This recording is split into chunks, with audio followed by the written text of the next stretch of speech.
What's up, everybody on YouTube? What is going on? I'm about to go live on TikTok. U.S. is insolvent? Question mark. Matter of fact, I'm actually going to change the background. U.S. declared insolvent. Ploy.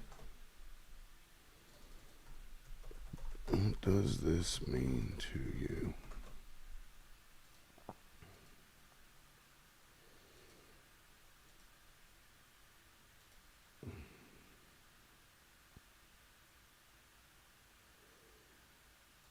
Download that.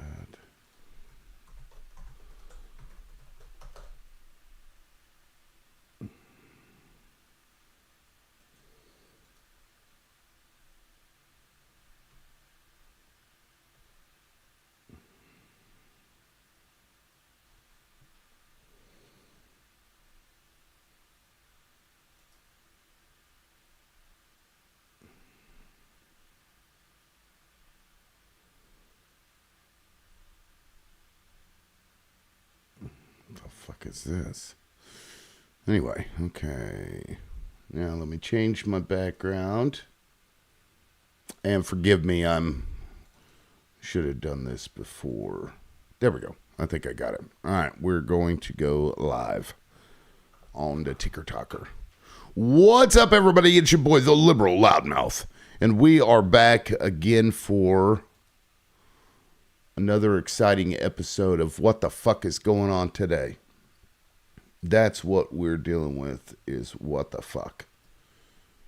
Reminds me of that song, What the Fuck. All right, let me go share myself as I do every show. All right, here we go. Almost there. We're live. Blah, blah, blah. The U.S. is insolvent. Let's chat. We're live. Boom. All right. What's up, y'all? Come on in. Welcome in. Welcome in. Welcome back. Sweet.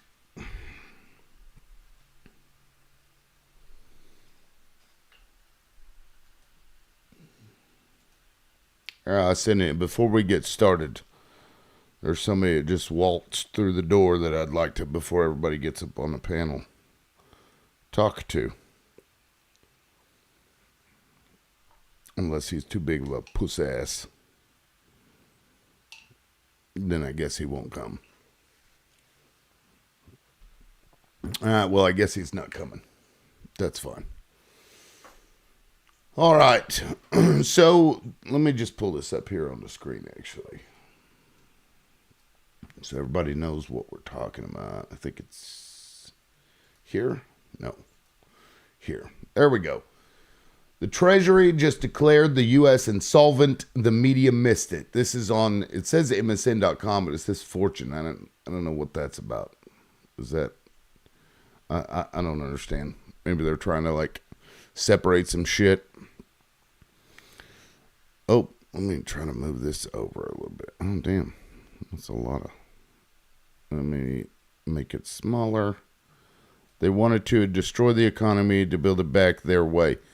That's a good comment, Lonnie. You're welcome to request up. But here it says the U.S. government is insolvent. That's not hyperbole. It's the conclusion drawn directly from the Treasury Department's own consolidated financial statements for fiscal year 2025, released last week to near total media silence. The number $6.06 trillion in total assets against $47.78 trillion in total liabilities as of September 30th, 2025. Importantly, the $47.78 trillion in reported liabilities does not include the unfunded obligations of social insurance programs like Social Security and Medicare. Those are disclosed separately in the off-balance sheet statement of social insurance. Government's consolidated balance sheet position, excluding the SOCI, deteriorated by nearly $2.07 trillion between 24 and 25, reaching a staggering negative $41.72 trillion. Total liabilities are now nearly 8 times the value of reported assets. The largest drivers were a $2 trillion increase in federal debt and interest payable. Now, the reason I ask if this is a ploy, because the U.S. is not a business, okay? And we don't really refer to ourselves as like insolvent. That's not really a thing. And even the IMF, even just last year, or maybe it was 24, despite this huge disparity between our assets and liabilities, what have you, it is what it is. Like, the U.S. is able to do this because we're the global reserve currency, right? It's not the same as a business. So I just don't understand why they're like pushing this basically propaganda to get people to freak out and act like the sky is falling as far as that goes. So I'm just wondering what it is they think that they can do with that information, right? I don't know what they think they can do with that information, like, other than take away SNAP, take away any kind of benefit to society and be like, we've got to tighten our belts while we spend $1 million for an interceptor to go after a $50,000 drone. Right? That's, I don't know what other nonsense they think they can go through. Let me change something real quick with this chat box, because that's driving me fucking nuts. Let me do 2, and let me do it where they disappear over time. Let me see if that fixes it. Thought at first he was selling us to other countries and planning on leaving. Osmataz Buckshank, single moms raised sassies. Are you really just going to spam that every time you come in? I thought at first he was selling us to other countries and planning on leaving. Crystal, that's pretty funny. Yeah, I mean, again, the word insolvency doesn't really factor into like a country, right? It just doesn't. That's stupid. I don't understand. Lonnie says they're going to dismiss the government the way we know it so oligarchies can run it. I mean, it's kind of already what they're doing, isn't it? You know what I mean? To at least some degree. But yeah, I mean, that's not unlikely. But again, they, going to cut off all things that benefit people and do just what they need to take care of themselves so that they can further consolidate and control. I don't really get it, because there are things that we can do currently to resolve a lot of the problems with like disparity and even revenue streams, because people generally spend a higher percentage of their income in taxes than like billionaires, for example. They, because they can afford to pay people to hide their money and move it around and put it into assets or, whatever, and bypass that. So we have got to get the most amount of money into the hands of the most amount of people for it really to turn around. I mean, I don't think we have much of a choice here, to be quite honest with you. And to do that, we need to go back to the way it was back from the 40s to the 70s. High top marginal tax rates that disincentivizes the paying out to an executive a massive amount of money that's 3,000% higher than that of their average employee. That makes no sense to me. And in fact, it's actually bad for business. So we've got to stop allowing them to do these fucking buybacks, these stock buybacks, because any amount of money over that, they just buy the fucking stock back up, and then their shareholders are happy and everybody else gets fucking screwed. So what you can do is like a pay ratio corporate surtax, right? So it's a federal surtax on corporate income for firms whose CEO to median worker pay ratio exceeds a certain amount. So if their CEO makes gobs and gobs more than their average worker, they're going to pay a fucking tax for that, right? And the higher the ratio, the higher the tax. They can put that out there. That way, if they want to pay their executive a bunch more than, thank you, Jesse. Thank you. I appreciate that. Yeah, if they want to pay their executive a whole bunch, they're going to pay a whole bunch in taxes. Seems fair to me, right? And that is a way to compress the pay and to make it more even. Also, like excessive executive pay, make that non-deductible. Disallow corporate tax deductions for executive compensation above, a certain threshold, $1-2 million, whatever. These people are making too much money. I remember somebody on the panel one day was like, if we don't pay them $10 million in a pay package, they're not going to do the work, and then nobody will be able to do the work. Motherfucker, I think most people will be able to do what a CEO does, because the CEO doesn't really do a lot all on his own, right? He's got a team of people around him to give him information, and then he makes decisions based on that. Somebody will replace that douchebag, right? And they used to do it for far less pay than what they're doing now. Osmataz Buckshank says, clueless host. I'm sorry, when somebody named Osmataz Buckshank, stolen from Key and Peele, says things, I don't know. I tend to not really listen. Anyway, so you make that high executive pay non-deductible, right? And I wrote some of these down here. Let me get through them, because what had happened if you just did the top marginal tax rates and you increased that, they would find a way to hide it somewhere else or slide it into something else. So there's going to have to be a block of laws that get passed in order to prevent this shit from happening. And obviously the high top marginal tax rates, I say 95%, or hell, for all I give a fuck, make it 98%, because the point isn't to tax that money, right?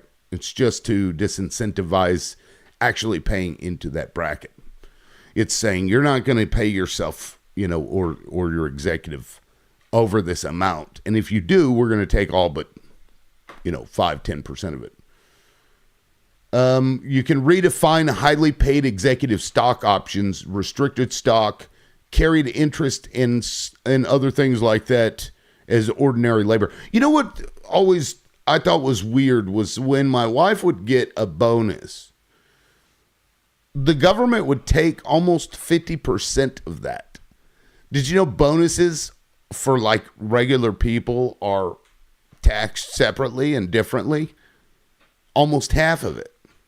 Even though and I remember the negotiation when it came to pay, we were like, well, you're getting this much per year, but don't forget you get your bonus. I was like, no, that's not part of my pay package, jackass. That's outside of that, and the government's going to take half of it. It's fucking crazy. Lonnie says, this is why they wanted Biden admin to raise the debt ceiling to blame Biden. Jussie, they throw my bonus on my check every quarter, so it's taxed to hell and back. Yeah, it is. Dirk says, is this guy scared to bring Dirk up or what? I don't see any requests. Let me click on it and hold on. Oh, I had it open, but I didn't have it where I could see. I have two people trying to get up here. Well, this is Dirk here. What's really up, Dirk? appreciate you bringing me up. This is absolutely fantastic. Thank you so much. This is great. Yeah, thanks, Dirk. And if anybody else had been requesting, my bad.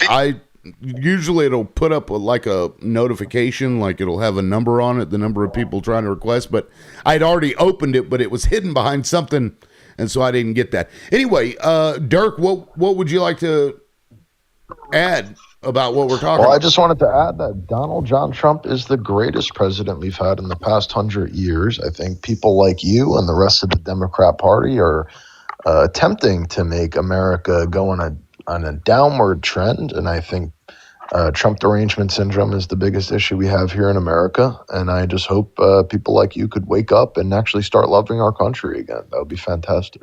Yeah, I got to say, Dirk, that's actually quite a brilliant take. I've never actually heard anybody say those words before. Never.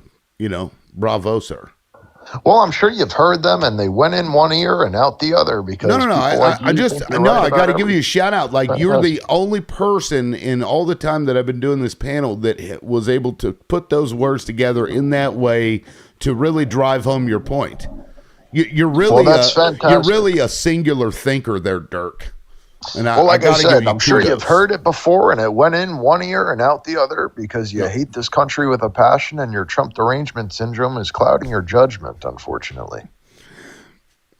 Anyway, so you believe that Donald Trump is making this country better? Well, not only is he making this country better, he is genuinely the best president we've had in the past 100 years. Maybe The ever. goat. The goat. Literally the GOAT. The GOAT. And people like you fail to recognize it, which I think is funny, actually. So when we are about to have our food costs go up, our oil prices have already gone up, gas has already gone up, Sure. shortages are coming, and Yeah, Pimping ain't easy. Pimping ain't easy. pimping ain't- Nick, I knew Okay, I was that's following good. you already for a reason, Nick. I mean, that is the perfect way of putting it. It's not easy saving the Pimping world. ain't I easy. agree. I agree. It's not easy saving the world. Correct. Okay. Well, with that, Nick, do you have anything that's different from what Dirk is saying? I have a feeling y'all are like hive-minded together. I think Dirk hit it out of the park. It's like hanging a curveball over the plate on Mark McGuire. He absolutely obliterated the laces right off of it. Fact. Okay. Well, APAC, welcome in. Go ahead, man. Oh, I completely agree with the. No, I'm kidding. But, He's coming around. no, I think Chip would have had an aneurysm too. Hey, Chip. Well, I sense testosterone in your voice, so I think you will come around eventually. Okay. I don't know what that means, but okay. Oh, you know what it means. You know what it means. Yeah. So I guess talking about this prompt, the U.S. declared insolvent and ploy. I mean, I think our debt is really an issue. I think it impacts the lower and middle class the most, and I think you spoke to this. I've only been, I think, on TikTok for like the past 5 minutes, but I think it has a lot to do with the reserve currency, the fact that a lot of people have faith in the U.S. dollar, and the fact that we can just borrow against the U.S. dollar over and over and over again.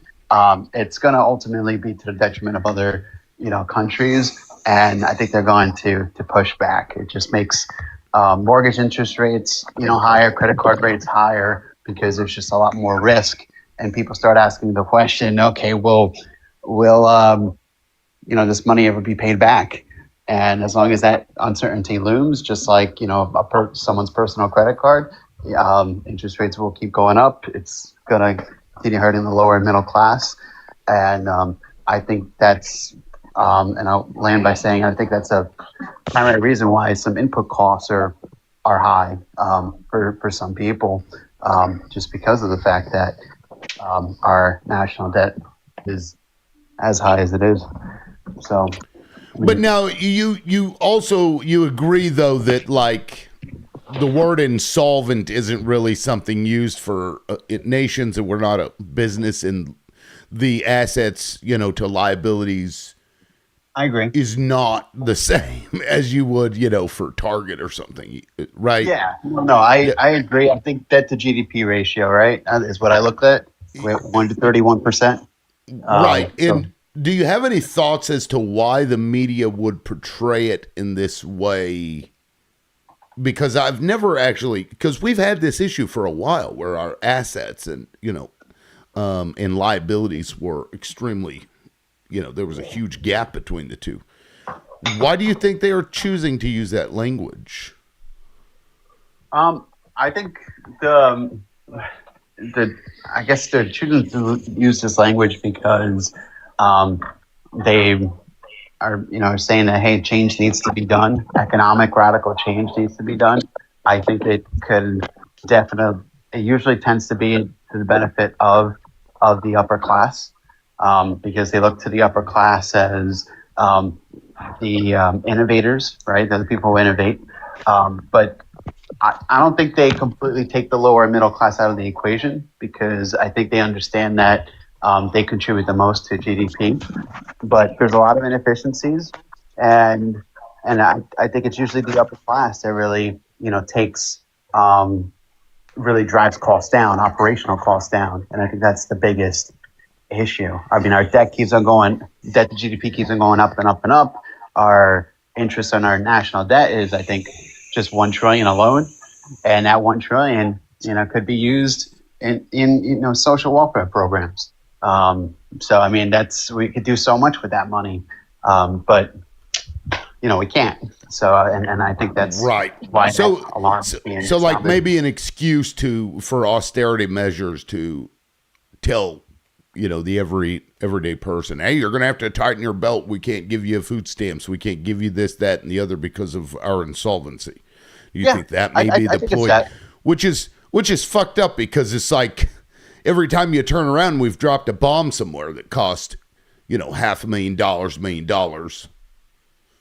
Yeah, You know, but I think the way crazy. to solve it is this, and get people together, is this. Say, you know what?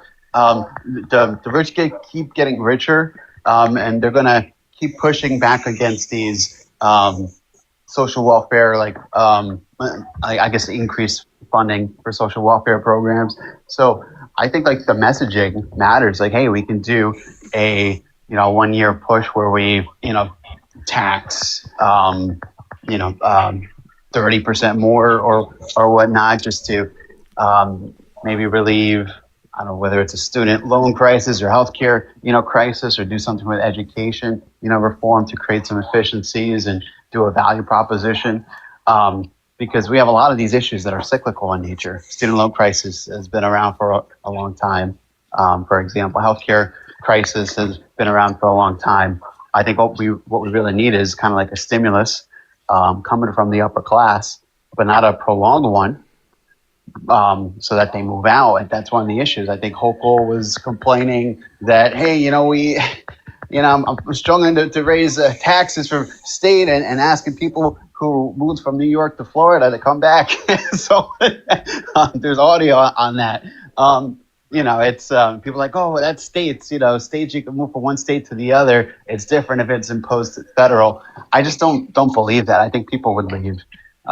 People would leave, or they would take their business operations and move them elsewhere. So that's. Well, we're but going to have I to agree. get them wherever they go. Yeah. That's you know what? If somebody leaves, then tell them to pack their shit and take their companies out, and they don't get to service that area anymore. That's what I say. They take the market from them, right? Yeah. Seems reasonable. Fuck them. Because look, the apocalypse is coming. It's coming. So I agree with your conclusion, though, that it's hey, you know what, tighten your belts and stuff. I mean, there's a lot of that going. So I don't think you're wrong with that. But we do have an aging population, so that's also posing a big issue, especially a big strain on Right. healthcare costs. So we need to do something to optimize and to take these systems through the next level. euthanasia, as other countries are doing. No. I just wanted to see if she said anything. I mean, really, we're starting to see that happen, where they're, loosening the laws in terms of self-deletion. Oh, Chip, I see a teacup, but I was just about to get to you. If you're No, I was there just you are. checking the weather real quick. I was checking the weather forecast. What area? Yeah, we've been How's it having going, man? some weird weather. It's good, man. It's good to see you. I'm glad to see you came up early too. I feel like this is a topic you're probably well versed in. Did you want to offer some thoughts? Well, I was hoping before that Dirk gentleman Chuck dropped down, I was just hoping to understand his point of view better before we get into the other issue. Because his argument was, I think if I heard him correctly, he says, President Trump is maybe one of the greatest presidents we've ever had. He's a great president. He was sort of throwing shade at people like you or myself maybe who don't agree with that point of view, saying that it goes in one ear out the other. I want to understand what he's basing those assessments on. I mean, in my view, this is my view about President Trump. I don't have Trump derangement syndrome. I don't really like any mainstream political figure just because I think it's all a rigged system. But notwithstanding that, I mean, just in terms of those who fill these roles, Donald Trump is an interesting character. We know his history. Plenty of things to put on the bad side of the aisle. He's very divisive, I think. Not only is he very divisive, but he's very reckless in his use of language. Just look what happened yesterday. He sends out a tweet or a Truth Social post, and right before he does it, he has somebody placing large positions on both oil and the S&P 500, and then he makes this announcement, and somebody's making 150 to 200 million dollars or billions of dollars. Crazy. That's just insanely reckless, and the fact that he is so I guess, undisciplined in the way that he uses his communication style with the importance of his position is indicative of somebody who's not suitable for that type of position of power, in my view. Just his reckless statements towards Iran recently, saying that he intends to destroy their power infrastructure, their energy infrastructure. That would be catastrophic to the entire region, including to Israel, by the way, with a country that he seems to support. Because Iran has said it will retaliate in kind and then some. It will knock out the desalination plants in the entire region, making most of the region uninhabitable for the next 15 or 20 years so they can rebuild these things. That is just blatantly reckless in my view. Yeah. No, now Dirk, I've seen Dirk before, and those two that came up, I think, rolled together.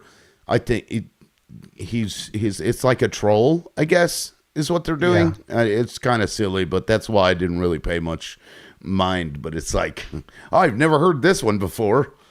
Thanks for offering us such insight.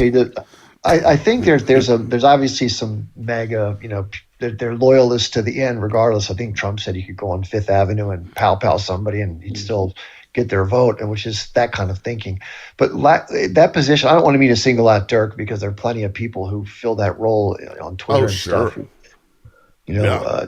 These guys. But the MAGA movement has split, by the way. There are those who are critical thinkers within MAGA. Not as many as we'd like, but there are some, and they've looked at what he said during his campaign versus what he's done since his second term began. And the two couldn't be further from each other. And so having frustration, when a president goes on the campaign trail saying, I'm the peace president, no more Middle Eastern wars, no more spending money abroad, I'm going to be the peace president.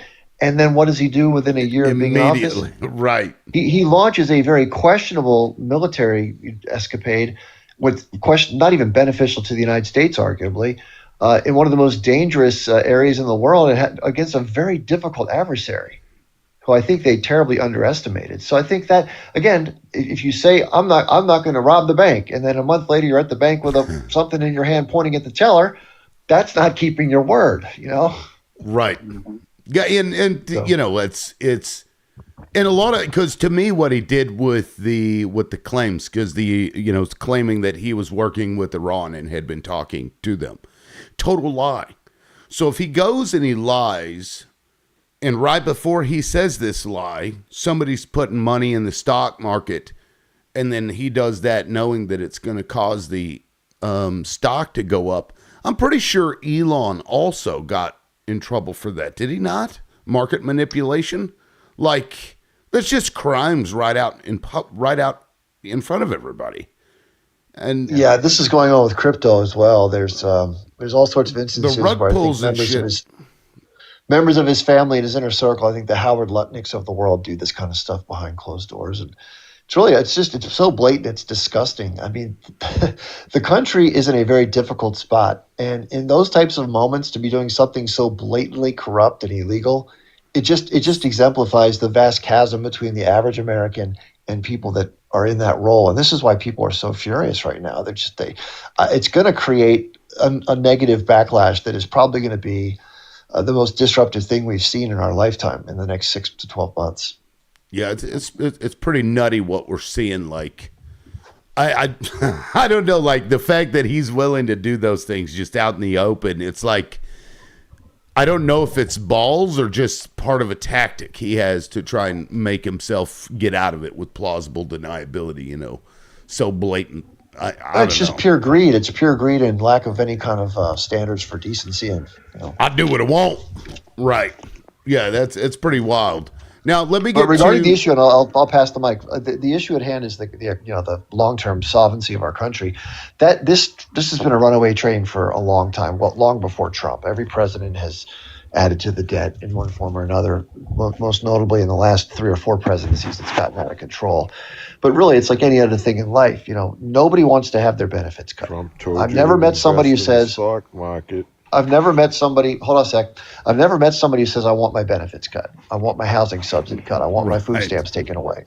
And I've never met somebody who says, "I want to pay more taxes." Either. Never. So if you're faced with an electorate that doesn't want to have their benefits cut and never wants to pay any more into the system, then there's only one way to manage that if you're going to try to keep the game going, and that's to monetize the debt, to inflate the debt away. And that's what we're doing. Yeah, that's pretty wild. Michael, John, you're welcome to come back. We couldn't hear what you were saying while you were interrupting Chip. Did you And have one anything last, else? Yeah, well, go ahead. one last point for those who Ray Dalio, the guy from Bridgewater Capital, another rich American, but he did a good job studying empires, their ascent, their cresting, and their falling, and what happens. And it's remarkably similar. It's no different than a human life. It just happens to go through similar stages. And we're in that topping and declining phase where your reserve currency status comes into question. You over leverage yourself with expenses. You extend yourself militarily. You basically get too bloated and lazy and out of control. And then some younger, faster mover starts to come in and fill the void. And that's what China's doing. So there's 2 ways to do it. You either accept your secondary or tertiary role in a multipolar environment, or you try to fight to maintain the position you used to be able to maintain through merit, and now you're trying to maintain it through force. And I think that's what we're seeing right now. Yeah, we're in the final throes of the end, or it maybe the beginning of the end. I guess we'll see. But yeah, we've chosen to fight and do all those things. Of course, I wonder if another president, not Trump, would have engaged in some of this behavior too, although more subtly, in order to try and hold on to, that empire that we've held for some time. Oh, yeah. Of course. Yeah. The apparatus that's inside the government never changes. It's the presidents come and go, the senators and Right. Congress people come and go, but the core policies remain. Yeah, that's crazy. Yeah, now Babyface, welcome in. How are you doing? Go ahead. Babyface, you are muted, by the way. You had some serious background noise. Well, it looks like it may just be us. I'm out. There you I'm are. out. I'm out working. I didn't mean to come up. I'm sorry. Oh, okay. I'm just That's fine. listening. All right, man. Okay. I'll drop you down. See you. Thank you. All right. Well, with that, go ahead. Yeah, I just wanted to. So, maybe I don't know. Maybe this would put a smile on your face and go either way. But again, I was one of those people who did vote for Trump, last time around, and I don't necessarily think that an uninformed guy per se. I mean, I do work a lot, but I mean, there's a lot of issues that you guys have been saying that I personally agree on, and I hope as we get closer to the midterms, we could probably debate some of those issues, and maybe I'll just let you know how I'm voting and why.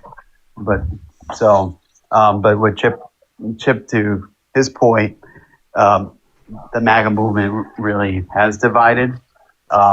So I mean, it's and I think it was bound to happen. It's bound to happen. So. Well, what's crazy is that we're seeing a lot of them even try to pretend like they weren't supporting him. I've seen a couple of people state that they never voted for him, and then I go back through their TikTok videos and see that they were a Trump supporter. They forgot to delete one of them. So it's like some of them won't just own it, Yeah.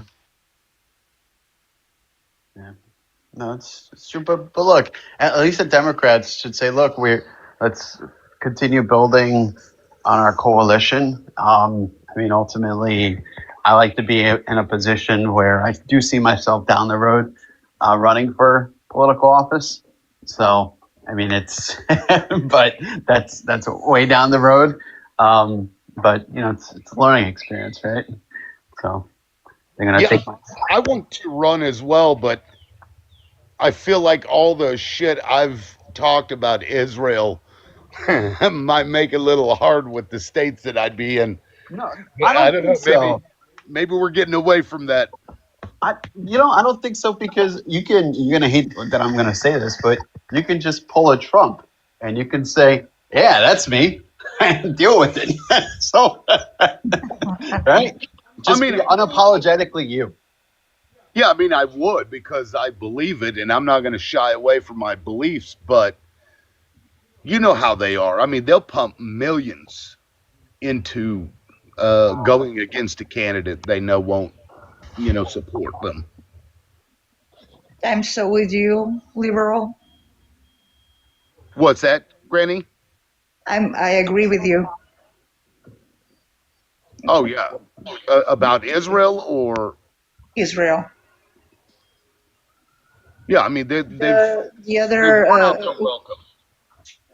uh, before what you were saying something, but I was trying to recharge coins, and the live like kind of disappeared a little bit, and I didn't hear you well. But in the subject of Israel, if I hope I don't offend anyone, I'm totally with you. Yeah, no, we shit on Israel quite a bit on the show. I try to mix Yeah, it up, but it's like, Portugal is it's like everyone except the very religious people that are normally in the far right of the Portuguese um, far right. It's Chega. It's a party. So they are really far right, and they think we should help Israel and all that stuff. Israel can. They need to help themselves, is what they need to start doing, in my opinion. Yeah, and what I thought was interesting is you brought up Portugal. I don't know why that made me think of Colombia. Did you guys see that plane of military people in Colombia go down? Did you see that? No. No, I don't see news on TV. Yeah, let me pull it up. Normally, I have my I saw it. opinion. Go ahead. Oh, Granny, if you had more to say, please go ahead. Sorry, I thought you were No, finished. I mean, I'm going with the flow. Everything is fine. Yeah, right here. Let me pull it up so everybody is on the same page in case you didn't see it. And it's weird because this happened like the day after we had that show about Colombia. Oh, it says, Granny, if you were toking, you cannot toke on camera. I've got to drop you, it says. I've got to drop you. I didn't see, was she smoking? Yeah, she did a puff on it. Yeah, you can't smoke on camera while you're on the show. Damn it. And now Tim, it's stressful being on this live. Oh man, I'm kidding. give me another cigarette. Damn it, I have it pulled up here. I mean, okay, New York Times. I know that's gonna work. I actually pay $1 a week for New York Times, and then for the year, like it'll be for the year. So I pay $4 a month for New York Times, and then at the end of the year, right before the thing cancels, I'll hit cancel subscription and then go through it, and it's like, well, you're on a special rate plan. Do you want to continue? And I'm like, oh, of course.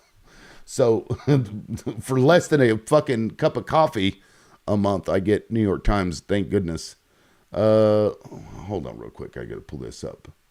Every year I call and pretend like I'm going to cancel my phone carrier, and they give me a special discount. There you go. You got to do what you got to do, man. Yeah, because New York Times is, I'm not. I actually keep it because it gives me access to the archives, back all the way from fucking, the beginning of the New York Times. They've archived everything. Plane crash, unalive 66 from military and police in Colombia. How convenient, right? Right after Trump starts fucking with them, in labeling the president a.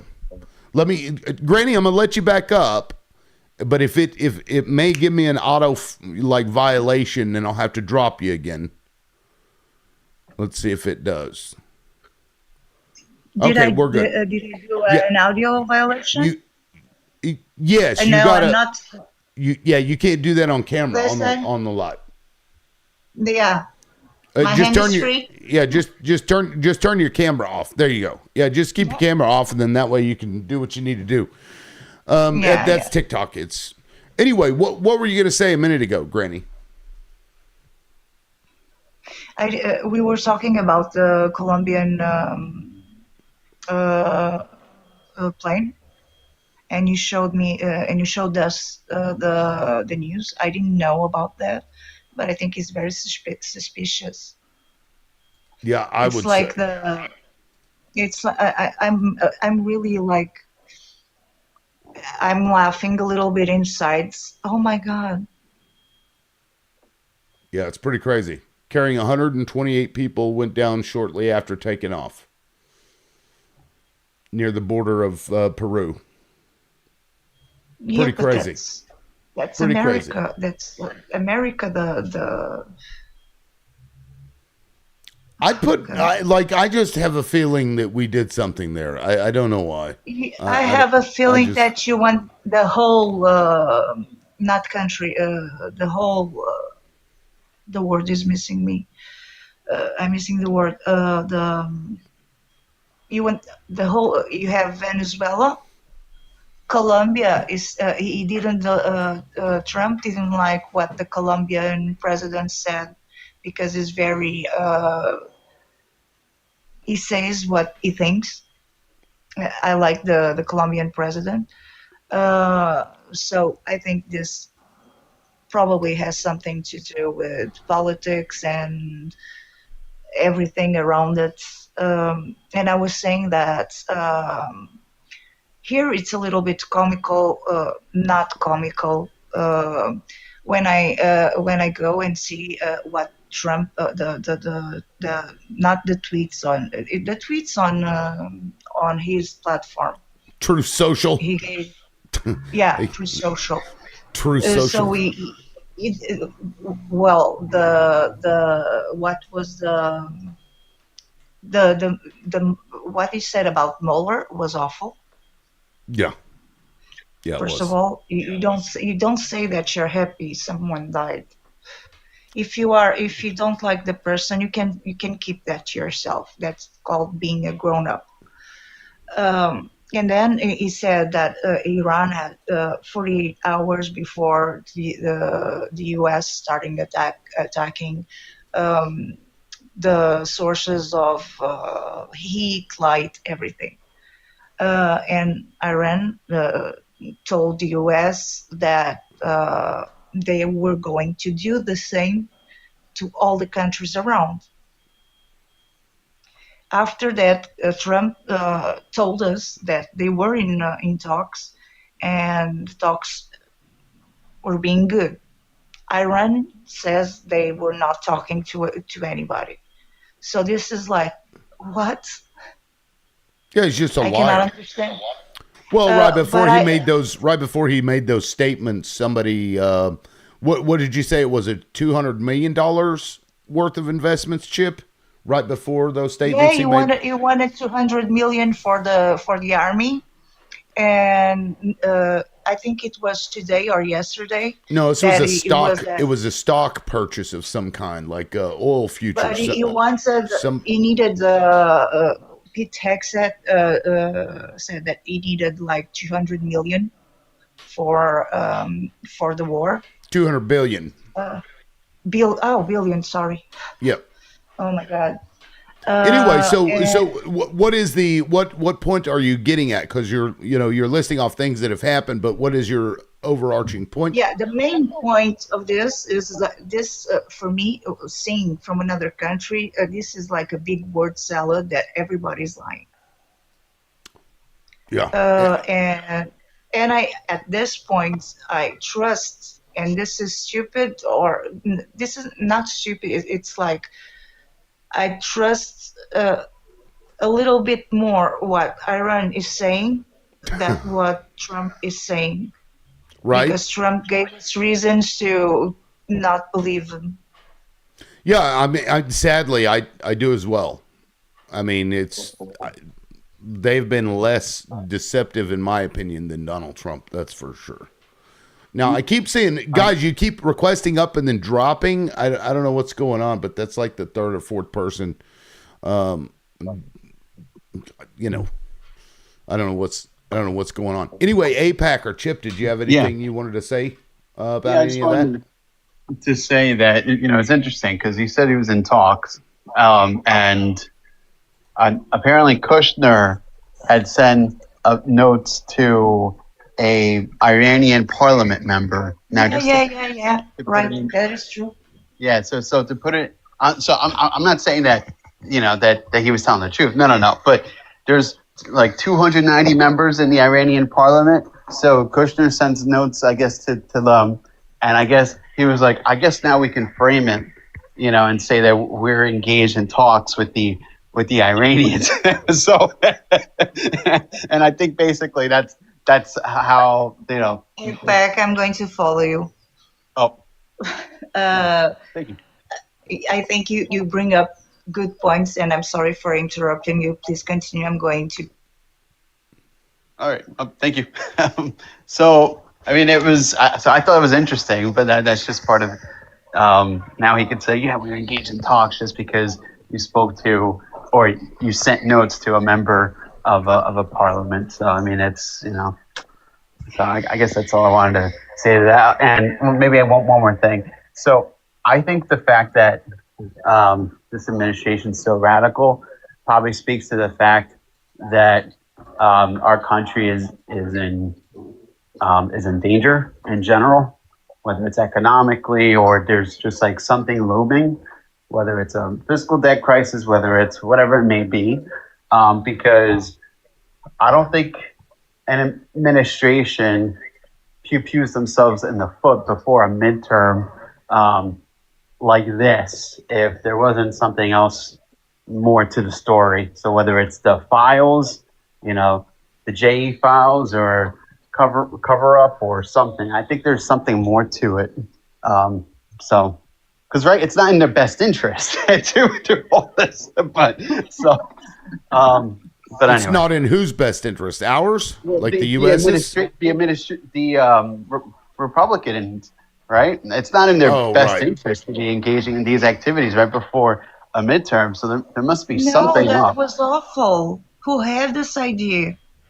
Yeah. So it just doesn't make sense. Apparently, let me see if I'll send it to myself. I think Donald Trump explained who it was.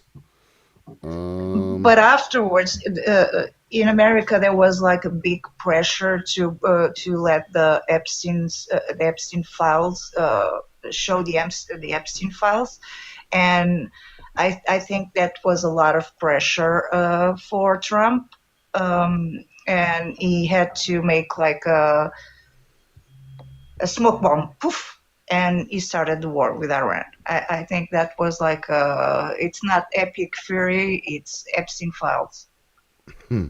Operation Epstein Fury. There you go. Yeah, completely. Chip, did you have any thoughts on what's been said? Well, I heard both of you talk about political office, so I wanted to hear your thoughts about that. I'm wondering for either of you, maybe different, what is it you feel could be accomplished by taking that avenue versus, my take on it is that things have sort of gotten past a point of no return when it comes to the corruption and the money and that kind of thing. What would you hope to accomplish by getting elected? Information. Yeah, I agree. Just Really, sharing a message publicly? Is that the idea? Well, no, I mean gaining inside information. You would know, depending on what your position is. Of course, if you're local, that's different, right? If you're running for like a local seat or even a state, that's not so far gone, right? Unless of course, representatives, for example, in states often find themselves frustrated because the Speaker of the House has so much fucking control or the Senate pro tem has so much control and they can just unalive your bill without any reason whatsoever. So that, that's a problem. But so I think on a state level, that's still functional. Yeah. But if you were in a federal level, you'd be able to gain information that you may not otherwise have. And what I would say is visibility. So kind of in the same vein as information. So I work as a tax technologist at a major accounting firm. And one of our major issues and inefficiencies is the fact that we have a lot of unstructured data. We're using a lot of different tools. So we're trying to get some metrics, right? Just some baseline metrics, so we can do some calculations and determine whether some projects are going to be like, well, what's going to be the net gain, right? Are we going to have to let go of workers, or can we expand and hire more workers? And it's sometimes it takes months to get these numbers. So I think that if we were to get to a place where, whether it's using AI and and structuring data points, pertinent data points in these databases, we can just kind of come together more kind of as a Congress and a people and say, look, this is all the information. This information makes sense. This is 3, 6, 9 year progression, and just make better informed decisions that way. I do agree with a UBI tied to AI and big tech, profits, for example. I do agree with abolishing property taxes as a source of funding for schools and make it federally sourced to have better quality education across the board in all communities. But I also agree in a form of universal health care. But I would use metrics and gear it less favorable due to lifestyle choices versus pre-existing conditions. So things like that I would like to do. Yeah, have you thought about running, Chip? Oh, heavens no. My take on the political system, and again, this is going to sound pessimistic, and I don't want to be pessimistic. I want to be realistic.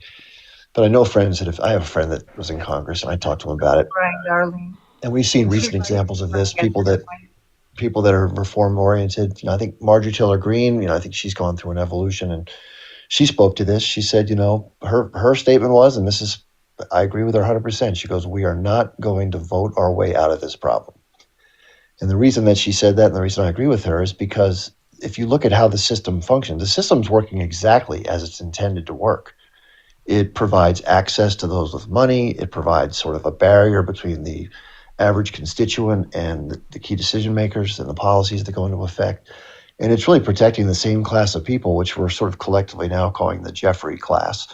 The same type of, same kind of people that use the bullying and the blackmail and the censorship and the bribery and the money to get their way. And it's not that some issues on the edge can't change. Obviously, there's always little policy changes that fluctuate bit by bit. But the core issues that have the greatest impact on the trajectory of the futures of the level of standard of living we have and the future of the country, it really is. It doesn't change much administration to administration. I mean, one of the great interviews I saw was somebody was interviewing the Russian president.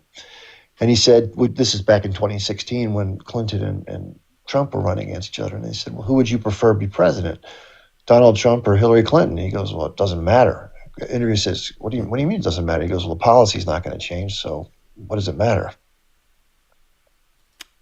Right. I mean, it's good cop, bad cop. Still a cop.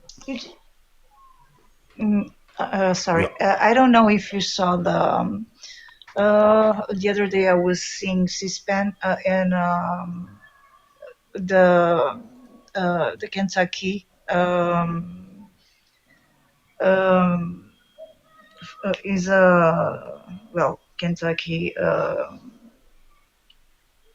is not a Democrat, so is a Republican. Yes, I'm sorry for I'm a little bit slow to find the words in English. He put up a bill that while the government was shut down, the people in Congress didn't receive any kind of money, but he wanted that money to be like the checks were in the vault, and when they were working again, the checks would go to them. So that's a little bit like nothing.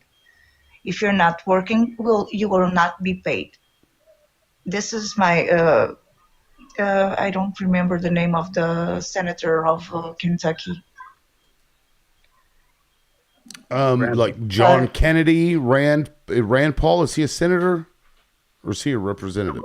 Yes, he's a senator, I think. So either So no, no. Kennedy's It's from not. Kennedy's from It's from the Senate. Louisiana. The bill came from the Senate, I think. I don't. Maybe I'm mistaken. Anyway, but, they do that all the time. Like that comes around every time a shutdown comes forward. But it's no, useless. not It's CBT. pointless. It's useless. Does nothing. These are rich people. They don't need that check. But he said that, and I was like, oh my God. He's saying that all the people in Congress have like Congress or House. Now I'm doubting myself. So he was saying that we know that everybody is good with money, and he said that like very upfront. That I was like, for real. And the only thing that I would change in that bill was like, you are not working, you are not going to receive. Yeah, I mean Not they do bills like apart. that. They do bills like that every time a shutdown comes around, either in the House or in the Senate. It is performative. It's like they're all rich people. I think You know what I one mean? person was against it, something like that, and it had to be 100%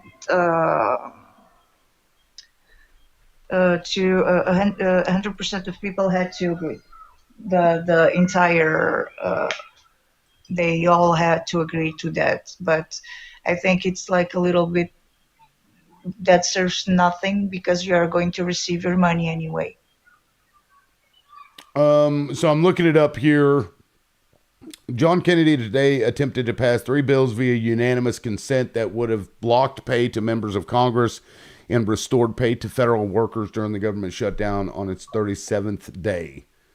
And see, that was last year. Like I said, every time a shutdown comes around, they put one of those up. It's performative. Really, it's Yeah. not going to resolve Okay. anything. Because they could just fund it. If they can vote on a bill like that while a shutdown is looming, they could just fund it. They could just vote to fund the damn shit. So Yeah.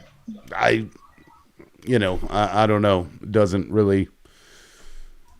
I don't know. These people are full of shit. I like the initiative, but I think when you see it all, it's like, no, nobody's keeping your checks. You're not receiving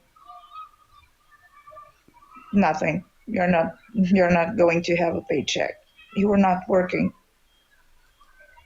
Yeah, It's right like here. us in our daily life. If we don't go to work, we don't receive. Right. Now, Lonnie, welcome in. Did you have something you wanted to add?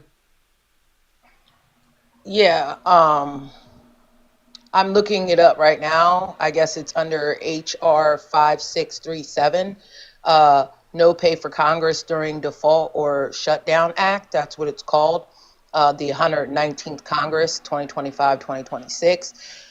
See, the problem with that is I think that it might be in the Constitution. I'm not exactly sure, but they cannot not pay Congress. Even if there is a shutdown, because it opens up too many doors. I mean, we're here now. We know they're bribed, but the reason for paying them during the shutdown is to keep them allegedly from being bribed into certain things. But we know we already crossed that threshold. But I see it like right here, HR 5637. I don't think that's going to work in the way that people think it's going to work. Because it sounds good on paper, right? Like, don't pay them during the shutdown, and then they'd be more willing to, less likely to want to shut things down. But what we have to understand about this shutdown is that this shutdown is about controlling the narrative. That's what this shutdown is about, right?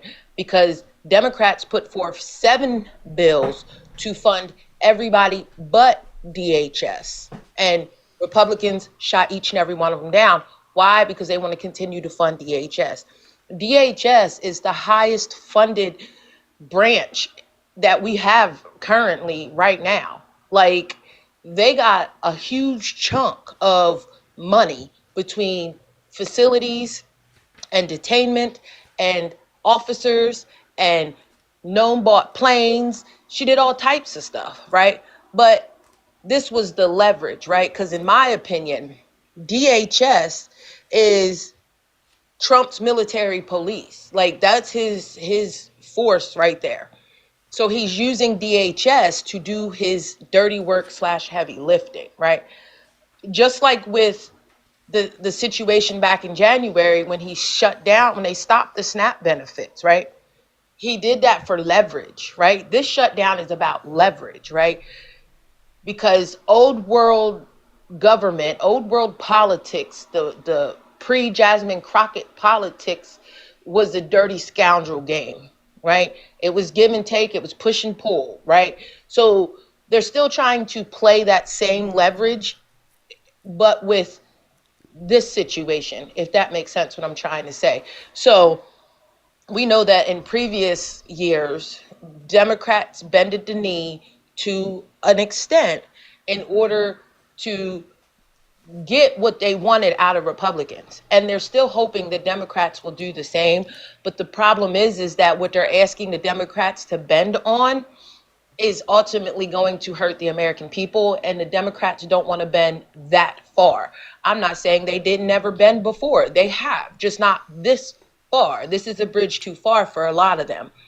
But this is about leverage. This is about control. This isn't about, shutting down and blaming the Democrats. It is, I said that wrong. It's about shutting it down and blaming the Democrats when the whole goal was to shut it down anyway. They just needed a scapegoat. And with that, I'll pause.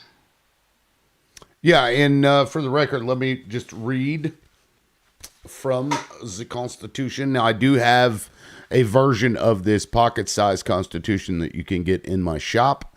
This is Article 1, Section 6. The senators and representatives shall receive a compensation for their services to be ascertained by law and paid out of the Treasury of the United States. They shall in all cases except treason, felony, and breach of the peace be privileged from arrest during their attendance at the session of their respective houses and in going to and returning from the same, and for any speech or debate in either house they shall not be questioned in any other place. So yes, Lonnie is correct. Now, it does say by law, so I guess maybe there's an argument one could make that, they could remove that, but I'm pretty sure it says shall be compensated, would mean that they'd have to be compensated, which, could be $1. That it doesn't say the amount, so it could be $1. Right, it could be $1. Like, my thought process is that I feel like these Congress people should only get paid the median income for the area that they are constituents are in. So if you happen to be in one of the poor states, then your Congress people get paid lower end. If you happen to be in one of the more expensive states, then I guess your Congress people get paid more money. But I don't think they should get paid more than the median income for their state that they're representing. Because yes, this take money out of politics and it's doing this whole, Martha Stewart situation that they got going on in there. That all definitely needs to come to a stop. Martha Stewart situation. I mean, they're engaging in that. I don't know, but the problem with not paying them enough is that for example, in Mississippi, I learned that our representatives only make $26,000 a year, and I'm like, that's ridiculous amount of pay, because that means the only people that can do the job are people that already have money, right? Because you can't live off of $26,000 a year, even in this state. You just can't. And so the pay should be commensurate with what you're doing, and they should be able to make a living off of that pay in every state, in my opinion.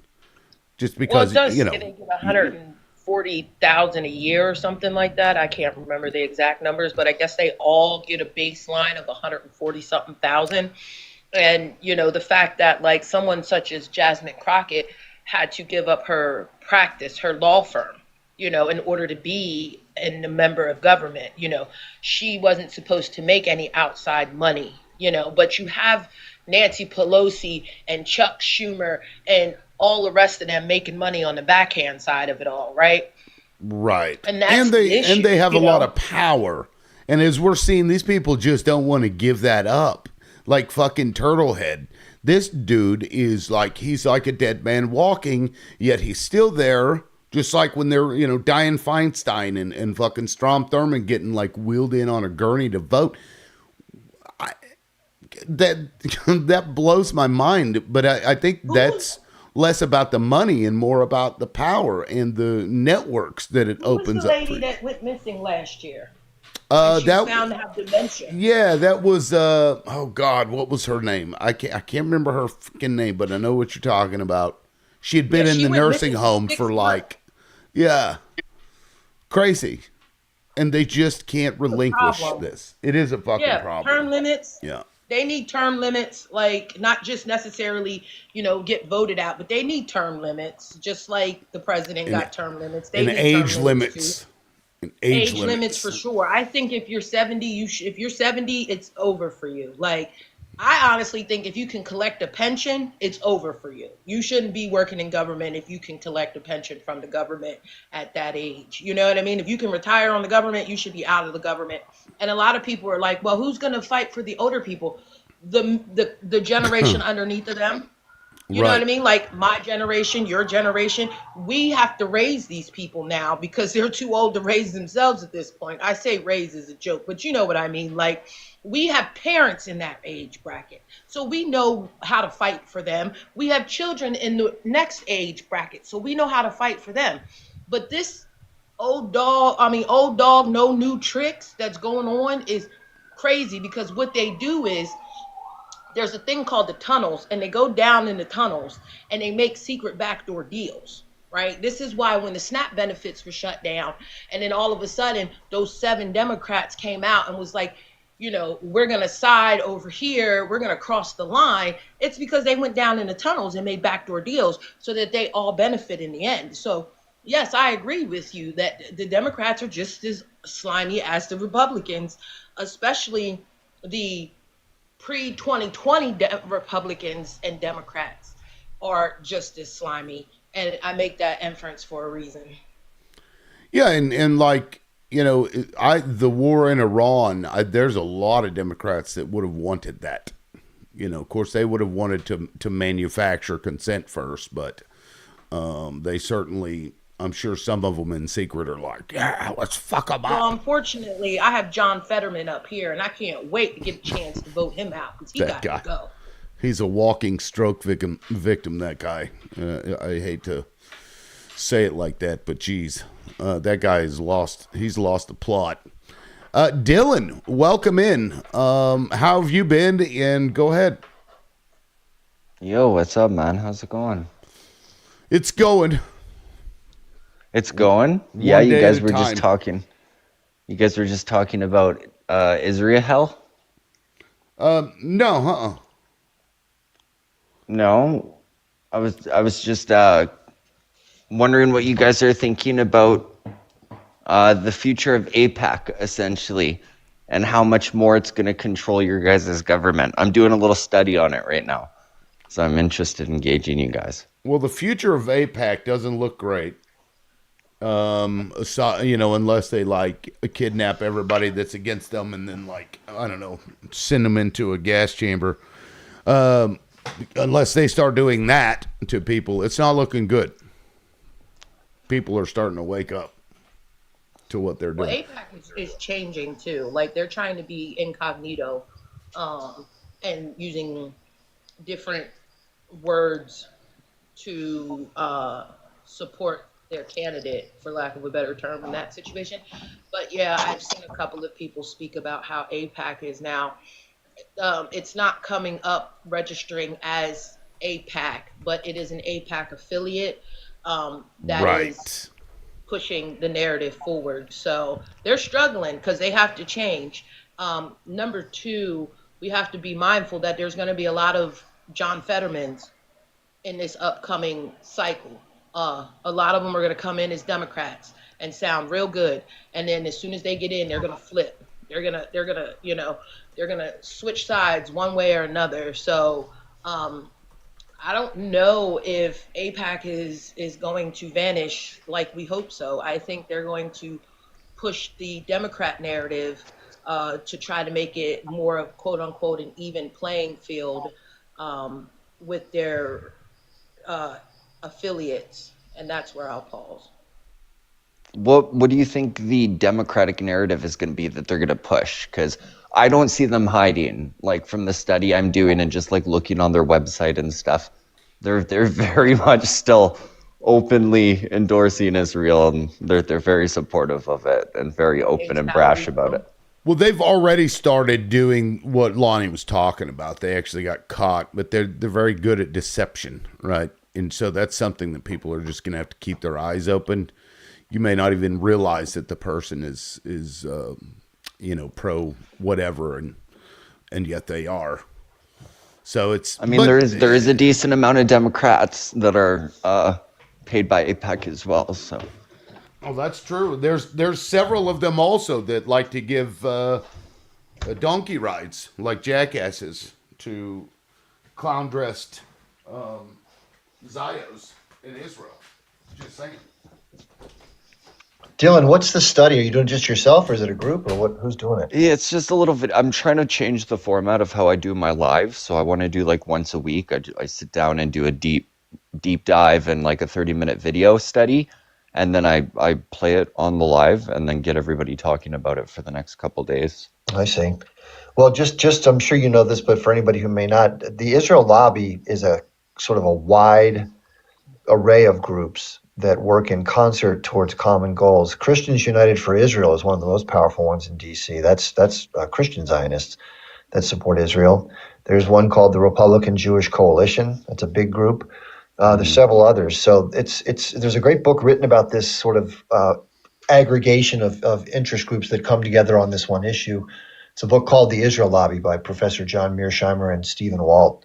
It was written in 2010. I'll have to check it out because I haven't heard of that one yet. I have a copy of it. The topic I'm doing is just war, so it's kind of generalized, but like maybe I could do a deep dive on specific AIPAC like subsects that are existent in the United States.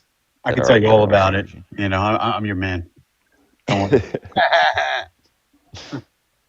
I don't know. You were talking about AIPAC changing. I'm not changing. What are you talking about?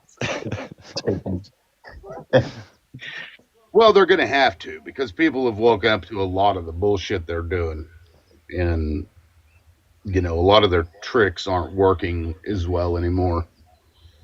But like, are you? Well, I guess my problem is like there was that deal that was signed that's giving them approximately $3.3 billion per year. Isn't that supposed to go on for the next like 6 years, half a decade? It was like a 10-year deal that was made in 2019, I believe. Maybe it was a bit before, but they've been going at it. Money to Israel directly? Yeah, through AIPAC. $3.3 billion annually plus $500 million in missile defense. Yeah, it's pretty nuts. Which is crazy because you guys are already in debt, right? We're talking about I see your prompt there, insolvent. You guys are already in debt. So where the fuck is this money coming from? Well, it's like the parasite that latches on to you. It will suck and suck and suck until the host is unalived, and then it will find another host. Oh, that's crazy. That's crazy.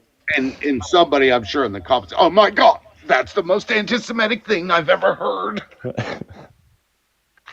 No, and I'm only like 3 minutes into this video because I'm gonna like piece a bunch of video clips from the news and a bunch of photos and stuff from the sites and all of this. So it's taking me a lot of time, but 3 minutes in and there's already like 30 points within this video that are just drilled home about involvement with AIPAC just contributing to the war and specifically in the Middle East, because I'm talking about modern war, and then I'm going to talk later on in the video about like the civil war that's existent in the United States and all these other little categories of war that are going on right now. The tariff wars, it's all kind of important to talk about. So Yeah, no, it's good shit. CW actually makes a pretty poignant comment there. Don't lose track that it's a giant circular grift. A lot of that comes back as donations. So they'll use our own money to then turn around and pay off, whoever. But I don't even know that like AIPAC is the biggest, purveyor of influence in the U.S. I think there's a lot of other things that happen. You know what I mean? yeah, I'm not I guess sure. that's just one example. I know it's one of the well-known ones. Maybe I should have chosen one of the lesser well-known ones because AIPAC's pretty well-known. Yeah, because it just, I don't know, it often confuses me because some of them, like the AIPAC doesn't necessarily donate a whole hell of a lot of money to people, and yet they have this crazy influence, Israel. Well, they have for this example. sway over your government, which is the thing, right? I think they have sway over your government, whereas a lot of these other corporate lobby groups don't have as much sway. Right. Yeah, I mean, and those are other things that are causing that influence, either because of religion. Some of them are just totally religious, like Ted Cruz, you could argue, is doing it for religious reasons. Or they raped a child and it's on video. It could be that too. Who knows? Now, I'm not saying Ted Cruz raped a child, but it certainly wouldn't surprise me if I learned that he did. Hey, keep the people at war, keep the people divided and confused where to direct their attention towards, right? Right. That's how it works. But I feel like it's too late, man, for us. I think that this whole fucking party's gonna have to come to an end, and Americans are really gonna have to suffer. Oh no, I don't get my toys and all these shiny objects that I've been playing with for so long. The comfort that we have in the U.S. is pretty crazy. Even people who are poor, But all that's going to change, I imagine. The powers are shifting. China is coming around. Okay, so do you think, what do you think the future is for the United States citizens? Do you think it's going to be a better future or a worse future? I think at this point it could go either way.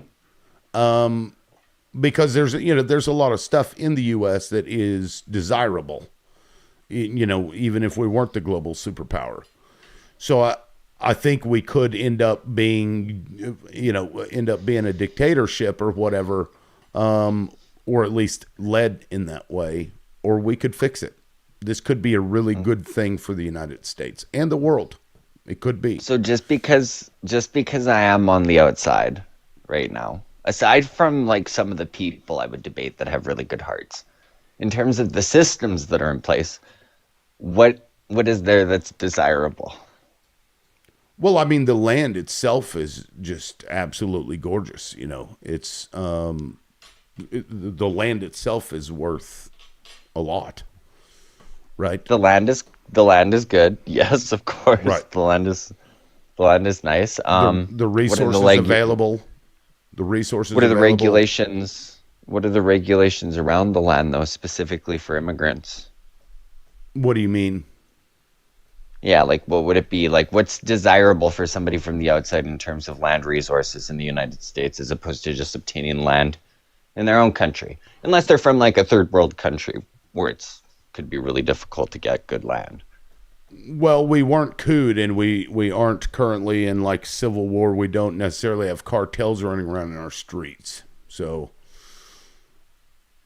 you know what I mean? The countries are coming from, we went over there and fucked up, so now they have to go find a place, and here we are. I guess something that's unobtainable can still be desirable, yes, even if it would be unobtainable, I think, for many people in those harsher countries to just pick out something desirable in the United States to go there.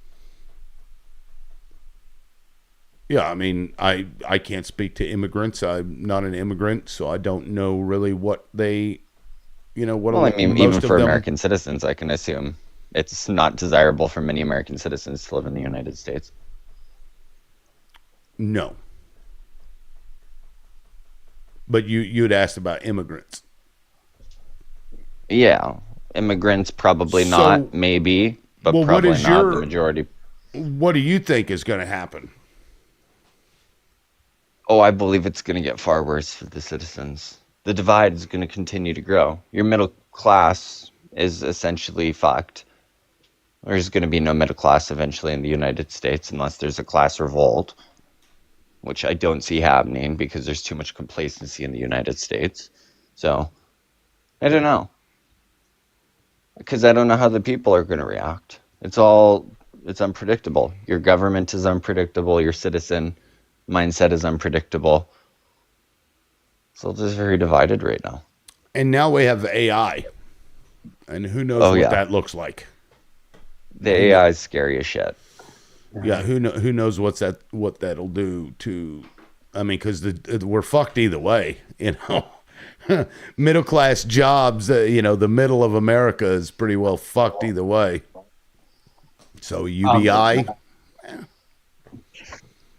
I mean, I would get behind a UBI as conservative. I would get behind UBI, but like I said, it would depend on how it's implemented, right? Like I would say, look, just keep it like simple, digestible for everyday people. Hey, look, we're going to tie UBI to AI disruption due to big tech, and I think people would understand that. I think it'd be widely popular if you were to say.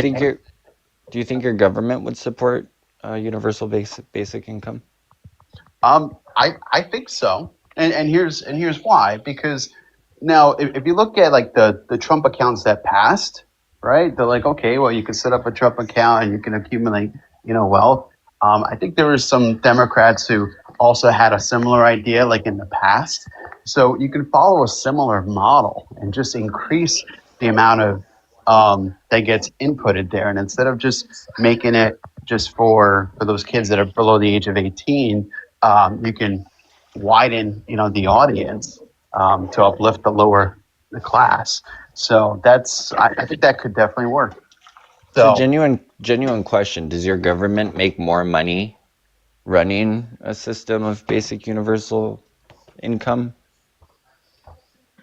Well, they wouldn't make necessarily more money without the other side of the equation. The other side of the equation would be, okay, well, now that we have, this system in place, instead of having all these administrators, facilitating, these funds, I think people would trust that the funds get direct deposited, to them so that they have more visibility as to where the money is coming from, instead of these funds being channeled to all these programs where you have several administrators that we need to pay salaries.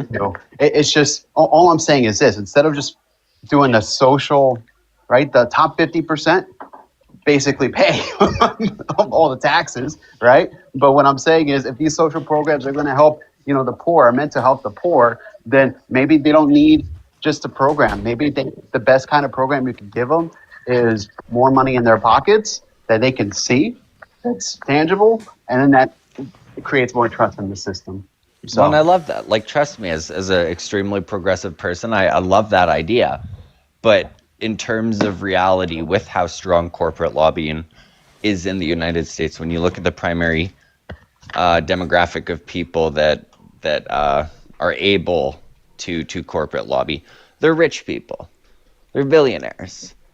So you'd need to convince not only them, but the Congress and Senate, unless you completely overhaul the Congress and Senate to make a decision like implementing basic universal income or universal basic income for everybody, right?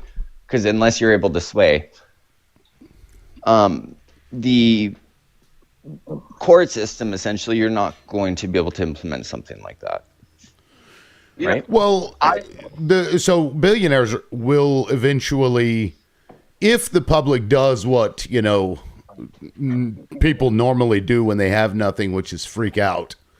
Billionaires have already started coming around saying, hey, you guys need to fucking tax us more because they're going to bring the pitchforks. I mean, just last week, a billionaire came out and said that. I can't remember which one it was, but, pick your billionaire, right? As far as like the UBI, it's a great idea. And I've been in favor of that for a long time, but the more I think about it, the less rainbows and unicorns it seems like, because they'll be the ones controlling it, and it will be a form of control depending on how it's implemented. Because if it's digital, right, it goes into a bank account that you have to have, and it's controlled by the federal government through whatever levers of power that it has over the banks. They can just cut you off the moment that you do something that they don't like. And so all of a sudden, there's this form of absolute and total control over everybody. So in that aspect, it concerns me a little bit. But I don't think they're going to have a choice. It's either you do that, or people are going to freak out, because hungry people and thirsty people, they do weird things, right? And so they're going to have to.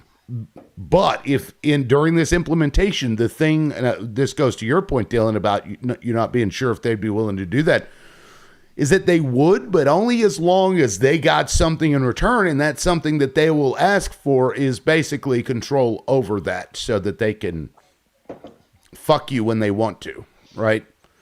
It's like, sure, we'll throw you a bone, but the moment you get out of line and you're not a good citizen, you're fucked. And I don't really like that at all. I want to respond to that, but I know I already spoke. I don't know. By all means. Yeah. So I just think that that's still a better system than what we have now, because I think people, they crave visibility. We want to be able, the value proposition to the American people should say, look, we can actually put more money into your pockets, whether it's $2,000, $3,000 a month, which if you're a kid, you can tap into the principal at the age of 18, for example, for education or trade, or if you want to start your own business, you can tap into the principal. You can put provisions in place where they can only tap into the interest accrued, because you can tie it into index funds to markets, so it can. So it's a wealth builder kind of program. So it's like almost a retirement program, but much flexible on steroids. And I think that creates a bigger safety net. And you could say, look, we could put more and more money into your pockets and lift the lower class higher and higher. And you have that transparency, because everyone's being paid in a similar fashion, right? Lower middle class in particular. So you have visibility as to what's working, what's not working. And then the tech companies would love it, because now, since that money is all, being outlaid in the same, in manner and fashion, we could tie that into a digital currency if that's what it takes. And then they can have real time, information as to where money is flowing. But I just think that the current system doesn't work. It's too costly. And I think it's a good way to actually chip down our national debt while increasing, trust in our government. So that's, come on, like $3,000 or $2,000 a month into your pocket, right? I think that would do a lot of people a lot of good and would go a long way. So. No, I love the idea. It's just like everything you're saying is the opposite of what Donald Trump is doing. And what your government really in general has been doing. It's not just a Trump issue. We know Trump won't bring it. Yeah. We're gonna get the Doge. We're gonna get the Doge UBI, okay, and the tariff UBI. Sorry, I had to throw that out there. Go ahead, guys. Yeah, I agree he's not gonna bring it. But one thing I liked about him was the fact that he didn't have, or wasn't really proposing the AI safeguards. And people are like, are you kidding me? That's going to lead to, that's why we have, dramatic loss in jobs, and why it's disrupting everything, and why it's, I think it's less about that, and it's more about attracting the most global and international AI investments into the U.S. Let's monopolize it as much as possible, because if not, China has 50% of the computer software engineers. They're going to just run with it, if we have all these regulations, because they're going to be a more attractive market with the increasing consumer base. So and that's my whole but I agree. So I we don't got to create know. the infrastructure I just first. don't think certain people can whine about like debt and how much the government spends while in the same breath supporting the AI investment that this U.S. government has spent. And 63% of the world's investment has been from you guys.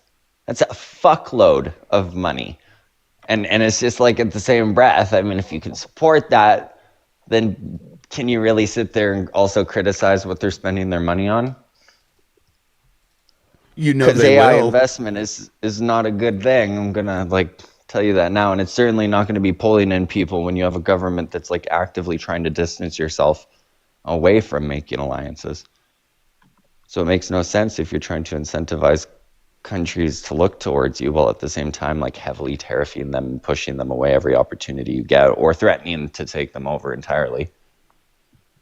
Yeah, well, I mean that's that's more related to Trump, and at least the other ones tried to make it seem like there was some good motive, where Trump is just like, fuck it, we're just gonna do, you know what I mean? Like, I get what you're saying, but we can get to a place that is not that, and hopefully after Trump has destroyed our reputation, hopefully the politicians we can have available to us are going to be better than that. But I'm not going to hold my breath, because they've been gatekeeping good people from us for a long time now, and they're probably going to continue to do that. And on that note, let me just, and this might make you look sideways a little bit, let me go over some of these billionaires that have been in favor of UBI. We've got Mark Zuckerberg, Elon Musk, Bill Gates, Richard Branson, Jack Dorsey, Sam Altman, Pierre Omidyar, he founded eBay, Bill Gross, Chris Hughes, Tim Draper. I don't trust the first like 5 on that list, right? I don't know too much about the rest of them, but when they've got something up their sleeve, you know what I mean? Like, okay, so what's the actual real fact here? I don't know.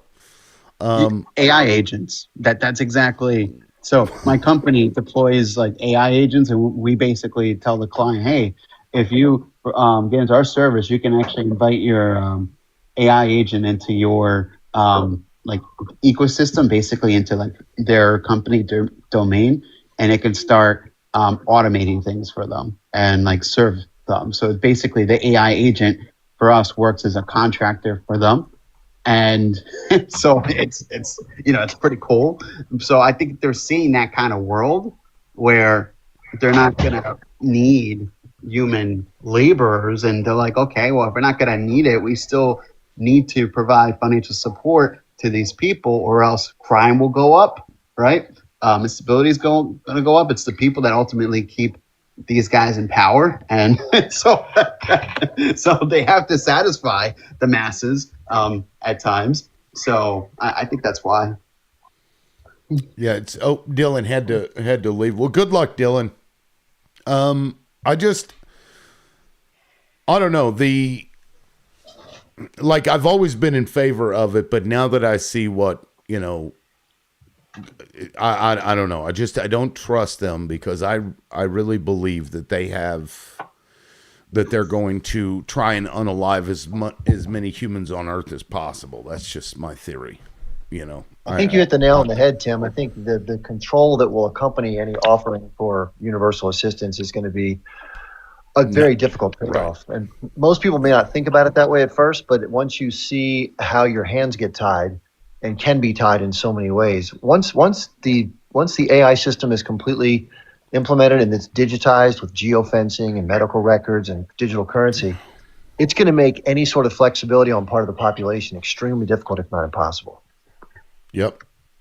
Yeah, I mean, because think about it. You get a good job or whatever. You start making money. This is currently, and then all of a sudden, 30-40% of your fucking paycheck after taxes is eaten up by some garnishment or whatever, just out of nowhere. You don't even you didn't even go to court for it or whatever. And now they're going after this to take everything that you've got, and they'll do the same thing with UBI because they don't give a shit. They don't give a shit. And so you owe debt. There won't be debt, prisons necessarily, but they'll take the fuck out of your UBI. And then what? Then what will you do? I don't know. It's definitely a form of control. So it concerns me. If we do it, it has to be written correctly, where they just can't do it. Right? An AI Bill of Rights or some shit. Fuck, I don't know. Something. Now I don't see that happening. If they're going to give the money, they're going to want something for it. So, right. They don't even ever donate money unless it's for a fucking tax break or something. These people. Yeah, nothing's free. Everything has a hook. Right. And then it's just business. It's just business. Like, well, pitchfork right to the ass cheek. Oh, I'm sorry. That's just business. Like, geez. I'm going to jump in about 10 minutes because I have a meeting, but I'll stay until then. Sure. Well, Chip, I appreciate you being here. Did you want to offer any other thoughts in terms of that stuff, what we're talking about? Yeah, I mean, again, I don't want to bring anybody down because obviously everybody wants to maintain hope and optimism, which I think are good things to do. But I would like to say this, and this is my assessment, and maybe people are willing to take me up on a wager. I think this country is cooked.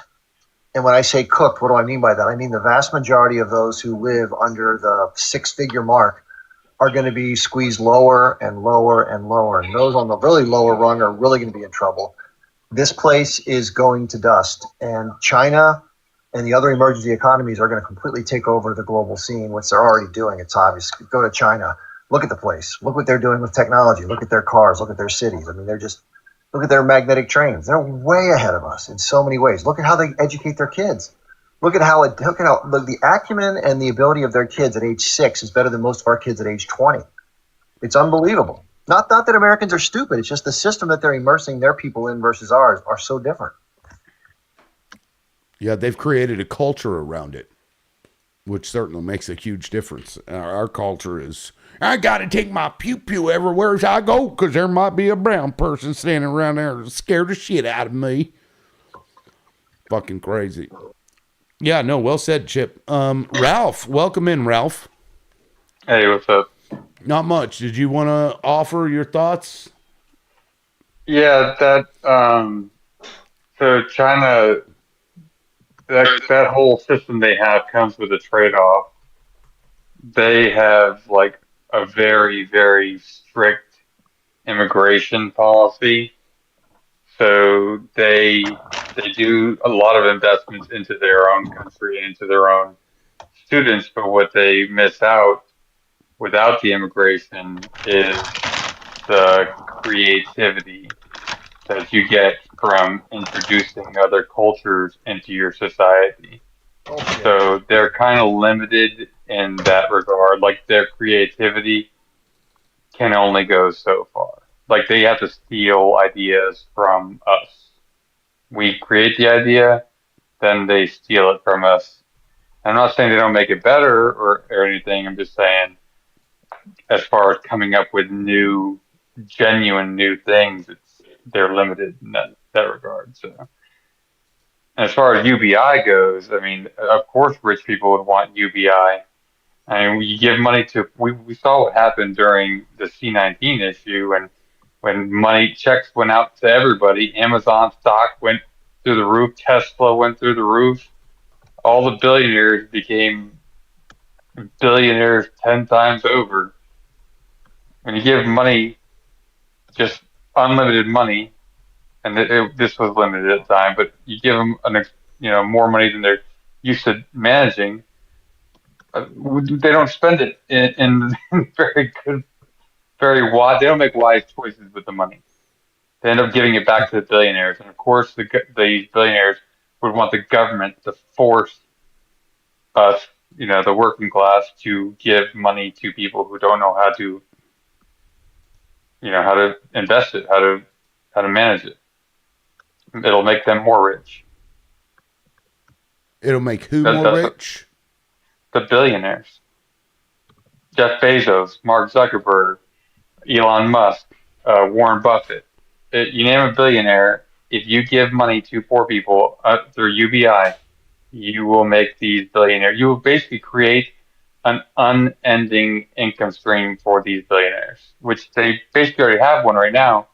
But we could all decide Jeff Bezos is a horrible person, and we're not going to buy anything from Amazon ever again. We're going to go to Temu. We have that freedom of choice at this point right now, but that's leaving us quickly. So, so you're saying though that if you give poor people money, they just give it back to billionaires. Is that, or that they're Yeah, not good at managing it? they've never been good at managing it. That's how they ended up poor. So, in what way do you think they're not good at managing it? Poor people. Well, it's twofold. One, I mean, in our society, it's expensive to live, for one, right? So I'm not going to discount the fact that, like, I'm not saying everybody that you give UBI to is not going to just spend it on living expenses, but the majority of people that are barely scraping by, if you give them an extra $100 more than they need, it's very unlikely that they're going to save it. Save it for what? Anything, I don't know, rainy day fund, like an oh shit fund. Like I I I Do have you extra money. I should, well? Do you yeah. think that currently they have enough money to save? No, but I also think that that is a lifestyle choice. Here in America, we believe that, like at 18, we should all be able to have two cars, a house, four kids, Who thinks that? uh, and Americans. You think children go out of school and think that they should immediately have a house and two cars? Yeah, I think that people who uh, agree with UBI believe that all Americans at 18 years old should be able to have their own house, working at McDonald's with two cars and three kids, married, yada yada yada. Where did you read that?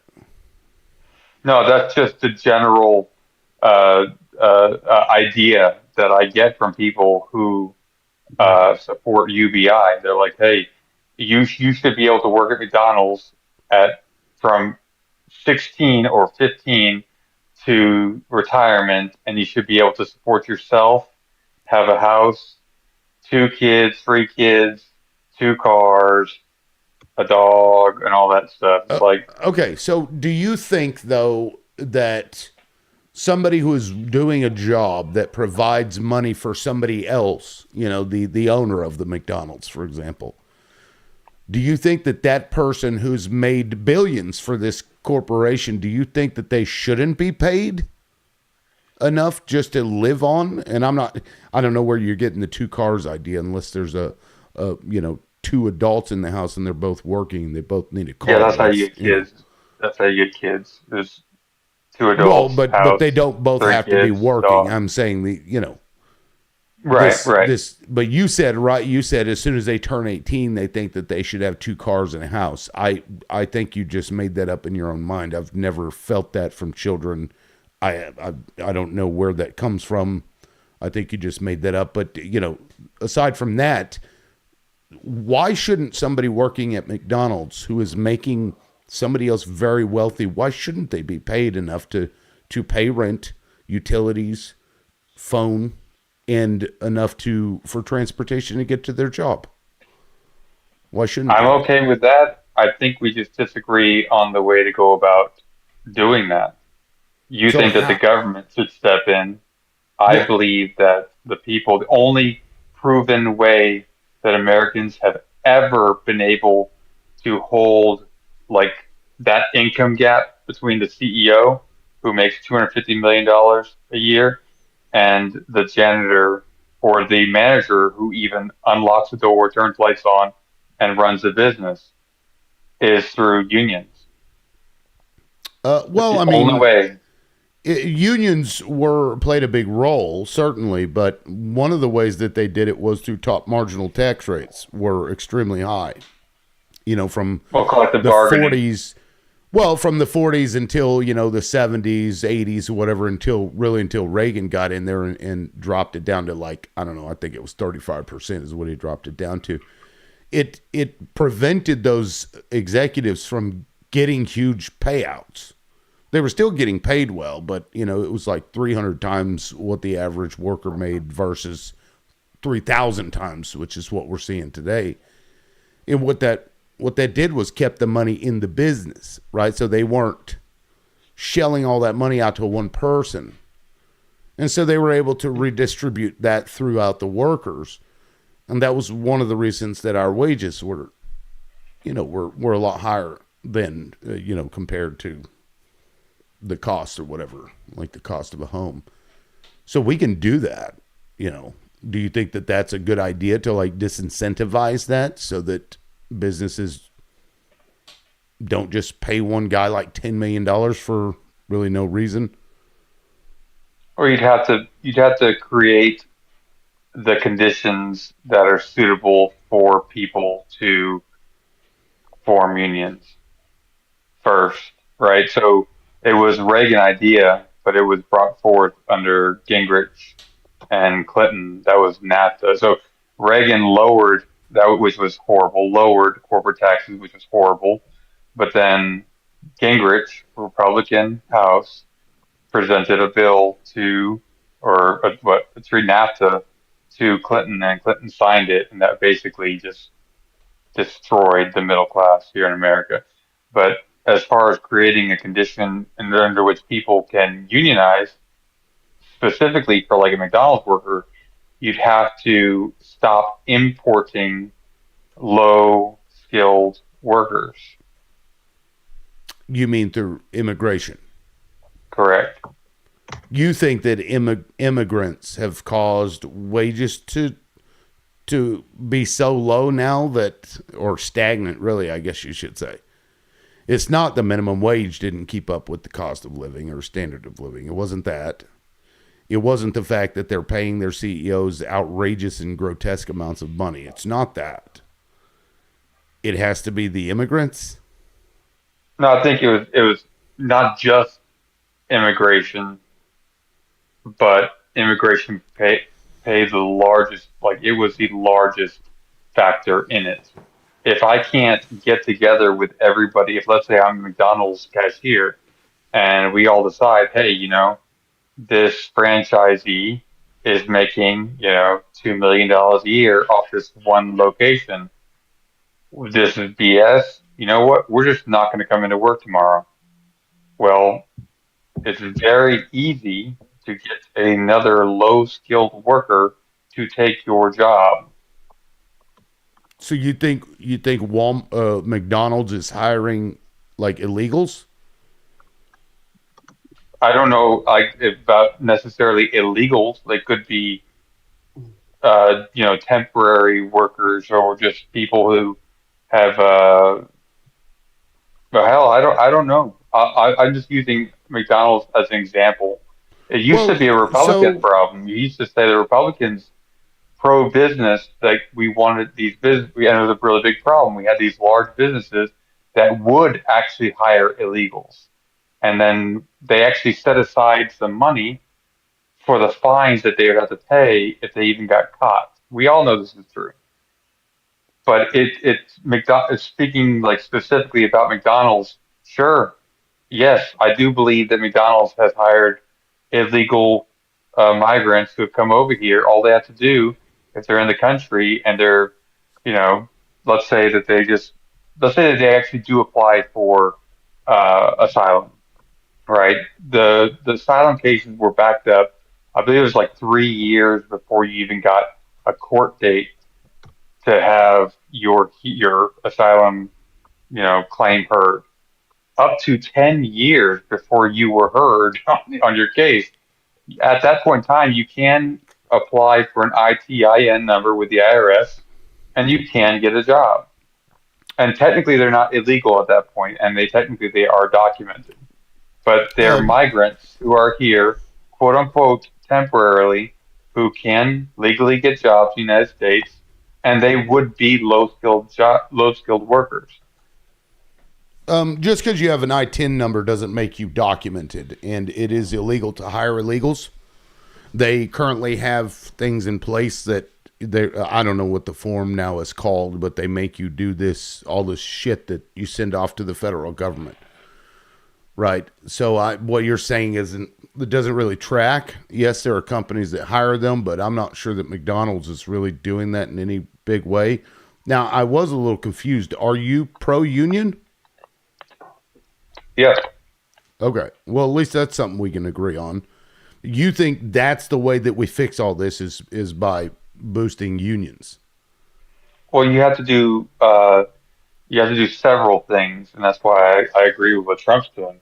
Is first you have to punish companies from uh, picking up the factory and moving it overseas using foreign workers who work in lower standards, right? They don't have OSHA laws, they don't have the EPA like China, um, and then turning it around and selling it back to Americans, right? So we get screwed several times there. One, the jobs Well, that's that already we done. had, That's yeah, already it was done done. under NAFTA, right? But Right.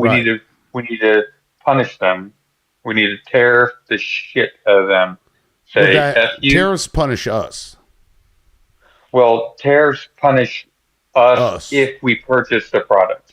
Right. And if that's the only product that's available in that, then it's punishing us for something that, you have one option to buy from.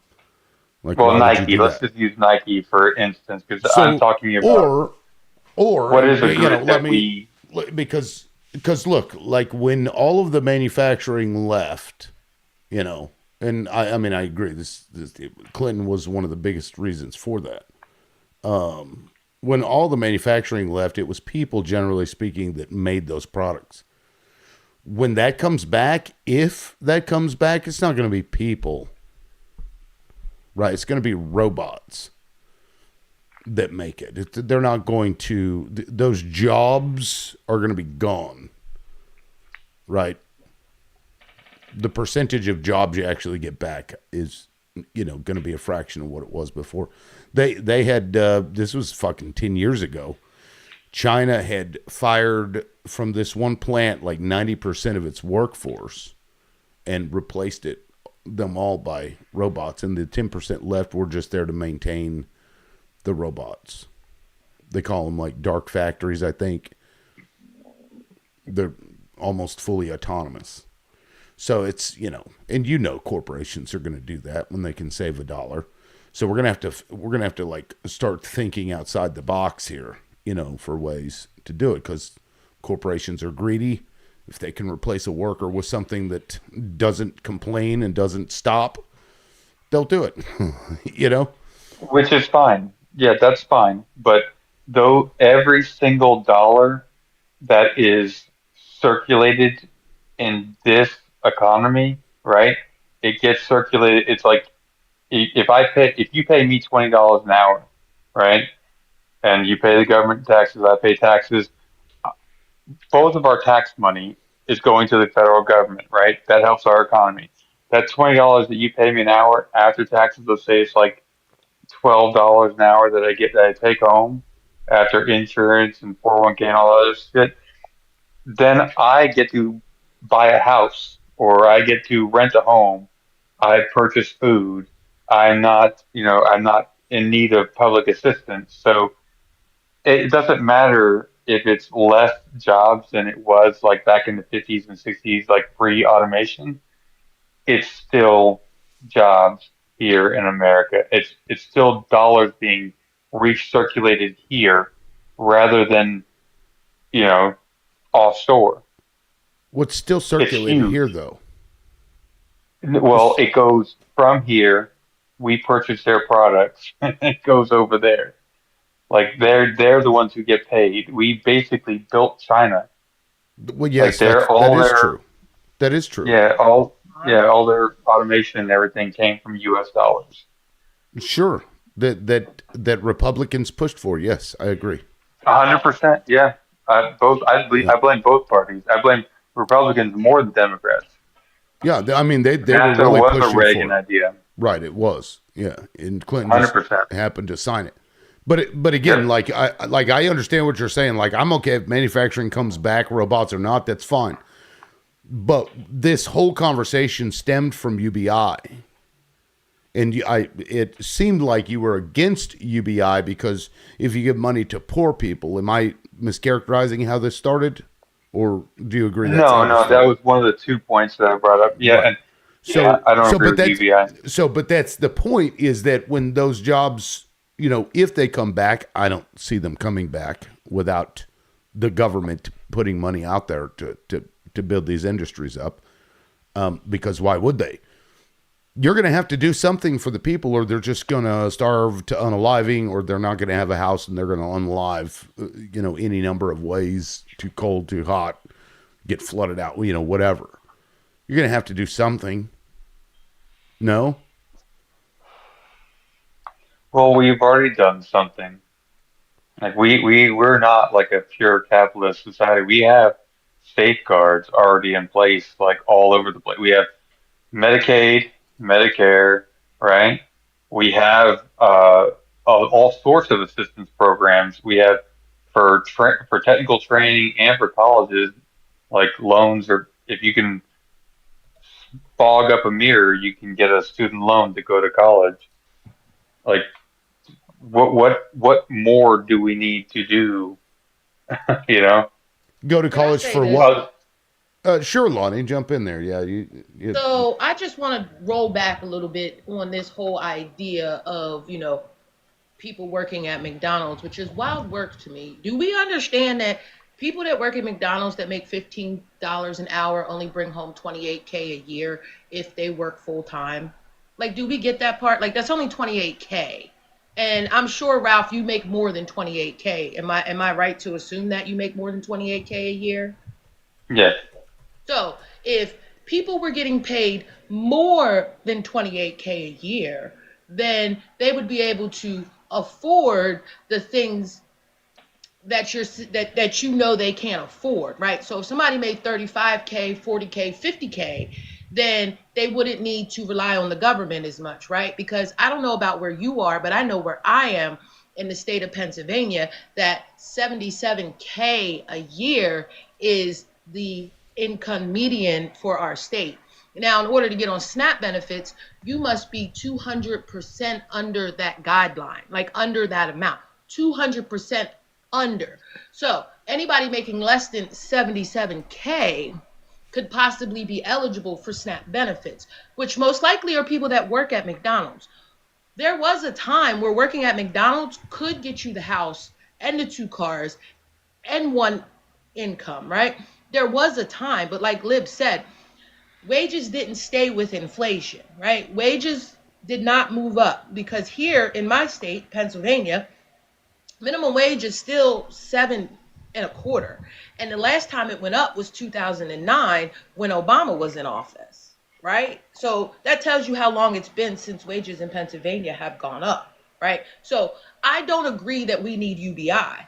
I don't agree in it at all. What I think we need is to go back and make sure that we're taxing the way that Lib had suggested, right? Make the wealthy pay more in taxes and the poor pay less than taxes, right? This whole system is corrupt around every single corner that you turn because of the fact that people aren't given a livable wage. Because here's the thing, right? If you gave people at least $35 an hour for minimum wage, there would be less people needing government assistance, right? That's not going to take everybody off because you have the disabled, you have the elderly, and you have children, right? But outside of those folks, if you paid everybody else a base of, I'm going to say 35K a year, less people would be dependent on the system. Number two, the only people that are dependent on welfare are the elderly, the disabled, and people with children who make under the 200% threshold of whatever your state income median is, right? So if people got that wage, they wouldn't need these systems. So no, I don't think we need UBI. I think that we need to start making corporations pay their employees a livable wage. And then to go into the union, right? The union was brought in to make sure that these workers got that livable wage, right? But we know, I mean, at least I know, and I think Lib knows, that they brought in the undocumented, quote unquote, which I hate that word, to bust up the union, right?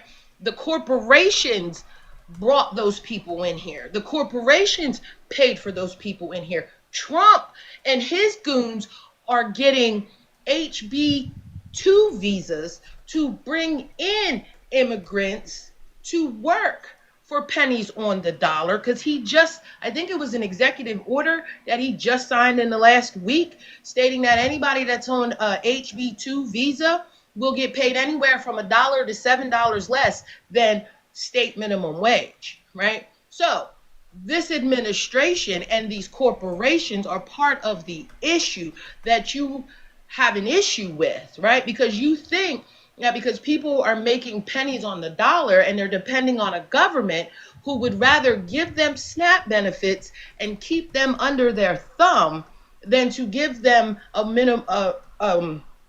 livable wage by forcing corporations to pay their employees livable wage is the issue. The poor person and the immigrant isn't the problem. It's the corporations and this administration and this government is the issue, because the only way you get people to comply is to keep them hanging on by a string, like being poor and struggling and not being able to afford things, because Trump said it out his own mouth in so many words, right?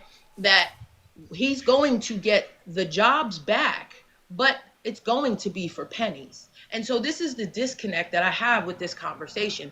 Is so many people are pro Trump because he's a businessman, but understand that he's also a felon. He's also a con man. So you're agreeing that he's good at conning and doing felony things towards people because he's got a whole history of the things he's done to people, right? And the fact that this situation that we're in now with Trump and all this is more reason to siphon from the system. Because if they give us a universal income, right, they're still going to make profit, and we're still not going to see any profit from that. And they're still going to raise the wages, and they're still going to not raise the wages. They're still going to raise all the other stuff and things. So no, I disagree with UBI. I think we need to start making corporations pay people a livable wage.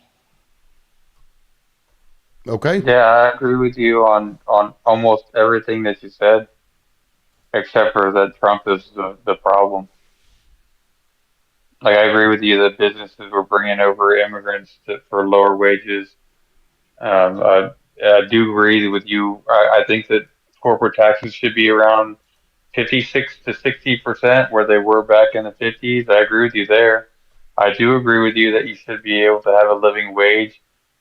I just think that you should do it the only proven way we've ever done it here in America is not through the government, it's through unions. And when you say, well, we need to raise the federal minimum wage, I don't think that the federal government does too many things. They're not as efficient as the market. Like the open market actually gets the indicators quickly, responds quickly. The federal government is the lagging indicator. They don't. I mean, you see the problem we have right now. If you're dependent on raising the minimum wage, let's say you got the minimum wage that you wanted, right? $25 an hour, $35 an hour. You said whatever you said. Let's say that you got it today. If that's what you want, do you seriously think that the government will ever raise it again to keep up with inflation? That's the problem. You think in this negative mindset, right? Like No, this reality, this what we're somebody already making living it. $25 an hour is a bad thing because they won't raise it again. But minimum wage is 7.25 in majority of the states in the United States. But then again, your mortgage is over $2,500 a month. When $15 an hour is only 38K a year. The math doesn't math with your logic there, Ralph. It doesn't work. We're already living it. Like we Well, yeah, already they raised the have a, wages, we but already no. they raised When? everything but wages. 7.25, $15 an hour, Ralph. $15 an hour is 28.6 a year. That's it. That's all. You're not getting no more than 28.6K a year. That's it. That's all at $15 an hour. So if that's what I'm getting at 28K a year, but for me to buy a house, I need more than that. So, There's no way so, I'm going to be able to buy so, a house. Ralph, do you not agree with raising minimum wage? No, I honestly I don't agree with the federal minimum wage at all. Why? I think we should get rid of it. Well, because I Why? think that having a minimum wage actually hurts the economy How? more than it. Oh, because you've got like let's say you have like a 15-year-old, right? Just they don't really need a whole lot of money. They're still under mom and dad's roof, and they want to go get a job just for a little bit extra money, something to do, something productive. The parents want them to get a little bit of experience working, right? That's Go not like all. lit. That's not always true for 15-year-olds. When I You're right. You're worked, right. when But I worked, it I was to think actually pay bills. When I was okay, young, that's an exception. That should be an exception, right? Not the rule. All right. but If either way, you want, good. if you want to raise your wages, right? If your company, if there's such a disparity between the CEO and the person unlocking the doors, turning the lights on, you know, inviting customers in, reshelving like stock product, ordering new product, turning the lights off, and locking the door, then you need to form a union. And the only way you're going to be able to form a union is if we don't have scabs. If there isn't a large group of people that are unemployed and But what does this have coming to into do this country, about with minimum wage? My question Right. well, was, why minimum, would you get rid of minimum wage? And now you've gone back into like well, because others my argument union. is that instead of minimum wage, because that's never worked. We've already tried it. We sorry, how long we had It, minimum wage? it did work, but what they did was they didn't tie it to actual cost of living. That was the problem. That was a mistake that they made. But it did absolutely work.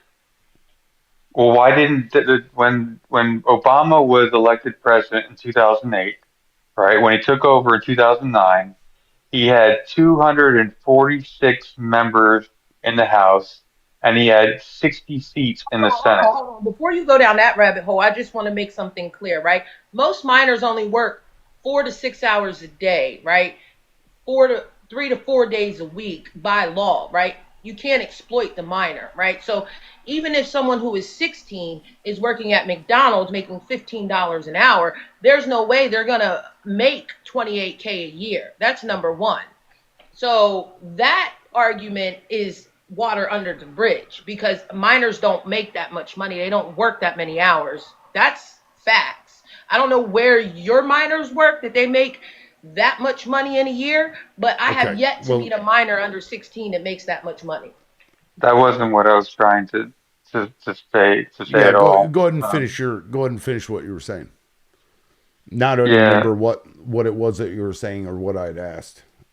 Well, I was trying to distinguish the difference between uh, the federal government getting involved. You're right, like they didn't tie it to inflation, minimum wage to inflation.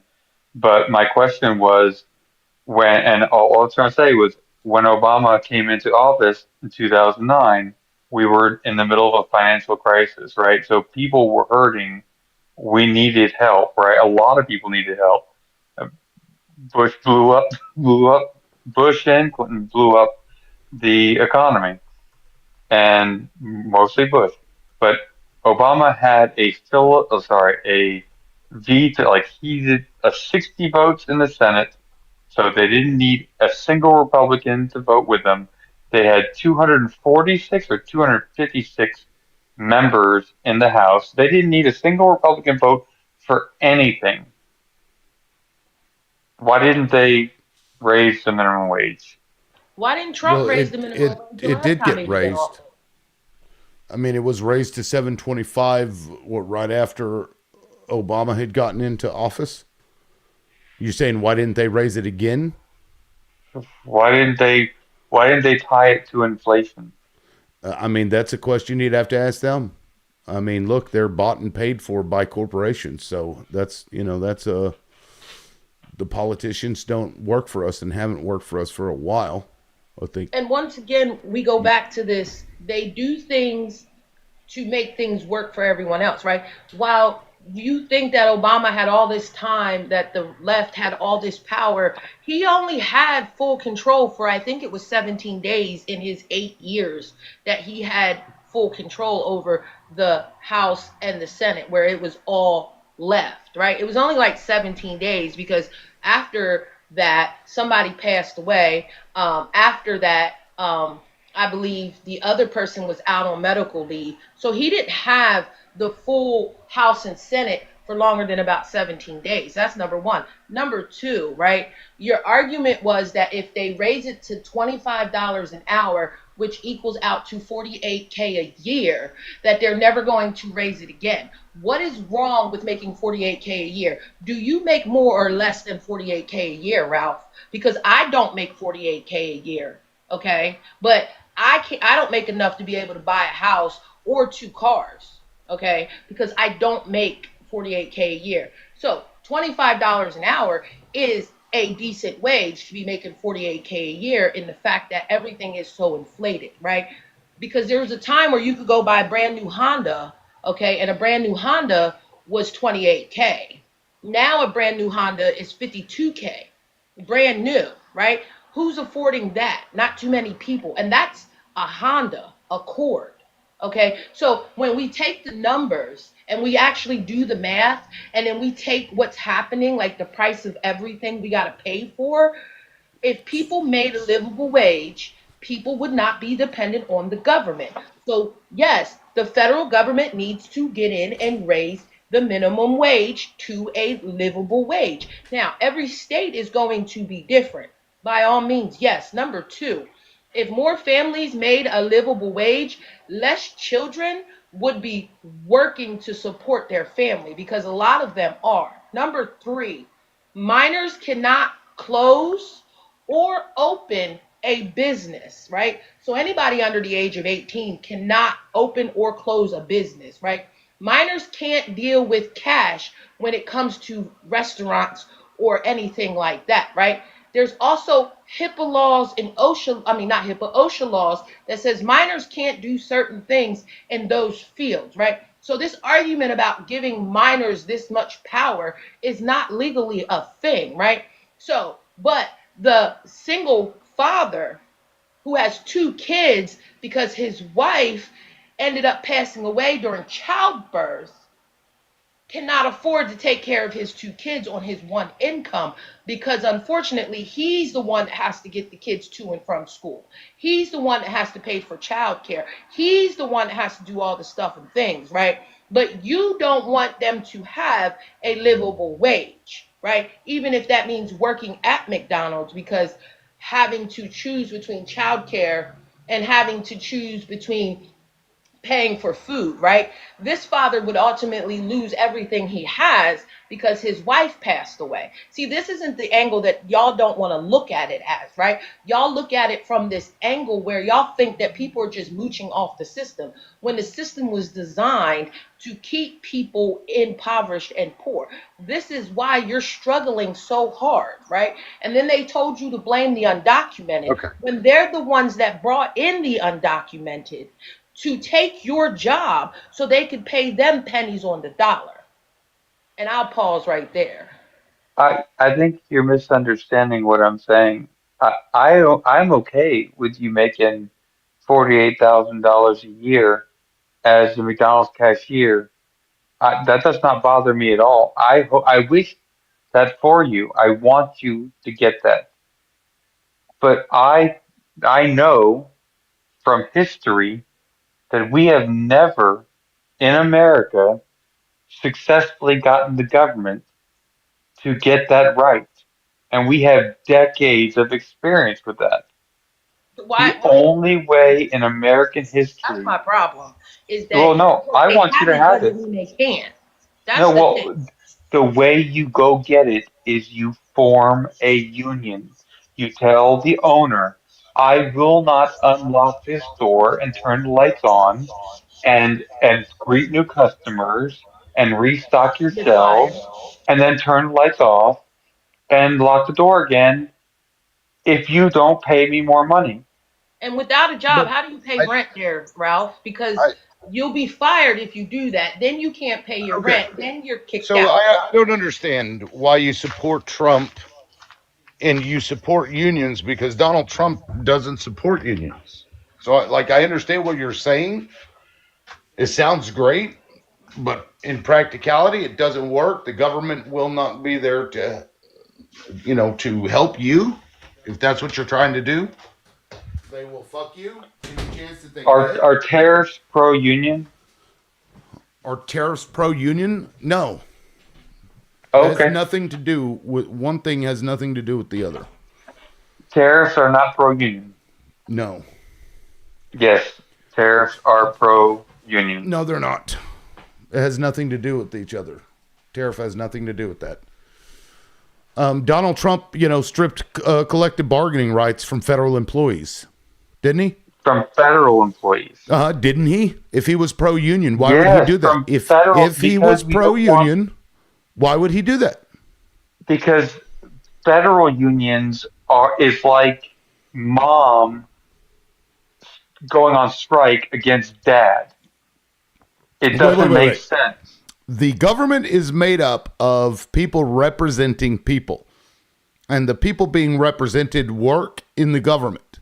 And you're telling People me working for that the they people. shouldn't be allowed as people to form unions to bargain with their own government? In fact, I would But argue that's they called have more of a voting. right. They have more That's of a called right. voting. No, Yeah, they can vote. no. If they're employees, they're employees. It doesn't matter, doesn't it? Yes, it does. How? Well, you don't grow up in some random city in Pennsylvania or Ohio and say, okay, well, I'm just going to take a federal job. No, you have the choice of a job around the country where you can collective bargain. You take a federal job, if you were to go on strike as a federal employee, you're asking for basically your own taxes to go up and the taxes of your countrymen to go up to pay for your And salary. It you're an does not make employee. sense. So It's like you going on you strike against you your own aren't household. allowed to lobby your government. Is that what you're saying? You Because can through voting. that's what they're doing as employees of the government is Yeah, lobbying but the then you government. shut down I'm the sorry. government. Last I checked, that the people had a right to a redress of grievances. No. Well, you also have the right to be fired or to not take a job. And so whenever you say that he's pro-union, he's making it harder to unionize. He's also making it easier to bust them up. He's How? destroying the NLRB. He's gone through and gutted protections for unions also. He's done many things. Maybe you aren't aware of the things that he's done to harm unions, but union elections are down now. The union, we had a dock worker strike in 2024. There was a dock worker strike here on the East Coast and on the West Coast. The unions were going to go on strike because they didn't want automation brought into the field. Like they didn't want to be replaced by robots, and we want a higher pay. The unions, Donald Trump had a meeting with them, and you have not heard anything about it since. That does not, like, you're not the least bit curious about that? So wait. The same guy who said no regulations of AI. You're not the least bit what does concerned about that? regulating AI have to do with Because unions? that would be part of regulating, would it not? to No, ensure you're that talking it about doesn't interstate. to ensure that it doesn't affect somebody's job. No, Donald Trump put out an executive order saying that states aren't allowed to pass laws. You didn't see that? Now, Yeah, whether like it's interstate. Like Virginia can't say you can't use North Carolina AI and you're talking in about the Virginia. port. You're talking about the port, Yeah, which yeah, the deals with port. Yeah, foreign countries. yeah. They bring in foreign products and they transport American Right. products to. But Yeah, so from one country to another, but not interstate. Again, no AI regulation. And you're saying you haven't heard anything about it yet. He's doing things that are actively going to replace those people because that's what will no, happen. Well, sure, because no. the state could come in and say you can't put this in here, right? The It state could was do that. basically from. So the what you're talking about is different. What you're talking about is the AI, interstate AI, is North Carolina saying no, Virginia, we don't accept AI from Virginia.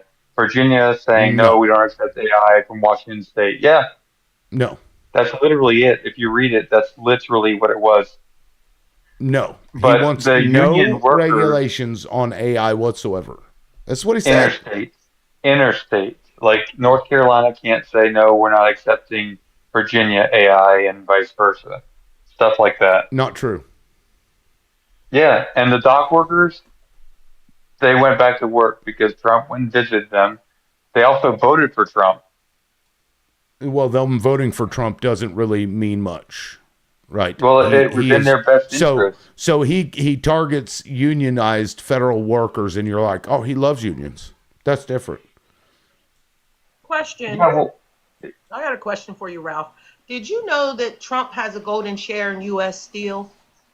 That, they sold U.S. Steel, and he got a golden share from U.S. Steel since they sold it. Did you know he had a golden share while he's president? I just wanted to know if you knew that and if you're okay with that. I mean, I agree with the decision to protect our steel industry, but I didn't know that he had a golden share. I thought that we as a country bought a golden share. Like we now sit on the board. The American government makes decisions as a board member for United States steel manufacturing. No, Donald Trump himself and his family. This has nothing to do with the U.S.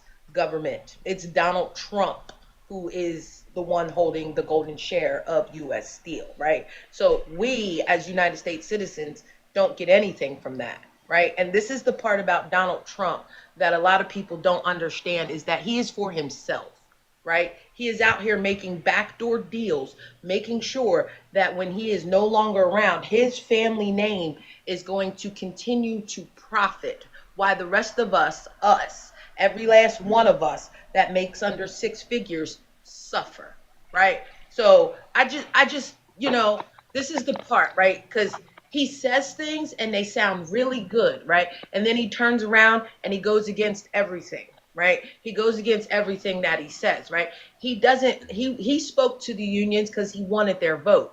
He stood up there on the day before he was inaugurated and said, you don't have to vote for me no more. Elon did beautiful things in Pennsylvania with those computers.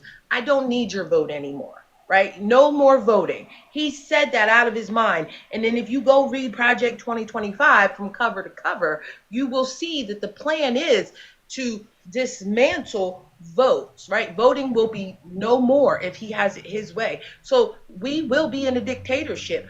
We will not have the privy to vote, right? And Donald Trump is pushing this narrative, right? While telling people that support him something totally different, right?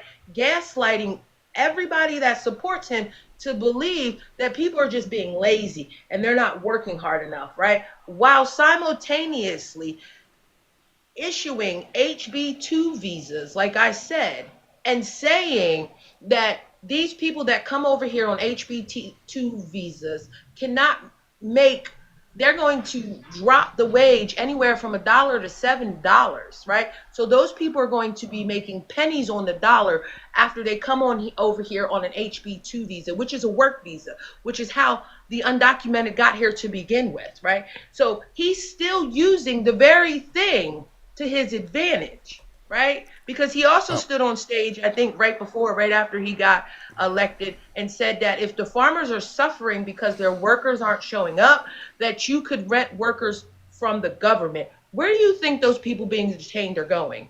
They are going to be used to help workers. And I'll pause there. For the record, Donald Trump does not personally own the share, the golden share. The government does. So I don't, I don't What company does? His company or the United States? No, the golden share that was given to the U.S. government. I'm pretty sure it's the government that owns it, not Trump himself or his family. Well, I read it was Donald Trump's company that owned it, but okay. Yeah, no, I'm pretty sure it was so whoever comes in after him will have access to that, assuming he doesn't sell it or stick it up his ass. Who knows what he'll do. But I'm not really sure what that had to do with what we were talking about. But either way, well, so Ralph, my point was to say that he lies. He does things true. One thing, and then he says something totally different, and his supporters believe what he says and don't pay attention to what it is he's actually doing. That was my point. Somebody wants me to fact check it, so let me pull something up here. And while I do that, Ghost Debater, did you want to weigh in?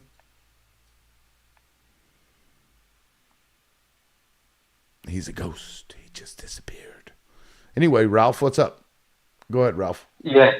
That's what I read was that it was the United States government. Our market was being flooded with Japanese steel and steel from other countries, and steel is actually a national security.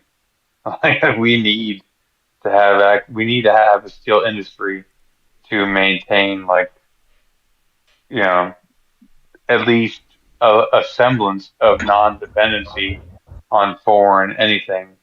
And so I understand why Trump made the decision to semi-nationalize it. But it did not go to his company or his family or anything like that. It is most certainly is a government. It's our government. We own it as people. It's our steel industry, and we are now invested in it. Yeah, and here let me pull this up. Trump appoints 2 commerce officials to oversee U.S. Steel under Golden Share Agreement, and then blah blah blah. It talks about it right here at the end. The Golden Share goes to future U.S. presidents or their designee after Trump leaves office. Let me pull this up so y'all can see it. I don't know if y'all can see that or not, but right here. That was my understanding of it anyway. Is that he controls it right now. Either way, Donald Trump just is, he is a liar, as Lonnie pointed out, and him going and pandering to unions, he says one thing and does another. I mean, look, he said he was the peace president, and now he's bombing, Iran. So, I don't know. He hasn't actually done anything that has helped unions at all. Nothing. He's gutted the NLRB, which is the thing that makes sure that labor is not fucking people over. That's something that's necessary to ensure that unions continue to be effective. Or at least one of the tools the government has. Now, Ghost, welcome back. Did you want to jump in there? Hey, how's it going, man? It's been a while. Yeah, pretty good. Go ahead. What are your thoughts? You remember last time we spoke? I almost gave you like an aneurysm. You were really mad. I mean, you sound like one of those debate bros. I don't particularly remember you. I remember the name, though. But if you want to weigh in, go ahead. Yeah, I just think when it comes to Iran, like what do you want to happen? Do you think we should just leave Iran alone until they have weapons that can reach us, and then there's a national security threat, and then we respond? I mean, what would you prefer? What We I rid would the threat before it prefer, becomes a national security threat, or we wait until, they have nuclear arsenal capable of reaching us, and then we panic and then we respond. well, what I would prefer is that when you come into the middle of the conversation, you join the conversation. We weren't talking about that. Does everybody else want to switch to Iran? You guys okay with I that? don't mind. I just heard you mention it. I don't know. My bad if I diluted the topic. Well, that was an example about what we were talking about, which was, unions, minimum wage, things like that. But yeah, I mean, okay. So, what is your question now? So wouldn't it be rather beneficial and strategic for us to perform military operations now when Iran do not have people reaching us because they consistently chant death to America, they burn American flags, they do pretty much everything in retaliatory efforts against America. So why would we wait until they have built their arsenal up until a nuclear point and then they can reach us and then we're really screwed? Why would we wait for that to happen? Same reason why we didn't attack North Korea prior to them getting a nuclear weapon and an ICBM that can absolutely reach us. Same reason. It's You don't not go. illegal to burn You the don't. American flag, by the way. Yeah, but with all due respect, if North Korea came, if the president of North Korea and his people were in public chanting "Death to America" and burning American They do. flags, we would respond. And can you show me that Yes, consistently and yes, publicly, not they have. just like Their whole instances? culture is anti-American. Ghost. I don't know if you're that familiar with Okay, North well, Korea, well then in due because time, we'll do the same thing. We'll respond in kind. So do no, you because think they that already got a nuclear weapon and they can reach us, and we didn't do that. And look, even though, despite the fact that they have legitimate reasons to hate us after the Korean War, they have legitimate reasons to hate us. We didn't do that, and they still haven't attacked us, and nor would Iran, because it wouldn't serve their interest to do so in any way whatsoever. Listen, man. so if wait, real North quick, I just got a if what you're question. saying is that North Korea is behaving to the same scale as Iran with retaliatory action against America, and because North Korea already has a nuclear arsenal that may be capable of reaching America, we haven't even confirmed that yet. Then we might have to. It might take a little more time because we have to perform more strategic operations in order to ensure our safety and to get rid of the imminent threat of North Korea. But I guarantee you, if what you're saying is true, if they are behaving like Iran, then there'll be some maybe the next lineup. So, quick question. Do you think that Iran should have done something after January 3rd of 2020 when Donald Trump ordered drone strikes at Baghdad airport and took out Somalali, or I'm sorry, I said his name wrong, which is the second in command to the Supreme Leader Ayatollah Khamenei? Do you think that they should have struck back after that? Because I don't believe that they did after Trump took out their second in command in 2020. Yeah, because they can't strike back at Because us. they were in the middle of doing their No, they their can't even yes. strike at us right now. But They listen, did. hold on. They're hitting Oh wait, military let me. bases of ours that are over there, correct? Are they going after our allies? Correct. So you Yeah, didn't answer correct. my But question, us right? here in America, So there's no if imminent they would danger. have taken out our second in command, JD Vance, would you be just as upset because he took out their second in command?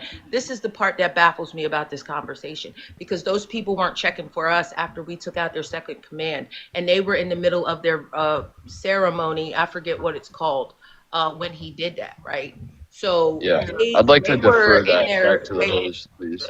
Why can't you You, answer the question? I'm just not You came comfortable up with here and changed speaking the with you. subject, but you don't want to answer the question about him taking out Okay, their well, second in what's your command. question? So what's your question? So, do you think that Iran had the right to come back at us after Trump took out his second command in his first term? That's my question. Yeah, so whether I say yes or no doesn't change the fact that they literally can't do that. They can't even reach us here in America. So there's no way they'd be able to harm JD Vance in any sort of manner. That's a ridiculous argument. So let's not dilute the conversation. I want to defer this back to the host, and I'd like to engage with the host, please. Yeah, well, I mean, what about exactly? Because she's making a valid point, in that we've done things to them prior to this that, that would cause them to hate us, right? Like if somebody Hey, but the attacked, thing is, if yes, sure. well, I mean, think about it But this Trump way. is not Let's responsible for that, right? So why would no, when you of course but not. Trump has to take on that responsibility, even though he's not responsible for it, right? So if Trump knows this, but he still has to make that decision where he puts our country first. He's saying no. Instead of us waiting for Iran to build their arsenal further, to the point where they can reach us, maybe harm some of our allies to the extent we never thought possible, we might as well take care of the imminent danger now while we still can. What is so wrong about that? That's completely strategic and completely valid in every sort of way. It isn't, and it's a violation of international law. First of all, it doesn't serve our interest to do that at all, and it's based on assumption. You're assuming that if they're able to attack us, that they will. They've been able to attack us this whole time. Like, look what they're doing in the Strait of Hormuz. This is an economic fuck to us. We're going to get screwed economically. It's going to seriously hurt. They've been able to do this the whole time. They've chosen not to do it because in that moment it didn't serve their interest. And in fact, they didn't do it when he attacked them the first time in his first term, as Lonnie pointed out. They didn't do that because they've been a lot more peaceful than you're giving them credit for. Despite all of the things that we've done to harm Iran, they have chosen to be more pacifistic because they don't want to engage in a war or whatever.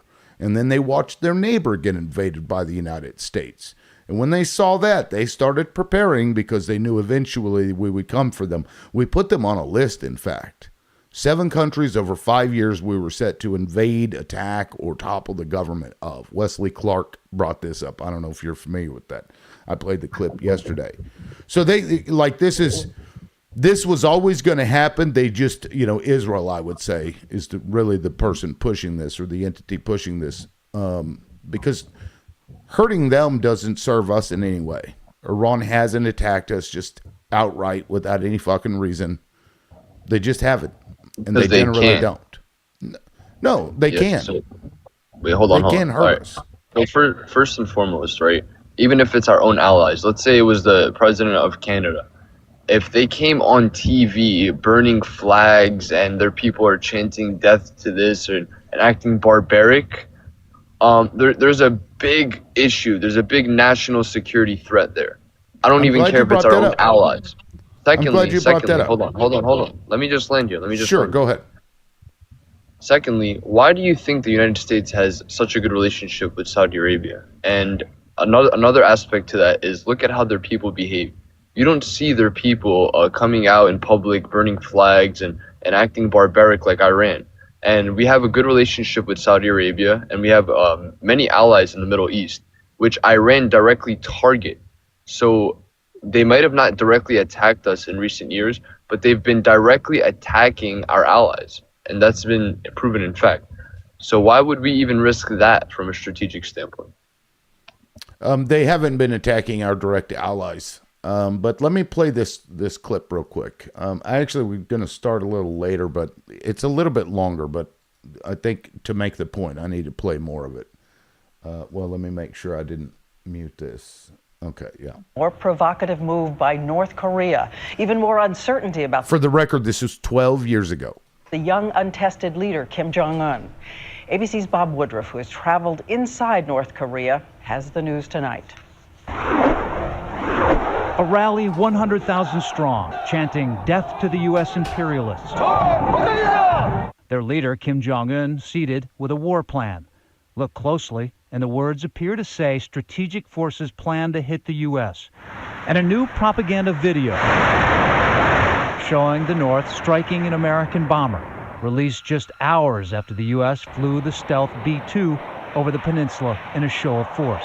There are concerns that the tensions are ratcheting up. All anyone needs to do now is light a match, and it could set off a second Korean War, and that's the real danger here, because that would be catastrophic. What's so worrying is that we know so little about the new young leader. We were there 2.5 years ago when the world first saw him. He seems more westernized, enjoying Mickey Mouse and American basketball, even meeting with former NBA star Dennis Rodman. But he is also acting more aggressively than some analysts had hoped, launching rockets into space and building a nuclear arsenal. The North's threats are red hot. If you were going to rate this from 1 to 10, 10 the most dangerous, what number would you put it? I would say we're either at 8 or 9 at the moment. While South Korean media reported today the North may be preparing for another missile test, the range is limited. Their longest range missile could reach Alaska, but not the mainland. But the North can clearly strike throughout Asia, including our allies South Korea and Japan, allies we are committed to defending. And you get the idea. I don't need to play the rest of that. We did not attack them. Did you just say at the end they can't even reach us? This was 12 years ago. Okay. They could reach us. They could hit Alaska, and they could hit all our allies there. Yeah, so this doesn't go against what I said. First and foremost, starting a war with North Korea over chanting death to America would be idiotic, and it would basically cause a world war. You know, our allies would be at risk, like the video said. So that's not the point I was making.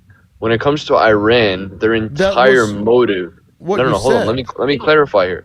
When it comes to Iran, their entire motive is death to America, and they act upon it. They consistently attack our allies. They've attacked Saudi Arabia. They've through proxies, they've trying to develop and build a weapon arsenal targeted at the U.S. allies. So the difference between North Korea is that they haven't acted on that, right? They haven't acted on it. You too, like you would be upset. Iran has been acting on it. Okay. You would be mad at them. So stop. All right. Nobody. You're uneducated. You're uneducated. Okay. Well, she's plenty educated enough. Well, then she should have some emotional regulation. So you came up here though, and you said that they chant "Unalive to America." Your words. And now when I play this from 20, you're like, well, it'd be silly to go to war for them just saying that because it would spark a world war. And yet that's exactly what we've done, and you're in favor of it when it comes to Iran. Iran also does not attack us. It does not attack our allies. It responds in kind when they are attacked, and they've been attacked many times. In fact, there was one instance, I don't know how, maybe a decade ago, where Israel unalived 9 of its nuclear scientists. Just out of nowhere, and now they're gone.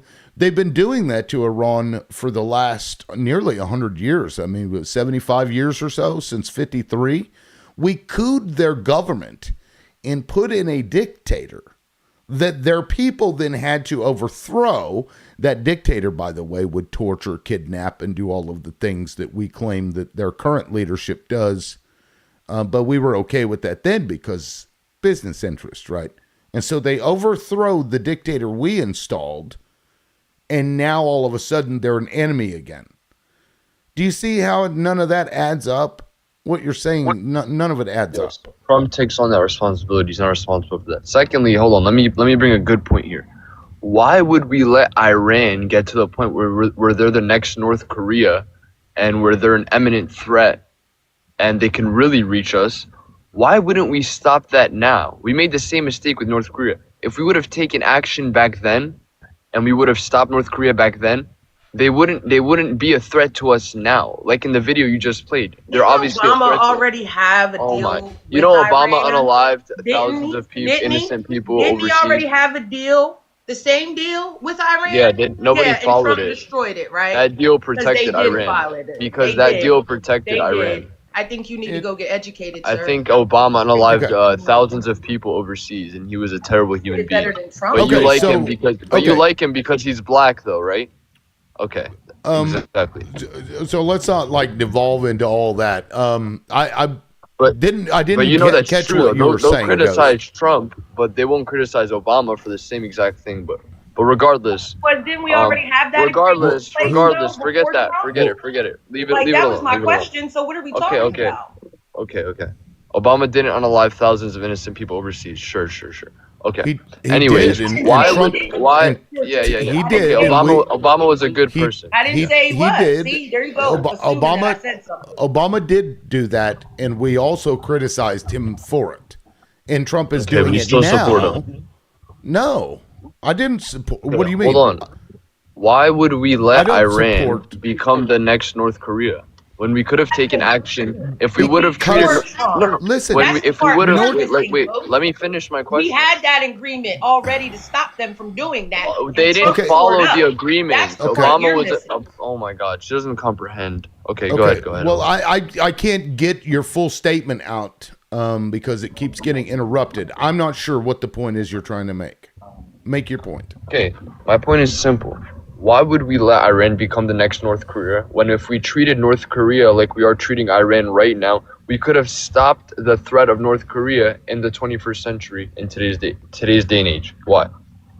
Because North Korea has not done anything to us, despite us not doing to them what we're doing to Iran right now. And in fact, actions have consequences. So when you go around the world and you attack people completely unprovoked, just out of nowhere, really, for no seeming, no purpose, when you do that, you actually create enemies. The United States has enemies. It's going to always have enemies because it's the big person on the block. We're always going to have enemies. And if our response to our enemies is to just go and bomb their country, no wonder we have enemies. So if we don't want enemies, can we just fact check what you said about Iran not striking Saudi Arabia in 2019? I don't remember responding to that at all. Saudi you Arabia said in Iran did not 2019. strike. You said Iran did not strike any of the U.S. allies. Yeah, I said they responded to them. Changed the subject like that while he was in the middle of explaining something. Yeah, That's wild. Right, and Okay, I'm not gonna. I'm not gonna engage with her. to. But yeah, I mean, well, look, I just said a whole bunch of things, and you didn't respond to that at all. You interrupted me. Yeah, no, I'm sorry about that. I just wanted to clarify that. Well, did you catch my point? Is that when you go around and that's your response to a perceived enemy, you're going to create enemies because now you're just blowing up countries because you perceive them as a threat. And yet, North Korea, even with its ability to reach us with a nuclear weapon, they haven't done it. But what has happened is North Korea sits and does its own thing, and the United States isn't going to do it because they are a player and they're given their sovereignty because they have a deterrent. And that's why I think, in my personal opinion, that Iran should get a nuclear weapon. Now, because as the thing is, if we go into North Korea and we do what we're doing with Iran, we would lose probably millions of people, of whether allies, U.S. citizens, U.S. soldiers. It would be a global crisis. It wouldn't be strategic at all. Whereas with Iran, we can prevent them from becoming the next North Korea. Like I said, why would we wait for Iran to develop further and, chant death to America when they actually have a nuclear arsenal and they're pointing it in our direction? Why would we wait for that? And you keep bringing up the past about what happened to Iran in this. What about 2019 when they struck Saudi Arabia, when they're striking U.S. allies? They're an imminent threat to us and to U.S. allies. They already struck our U.S. allies. We should respond in kind. That's one thing. If North Korea attacked our allies right now, we'd also respond in kind. Do you mean I don't want to interrupt you, but I just one thing to point out is that under Trump's first administration, he was calling Kim Jong Un the little rocket man. 12 years ago, they were chanting, "Unalive to America." Trump actually walked into North Korea, and we haven't heard anything from them since. Like they're not even on the radar anymore. Since literally every president before Donald Trump's first term, North Korea, North Korea, North Korea, North Korea, North Korea, North Korea. Trump stepped foot in North Korea after literally insulting him, calling him a rocket man. That's and then we haven't heard anything since. Okay. Nothing. And one could conceive that, and also one could conceive that as winning the war without even starting it. It's because they have a nuclear weapon. That's why. Simple. But who said? But leave Trump people strategically. alone. You No, leave no, that's people such a good alone. point. Hold on. That's such a good point because that shows that Trump won the war without even starting it.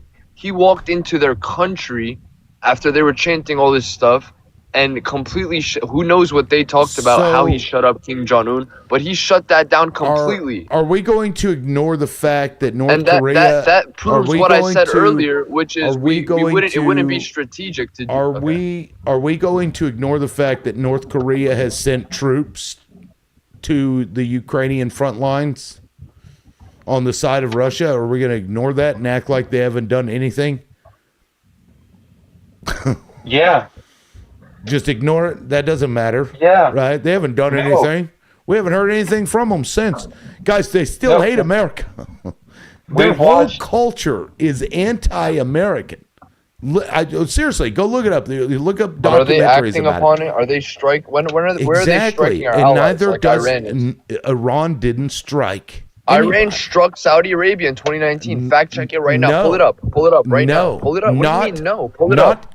Okay, not out of nowhere. If in fact what you're saying is true, if Iran shot a missile over into Saudi Arabia, it was a response to something. That's the same logic Trump is using. No. You're no better than Trump. They- That's the exact same That's logic not true. Trump is using. Yes, That's not he is. true. That's what. No. Oh my God. With It's your not the same mindset, logic. then with your mindset, everybody could just subjectively justify what they're doing. Israel could just subjectively justify what they're doing in Palestine. That makes no sense at all. Okay. Oh, here we go. Right here, 2019 conflict. It was the Houthis. Backed by who? And funded The by Houthis who? backed by themselves because in that moment, Backed by themselves. Saudi Arabia, Wow. Saudi I can't Arabia, believe you, bro. Saudi Arabia was attacking Yemen over and over. It had been for a long time. In fact, Donald Because Trump Yemen used, is building, in fact, pointing. Oh my in God. fact, Oh my God. In fact, Donald Trump used the fact that Saudi Arabia was unaliving people in Yemen. He was using that fact to get them to cut production. He threatened to withhold weapons from Saudi Arabia if they didn't cut production because the price of gas and oil had dropped so low that U.S. oil manufacturers were starting to lose money and it would have closed oil facilities. So he got Saudi Arabia to drop and cut production in order to jack the cost of oil back up so that U.S. companies could make a dollar. And this was the same. So we were funding. So what? We have in a fact, relationship with we Saudi were Arabia. funding. We were That's funding. one of our allies, and we they were were struck funding. by We were missiles. funding the attacks on Yemen. And so, using that logic, Show me the evidence If- of that. Pull it up. Show me the evidence of that right now. If you show me the evidence, Evidence of that, I'll of what? say it. Showing that America backed Yemen. I didn't say they backed Yemen. They So- were so who paying did- for Saudi. They were giving weapons to Saudi Arabia, who was attacking Yemen. Yeah, Saudi Arabia is our ally. They were struck. Their oil facilities Okay. were struck And by you're missiles. telling me that we're allowed to have allies that we fund weapons to, but when Iran has an ally in Yemen with the Houthis, they aren't allowed to fund them in any way. Now they're a terrorist organizer. Is that what you're saying? Thank God the U.S. funded what's it called, Saudi Arabia, because Yemen was building missiles and pointing it at Saudi and trying to hit Saudi, and they did hit Saudi. Saudi so Arabia it's not like we're attacking just saying them. they were planning on it like everybody else is. They actually did it, and thank God the U.S. gave And Saudi Arabia the lost. weapons to respond. Saudi Arabia lost that, by the way. They didn't lose it. Yes, I mean, they look did. at Yemen. Yemen is still trying to recover. Look at Yemen right now. Real quick. Yemen is still trying to recover. Can I say something? Yeah, 'Cause, what's up, Lonnie? somebody needs to Their pause. weapon arsenal is like from the Because 1600s. Can I speak, please? I was Yes. on pause for you. Thank you. So it says here, at around 11 a.m. Eastern on December 29th of 2019, the U.S. attacked 5 Hezbollah positions in Iraq and Syria territory, according to the Pentagon. The U.S. targeted 3 locations in Iraq and in Syria, including weapons storage facilities and command and control posts. One U.S. official claimed the strikes were carried out by F-1 F-15E fighter jets using precision guided bombs in a secondary explosion. So I don't understand what his argument is. Like, because the fact of the matter is, he asked the question earlier, and I answered it twice that Obama had an agreement with Iran for them Oh not my, to here do we whatever. go. Can I finish, Obama. please? Hold Thank on, you. let Lonnie finish. She was quiet for quite some time, Ghost. Go ahead, Like, Lonnie. Obama had this agreement with them prior to Trump coming into office, right? And Trump destroyed that agreement. And isn't he currently trying to reinstate a similar agreement with them that um not Biden, that Obama had in place to make sure that they couldn't do what he's claiming that they're about to do? Like, I'm so Yes. confused on So this let me whole. respond. You asked the question. I So asked the yeah. host, not you, sir. Thank you. Okay, forgive me. Okay. What I'll let what the was the host respond. question? What was the question? The question was is didn't Obama already have an agreement with Iran to keep them from enriching nukes? Like, didn't he already have an agreement with them before Enriching he came into nukes. office? Okay. Yes, the That makes JCPOA. sense. And didn't Yes. Okay. Trump get rid of And did that agreement? Iran abide by Well, that? hold on. She had a follow up Host, question. Hold on, Ghost. I'll get didn't to you. Trump dismantle that agreement? He did. Yes. Okay. Just wanted to answer the question that was asked when he first came up here, that we already had that in place. So there was no reason for Trump to do what he did and dismantle it to do what he's doing. That is my point, and I end there. Yeah. And Okay, so let and me just respond. So it's like me and you have an agreement where I lend you $1,000 and you're supposed to pay me $100 a month, and you just don't pay me back ever, and you just don't abide by the agreement at all. So the agreement becomes completely irrelevant at that point because Iran was not abiding by Obama's agreement. And I feel like that was a little derogatory with how she was speaking, because the thing is, they will never criticize Obama and what he did with unaliving innocent people overseas. I know you did. I'm not saying you, but they'll be the first people to criticize any Trump and any other president. It's ridiculous. So I feel like she was a very derogatory person. That was the vibe I was getting.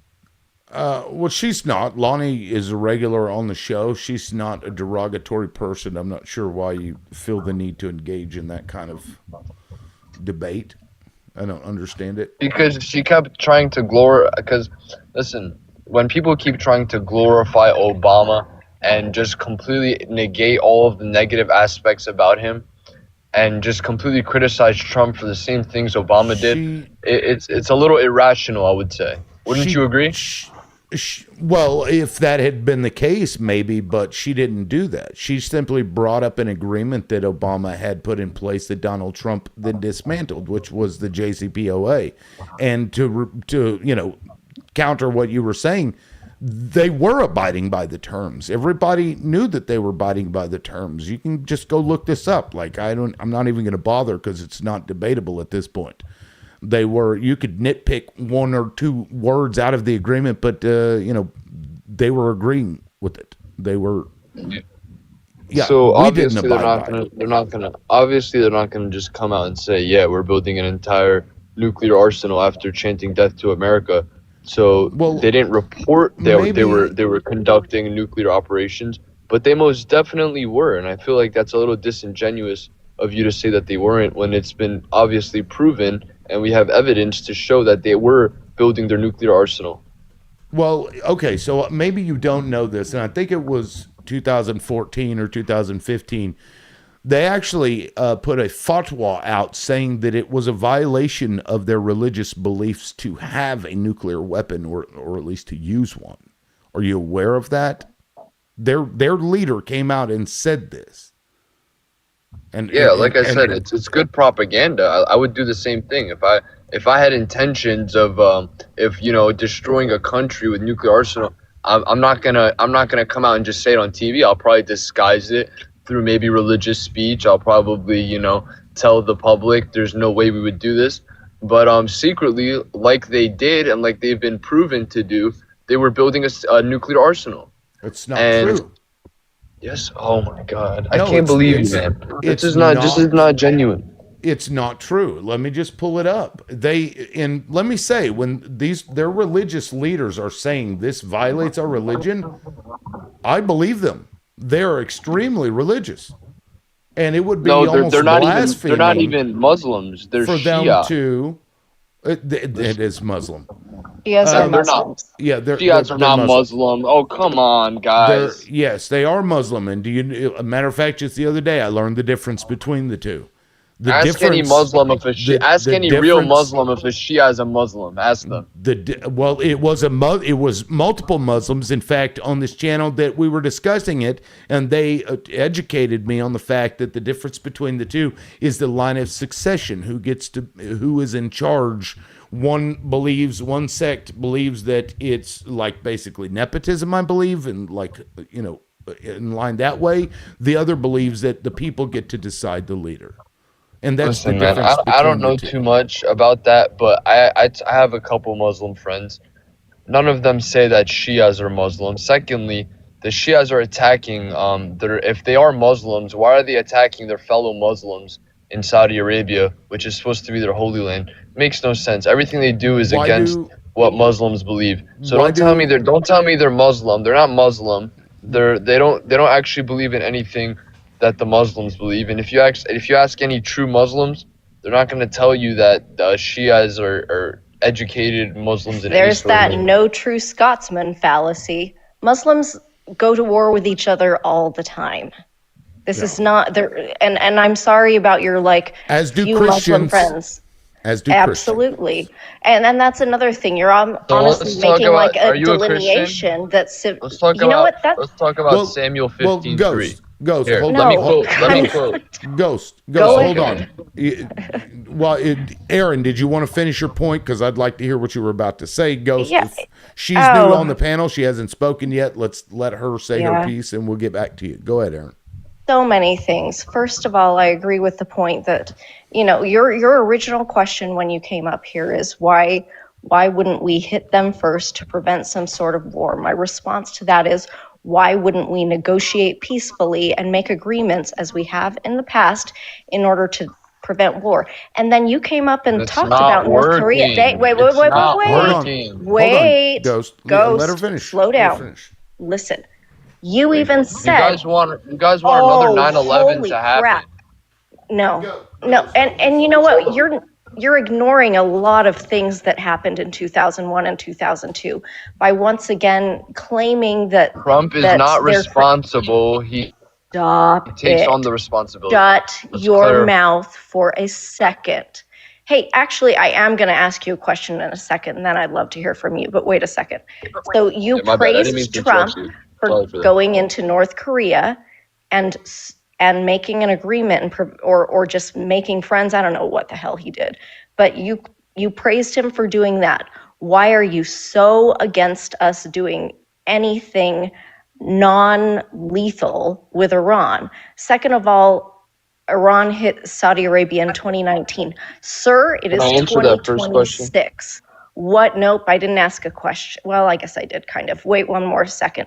Third question, and I would really love to hear the answer to this one, especially if you can answer it honestly. Dude, are you an Israeli? No, I don't support Israel in any sort of way. I think none of our taxpayer money, none of our hard-earned U.S. citizen taxpayer money should be going to Israel. Secondly, when it comes to North Korea, the reason why I praise Trump is because if he were to do what he's doing with Iran and North Korea, we would lose like a couple million people. It would be a global crisis, a world war. It wouldn't be strategic at all. So when it comes to Trump, what he did was he ended the war before it even started with North Korea. He walked into their land, silenced them, walked out, and there was no violence. That's proof of his leadership and his skills. Now, when it comes to Iran, why would we negotiate with them, make treaties, risk them building their nuclear arsenal and them betraying it in the end? Why would we even want that unnecessary risk? There's no reason for it. We might as well eliminate the what threat. happened? Did we not destroy their nuclear capabilities last year? What happened to that? Clearly we were wrong. Clearly we thought we did. We thought that was enough, and they didn't want to stop. So we had to take further action, like educated people do when their country is at risk. and they actually care about their people, that's what they do. They make educated decisions to protect their people, and that's what Trump is doing. Trump's So you like, I don't know what do you guys want another 9/11 tragedy for everyone to start waking up? Well, what is it that you guys want? And I'm not talking about the peaceful Saudi Arabian Muslims and things like that. I'm talking about people like the Iranians. That's who I'm talking about. Well, Iran is peaceful. It's, as a matter of fact, it's more peaceful than any of the nations surrounding it. That's just a fact, man. You just go look through history. They're more peaceful than all of those countries, and maybe that's why they think they can bully up on Iran. Iran hasn't done anything to us. Iran isn't going to do anything to us. That they're not out. They're not out in the streets burning flags. They're not chanting "Death to America." That's all Saudi Arabia. That's all. Everybody that's civilized, people all America, over the world do that. Hold on, People in the everybody United that acts States do morally, that. everybody that acts morally civil, like Saudi, like you don't see them coming on TV burning shit and screaming shit and acting barbaric. We have good relationships with them. We don't harm them. We don't put them in danger. Now, people like Iran, who's on the pathway to becoming the next North Korea and bring us, like I mentioned, why would we risk treaties with them, letting them build their nuclear arsenal, and then maybe further down the line they just betray and put us at risk? Why would we risk that? Okay, I'm bringing in the timer, everybody. I'm bringing in the timer. Who was that question directed to, Ghost? That was to Aaron. Yeah, I don't know. I feel like I've already answered this. They're just not that threat. They're not what North Korea is. They're not an isolationist nation. They have good relations with many nations around the world. They're motivated by a lot of commerce. I don't know. I'm out of words to explain to you that this is a bizarre and to say that Trump and rational decision in the same sentence. No, man, there's nothing rational about what happened here. And you claimed that you're not in support of Israel in any way. You know that Israel's the reason that we did what we did. You know it. You know that they can't hit us. So who are we worried about them hitting? Right. Are you good, Aaron? I'm good. Okay, thank you. Yeah, now let me get around the room. To what I said at all. She didn't really respond. Okay, well that's fine. I'm going to go left to right, and I'm going to get through the room so everybody has a chance to talk because there's a few people that I gotta actually get going, but I really appreciate you talking to me. It was you've shown a lot of respect and kindness, and I'm gonna shoot you a follow. It means a lot. All right, thanks, Ghost. I appreciate it. Appreciate you being up here and riling up everybody. Put some fire under their asses. Anyway, thanks, man. Let me get to Dina. Dina, go ahead. Welcome aboard. Have a good one. Yeah, we'll see you later. Dina? Oh, Dina left. All righty then. Get outside. Welcome in. Go ahead.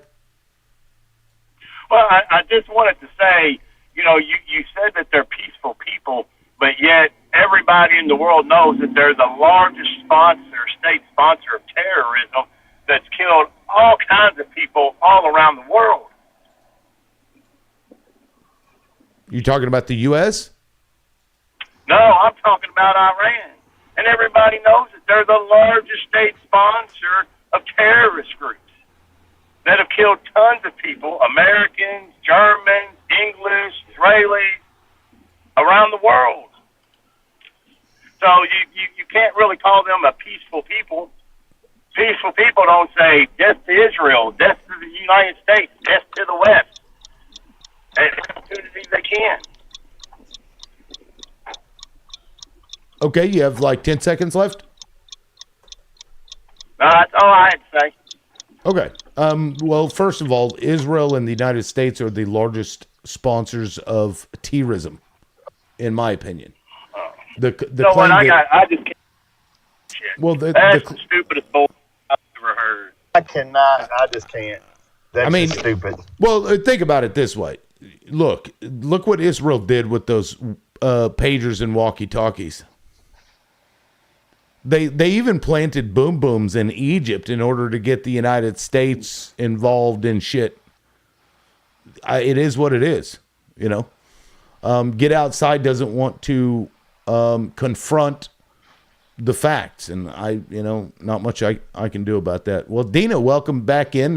You said you hit the wrong button, but go ahead, Dina. Yeah, I was going to go off mute in case you want to leave it. Oh, no. Listen, just real quick. I'm going to be real quick about this.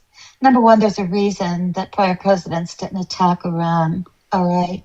And primarily it was because of the Strait of Hormuz and how much shipping goes through that strait. And also there's the Strait of Bab el-Mandeb, which is just south of the Suez Canal. So basically, I'll tell you something. You think this was a grand idea? That was a preemptive attack.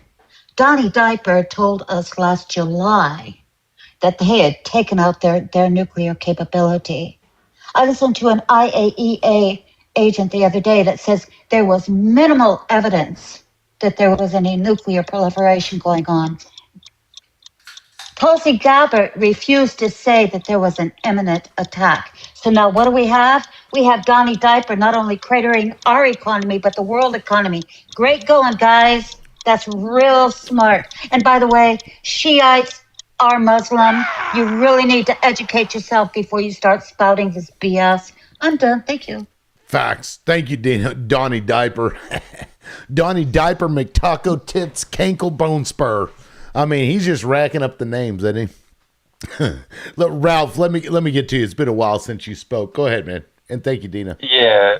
The very first thing that the IRGC did when they took over power in 1979 is they raided our embassy, and they made a movie about this called Fargo. They raided our embassy. We had to keep our people in the Canadian embassy because they were okay with the Canadians, just not America. And we had to smuggle them out of the country. Canada got all the credit for it. It's a really cool movie, Fargo. Ben Affleck. You should go look into it. What boggles my mind is that you can sit here and imagine that Trump can be this crazy person that no matter what, you cannot change his mind, and he's hell bent on destroying the world, and you cannot imagine that these people who are actually destroying the world in Iran, you can't imagine that there'd be another set of people like that. Like USS Cole, 2001. They have been attacking us. Okay, so you brought up the embassy raid where they took hostages, right? Do you know why they did that? So this is before that. This was actually immediately during the revolution. Thank you, Bunny. Yeah, it's called Fargo. We actually hit the people at our embassy. We hit them in the Canadian embassy. No. I'm asking when they took the hostages. This is often for 400 pointed. Some days. Yeah. Yeah. Do you know why they did that? Go ahead, tell me. So the reason they did that is because the Shah, which was our dictator, was Pahlavi. They had overthrown him, and he was the guy that we put in charge of their country. Then the United States, because it had already been overthrown, right? The country had already been overthrown. Pahlavi was already out, and so they had taken their country back effectively. And then the United States allowed Pahlavi to come into the U.S. to get medical treatment. I believe it was cancer. And because he did that, that's when they raided the embassy, which was to that point still operating, because they were still going to allow the United States to be in there. The people were afraid that the United States was about to put him back into power after they overthrew him. That's why they did it. Now, maybe we wouldn't have, but I think at least it's understandable why they would have done that, right? Just for context, because nothing happens in a vacuum. You're right, and also just to go to point to what you were saying is that they wanted the United States to return him so they could prosecute him, and the United States wouldn't. So basically the United States harbored a fugitive that they put in power, and then when they overthrew their government, to get it back into a democracy, they said we want him back so we can prosecute him, and the United States said no. So the United States basically was messing with their government infrastructure many ways, and that was one of the last ways they did was to take somebody, take that fugitive, and gave him harbor, just as they're doing now. The United States is doing the same thing with IDF. So I'm just saying the United States this is a classic move, but now the United States has no way to circumvent that problem. So they just said, we can't go in there and put another dictator in, so we're just gonna bomb them into smithereens. Right. Yeah, at least in 53. And they're losing. Yeah, the United States is losing this battle. I mean, I don't know if everybody knows this, but it is a fact. They are losing. Can I put that into perspective real fast? Sure, Ralph. Yeah, go ahead. Okay, so let's say that Iran comes over here and like we all revolt against Trump, right? We don't like him. We want him out. We revolt. We say we remove Trump from office, right? Because he's destroying America. And Iran says, hey, Trump, you can come over here for, you have cancer. Russia put Trump in anyways, right? So then we say, hey, we want Trump back here so we can prosecute him, and Iran doesn't give him back. So we raid the Iranian embassy here in America and we hold them hostage. Okay. Does that make sense to you? Yes. It does. Yes, we would go and raid the Iranian embassy here in America. Well, what the United hold States people hostage. So what they won't return Trump. So what the United States would do, you do with the tools that you have available to you, right? And the United States has a lot more tools available to it than Iran did at that time, probably due to this day. We would sanction the fuck out of them. We would steal their tankers. We would seize their assets. We would do all those things. We wouldn't necessarily, does Iran even have an embassy in the U.S.? I don't think that they do. They don't, but I was just trying to make. But no, I take your point. Just give you perspective. No. I don't believe understand what you're that saying. you would even try to defend it. It's okay to say no. No. Look, I'm not saying that what they did was like great, but it's what they had available to them because they don't have the power or authority to sanction the United States, right? There's like they could say that they are and embargo us, but it's not going to impact anything, right? So that's not going to hurt us. So what else do? You take hostages. That's another form of what they have available. Did they get their Shaw back? No, I don't believe they did. Did we get our hostages back? Yes. What was the arrangement for the hostage return? I believe that was the Iran-Contra scandal with Reagan, was it not? Where he worked out a deal. Iran-Contra was something different. Where he worked out the deal while he was running for president to hold them. That deal. Yeah, Carter was trying to get him, and he said, wait till after I get sworn in. Yeah, right. Okay. And so then they release them, And of course, they did it on the basis of a deal that we would work with them. And look what that got them. Look what we're doing to them now, even though we, kind of worked out a deal. But, I mean, either way, I understand your point, but you at least understand that there's context. There's more context than just these rabid savages just took over this building, right? There was a reason that they did it.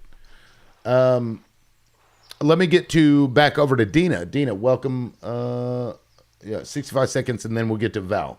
Go ahead, Dina. Outstanding. Thank you so much. I just want to bring up a point. All right. So we're going to go over there. We're going to deploy all these troops. We're going to spend $1.5 billion a day for a preemptive attack on a sovereign country. Do you guys realize if they want to create nuclear weapons, they have the knowledge. We're not going to bomb or boom the knowledge out of these people. As long as that knowledge exists, it can happen over and over again. And that's the point that this IAEA inspector said on this show that I was listening to. It makes perfect sense to me. But, there again, common sense doesn't seem to apply with this regime. So no, I am not in favor of this war. I think we're going to lose a lot of treasure and spend a lot of money, and it's crittering our economy. That's all I have to say. Thank you. By the way, I'm going to drop. Yeah, thank you, Dina. I appreciate it. Good to see you again. And You yeah, too. I mean, we injured ourselves in this, right? Because there's no winning this. There's nothing to win, really. Val, welcome in. Go ahead. Thank you so much. I wanted to come up because I wanted to shed a little bit of light, on Iran's history and the role the Americans and the British played, and two, to kind of demystify these Western headlines that kind of propelled us as Americans to be categorized in the way that we look at Iran then and today. And so let me just kind of begin with explaining how prior to the Pahlavis, by the way, I'm an Armenian. After the Armenian genocide, my family and my ancestors were all dispersed. My family ended up in Iran. So I was born in 1975 in Iran, and I lived through the revolution, and I also lived through the Iran and Iraq war, and I escaped in a very most frightening, precarious way. And now I've lived in the United States for nearly 5 decades. So let me explain Iran's history and why America plays such a massive role in what is going on.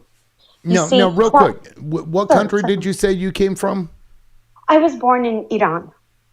Okay, guys, I'm going to remove the timer. I would like to hear Val's story to give context. So please, Val, go ahead. Thank you, dear. I want to say that you have to understand Iran's history a little bit in the sense of who ruled prior to the Pahlavis. That's really important. That's never discussed. You have to understand that the Qajar dynasty was the Shah at the time. And when I'm speaking about the time, I'm speaking exactly at 1906. In 1906, the Qajar dynasty handed over Iranian oil fields to the British and sold concessions. Listen, guys, concessions, 74% to the British for 20,000 pounds, ladies and gentlemen. And the British continued to take Iran's oil and leave it with 16% of the revenues. Iran was a backward country, my dear brother. I can't even describe the state of feudalism in which people lived at the time. And you have to understand that all of the power was not consolidated. It was like pockets of militia. Shah's father, Reza Khan Mohammad Pahlavi, consolidated the Iranian military and as such was given the throne. It was not the Americans. This is a lie. It's an absolute lie. The Iranian people put Reza Khan on the throne, on the peacock throne. His son, Mohammad Reza Pahlavi, is the one who takes power after the father was exiled. But there was something very significant that happened in 1925. And that was when not only did he consolidate the power, he began the modernization process of Iran. But now let me fast forward to what happens right after World War II. For the Americans and the West, the biggest fear was for the Germans or the Russians to colonize Iran's oil. This was a significant palpable fear.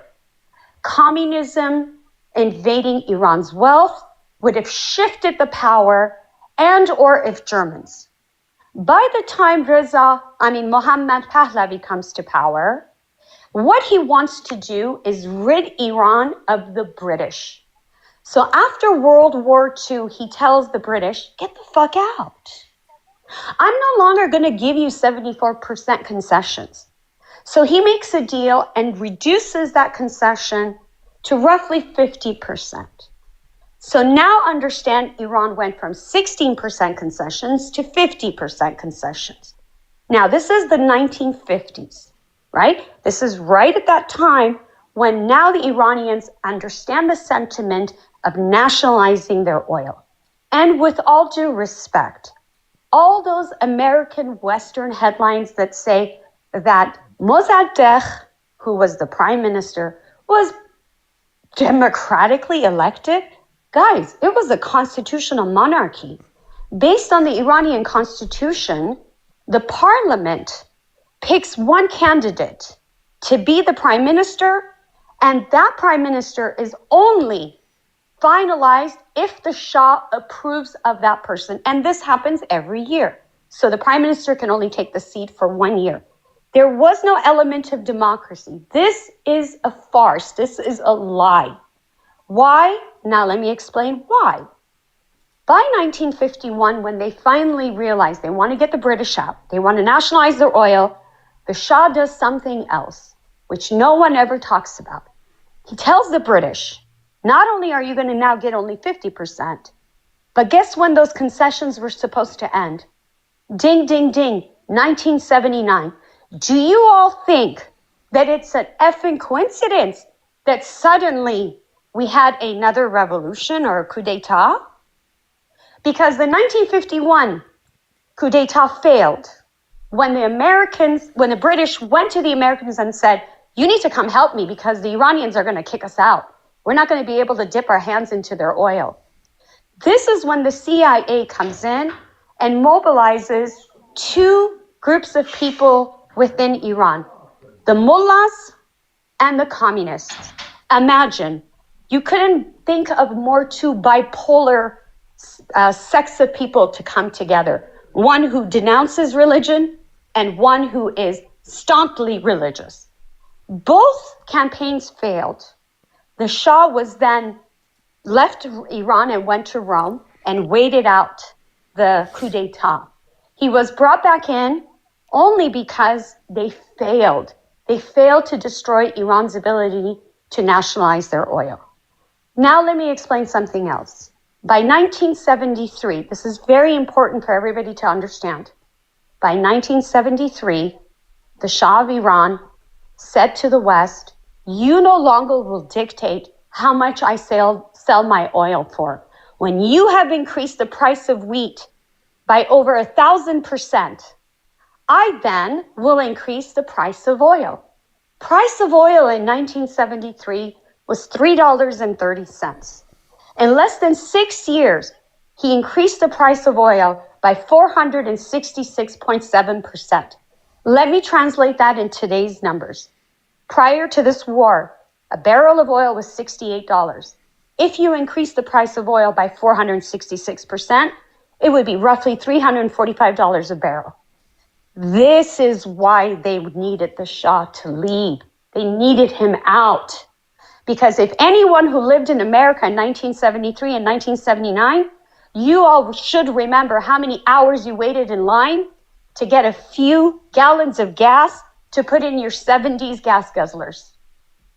This is the primary reason why Iran is in the position it was put in then and today, because it was increasing the price of oil, consolidating the Middle East. And mind you, who do you think created OPEC? The Shah of Iran. And where do you think he did it? Yes, in Venezuela. The same Venezuela today that has been colonized by the Americans, because they knew that the Iranians, if they blocked the Strait of Hormuz, then they could possibly offset the price of oil by having the resources to do so, which of course is going to happen still, but it's going to take time. So understand that the United States of America not only could not tolerate seeing Iran have the world's 5th largest army by 1977 with 50% of its oil revenue, where would Iran be today if it actually had the right to be able to sell its oil? Currently, on an average from 1979 to 2026, an average barrel of oil has been $50, while Iran has been selling it for $3.30 to China, its singular customer. I hope I've done some justice in trying to highlight a more holistic understanding. And for anyone who says, I'm pro-Shah, I'm anti-IRGC, they're absolutely, unequivocally missing the point in which Iran has always been colonized and pressured, and now stands as possibly the only catalyst to Zionism. And that is why, as Americans, we're back at the same position as we were decades ago. I thank you from the bottom of my heart for letting me speak. I must say, my heart's palpitating to speak this way because this is the honest truth. And I thank you for letting me have this moment and this voice. Yeah, I appreciate it, Val. So now you had asked a question, but I'm not sure that you necessarily answered it. Where would Iran be if it had been allowed to sell its oil? What do you think that region and even the U.S., what do you think that it would look like had that been the case? It would be quite frightening, to be honest with you. You must understand that once Iran and the Shah did not want to renew the concessions for the British to take the oil, Iran would then have 100% of its revenue of its oil. It would have, by its face value, been a problem for the West because he was dictating the price of oil. He was consolidating the Middle East. That is counterintuitive to what the Americans wanted. So then who got rich after this? All the Gulf states did. Prior to 1979, they were absolutely poor. And the reason the Gulf states are enjoying this exclusive relationship with America, and I'll explain what it is. American dollar, what is it backed with? Nothing. We have nothing but debt. What do we do with our debt? We dump it out to the world. And who backs that dollar? The Gulf states do, because they are backing the US dollar for for services, for goods in the world. Otherwise, our dollar would be decimated. So to answer your question, it would be an absolute chaotic situation for the Americans to see Iran be able to sell its oil on the market for a legitimate price, not $3.30. And mind you, may I say one more thing to you? The 1979 sanctions that took place on the Islamic Republic to this very day have been consistent. In fact, they have become epic in the sense that they've only gotten worse. So how has Iran been selling its oil? Iran has been selling its oil as a trusteeship through the UAE. And right before the war, the Americans and the Israelis basically threatened the UAE and said, you sell another barrel of oil on behalf of Iran, we'll sanction you. This is why suddenly overnight, the Iranian rial decimated, plummeted, and that's why you had those protests. And they started in the bazaars because the bazaar shopkeepers, how can they sell you something and you pay them in the rial while the rial is just being decimated? This is what the Americans are doing to the Iranians. They're not hurting the government, they're hurting the people. And if you've been selling your oil for $3.30 for the past 50 years, you have lost trillions of dollars in revenue. That's true. Are people forced to follow Islam against their will in Iran? No, sir. No, that's not true. Iran was a Muslim nation when I was born there. And in fact, my hand to God as a Christian, I'm telling you the truth.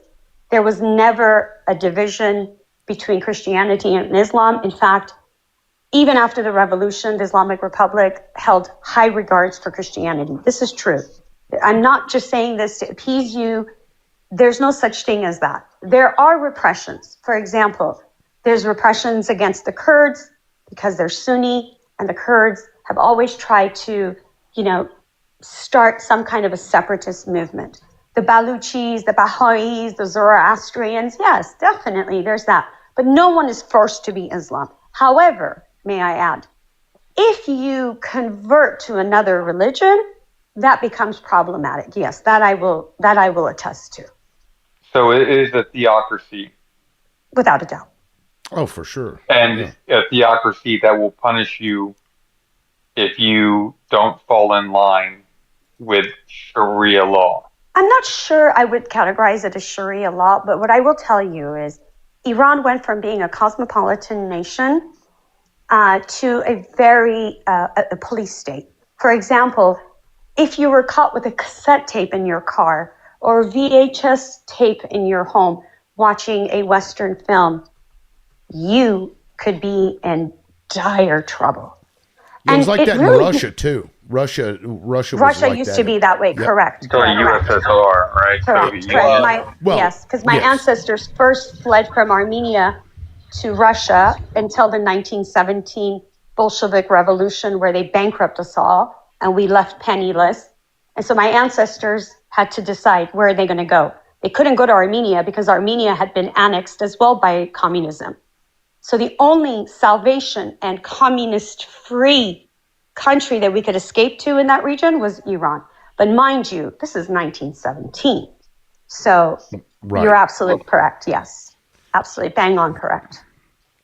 Now, I think what it's about? important for us I think it's important for us to say, though. I think it's important for us to acknowledge that the United States has pretty much the same rules.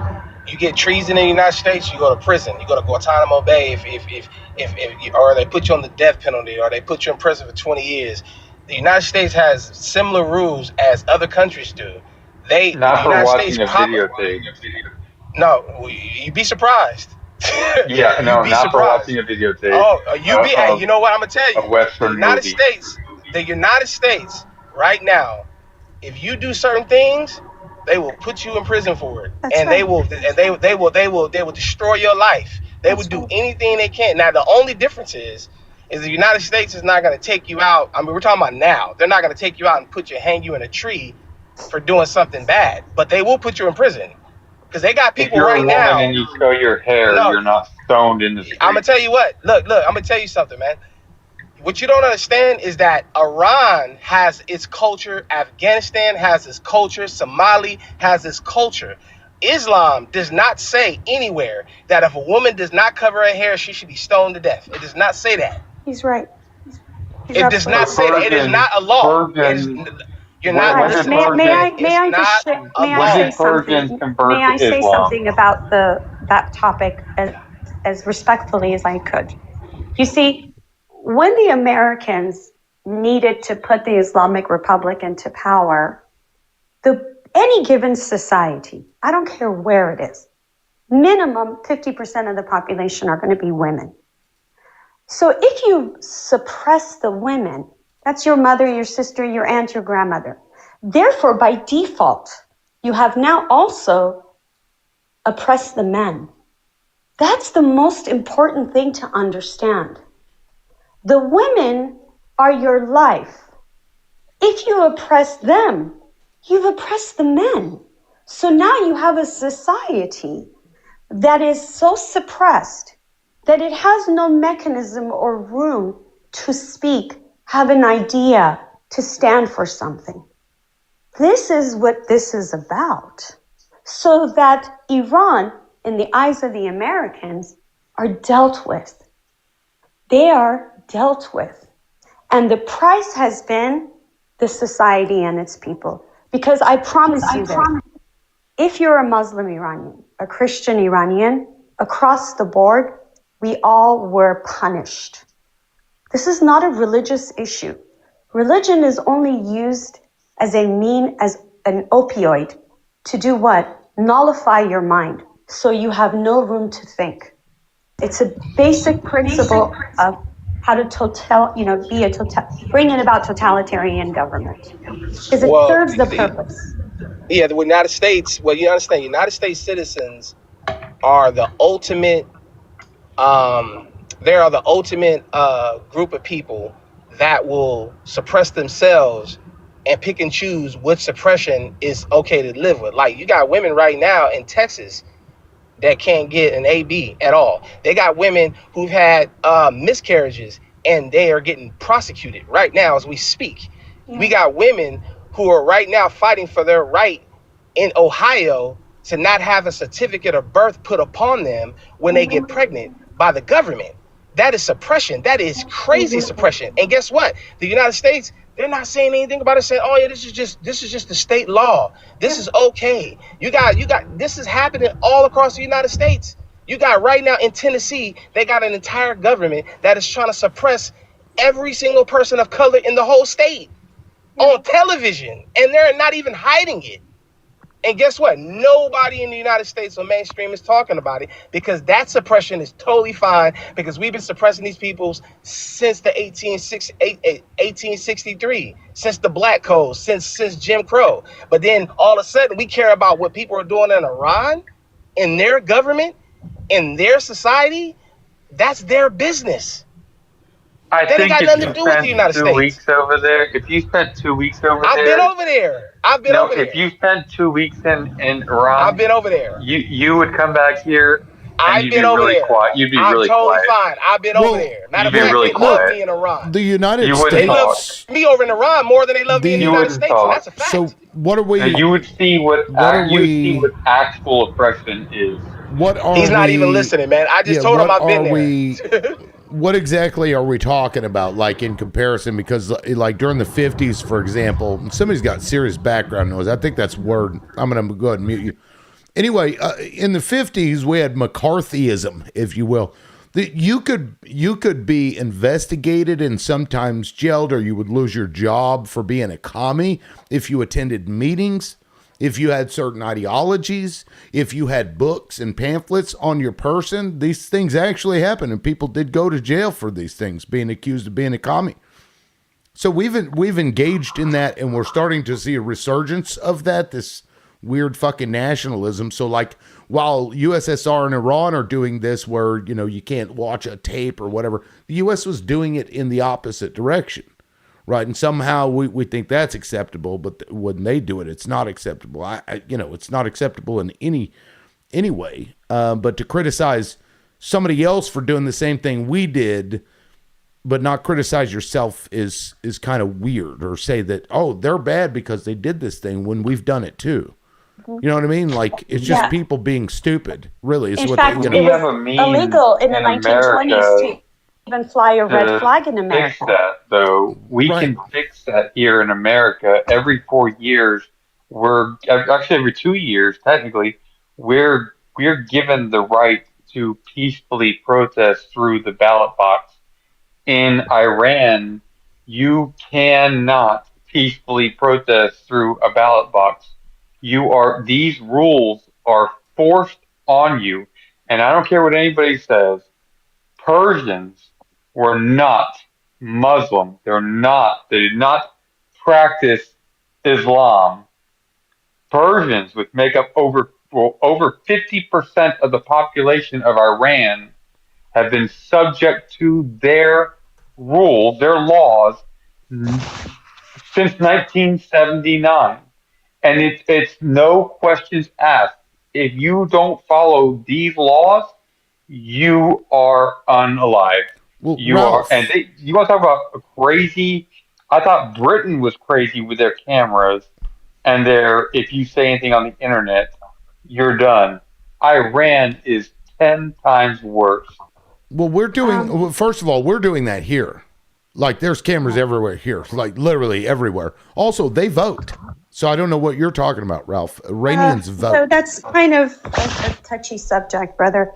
They do vote, right? Do they not for their parliament? Let me explain. For example, the Supreme Leader today, Mujtaba literally brought in Ahmadinejad twice into power, which then led to the Green Revolution, because the Iranian people were like, you're not even giving us the mechanism to at least pick our own president.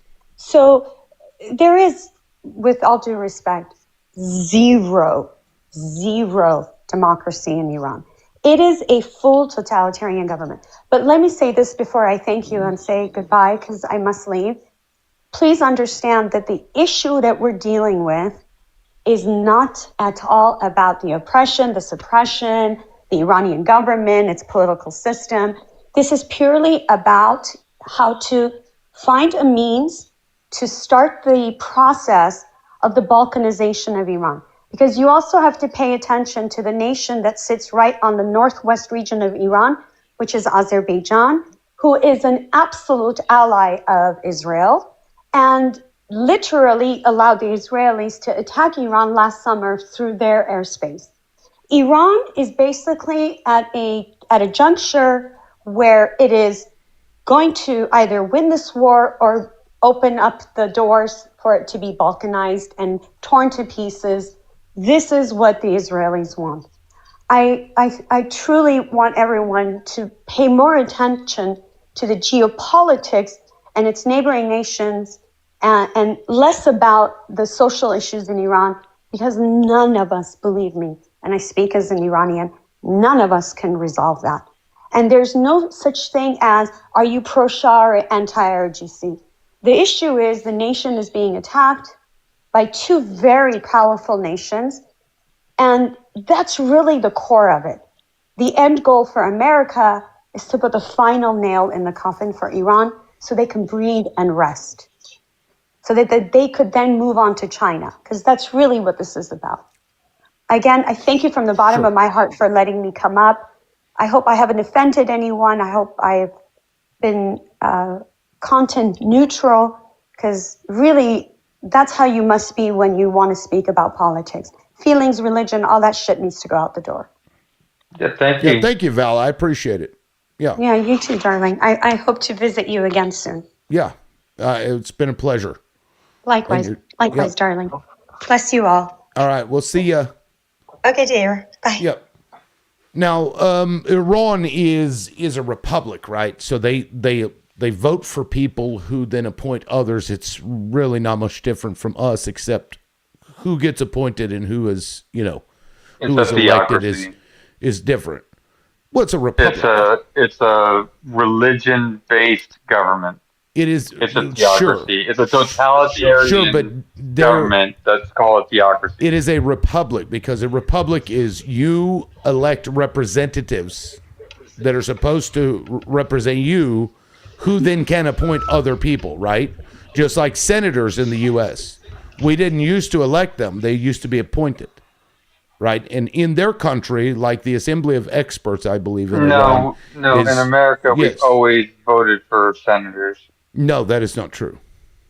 Yeah, it's in the Constitution. It's in the article. No, it's in the first 8. They've never been appointed. Yes, they were appointed at the beginning of this country. Oh, the very first? Yeah, before they could be elected? Yes, they were appointed.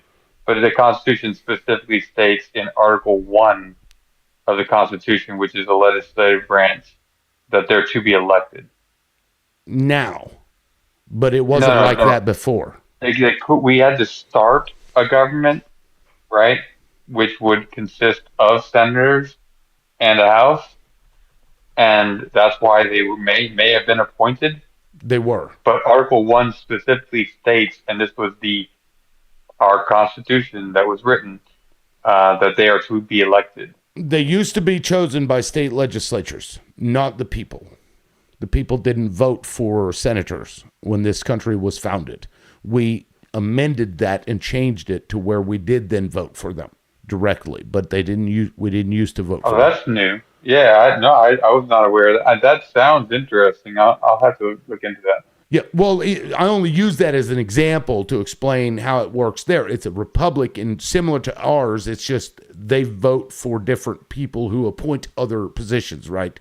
I believe they vote for their president, their parliament, and the Assembly of Experts. And the Assembly of Experts, I think, are the ones that appoint the supreme leader. And so in that, I don't think that we've ever appointed senators through the state. Because each state, being a Republican form of democracy, our states literally have the same build as our government. Our governor is our president. We have a legislature, and we have a judicial branch, a state, Supreme Court in every 50 states, every single state since the beginning of the United States, since 13 colonies. I don't believe we've ever chosen to have our senators appointed by the states. Yes, it's a fact. It's the 17th The 17th Amendment, I think it was. Correct me, Word, if I'm off on that, but I'm pretty sure it was the 17th Amendment that amended that. Yeah, Talking about like after they amended. 1860s, like after 1860s, we did this. After the what's that? Well, the 13th and 14th, 13th and 14th Amendment was in the 1860s, right? That's Reconstruction. You're saying that in the after 1860s, 1870s, that's when we changed our form of government again and decided that. Okay. Well, we changed our form. We changed here. our form of. Yeah, we changed our form of government a couple times. I mean, obviously we did that when we wanted to vote people in, but yeah. Yeah, let me read. This is proposed in 1912 and ratified in 1913. This is the 17th Amendment. The Senate of the United States shall be composed of 2 senators from each state elected by the people thereof for 6 years, and each senator shall have 1 vote. The electors in each state shall have the qualifications requisite for electors of the most numerous branch of state legislatures. When vacancies happen in the representation of any state in the Senate, the executive authority of such state shall issue writs of election to fill such vacancies, provided that the legislature of any state may empower the executive thereof to make temporary appointments until the people fill the vacancies by election at the as the legislature may direct. And I'll just put it maybe. What was it before? It was that the state legislatures chose. Well, that's what I'm saying. senators. Like, do you have that old? I mean, I can pull it up. I don't think it shows the No, original I'll pull in it up. here. I'll pull it up. I mean, if it's in the 17th Amendment, there's a Article purpose for it. 1. It's like Article 1, Section 3, I think. Well, it's probably going to show the amendment made by the 17th Amendment. Because if that is an amendment, it's an amendment to Article 1. Right. So you have to go back and look for something before. Yeah, right here. Okay. So yeah, Article 1, Section 3. I was right. The Senate of the United States shall be composed of 2 senators from each state chosen by the legislature thereof for 6 years, and each senator shall have 1 vote. Immediately after they shall be assembled in consequence of their first election, they shall be divided as equally as may be into 3 classes. The seats of the senators in the first class shall be vacated at the expiration of the second year of the second class, at the expiration of the 4th year, and the third class at the expiration of the 6th year, so that 1/3 may be chosen every second year. And if vacancies happen by resignation or otherwise during the recess of legislature of any state, the executive thereof may make temporary appointments until the next meeting of the legislature. No person shall be a senator who shall not. Though, huh? Because being chosen by the state is we still choose our senators by voting. But you said it was being chosen by the legislature? Correct. The senators, okay. The state legislatures that yes, people in the state would vote for, but that's the Republic side of it. I understand. You're not, it's yeah. Yeah, that's cool to know. Yeah, I did not know that. Right on. Well, that was the reason say why that Iran is anything close to that. But it doesn't matter what Iran is because Iran is not America. That's what we keep trying to explain to you guys. That's true. Iran is not America. What Iran does is Iran's business.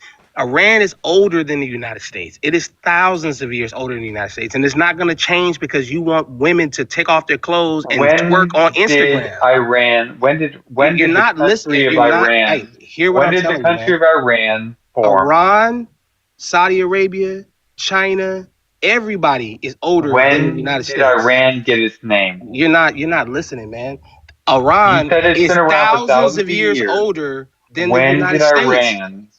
Persia has been around for thousands of years. No, Iran is thousands of years older than the United States. Persia is thousands. No, you're not hearing what I'm telling you. Iran is thousands of years older than the United States.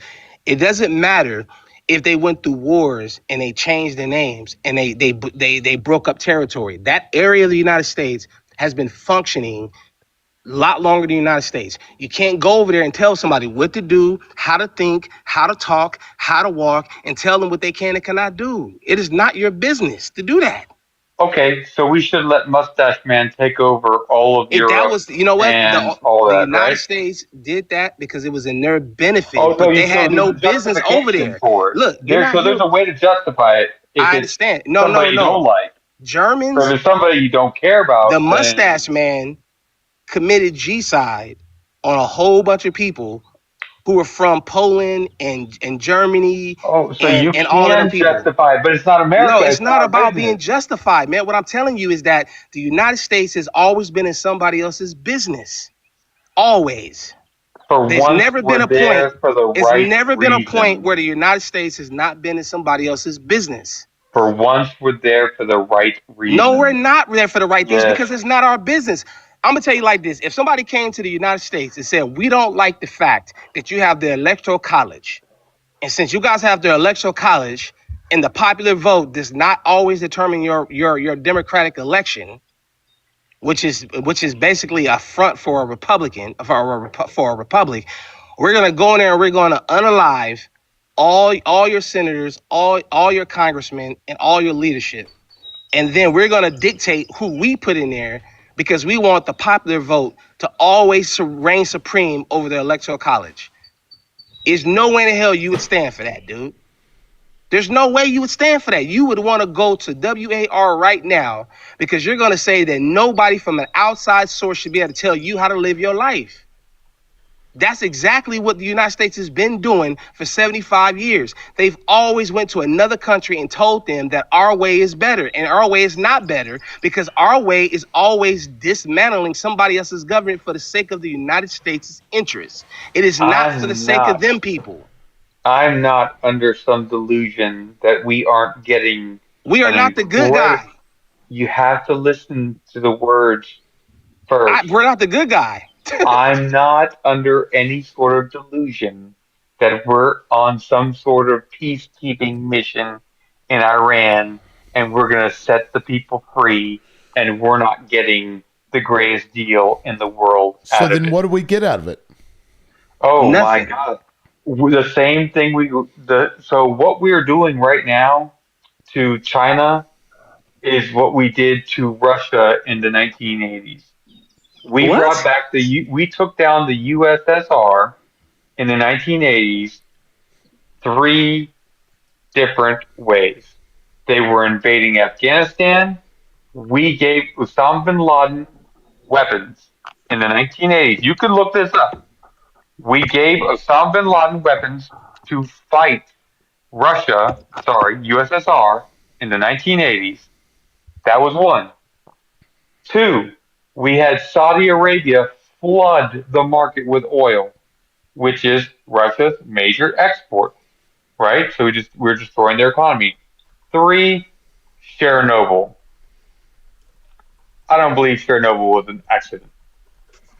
That brought down the USSR, and that's exactly what we are doing. And I don't know if it's us or if it's Israel's plan. I have no idea because that whole February 28th booming of Iran, February 28th was the 11th day of Ramadan, which is the ninth month in their calendar, which is basically a 9/11 for them, For who?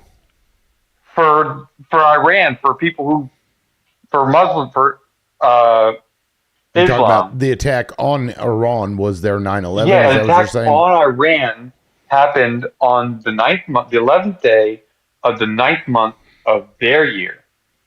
So I have no clue who's pulling the strings on all this shit. I don't know, I'm but not I sure what can that tell has to you. do with what Well, we're talking for some reason, these people like fucking dates. They they like dates. They follow stars. I'm telling you, it's the craziest shit I've ever seen. You explain to me how we had Well, our. I know it sounds fucking weird, but no, it doesn't sound right? weird. What you're trying to say is that those people should live like you in America. No, They should think no, like you. They should talk Well, like you. They should use your no, well, calendar. They actually, should no, eat your food. the no. What I'm saying the is, what's happening right now, you're not stopping it. Well, it doesn't. It's not my business. Ralph, It doesn't That's what I keep matter. trying to explain to It you. is now. Actually, what you No, it is not. Ralph, what you It is said, now. what you said actually should tell you that it's not about like peace or democracy or whatever when they're choosing and somebody is absolutely choosing Yes, those I'm not- numbers. It should I'm tell not- you there's yeah. something else going on, right? That they I'm would, not gonna. That's why I you know. let off with. I'm not delusional. I'm not going to believe that You we're know, over liberal. here. This is We're this not is trying about to ideology, free. man. We're not trying to free Iran. So the people. What that lady said up there. That this is to basically colonize Iran, bring them into the world order. I kind of believe her. Like You I know actually why? on She Then forgot why to tell would you you. support it? I know, but she because forgot to tell there's you, no it's twofold. For one, Ralph. It's wrong, man. that She didn't tell you. Iran has never been conquered, ever, never by anybody. There's no country that's ever conquered Iran. Not 400 years ago, not 1,000 years ago. Nobody has went in there and taken over Iran. This is the whole point. The United States and Israel has been on this rampage to take over Iran because nobody before them and nobody after them is going to take Iran. This is why the United States is hesitant to go in there with ground troops because they know it'll be a suicide mission. You're not going to go take Iran. Nobody's going to take Iran. It's not going to happen. Iran I has don't been telling think you we this. want to take Iran. Yeah, we do want to. I don't think we. Well, Yeah, we guess do. What? It's Israel I is telling disagree you. with you. I don't believe you. Okay, I believe Israel that said they we will. want to get rid of the threat. No, I believe that is Israel negative. wants to get That rid of is the threat. negative. But there That is no negative. threat. There is no threat. Yeah, there's no threat from them. Like just like with that guy earlier, we were talking about North Korea, the similarities here because they actually can reach us. They also scream unalive to America. They have had plans to attack us. We did nothing. They still haven't attacked us. And yet people were, beating the war drums, 12, 13 years ago when all this was going down. And we let them get their nukes. We don't fuck with them. They don't fuck with us. That's the exact same thing that'll happen with Iran. It's a deterrent. They don't fuck with people, man. They just don't. They really They don't. just support groups that do fuck with people. No. What are you talking? Who? Who did they support? Hezbollah. Who? Okay, Hezbollah. Do you know what created Hezbollah? Israel. That's correct. When Israel invaded Lebanon, Hezbollah, a militia organization, was created to defend their own country. Yeah. And they have a right, Liberal. and they have a right to do that. So again, if that's who Iran is actually helping, and let's assume that that's true. I'm not sure how much help they get because they're still firing shitty rockets and they don't have a lot of stuff yet. We see what Iran has access to, and they have access to a lot of good weaponry. So if they were really funding them and really wanted them to do some harm, they would have given them something more than what they have, right? So let's assume that. But that means that Iran is with Hezbollah. They're helping somebody who is trying to protect their own country from an invader. Why is that a bad thing? No, see, they consider Israel an invader nonetheless. Like just They are an invader, man. They just the invaded country of Israel. Hang on, I'm sorry. Is Bethlehem in Israel? No, you're talking about Gaza. Bethlehem is not. Yeah, I'm talking about like Israel Bible, is the Weeping invader. Wall. Is the Weeping Wall in Israel? No, Israel is a colonizer, man. They've been a colonizer Is since the 1940s. Wall. What are you Do talking you know about? what the Weeping Wall is? You're not listening, Solomon's bro. temple. No, you're not listening, bro. Israel. No, you're not listening. Yeah, I am listening. Talking about it's the wall that if I get a chance to old see, as Persia, King Solomon's temple. It's in the the wall. Bible pre-Jesus, over 2,800 years ago. Is that in Israel? It's the wall that if I ever get over there, I'm gonna go. Man. No, that's where the Jews and I'm gonna built hawk one Solomon's right on temple. it. Dude, liberal, man. Look, hey, liberal. If I can't look, I mean, let's just keep this shit real, man. Let's cut off the red tape. Me and liberal. Let's say we're brother-in-laws. He's married to my sister. I'm married to his sister. We kicking it. When we go to Italy right now, and he gets off the boat with me, and he says, "Man, I got a whole bunch of people that are from here that are related to me. My history goes all the way back here, right?" And he goes in there and he goes to talk to whoever he needs to talk to try to find out about his lineage because his family originates from there. And then I come in there with a whole boatload of motherfuckers that he don't even know, my own brother-in-law. And I say, we are from Italy. We originate from here. This is our spot. This is where we come from. I need this land. There's no person that's going to look at me with my dark skin and say, motherfucker, you got rights to Italy, right? There's no person walking this planet that's going to agree to that shit because it looks dumb. It sounds stupid, right? Now, if liberal were to go over there and say, hey, this is where my people come from, they're going to take him serious because his genetic makeup could originate from Italy. That is a mathematical DNA fact. Just as these motherfuckers from Poland and Germany and Russia and all these other places do not originate from nowhere in the Middle East ever in the history of Earth. So you can't sit around and talk about these people are so-called the people of the land 2,800 years ago. No, they are the people of Eastern Europe. There's literally a wall that they built of a temple right you have a there whole in Israel. nation of That's where identity Jesus was thieves, man. crucified. Are you crazy? Synagogues of Satan. Yeah, you got a whole nation of identity thieves, man. They stole somebody else's identity. You're literally talking about Solomon's temple. The Weeping Wall, every president goes and visits the Weeping Wall. The Jews have been kicked out of 187 countries. And always for the same reason. They finally have their own. There's a reason for it. I'm not 100% on board with Jews, with Israel. I'm not an Israel fan. Jewish. However, that's anti-Semitic. Jewish, whatever. You can't say that. These people need some place.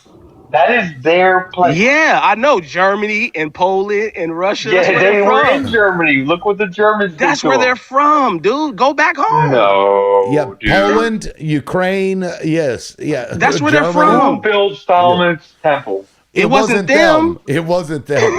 So it's not in the book of Numbers. Let me tell you what, Ralph. It's not in the Torah. Back in that time, they didn't have SPF 10,000 like they do today. If today's people that live in Israel, the ones that run it, were to build that wall, they would have to lather and bathe in SPF 10,000. Otherwise, they would get skin cancer because they aren't from that area. And even if they have a pinprick of lineage from there, from fucking 3,000 years prior, that really means nothing to me. There's no right to be there, right? There's no right to this land because of lineage. And if you're saying it's a religious thing, liberal, then go and visit the fucking thing. Hold it up in high regard, but you don't have to go and displace a group of people who have been there for the last 3,000 fucking years and be like, no, we're going to move in here and then we're going to put a lot of money into technology that we can put shit on our skin and not get skin cancer while we're here. Yeah. That's the most anti-Semitic thing you've said all day. You'd have better luck watching paint dry if you think that Israel's going anywhere. Well, ever. I'll tell you what. I bet you this though. I'll put my bottom dollar on it. Israel is going to self-destruct themselves, buddy. We ain't got to worry about nobody. Word is such an intelligent man. Yeah, everything he said, this whole 45 minutes has been fact. I'm telling you, look, my father-in-law was born and raised as a Polish Jewish man. My father-in-law. When I saw him, the first thing he told me, he said, "Look, man, my family's from Poland, and I'm a Jewish guy." He goes, but make no mistakes, I am from Eastern Europe. He said, and the reason why he told me this is because he late in his life, he had realized he had been duped and lied to as well. And he wanted to set the record straight to his whole family, to all of his daughters. He was like, "Yo, I have a Jewish faith, but I am from Poland, and all My the family as motherfuckers, well. and all the motherfuckers over there that's talking this shit about the dude. These motherfuckers, look, you gotta understand. There's no Egyptian people going over there to Russia saying this is our land. There is no people from Somalia going to Poland and saying this is our land. Nobody's doing that shit, man. It's the only motherfuckers that's doing that is these motherfuckers that came from who've been kicked out of all these countries because they ain't got nowhere to go because they keep doing bad business. No, I'm with you there. They doing bad business. It's facts, bro. Land now. Well, they're going to self-destruct given to them themselves by the British in 1957. It is Israel, and it will always be Israel from 1957 until they self-destruct themselves. Well, see, Ralph, look, there's an argument to be made. What you just said, right? Sure, that's the only valid argument that I can see, even though I disagree with it. I think it's a point well to be made. What they need to do is accept every fucking body. They shouldn't have some fucking weird, second-class citizenry. All of that shit has to go. They need to accept the indigeneity of the people that are actually there that they displaced, bring them back into, if they want to fix it. But they ain't going to do that. They're not going to do that. And so they have to, as they exist currently, it has to be, in my opinion, dismantled. Because they are the creators and purveyors of fucking chaos around the entire area that's causing all these problems. And it's just going to continue. Where the fuck are you going to send them? No. Look, I'm not even saying that they should go back. I'm saying that they don't get to be in charge anymore. That's hey, liberal. You know what? We have so much proof that is so weird. Put it this way. When they started dropping them things over there in Tel Aviv, where did those people go? They went back home. They went to New York. That's true. They went to Poland. That's right. They went to Germany. They went back home. I swear, bro, they went back home. Yeah, I know. I understand what you're saying. So that means they're not from there. Israel, that's what that's telling you. Guess what? The people of Somalia, when Obama came in there and did terrible things to them people, they had nowhere to go. When the people of Libya, when they did them terrible things to people of Libya, they had nowhere to go because that's where they're from. Iran is going to concede. No, they're not. Period. Yes, they are. It's not in their nature to concede, dude. They won't. You living in a dream world, man. Going anywhere. Period. Neither is Iran. Neither is Iran is not going anywhere, but they're going to concede. They've just like you've been lied to about China, and you've been brainwashed and conditioned to believe China is the enemy, and China is an evil place, and China is an evil empire. You've been brainwashed, Ralph. China's brainwashed to believe that Iran's an evil. I don't think China's evil. I don't think China's evil at all. That's good. Neither is Iran. Captain, no, I don't think Iran is evil. I think their government is the necessary. I believe that they believe what they're doing is the best for themselves and their people. However, it is a direct contradiction to what's going to happen in geopolitics. Okay, Ralph, regardless the genocide that Iran is currently doing. You okay with that? That Israel. Sorry, Israel, not Iran. I was like, wait, what? Is this Zio? What is this Zio snuck onto my panel? Actually, you know what? My grandpa, I'm a little bit older liberal. I'm in my 50s. My grandpa and grandma, actually, I'm Polish. Like my ancestry is Polish. I'm Canadian, first and foremost, but I go back one generation, and I'm actually Jewish, but my grandparents lied and said they were Catholic so they could avoid the, you know what? Yeah, that makes sense. And so they came into Canada and they didn't trust anyone, so we stayed Catholic the whole time. But really, I'm Jewish. And like to avoid the schmogsies, you know. And convert now, repent later. And everything that Word said is absolutely correct, and he's an intelligent man, and he's woke. And but just to answer the panel, the prompt there, your prompt, liberal, Iran, is it really the enemy? I believe that it is not. I believe neither is China or any other of those countries. I believe that the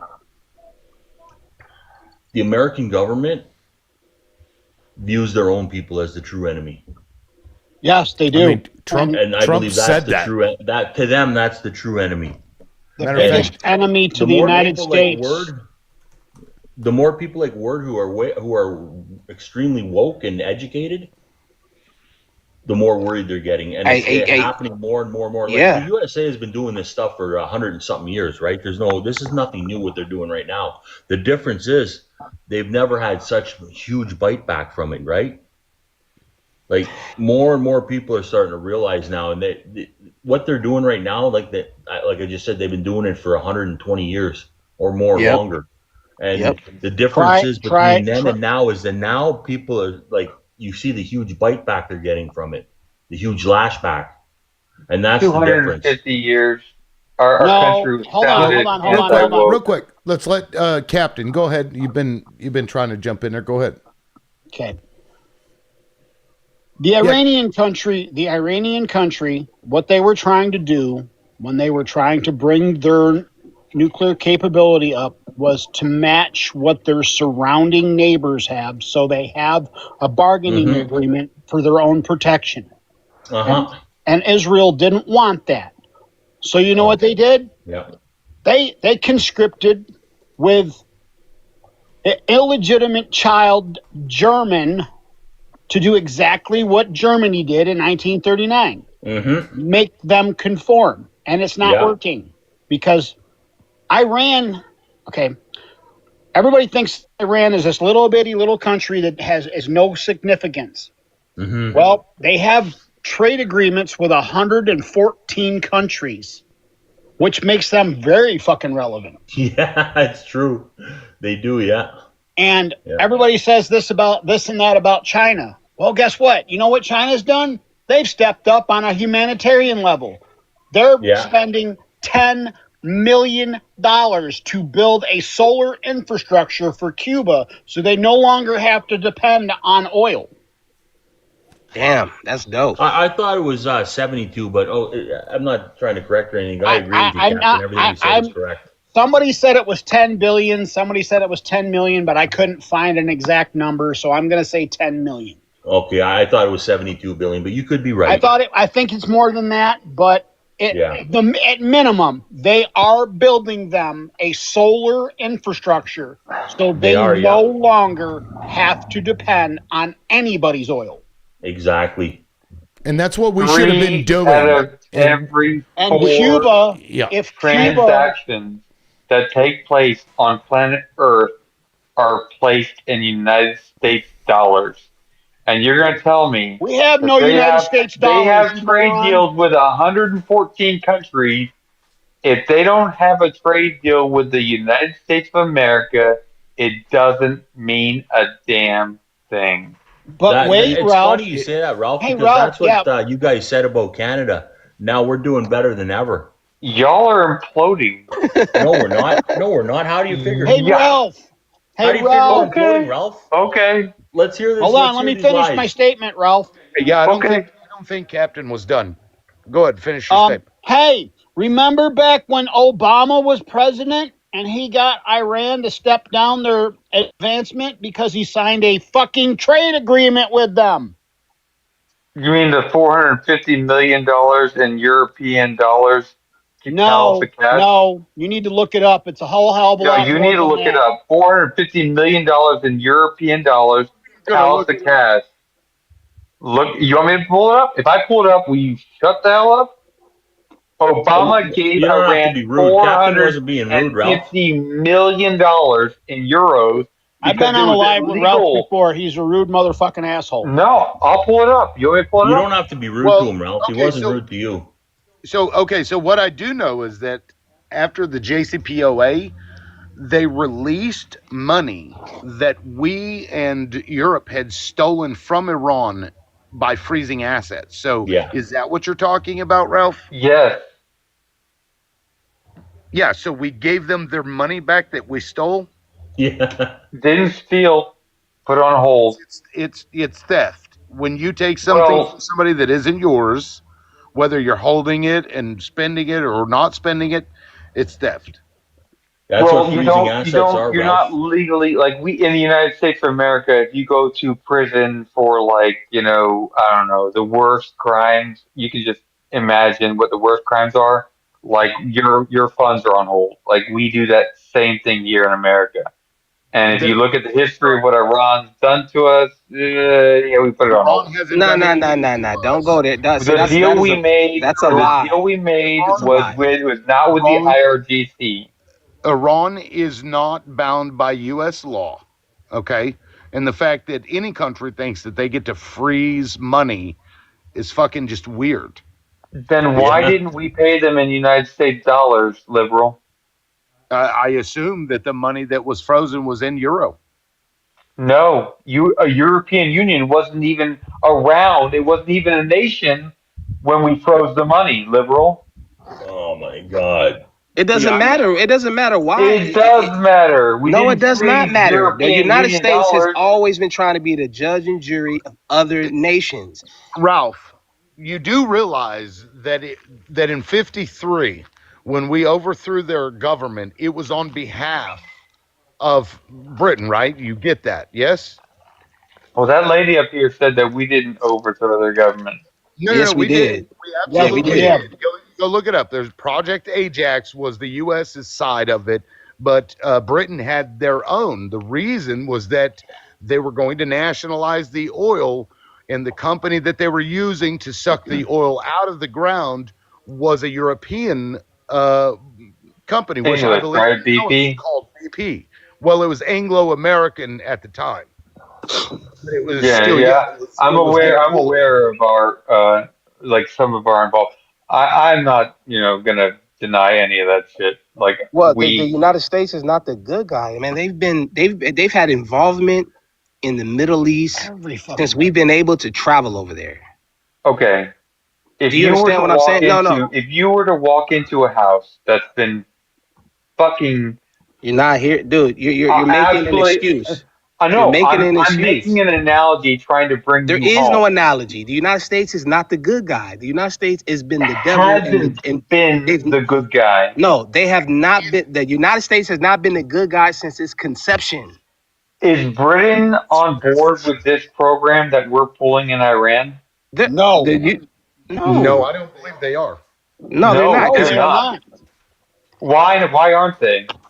it's a war that we didn't have to get into. That's why. No, it's a war that they're not involved in Oh, or making real money quick, off Nobody of. real quick, is. guys, hold on. For some reason, Captain Wick, it says Captain Wick's live contains themes that some may find uncomfortable.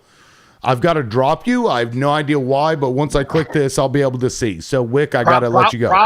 Probably because I said Ralph was an a-hole.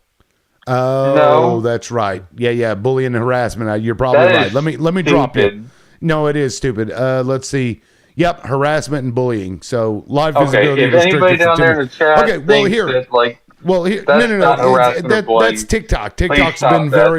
that's TikTok algorithm could have picked Okay. that up, and they're eyeballing me because they're a group of liberals that have been told to come in here and report my shit. So anything everybody says gets Well, picked up. you know what? So, I mean, that's so in stupid. 10 minutes, Captain Wick, though, you should be able to come back in. But if you come back before the 10 minutes, it'll give me an auto violation. It'll Well, add for the another 10 record, minutes. that's not harassment or bullying. That's just regular conversation There are no Yeah, liberal but in people. America. They're true liberals. And now, real quick, I want to read this because this is what Donald Trump posted 2 days ago. He says, "Now with the unaliving of Iran, the greatest enemy America has is the radical left, highly incompetent Democrat Party. Thank you for your attention to this matter."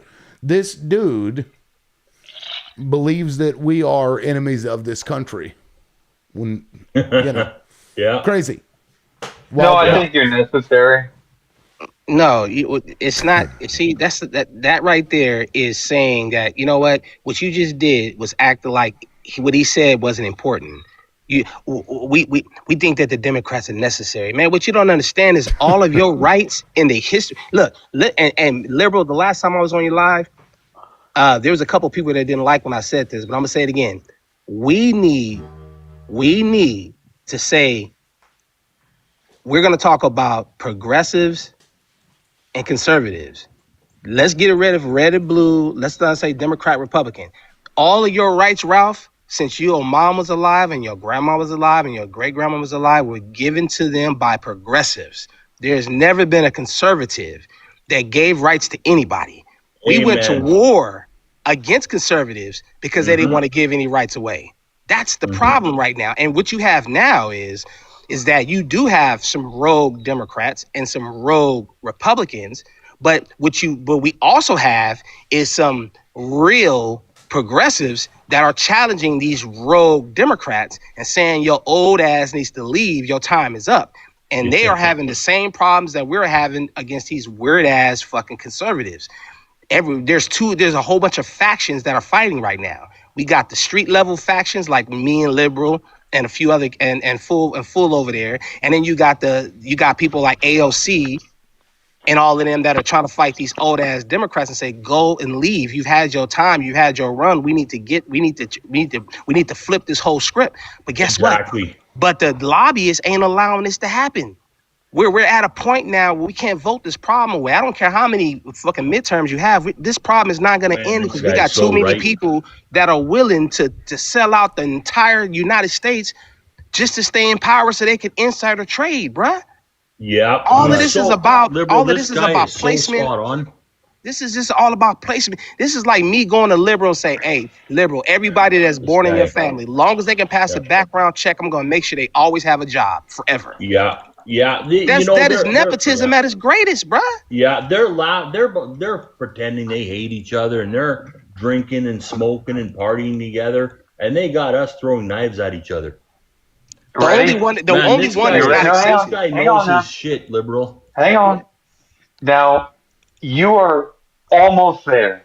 Because I agree with you, but you're almost there. The difference is that the extreme right is conservatives, right? The problem is no, that's wrong. Well, that's wrong. Let's let him finish his statement. I give you 30 seconds. Let me get this out, please. Okay? The extreme right is the conservatives that you're talking about. And you're right. You're right about them. They're not going. They Bible clingers, cling on to your gun, your pews and your Bibles and stuff like that. The problem is that the rest of the Republican Party is literally the party of liberals that gave you all your rights and everything that you're talking about. The Democrats want to give you free money that they can take away from you to spank you on your butt whenever you don't do what the hell they tell you to do. America was built on the only freedom of choice available in the world today, which is the freedom to spend your own money how you see fit. That is the biggest vote you can have in the world right now, is to spend your own damn money. Democrats want to control you by giving your money. The Republican Party wants you to keep your damn money. You're right. That is a negative. That is 100% negative. That's 100% true. I'm gonna tell you. I'm gonna tell you. Nope, you're wrong. Now, John McCain was a conservative. Trump is a weirdo. John McCain was a Republican. He was a conservative, and Trump is a weirdo. And your Democratic Party right now, right, are the ones that are in place to keep us from going to just ransack the whole shit. Because they're just the placeholders to stop us from just going to smash them all up. I'm just telling you straight up. They are the safeguard to stop the United States public from just going there and ransacking everybody. Because without the Democratic Party right now, the United States public would have ransacked the White House years ago, bro. I'm telling you. No, we did. And no, we did not. There's not been a it's single called J6. Like that is not the White House. Democrats haven't been trying to give out free money anyway, Ralph. I don't know what you mean by that. There's no free money, right? I'm not sure what you mean by that. One of your 2020 candidates gave out $1,000 a week. It was an Asian guy. I don't remember his name, but he literally UBI. He was pushing. He was pushing it. He gave out $1,000 a week. Different. That's not the that's same. Not different. That's your party. He's talking about universal income. Yes, that's exactly that's because free Ralph money. Well, he's not even a big name in the Republican Party. You're talking about Andrew Yang. No, the Democratic Party. Or I meant the Democratic Party. He's not even a big name in there. That was his first time running. He's never held a political seat ever. And this was a novel idea to combat something that he sees coming. And it's something that Republicans are going to get on board with as well, because either we all unalive or we have to get a UBI, because you're going to be replaced. You will absolutely be replaced at some point in the next 10 years, Ralph. Pretty much everybody. Truckers. No. Yes, truckers No. are being gone. Yes, call center workers, gone. Social I media fix robots. managers, I fix gone. robots. I fix robots. I write except programs. For those. Except I'm not for getting those. And that job actually will be gone within 15 to 20 years, because then it'll be robots replacing and maintaining robots. It's true. It'll probably take less than 20 years to get to that point. The point is that when all the jobs are gone, you have to do something, right? And I talked about this earlier. I am concerned with the control mechanisms that will come with that, because you aren't wrong in that when you're reliant on government money, they have the ability to take it away from you on a whim, right? And that's a problem. So you have to put safeguards in place in order for that to work properly to maintain freedom. That I agree with. But no Democrats are really pushing that at this time. But Republicans are starting to come out and talk about it too, Ralph. It's not just Democrats, because it's like, that's true. You got to see the writing on the wall, right? This is, what do you do when half your fucking employees are gone? Like, you have no work. What do you do? Something. Well, liberal, your boy Ron DeSantis is in Florida talking about he want to get rid of property tax. So that lets you know that they're trying to put money in other people's pockets, because they realize that, guess what? People can't afford to live there. So when they can't afford to live there, what do? They want to give you a subsidy. The same subsidies they give to Walmart, the same subsidies they give to Microsoft and Intel. It's the same thing. Money. There's a difference between giving you money and not taking your money. It's the same thing, bro. No, it's not. It is the same thing, because what giving you money means I can just take it away, or if your tax bill is $25,000 a year, taking your money is different than giving you money. Same. It is the same thing. That is what they call a tax break, and they've been doing that. They've been reconstructing rich people's pockets by not literally giving them money, but just not taking it. Which is technically just giving you money, because instead of you paying it to them, they're allowing you to keep it. The United States has been an extorter of people's wealth since the beginning of time, man. The United States has never been that was the Revolutionary War was over taxes, dude. I know, but my point is that the United States has always tried to redirect money in different places. So if they don't take $25,000 that they've been taking from you and everybody else in Florida forever, then all of a sudden they don't take it anymore. That is essentially giving you $25,000 a year, because now you don't have to spend that money there. A tax break for the poor. No, it's a tax break for homeowners. Is that the worst thing in the world? Poor people don't own their homes and land, man. Yeah, it's a tax break for homeowners. They're trying to get rid of property tax. Yeah, which, look, here's what I don't like. I don't like that schools are funded just by homeowners, by taxing, houses. I think that's stupid. I'm actually okay with that. Because then when your school district its funding is based on how rich the area is, and that to me is fucked up. No, I'm okay with that, because it lets me go to be a participant in that system. I'm 100% okay with that. And I also gotta say, like, property taxes kind of piss me off anyway, because when you own your property outright, like you don't have a loan on it or anything, and you've paid it all off, you're just leasing the shit from the government. You're renting it from the government. And then people will turn around, yeah, but China owns all the lands. Nobody owns their homes in China. Same is true right here in the United States. And it's even worse. Like, you're paying a fucking stipend every year to pretend like it's yours. Well, first it takes you 30 fucking years. First it takes you 30 years to pay it off. Hey, By the time you do pay it off, and an HOA fee, you know, and a $100 HOA fee will take a $500,000 house. Right. in a fucking New York minute.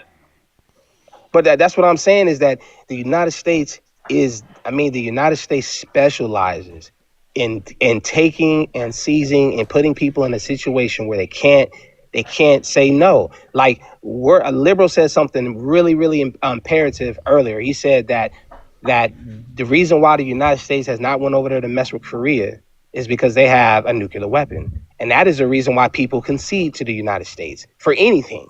Is because the United States, yes it is. Because the United States quit messing with people when they get a nuclear weapon. That's an historical fact. They quit bullying people once they get a nuclear weapon. 38 parallel wasn't formed because North Korea had a nuclear weapon. You're not understanding me, man. The United States has a history of not bothering people. War. We went over there. The United States has a history of not bothering people with a nuclear weapon. Why did we leave Korea? It doesn't matter why. It doesn't. I'm not talking about that. I'm talking about the United States. It had nothing to do with a big boom boom. Okay, I'll tell you what. China pushed us out. That's true. They even called that. They even called that. They said, I forget who the general was, well known at the time. He was like, if they join, we're fucked.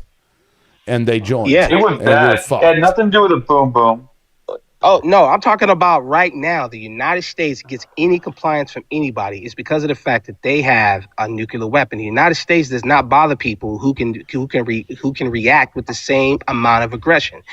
The China laughs at the United States in their face. And the United States, for some reason, doesn't react the same way that they react to when Iran laughs in their face. And all these other countries laugh in their face. The reason why is because the United States ain't messing with Pakistan. Pakistan has more inequality than the United States and China and Iran combined. Indonesia. Why isn't China defending Venezuela? Their partners. Because they're not an ally. They're not allies. Billions tied up. They have billions tied up in Venezuela. But they're not allies. Why aren't they protecting Iran right now? They're not allies, man. They're not allies? Why isn't China is not an who? ally of Venezuela. Really? Why isn't who protecting who? Why isn't China protecting Venezuela or Iran or Russia protecting Venezuela or Iran? Russia is protecting Iran. They're giving them intelligence right now. What are you talking about? That's right. Russia is giving them intelligence. That's why the United States is losing. Yeah, China doesn't engage in the way that the U.S. does. They engage economically. They don't want to get into a war because they know it's a lose-lose. Even if you win, you lose. Even if you win, shouldn't that be the way the USA thinks, though? No. God. I wish that the U.S. would think that way. If we take out Maduro and Russia, they have Russia and China both have trade deals with Maduro for weapons. Wouldn't that be indirectly attacking China and Russia? Shouldn't we be scared to do what we already did? Okay, I'm a little confused by your question. Yeah. Well, I'm waiting for the blowback on because if China's laughing at us and we're sitting here undercutting China and Russia, because Venezuela was actually sending oil to Iran and Russia. Okay, but And what is your? and yet we took out Venezuela. Like Venezuela is no longer sending oil to Oh, I Iran think I see or what you're. Russia. I think I see what you're getting at. Like, why isn't China responding because of what we're doing that somewhat harms them? Oh yeah, yeah, Well, yeah. I can tell you why. Because yeah, China has about 90% of the trade routes in the world. They don't even need the United States. right. It is a like it doesn't serve their interest in any way, and plus they are they have given us the rope and they told us where the tree was, and we're going over there, yanking ourselves up the rope. Literally, So that's what we're doing. In how much China, oil does China is get from sitting back Iran? because look, it might hurt them in some ways for a short term because China has largely diversified their electric production. For example, no, it might hurt them in other ways, but their electric grid is not as reliant on fossil fuels as ours is. It just isn't. They've been exploding their renewables, right? So they made a good choice. The military needs We it made though, a bad right? choice. Nah, Well, the military is straight. I mean, Yeah, to they're some straight. degree, all countries need oil for various reasons. Manufacturing, National whatever. security. But again, China thinks about China for 1,000 years ahead.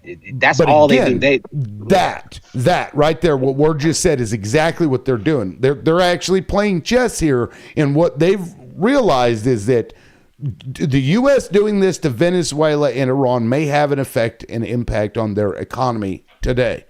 But at the end of it all, the United States is going to lose. The United States' economy will get fucked, and China will be right there, unaffected, largely speaking, and they'll be ready for the world to come and do business with them instead of the United States.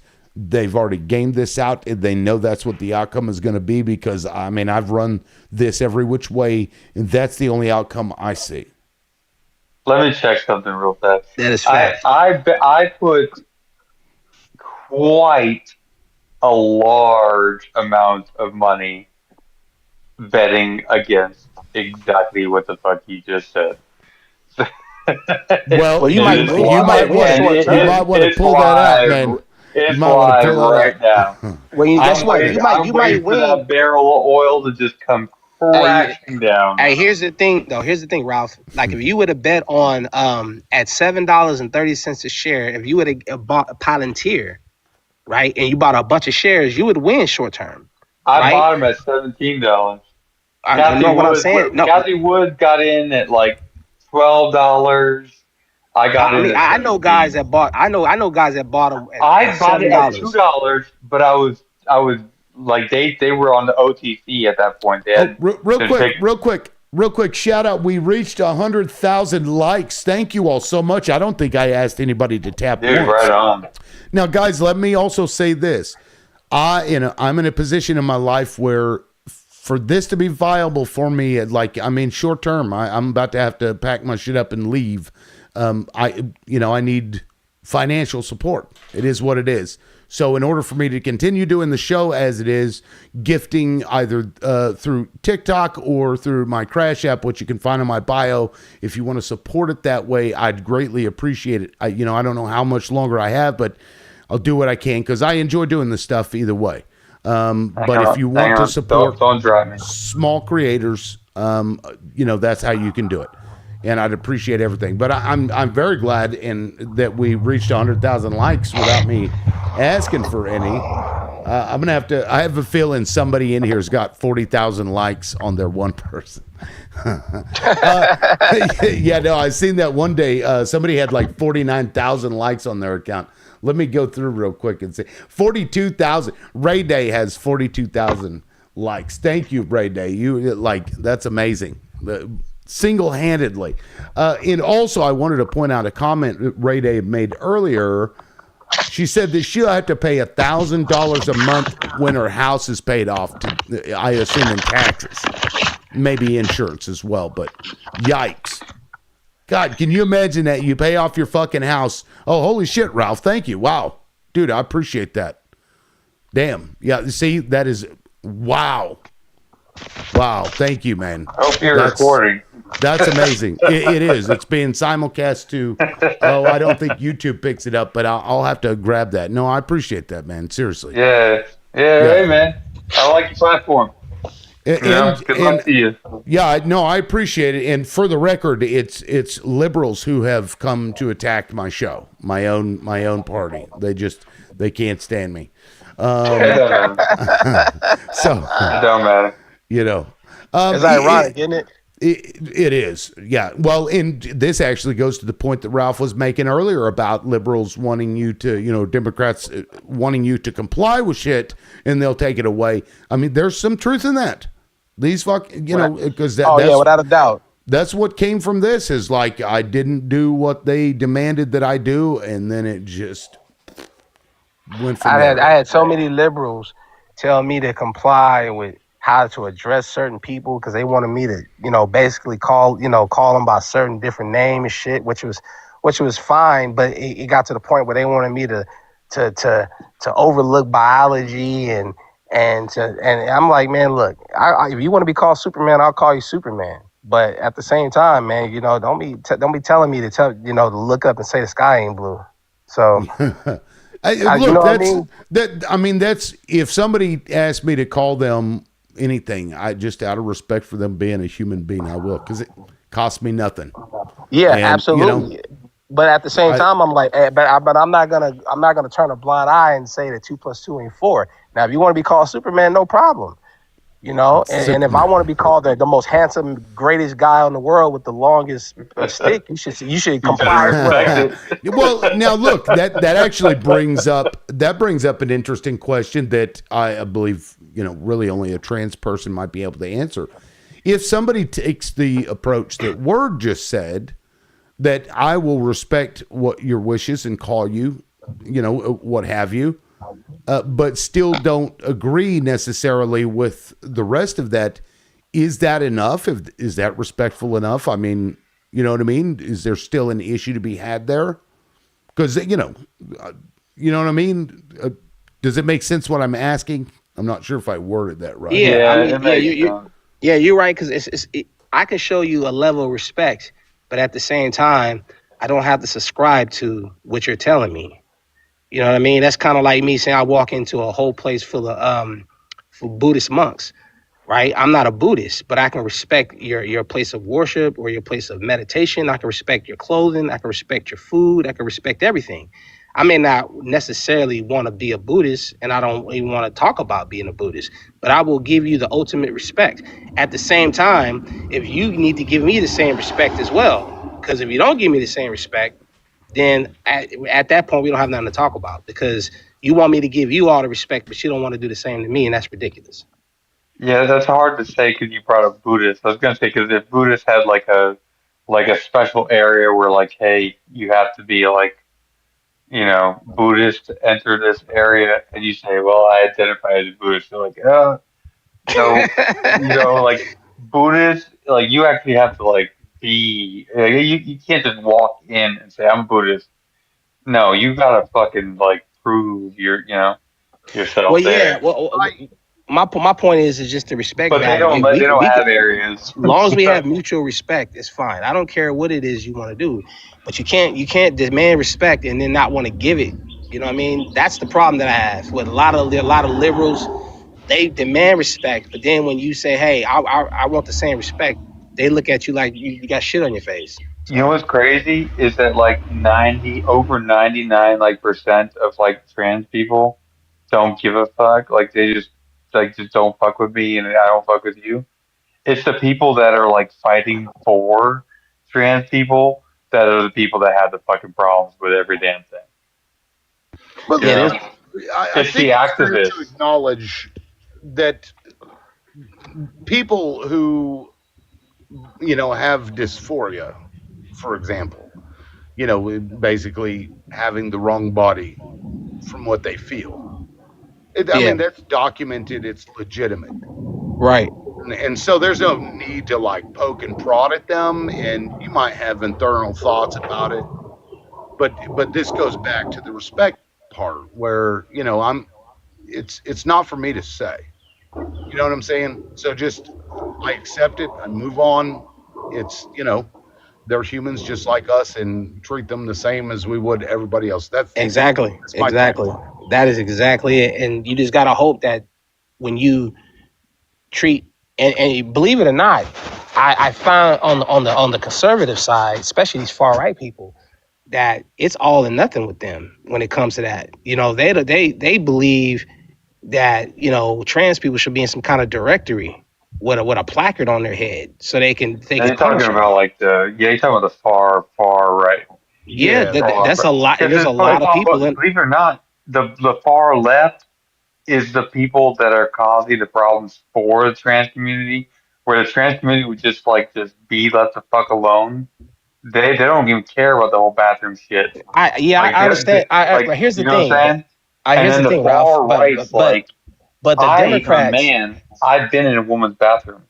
But see, here's the Because it thing: the was like, Democrats are not passing law to disenfranchise these people. The when you Republicans, say disenfranchise, yeah, they are. It's no doubt they're about it. disenfranchising the activists. What you and I are both talking No, about right no, no. now They're not are the disenfranchising the activists. activists. No, that's not true. They are literally trying to make a directory, and they create hotlines so you can just tell on these people. They're trying to. I think Tennessee. They're trying to make it to where if you are a trans person, they want to be able to dox you and put your name in a Yeah, database for other you're people. looking at activists like that. No, That's no. This is the Republican Party of Tennessee. you're looking at the far right activists is what No, you're no, I'm talking not about. talking about active. I'm talking about people who are in office in Tennessee. Yeah.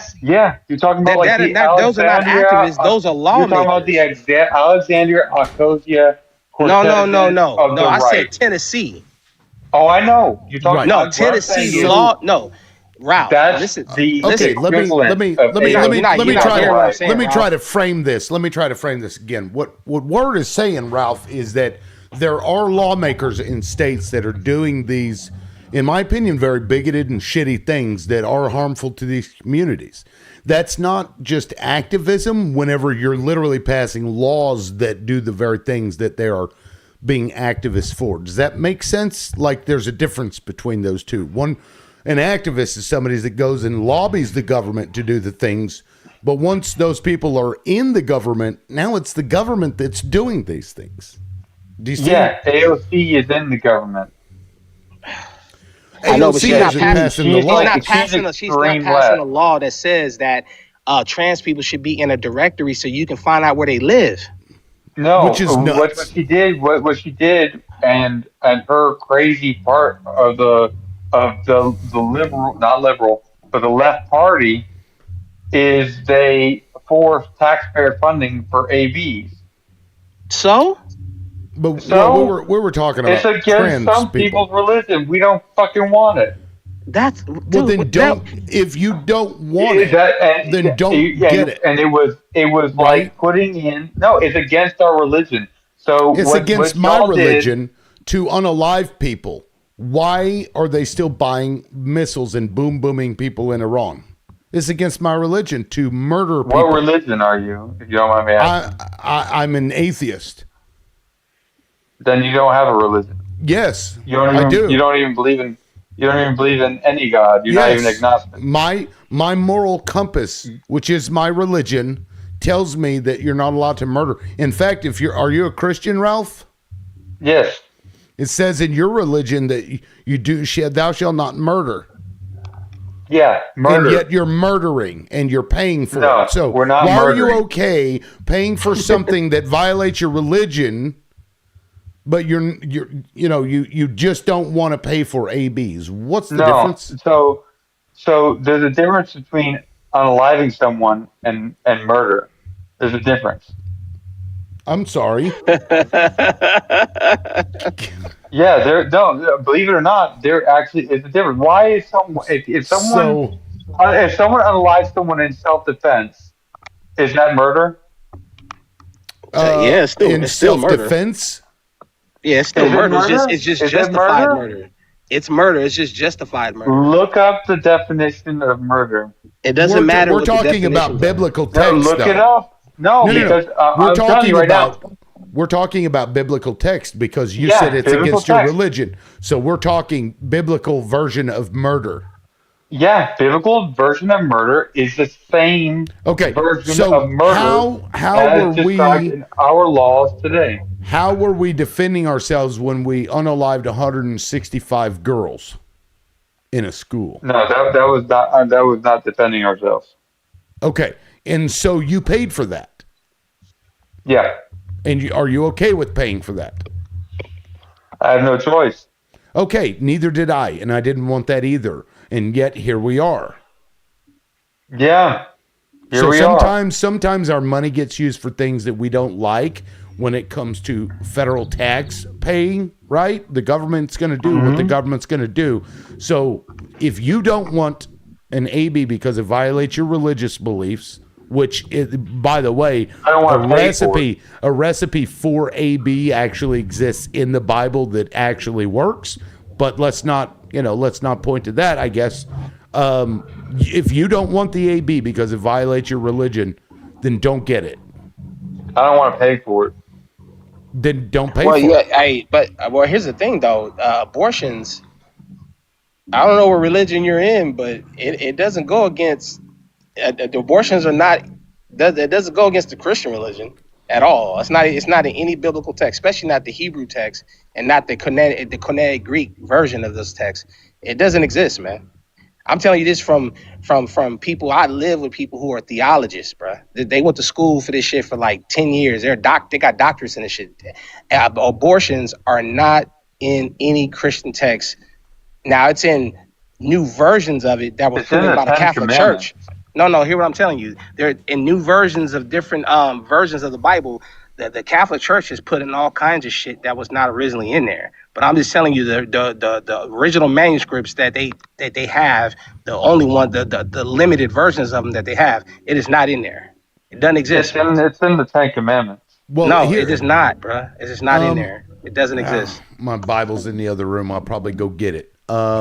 Because there is a passage in there that says the penalty for punching a woman in the stomach and causing a miscarriage is a fine. But if you unalive the mother, it's execution of the person that hit. Oh yeah, I mean, there's passages in the and Bible that say that shit. Yeah, without a doubt.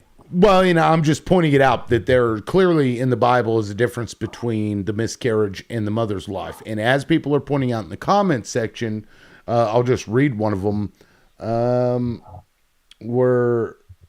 Then abortion to save the mother's life is self-defense, said Malls.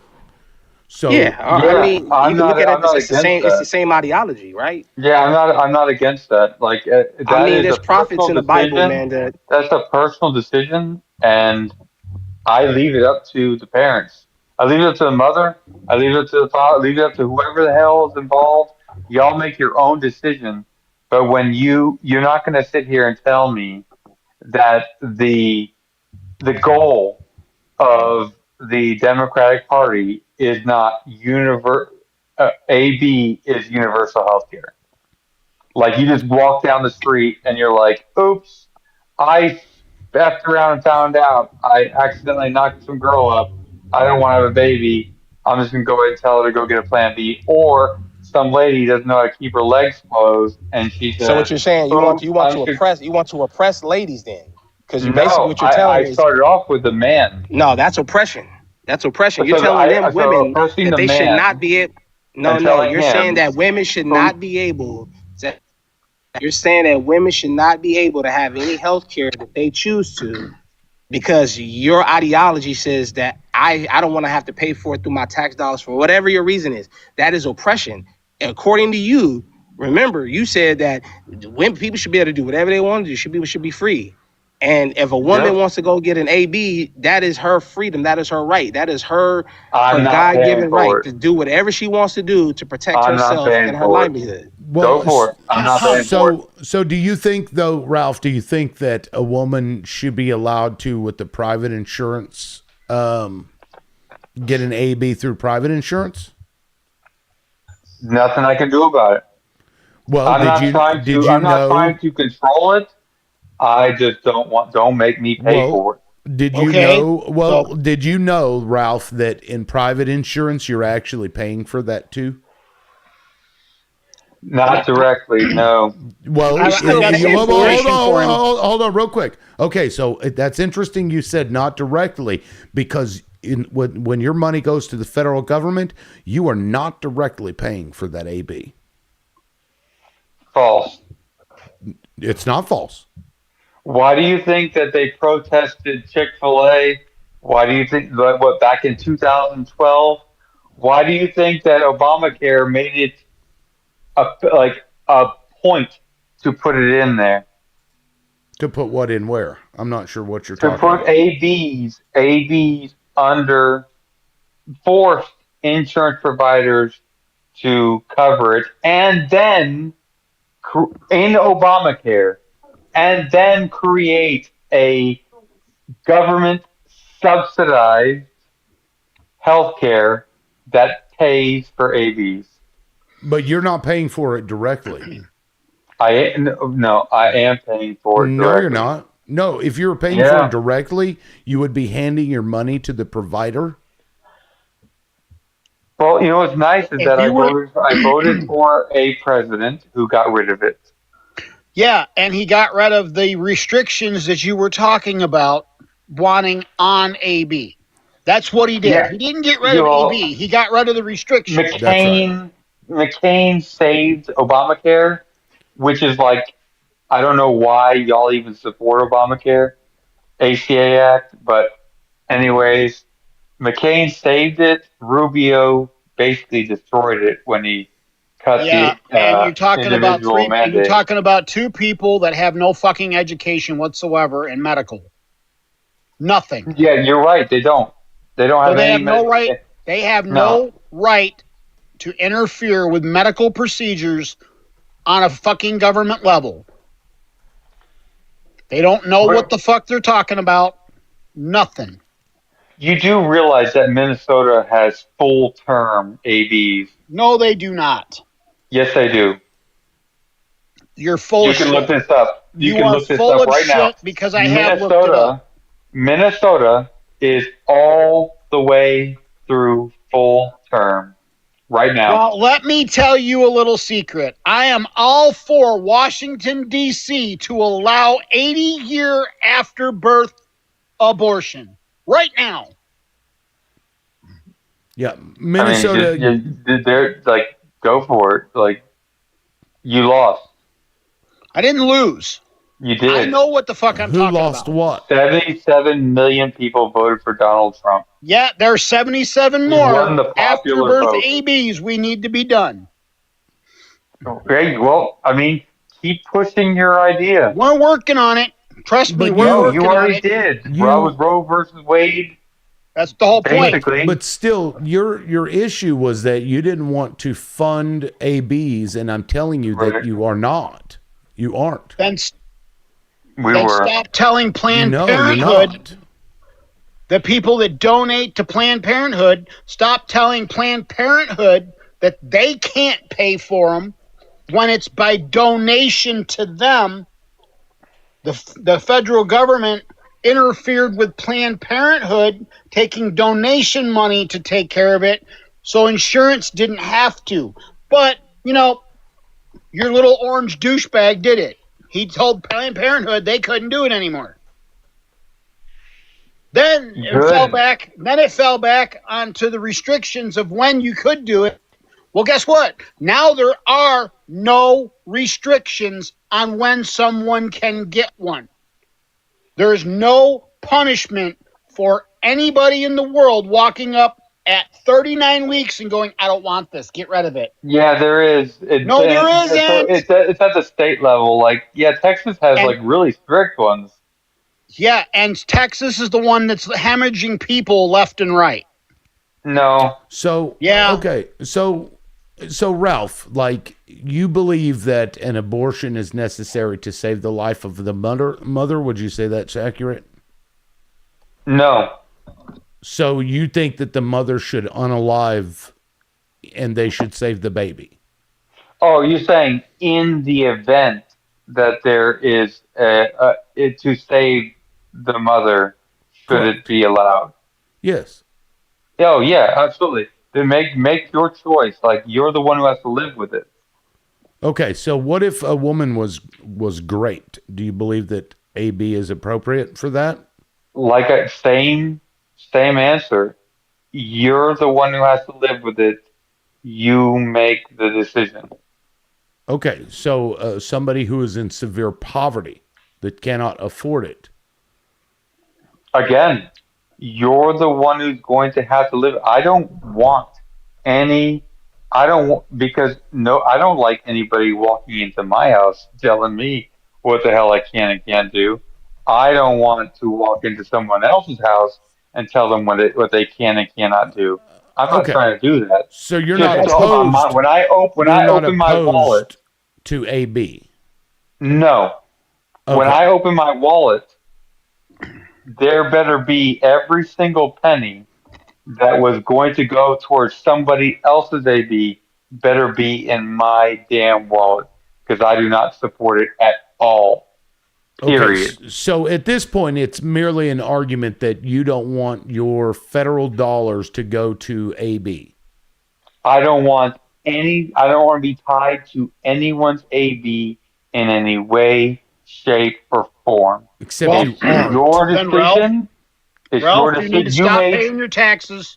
You need to go to the federal government and say, I am no longer paying my taxes. Because whether you want to believe it or not, they're still happening. They're still happening in states that get, That's right. federal funding from your federal government. All I can do is pull as much of it from that pool of money as I can. Then you need to stop paying your taxes. Thankfully, I voted for a president who pulled funding from it. No, he didn't. Yes, he did. No, he did not. Oh, he No, he did. didn't. No, he didn't. No, he Oh, didn't. No, he okay. didn't. No, He he did didn't not. pull money from Planned Parenthood. Ralph, He didn't pull money from Planned Parenthood. Hi, liberal. How are you? Hey, what's up? So He pulled money from No, Planned he didn't pull Parenthood. the money from Planned Parenthood. Ralph, He just told Planned Parenthood they were not allowed to do certain things with the money that came from the tax coffers. Certain things being what I don't want my tax dollars to go toward. But your tax They dollars still get the aren't money. going to it. Your tax dollars aren't going to it. Then why are we complaining here? You're the one that was in opposition to it because you were paying for I it. still am in opposition to it, but I'm 100% sure that that's a funding that was pulled. That this guy all the way to the left of me was saying, "Oh my gosh, Planned Parenthood's never going to survive." Ralph, can I, like I said, hi, liberal. Hello. So I just looked up the Minnesota AB law, and unfortunately, he is right. There is no term limits on abortion, but that's what I said. This is what I'm going to tell you. It is very, very rare in the states that do have ABs up until the 9 months that a woman would do that. If a woman is in, Ralph, this goes to you. If a woman is in her 9 month of pregnancy, it's 100% that she is in a relationship or she's not in a relationship and she wants that child. When that process comes in to decide, it's because there is, and I got it right here, reasons for late term procedures. States that abortions later in pregnancy are rare and usually occur due to severe medical issues such as risk to the patient's life or fatal fetal anomalies. So if the baby's heartbeat stopped during labor, if there's no brain activity or anything, those are the reasons why. A woman that is just decides at 9 months, oh, I don't want a baby. There is no doctor, no clinic in this country that is going to say, okay. And for you to say that you don't want your tax dollars, it's like Captain said. You better stop paying your taxes, go to the IRS and say your taxes. Because here's the thing, when you pay your taxes, we have no clue to exactly where every part of your dollars are going for. It's a pool. It's a pool. It goes for this, it goes for that, it goes for this. So if you don't want to take part in it, go to your IRS and say, I'm not paying taxes. Bottom line. Man, No, can I? it's not ma'am. No, No, it's no, not And I got a this, ma'am. question for this is for the lady this is a above little me. unrelated. Okay, thank you, So, Captain. just so you No, know, Captain's got it. like No, no, the depravity nope, of humankind. no. There was Yes, Captain. a Okay, man in England who wrote a booklet, and it was when okay, that's England in was going England. through a We're not talking depression. about England. We're talking about the I know. United Well, States. just so you know the depravity of our human nature. Oh, This we're well man, aware. well, this man wrote a pamphlet and spread it out across England before America was even established as a country. Oh my God. He wrote a pamphlet, and I'll get you the name of the pamphlet. And I really don't care what goes on it in was London. I about really don't care. selling babies for food. You know what? So when you Guess what? say it doesn't Guess happen in what, 9 Ralph? months because we're a Ralph, better people than that's that, England's don't problem. That's tell England's me problem, that not That we're was mine. better people than that. 275 years ago or more. You know what I'm talking about? Okay, well, Guess in the what? United England's States, problem. And they he made used a damn good case for it, didn't he? in the United States they would take the babies of the enslaved black people and feed them to alligators. Yeah. So the They didn't do I that for believe hogs. it. People the did. depravity of people absolutely exists, but that's not what we're talking about, Ralph. And what happens in Well, I'm England? not going to be I sold would on this idea that the only time late term ABs happen There is no it's doc. You know what special that's called? circumstance it when Ralph, I is do you know what know that's what the called? reality It's of called schmurder. human It's called nature schmurder. is. And that's why I Ralph, wanted to it's ask called this nice schmurder. lady a question. Go ahead, Wick. Okay, the question is, what now exempt law that we had that was taken away by Donald Trump put extreme restrictions on what AB could be done with? Most states, when Donald Trump gave the AB situation back to the states, I'm talking they about federal. What oh, law is no federal? longer in existence that put restrictions on AB for every state? Not No, there just was one no or law. two. Grape. No, there was no law. Roe versus Wade. That's case. You're talking about It a was. Supreme It Court was. ruling. It was precedent, Ralph. Roe v. Wade was precedent through the Supreme Court, and when Yeah, Donald that's Trump not a came law. in, it was decided by the it's Supreme Court. right. And No Donald case Trump law. came in and said, nope, because he appointed judges that would overturn the precedent of Roe v. Wade. Yeah, it was a law.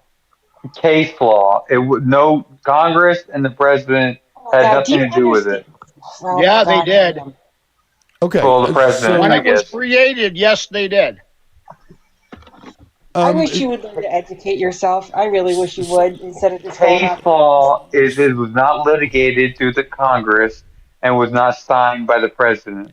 Yeah, but case It was law is based Roe v. off Wade of the was different. interpretation of current law. Well, So it is constitutionality of a law, basically. based on the interpretation of laws that are in Yeah. place. So it is Correct. law because it's saying these laws actually say this, right? And now, since that restriction is no longer allowed to be enforced, anybody, anywhere can do whatever the fuck they want. And there's no restriction on it anywhere. So, yes, what you were saying is true. Minnesota is allowed to do what you said they're trying to do. Not trying to. They did it immediately. No, Okay. they didn't. They did. Prove It it. wasn't Bring it up the wasn't a case. trigger Come on. law. Bring No, me it the name wasn't. in the case so I can look it It's up. not a case. It's a law. Bring They Okay, wrote so it. there's The Wait, governor. There- Who was what wasn't a Kamala case? Harris's VP candidate? So who Tim did it? Tim Walz. Tim Name Walz one signed person it that did into it. law. name No, a it's a case. law. Name Wait, a case. okay, what law are you talking about, and what did this law do? I feel like I Not a missed law. So something. immediately after Roe versus Wade was overturned, Tim Walz, not him specifically, but the legislature in the state of Minnesota passed law, and everyone already up here already understands it. They passed a law stating that there's no term limit. You can have an AV all the way up to the day that you're delivering. That they can't Now restrict go it. Yeah, find me a that's I case. believe They're I asking believe me. They're that's in asking their me. constitution. I believe it's in their They're asking. constitution. It's in there. Yeah, it's literally state law now in Minnesota. But they're asking me if I know if anybody has voluntarily gone through the HIPAA laws and said, "Hey, I've done this." Has anybody? Can you prove that HIPAA anybody laws in prevent Wisconsin has done what you're saying? Minnesota, and HIPAA laws Minnesota. prevent that information from being made public. No, it doesn't. HIPAA? Do you know what HIPAA is? Well, they can they can do studies though. They can do studies. Studies of what? To see when the latest recorded late term No, AB they cannot existed be. in what? It cannot be disclosed. In a study, they can. They can if they get No, they can't. if they It's get the between- permission. If they Nope. get the permission of the of the patient, they absolutely can. Oh yeah. If they get permission from the patient, you're right. But it's Yeah. a HIPAA. The person actually has to volunteer that information. And But you're saying you want me, and Yes. you're going to say that people will voluntarily give up this information freely. Why wouldn't they? It's more likely, well, because it's very personal decision. But I don't Even think those. even somebody who gets it done for like a medical reason, like let's say Right. like it is Yes. literally like to save the mother or else. They would. I don't even think they would give permission for that think. information to be released. You don't think, but you also don't know, right? So if you can't Well, neither prove, do you. It's more likely that I'm right than you are right. No, If somebody would look, nothing is stopping a woman from taking a hanger either, right? Which Did is you what they guys- used to do, things like that, Well- right? Yeah, but you think about this logically. Do you really think that if somebody were to do it for the right reason to save a mother, do you think that they would put their information into a statistic out there? Yes. Yeah, No. especially if it was to save No. her Yes. from a medical condition. No. Yeah, Yes. because Okay. Then that further makes my argument. The fact that given 9 months, that it is possible for one person to have gone through hey, let's save the mother situation, and yet there's not even a single statistic that shows that it's to save the mother. Well, I just looked Because up they and it haven't said done less it. than No. 10. Actually, there are 3 many years. In statistics 3 that show. years. There are many In 3 statistics. years, not one. Less than 10. Less than 10 happened in Minnesota in a year. Less than 10. Reported.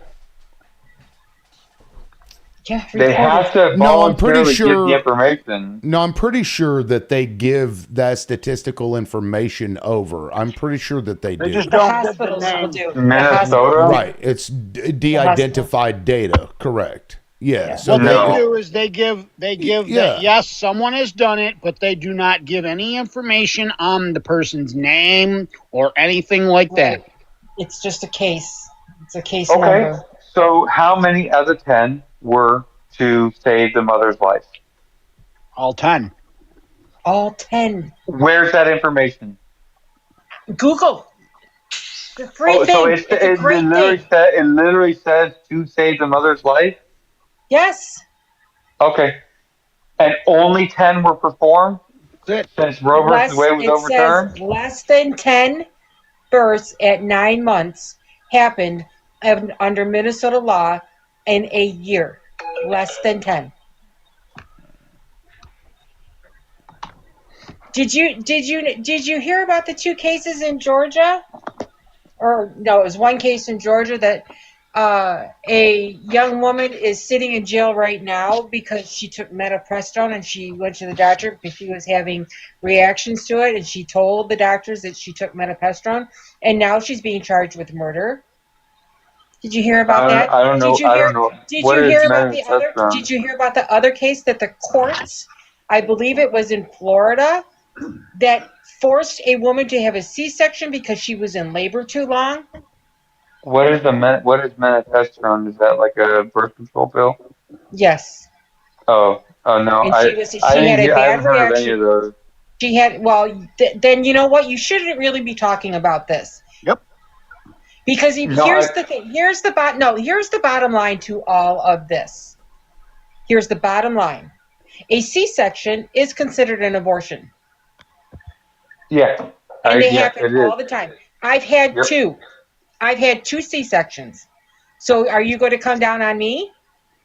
I'm not coming down on anyone. So here's the bottom line to all of this.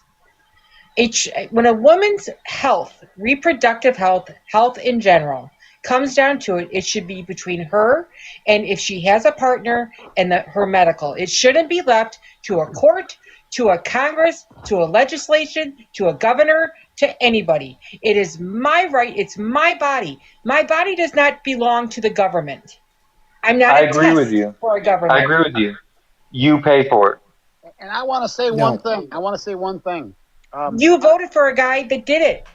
No, That's I the voted for a problem. guy that got my money You out of the hands of people who wanted me to pay for you it. don't know that. You don't Now- know that. You Nope. cannot prove where your money's going and that you're paying in taxes. That's like right. we said, what you want to do, then go ask your IRS that you want to audit the United States government to find out where your tax money is Are going. you crying about it right now? No. No, but we're Yes, trying to you make you a are. Then I point, guess Ralph. my money Okay. got pulled out of it. But I Real quick. want to say one thing on what she said. My wife had a C-section, so technically she had an AB. Guess what? My AB's in a classroom right now doing his homework.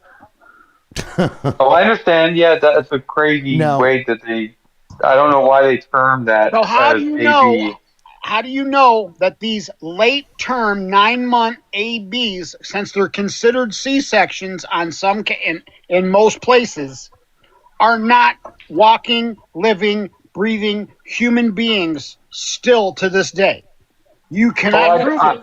One's getting married in June. The same way you can't prove that all 10 of those ABs weren't somebody who just went in there and said, just take it. Can't either. Well, actually, okay, so real quick, let me read this because there may be some confusion as to how this data gets reported. 45 states plus D.C. have some form of mandated abortion reporting. 7 states require providers to indicate the method of payment. 27 states require reporting on any complications that arise. 26 states require providers to record information about the patient's reason for seeking abortion care. 10 states require providers to report whether the fetus was viable. 13 states require reporting to indicate whether requirements for patient counseling were met. 14 states require providers to report whether requirements for parental involvement were met. 1 state requires providers to report only when a patient requests the production products of conception for purposes of fetal disposition. So they do get reported. So when you have a state that is a mandated report, I can look up and see who those are. Yeah, the 10 that are viable, if you don't mind. Let's see. And I didn't understand the last one that you said. That was like some real lingo, like legal lingo. It says requires providers to report only when a patient requests the products of conception for purposes of fetal disposition. I think maybe that's related to what they do with the fetus afterwards. No, that sounds like you're trying to get pregnant. I think that one state. Fetal disposition would mean that they want the remains of the child to give that child the proper burial and things like that. Oh, okay. That's what I was going to say. Yes. Okay. Yeah. Which 10 states require mandatory reporting of viability? Let's see what we come up with. I think it could be Minnesota. Now, we do have a new person on the panel. Mike, welcome in. I saw your comments in there. I figured you might want to come up and chime in. Oh, hi. Yeah, I mean, sorry, I'm kind of addressing something that was mentioned some time ago concerning land and property tax, in that people that advocate for zero property tax are oftentimes not noting that if they have no offspring and there is no will, that post their own passing, that land would sit vacant if there was no reconsumption of the land based on previous zoning, right, by the government. That land would, in concept or in fact, would just remain unused indefinitely. The government has to have some means of leveraging empty land, and that is often done by mandatory taxation. And that's really all I was trying to note with regards to certain scenarios with why the government has rights to levy a tax against property.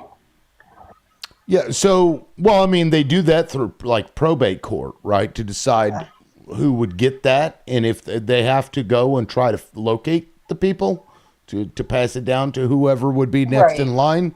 Well, he was saying if And no, if, like you were alone and had no family and no successor, and that's a right, but very interesting point, Mike. I've well, never heard that before. first of all, that's going to be a very, very small number of cases, right? I think we can all agree that's probably not going to happen in a lot of cases. However, when it does happen, the state has to go to court and they will look for it. And in fact, I got a phone call from somebody about land. It was actually the mineral rights of land that my sperm donor's family apparently had purchased, fucking 60 years ago, whatever. And they were trying to locate in order to make payments for the mineral rights or whatever. Of course, I don't have anything to do with it. So that's what they do. They'll spend time and effort to go. And if they can't find it, I believe it gets taken by the government. Like, I don't know what the phrase is. What they Eminent call domain, it. but no, so eminent domain. Would they use the same word? I mean, eminent domain? Yeah, Because I they think would use it it, might but be no, they don't different. have to go through that process. Normally, what they do is they put in like they literally the law in almost, I think it's in every 50 state. They put a classified in a newspaper, and it gives like 30 days for somebody to make a claim, and then that's literally almost the same thing as like a lender, like someone who has a lien on the property who's trying to take it over. Well, if it's Same free thing. and clear, if it's free and clear land owned entirely without taxation, the only thing I can imagine is that you would have to go up their ladder and find, the second, third, fourth cousin of their parents, let's say, or keep going until, like, there would have to be some sort of form of distributing that land that even a probate court would have to have. And so, although it would be rare to me to not have, I mean, whole pockets of certain populations might become infertile due to certain events or environmental events or something like that. And so I'm just mentioning that tax is also a means of keeping property from just remaining desolate. And that was my full point. Sorry if I mention it as, I'm not trying to defame you, even though I go, well, it's a kooky idea to not entirely, meaning I actually think it would be great to not have taxation on property that's paid off, but there must be some new legislation that would be a stand-in to subsume property in that case. But taxes wouldn't be required to be paid for that process to go through. You wouldn't need taxes in order to verify that somebody owns property, because those are two different things, right? Well, it might have been an old system, though. It might have been like a system like pre-internet where the government used that as a way to make sure that a land didn't go unoccupied for, X amount of time in a neighborhood. Well, and then the other comment that I made had to do with you had a general analysis where you thought that the breakdown with regards to economies would necessarily default, meaning you said something like, I've played it out in my head as much as I could, and it ends with China dominating, basically the global economy to something of that extent. And I thought the amount of banks and transactions and global transactions and kind of whittling away with BRICS nations with regards to getting the central bank digital currencies or CBDCs and peg stable coins. All of that and those banks will generate high amounts of liquidity for all international uses or just use cases of all these peg stablecoins, and those are distributing, and this is all part of the Genius Act, and if the Clarity Act passes, which apparently is on, it's coming, but everybody's trying to run the rails and build their coins out and make certain the government's ready to make this thing pop, and hopefully it could align at the same time that the Bitcoin starts scaling up to like quickly exponentially, because there, it's such a limited supply.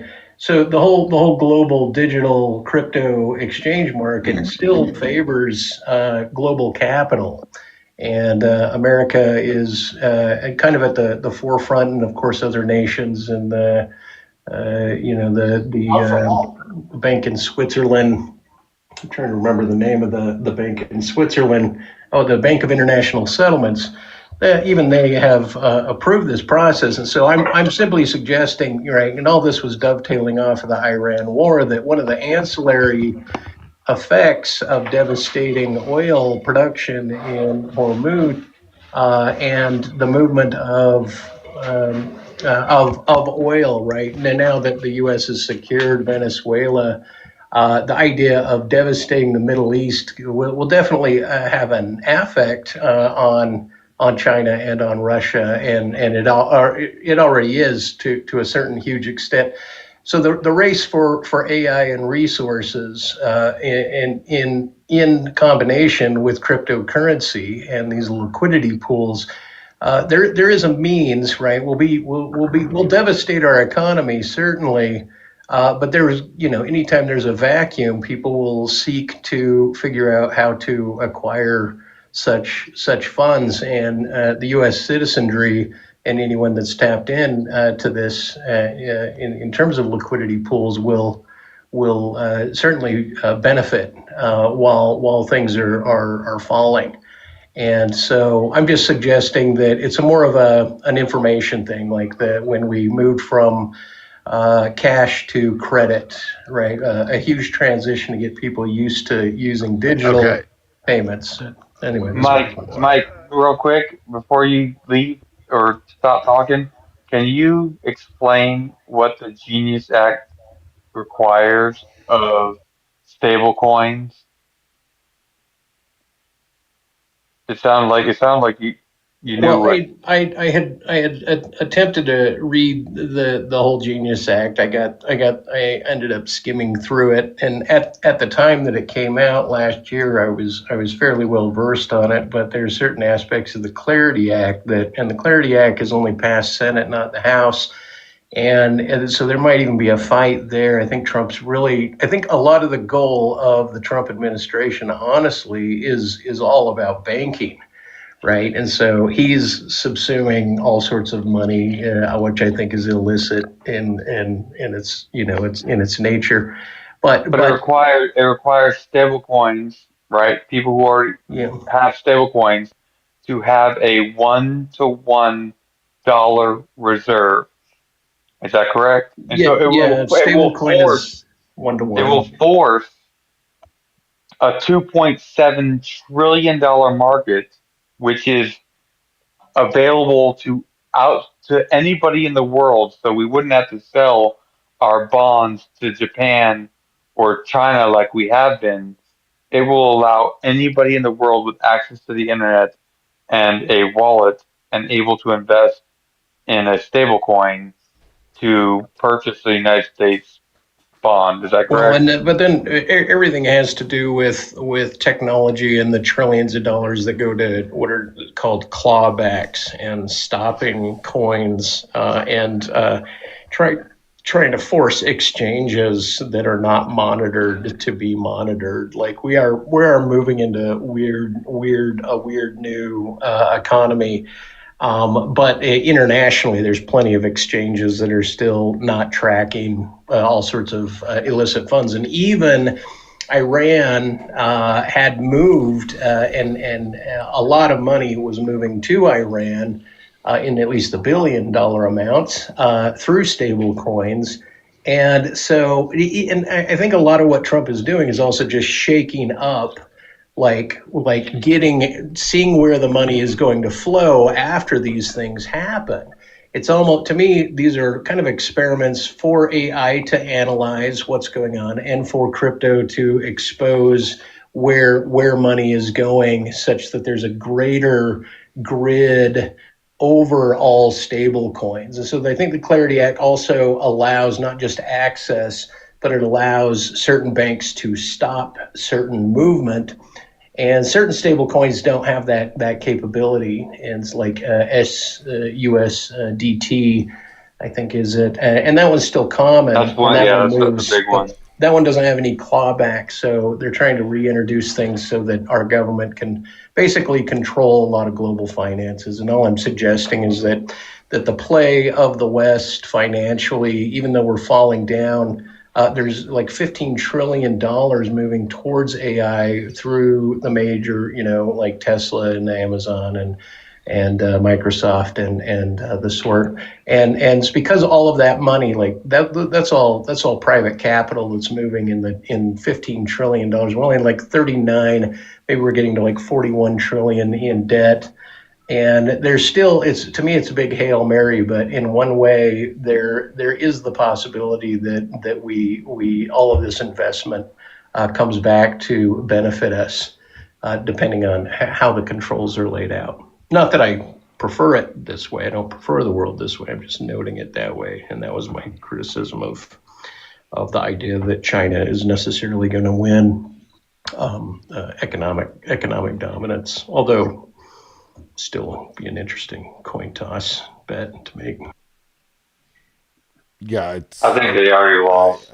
I think the Genius Act, because it forces the stable coins to hold a $1 reserve. It basically forces them to purchase our bonds.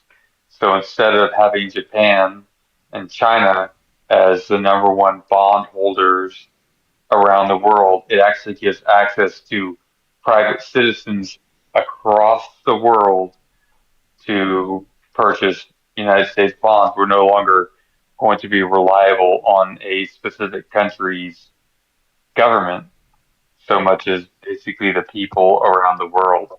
Right, and one of the benefits is that the banks, instead of general interest, like interest rates can fall because all trading, even though they're pegged at $1, that just means roughly $1 within fractions, right? And they still, for every transaction, have gas fees, and those gas fees go into what are called liquidity pools. And liquidity pools is where the banks are going to be making a great deal of money as global finance is distributed. That's just a side technical note. Yeah, I'm looking forward to it. I can't believe you brought up like the negative side of it, that everything's going to be tracked.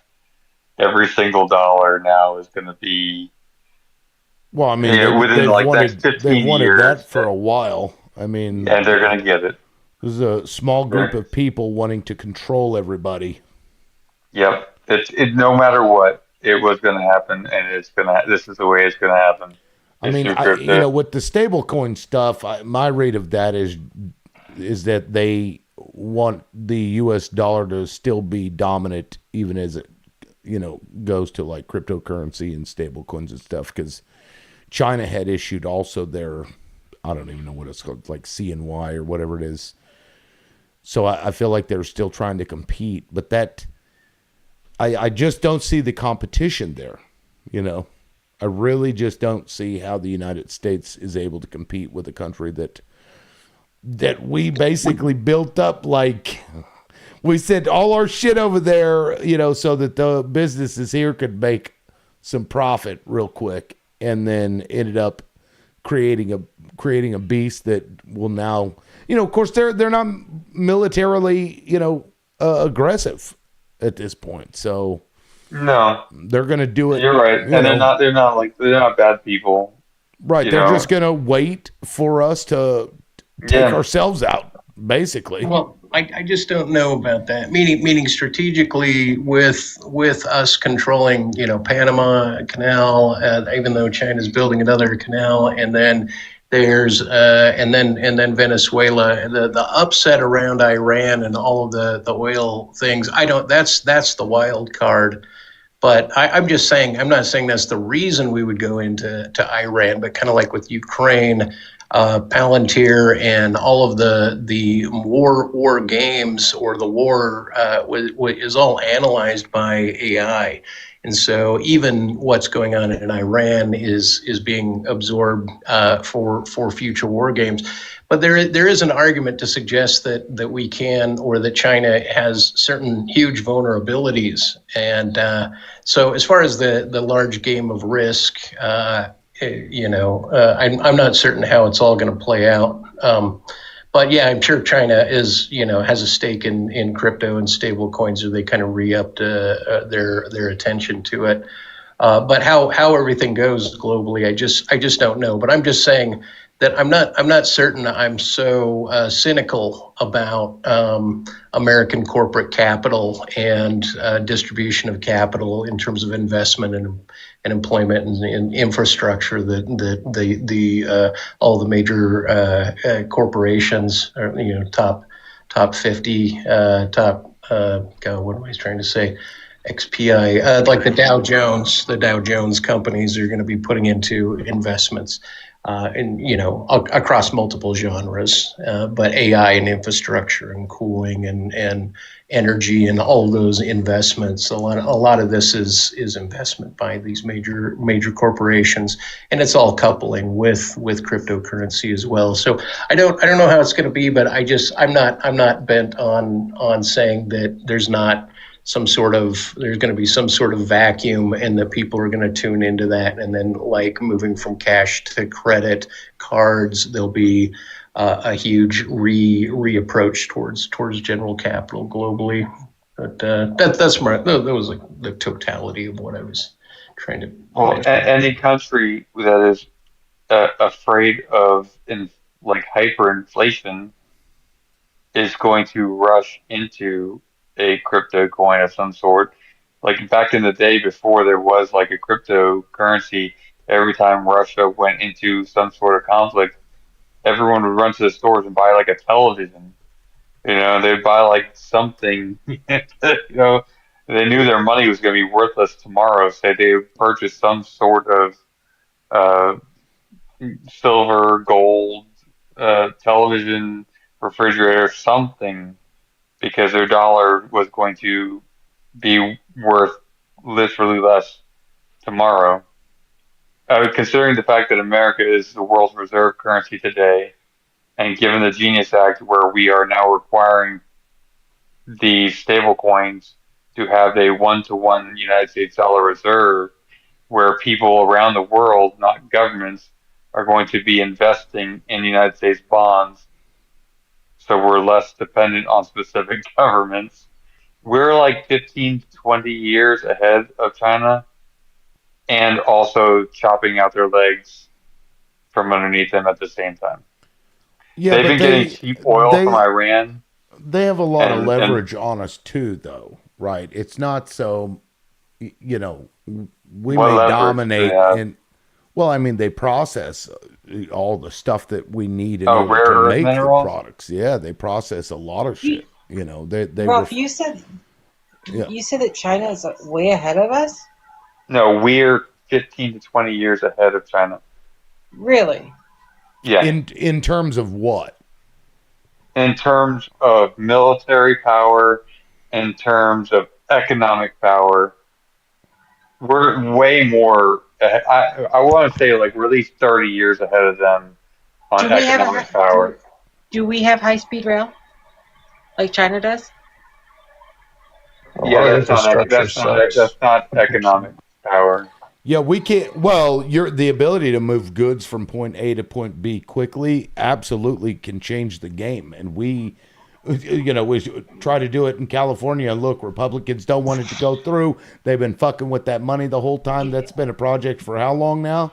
Well, China doesn't make money selling to itself, so they don't really care how they just care about moving factory workers to factories. But if the factories aren't making products that are being shipped out to America, But it's a matter of then logistics. it doesn't matter. Logistics is vital for everybody and Yeah, everything. their logistics is moving people to factories Well, to ship and out their logistics products to America. are actually far superior to ours. Like they built their cities around the idea of logistics. Like they're able to get products from rare material to finished product, and most products in less than 24 hours it's on a ship going somewhere. So And they I built just, their cities that way. yeah. So I Googled the statement, "Is China ahead of us?" And it says China is ahead of the U.S. in specific metrics like manufacturing output, purchasing power parity, PPP, GDP, and certain critical technologies. But the U.S. generally maintains a higher nominal GDP and technological leadership in AI hardware. China holds a dominant position in green technology, battery, solar, 5G, and high-speed rail, creating intense competition. So, I mean, Okay, open to up say two that we're Google ahead of tabs. China is kind of like Liberal said. What you're talking about, who is ahead more? Open up Like it two just Google depends on tabs and Google China GDP and Google United States GDP. okay. Yeah, Yeah, it's and it's well, it's like you're gonna find that well, I don't have to open a I tab. know whatever you read It right just said there it. was 100% wrong. well, the No, GDP. certainly it's not wrong. Sorry, It's not to cut wrong. you off, liberal. No, meaning that they have, for every one engineer PhD, they have 100. Meaning they have more mind power, more. Their infrastructure is absolutely excellent. A lot of stuff that they have, they do scale much higher than us. And faster. We're built. I mean, they moved up. The asymptote was much at a higher curve than the U.S. because we were originally supposed to be like an agrarian country at the beginning, and Europe was supposed to be the manufacturer that we imported in. Of course, this is a few hundred years ago, and so we're still like land. God, how to put it, like land farming people and I'm not saying that they're not, they have plenty of resources in that regard, but they also have a great deal of land, and they've expanded all sorts of systems, solar, wind, well, maybe not wind so much, but all I'm saying to Ralph is I wouldn't want to underestimate the way in which they're composing their infrastructure compared to ours, because I think certainly they're doing all sorts of things that just a lot of red tape and a lot of things in the U.S. We're so backed up and things are not getting done as far as moving us forward to to Star Trek. Yeah. I I'm mean, with you there. that's a great point, because in look, there are trade-offs in China's Can you make her the culture. big screen? Is she trying to show the GDP? No, I'm Here, I'm off of I'll put you up there. GDP. I'm not even Our entertaining that GDP idea. is about I'm not almost 30 entertaining trillion, and I'm not theirs is at entertaining 20 the trillion. GDP right now. Ralph, stop getting stuck on one area. I'm not entertaining the GDP. Okay, our GDP is higher. Great. Do you But know what look at this. GDP is? Oh my God, I'm not talking about GDP right now. I am talking about our scientists, our manufacturing and stuff and like that. That's what I'm talking about. Great, our GDP is higher. Woohoo for us. Great for us. Guess what? By the end of 2028, it's not going to be. So here's the blue is the United States, China is yellow. Quantum. Who's ahead? China. AI technologies. Who's ahead? China. Biotechnology. China. Advanced ICT. China. Sensing, timing, navigation. China. Defense, space, robotics, and transport. Once again, China. And I can go down every one of these. Energy, environment, advanced materials, unique. I don't know what that technology is. Never heard of it. But if you look at that, how you could What am say, I looking at?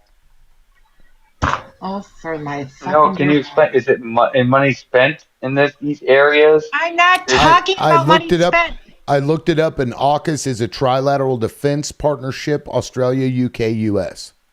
That's what that stands for. So I no, guess but what technologies come is it from like that. spending? Is it like stuff that's developed under these? Like I'm trying to understand the bar I think chart they're that you're industrial showing. tech I'm trying to metrics. understand why you are so stuck on GDP and you're saying that we're ahead of I'm not China. talking about GDP right now. I was just trying to Oh, understand the chart you were showing. so I talk about something else other than the GDP, and you want to argue about it. No, When I was you don't want to asking talk about what the you were GDP, showing it's me. fine. No, No, I was I'm asking not what you playing were your game. showing me. So China is better at us. How? Are they spending more money on Kidding me? this?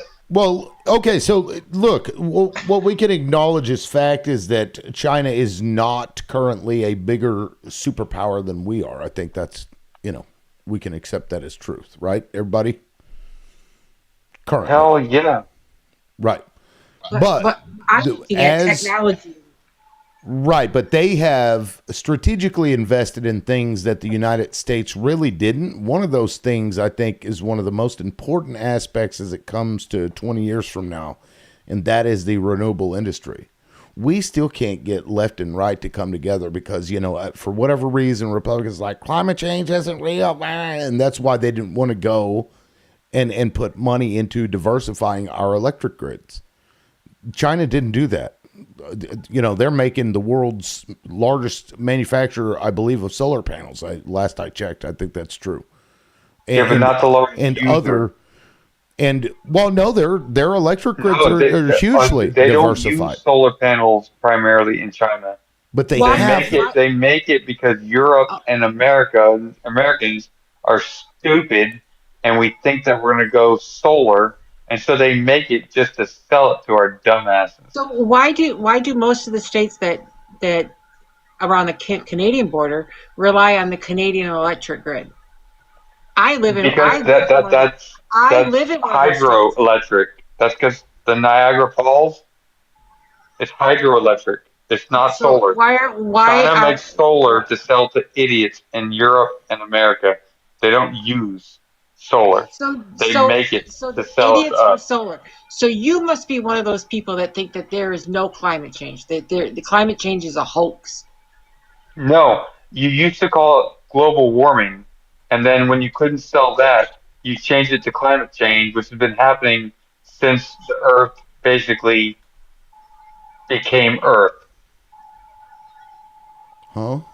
Climate change happens all the time, but you used to sell it as global warming. Do you remember that?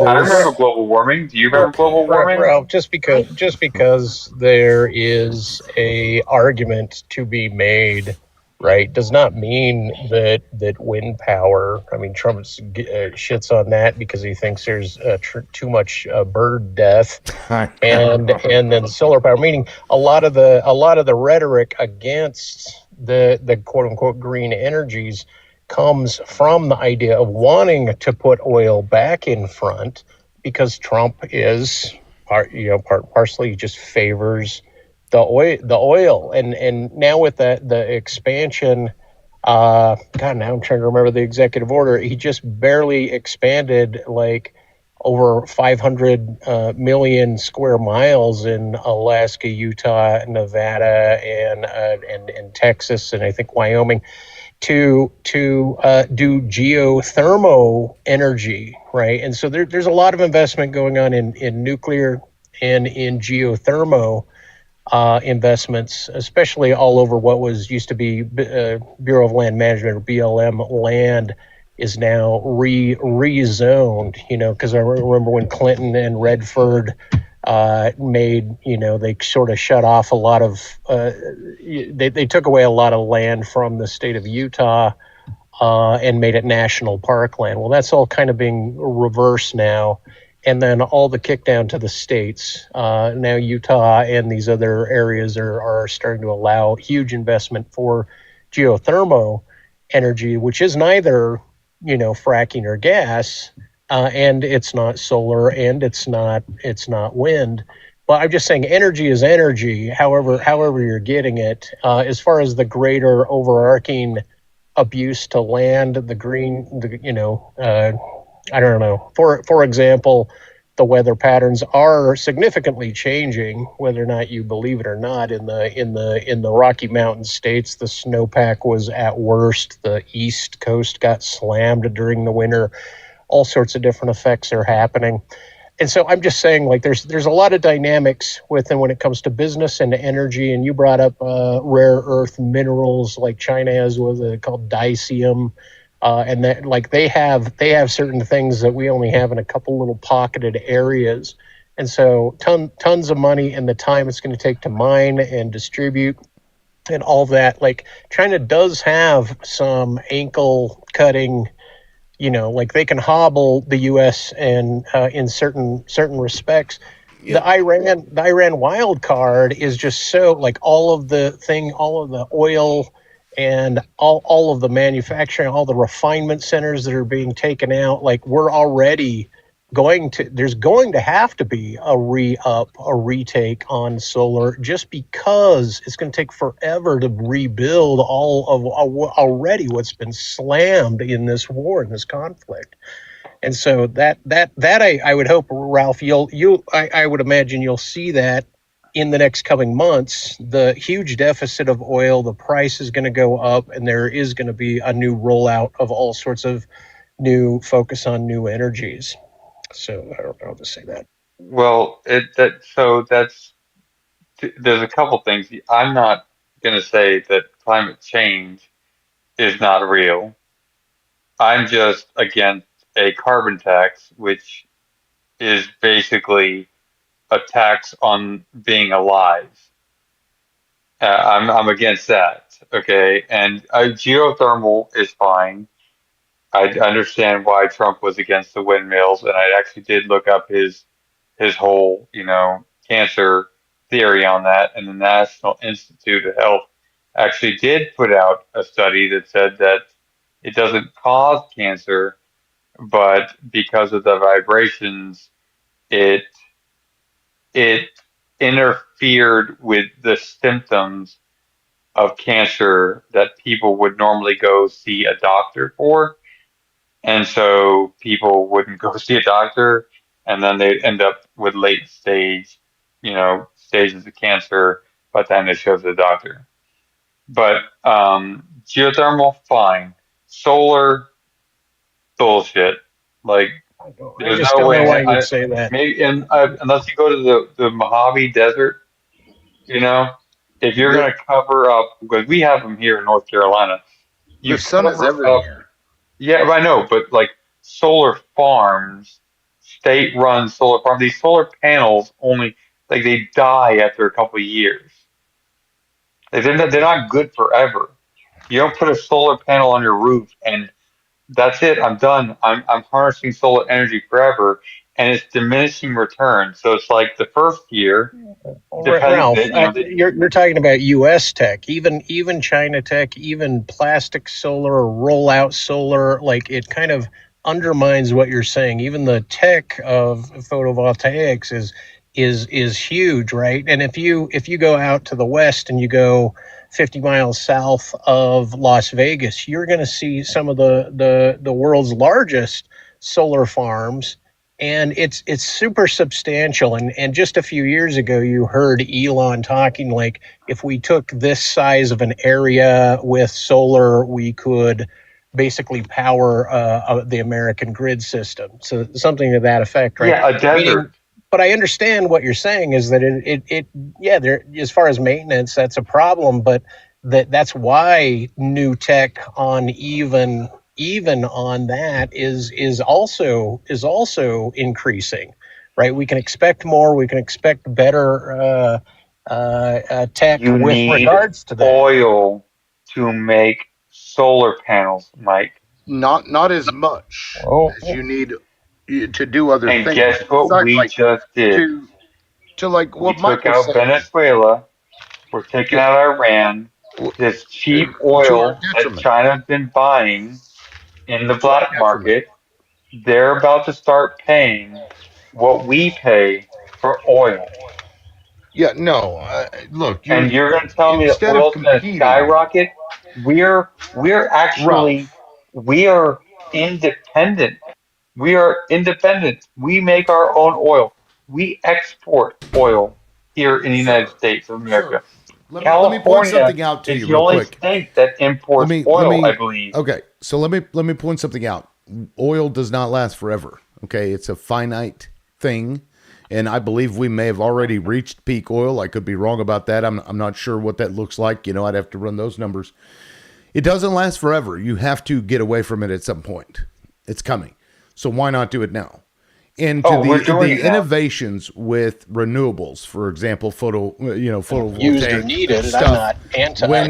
wind power, hydrogen, nuclear, whatever. The innovations that you get come from the investments that you put into the thing that may not be the greatest right now, but when those companies begin to profit, they then take those profits and put it into research to make them better, to make them break down less, to make them use different materials. Even they might be able to find out that they can do this otherwise. The best option is to diversify, right? And pushing I against agree with that you. seems weird. It just No, I does. agree with you 100%. Okay, But so you cannot disagree that as of today, right, March 2026, the world is dependent on oil, period, in without one question. sure, and one of And the it might be for the reasons. last time in the history of our race, it might be the last time we're ever this dependent on oil. But every country in the Cuba, their power is going out because they were getting Venezuelan oil, and now they don't have Venezuelan oil. China needs oil for all of their manufacturing and their military. They were getting it from Venezuela and Iran and Russia, and now they're not getting it from Venezuela Okay, or so Iran. okay. So I see what you're like. To you, you don't want somebody to be better. So what you're doing, what you're wanting to do is cut somebody off at the knees so that they don't progress. Why, instead of bringing somebody down to your level or keeping them from getting to your level, why would you not just compete and do better? Well, here's the question: would you move to China right now? Yes, Okay, why aren't you? because I can't afford it, first of all, and I'm not sure that China would have Would me. they let I'm you an in? American. I Would don't they know. let you in? I don't know. Yeah. So I guess the big question is, would you rather have America as the global superpower, Russia as the global superpower, or China as the global superpower? I would rather the United States focus on the United States and do what's best for people within the United States. But instead, we're worried about everybody else. We're always meddling in everybody's shit.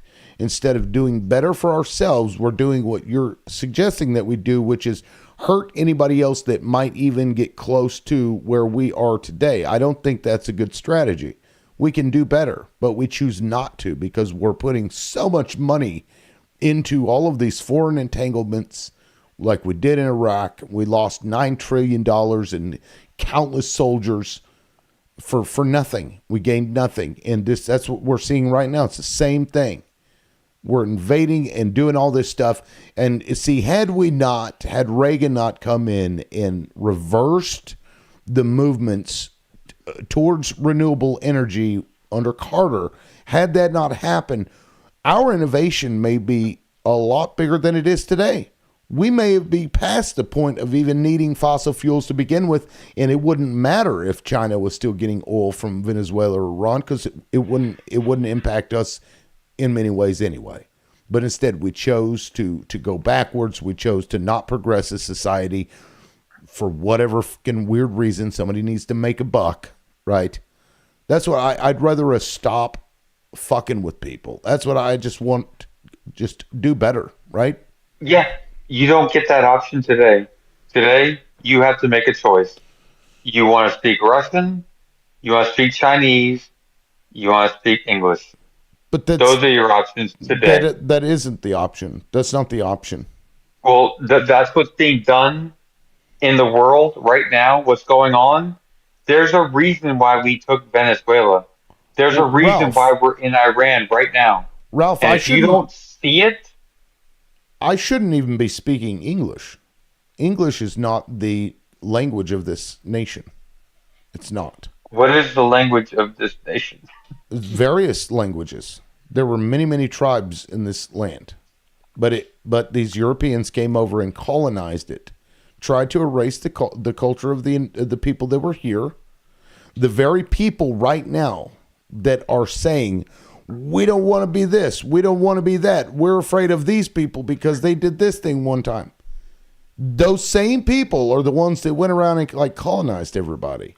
And now you're like worried that somebody's going to do it to you when it's actually us that has been doing it to everybody else. I don't know, man. You know what? I know what's Seems funny. weird. Yeah, what's funny is that all these sorts of complaints, they go straight out the window the moment the ground shakes around you. Like whenever a boom boom drops around you, like nobody cares if you're black, nobody cares if you're white, nobody cares if you're transgender, gay, nobody cares if you're straight, nobody cares what the fuck you are. The moment a boom boom drops next to you, you don't give a shit. Nobody gives a shit. Women will go to the kitchen and make you a damn sandwich. Men will go to the kitchen and make a woman a sandwich. Nobody gives a shit about any of that stuff. Okay, so when was a boom boom drop next to you, Ralph? 2007. In the United States? In Iraq. So I've been to okay, war. so we went I am somewhere. a combat veteran. So we went And to I can war tell you right now somewhere that else. And but yes, we're talking somewhere about else. the And US. I can tell you right now, We're I talking about agree the with US. you. Iraq was bullshit. I agree with you about all these problems that you have with the United States going all the way back to its inception. I agree with you on all of it. Today, you, if you have a spouse or a girlfriend or hey, you have children, today is today. And your decision today is whether or not you want to speak Russian, whether or not you want to speak Chinese, or whether or not you want to continue speaking English. Because you speak English, sir. You do. I know Those I do are your options. because my people were colonized. I get it. Well, Yeah. You're But welcome for being colonized. the then. countries that you're talking about didn't. The countries you're afraid of colonizing you have not been colonizers, but we have been.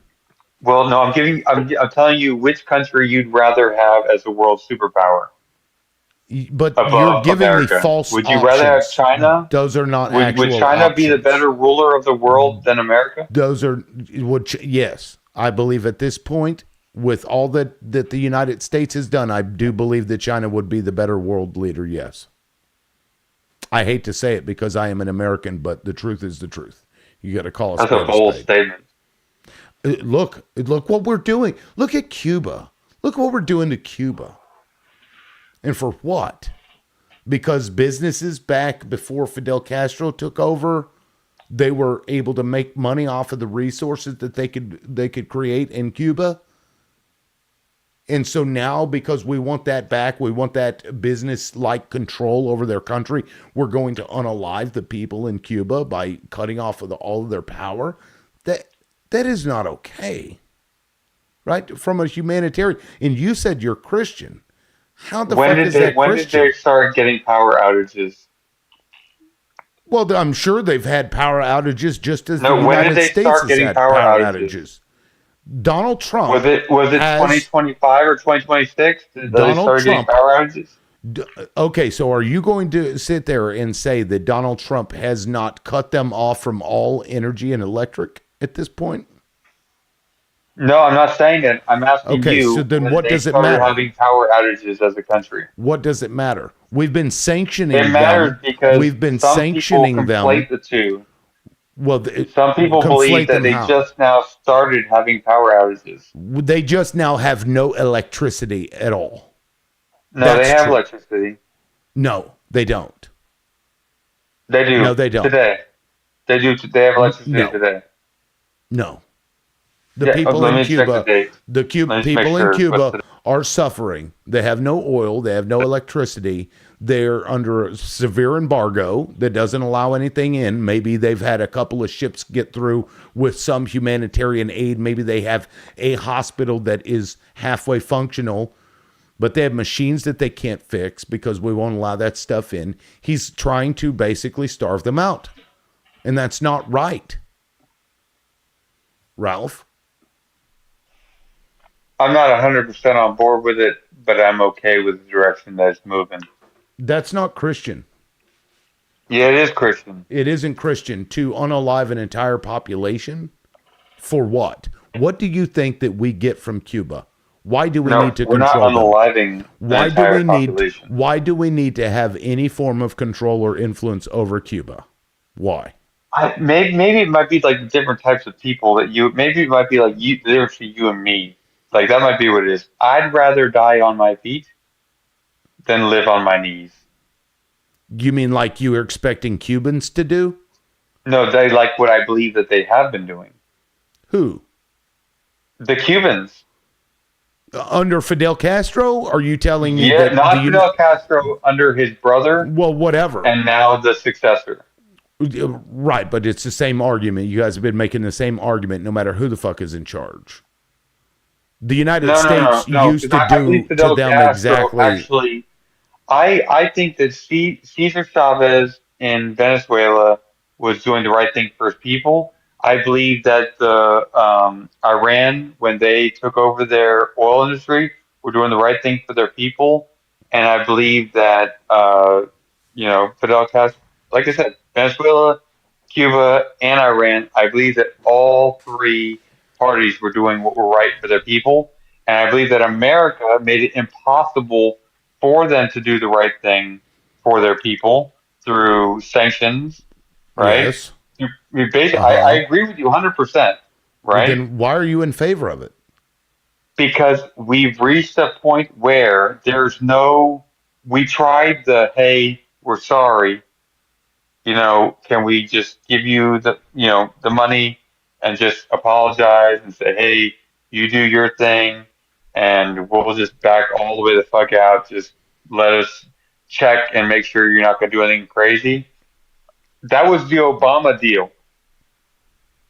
Obama said, I will give you $450 million in cash to Iran and said, hey, I'm just going to back out. We're just going to give you the money we owe you. We're going to reduce the sanctions. Wait, are you talking about Iran? I thought we were talking about Cuba. There's three different countries. There's Venezuela, Cuba, and Iran. All three countries America has affected both by trying to put in a puppet, right? And when that didn't work, the countries rose up. And when they rose up and didn't put in our puppets, we sanctioned the living shit out of them. Okay, so Donald Trump in his all first three countries term, had the same old bad America. Right? Barack Obama opened up relations with Cuba. He also made a deal with Iran, but this is a separate deal. He made a deal with Cuba because of the 50 years of shit that we've been giving them. And Donald Trump, one of the first things he did was go in there and undercut that deal with Cuba for no reason. It wasn't that Cuba was doing something. Cuba kind of did us a little bit dirty. No, they didn't. They did. No, and even if they did, what? What have we been Then doing to them for we 50 told years? them You just we acknowledged that we've been basically, fucking them when over for Fidel 50 years. took over, we were like, send us your refugees. They opened up their prisons and they dumped them onto our shores. They dumped them onto the no, that's Trump rhetoric. Yeah, we were taking That's everybody. Trump We were rhetoric. looking for refugees, and we ended up getting their prisoners. Okay, yeah, that's Trump rhetoric. You're No, buying, that's not Trump yes. rhetoric. That's the truth. They dumped out their prisons on us, and we got good people. Don't get me wrong. I'm not saying everybody that came over there, but they did empty out their prisons, and send them to America. Yeah, I don't No, think so. Scarface is real. Like, that actually did happen. Like, they did dump out their prisons. Do you think they were imprisoning people for no reason in Cuba?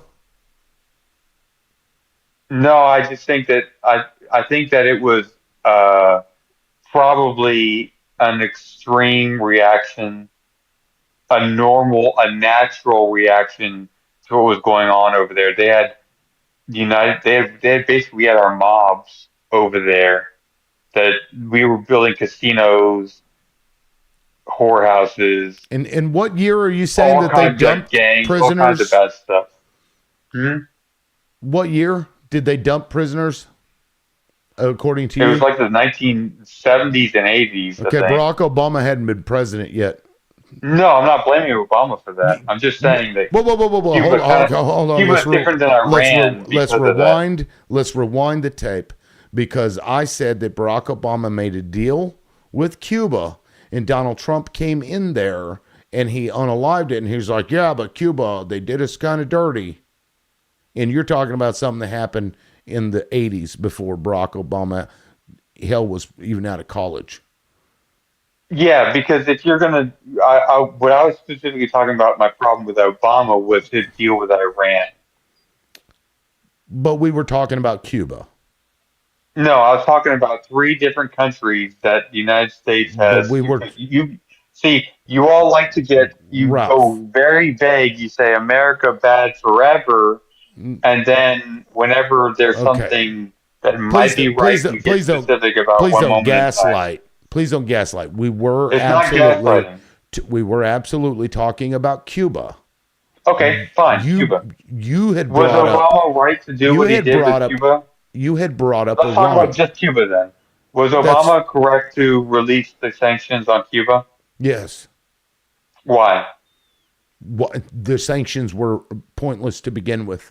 We shouldn't be going around. Why did we put sanctions on Cuba? Because they wouldn't listen to us and allow our businesses to take over all of their resources. That's why. It's true. Fidel Castro didn't do anything to us. No, not to us. No. So we didn't have a Cuban Missile Crisis. That was nothing that they did to us. They didn't do that to us. That was a sovereign nation who, at that time, because let's go over some history here. When all of this happened, the U.S. business owners basically ran Cuba, right? And Fidel and his people. Let's talk about the Cuban Missile Crisis. I'm getting there. Fidel and his people took over because they wanted to push out American hegemony in their country, because their own people weren't allowed to basically own anything, because American corporations and white people had, basically a monopoly on everything within Cuba. And so they overthrew the dictator puppet, whatever you want to call it, that the United States had in there. And so right after that happened, the United States responds with sanctions. They responded with embargoes. They responded with a lot of the same shit that we have here. They didn't have any energy because they were getting their energy from us. And so who offered them energy? The USSR, Russia, whatever. Right? And so they agreed to that because they need it for their people. And part of that exchange was that they were going to bring and allow missiles to be placed in Cuba. This was an arrangement they did for their people.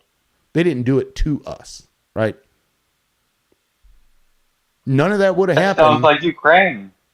Yeah, none of that would have happened had the United States not sanctioned them for them taking their country back from our business owners.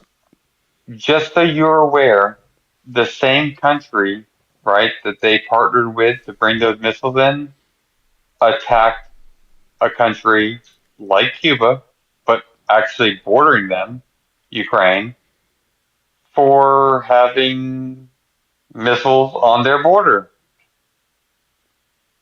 So I'm trying to understand here is that you're sitting here saying that we should let a sovereign nation do something that no superpower in the world would ever allow to have happen.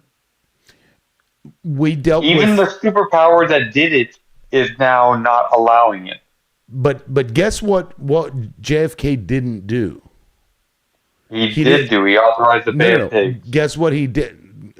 Well, the Bay of Pigs was already planned out before he got into office. He allowed it. It was. But he said no U.S. troops. But guess what he did not do? He didn't say I'm going to attack Cuba and I'm going to put boots on the ground because Russia has a missile in there. Right? Who did he threaten? I agree with Kennedy. Kennedy was a great president. He threatened the Soviet Union. He didn't threaten Cuba. Right? Yeah. You're talking about the dark American history, you know? Well, I mean, but think about it. He threatened the person that was actually the risk to us. It wasn't Cuba. It was Russia with their missiles. And he threatened to attack them.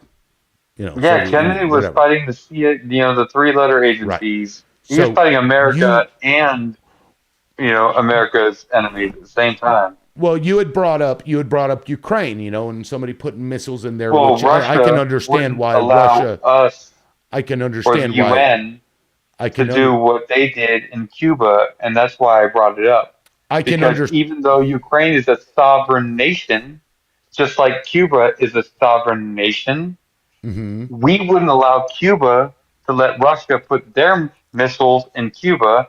Russia won't let us or the United Nations put our missiles in Ukraine for good reason.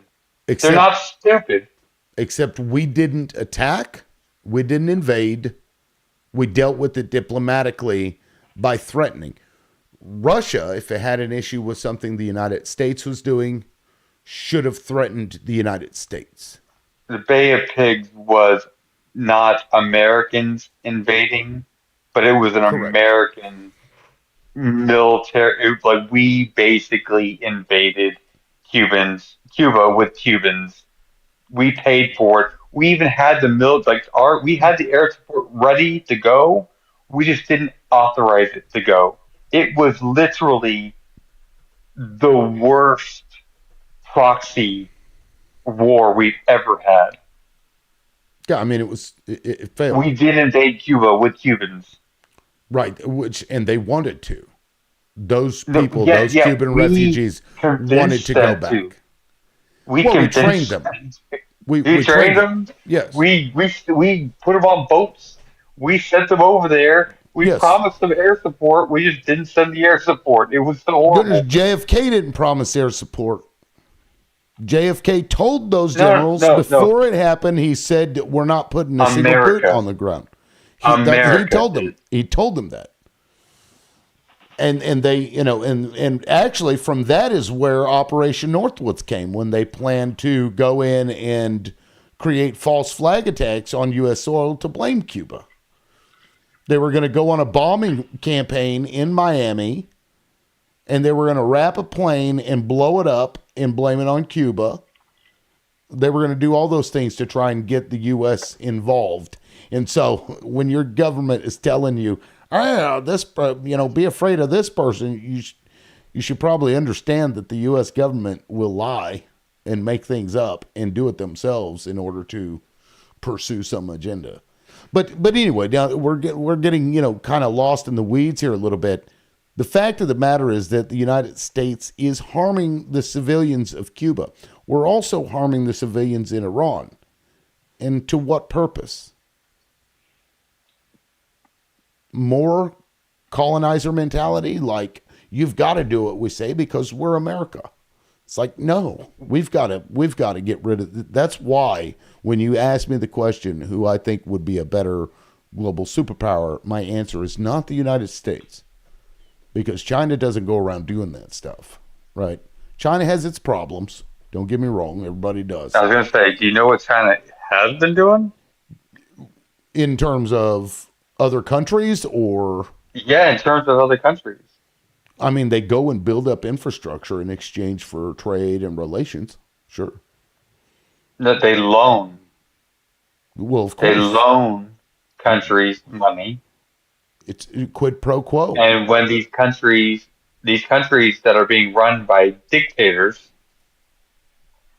pocket the money, it's money for infrastructure, but the deal is always that the Chinese companies are going to come in and they're going to be the ones being paid by the money that they're loaning these governments.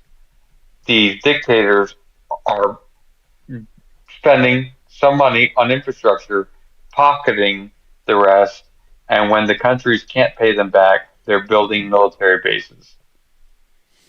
Now, I don't know about them not being able to pay them back. They put military bases in there, but either way, I mean, the United States has been building military bases as well. I mean, what do? Do we bomb China? Like I said, you literally have to pick China, Russia, or the United States of America. You have to literally look at it all and say, you know what? China is better than America at being a global superpower, and I would be okay under the Chinese Republic. Even though I'm not Chinese, they won't treat me like I'm Chinese. I can't immigrate to China. I trust them to govern my country. That's what you literally have to make a decision on right now.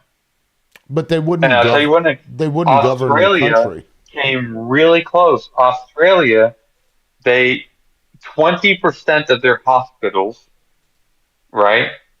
Just the land that the hospital is on is owned, or is it 33%? It's either a fifth, 20%, a fifth, or 33%, which is not that far off, is owned by China. China is buying up all of their minerals, 2% of their water, and put a 99-year lease on their largest port, Australia. Okay. Until we went in there and we were like, Australia, what the F are you doing? Like, are you stupid? China was literally like they were doing military exercises around Australia, like sending their ships around Australia doing military exercises around Australia, and we're like, hey, are y'all dumb? Like, what are you doing? So, did you know that Guantanamo Bay was, one of those like 99-year leases? Yeah. And in fact, indefinite, in the Panama Canal? Yeah. It's on our like region of the world. When they do something we've done, why do we judge one differently? Or are you trying to judge it differently? So the difference is because the Australian government, like if you think the American government's bad, the Australian government is like a third world country bad government compared to our bad government. They were literally selling their entire continent, to China to keep their people, and their people, as long as they had money, they didn't give two shits. They didn't care. You want to talk about an uneducated public? The Australian people were completely uneducated. But my point is that China is, and they're very, very, and I'm not convinced that China's bad, but I know that the moves that they're making are passive aggressive.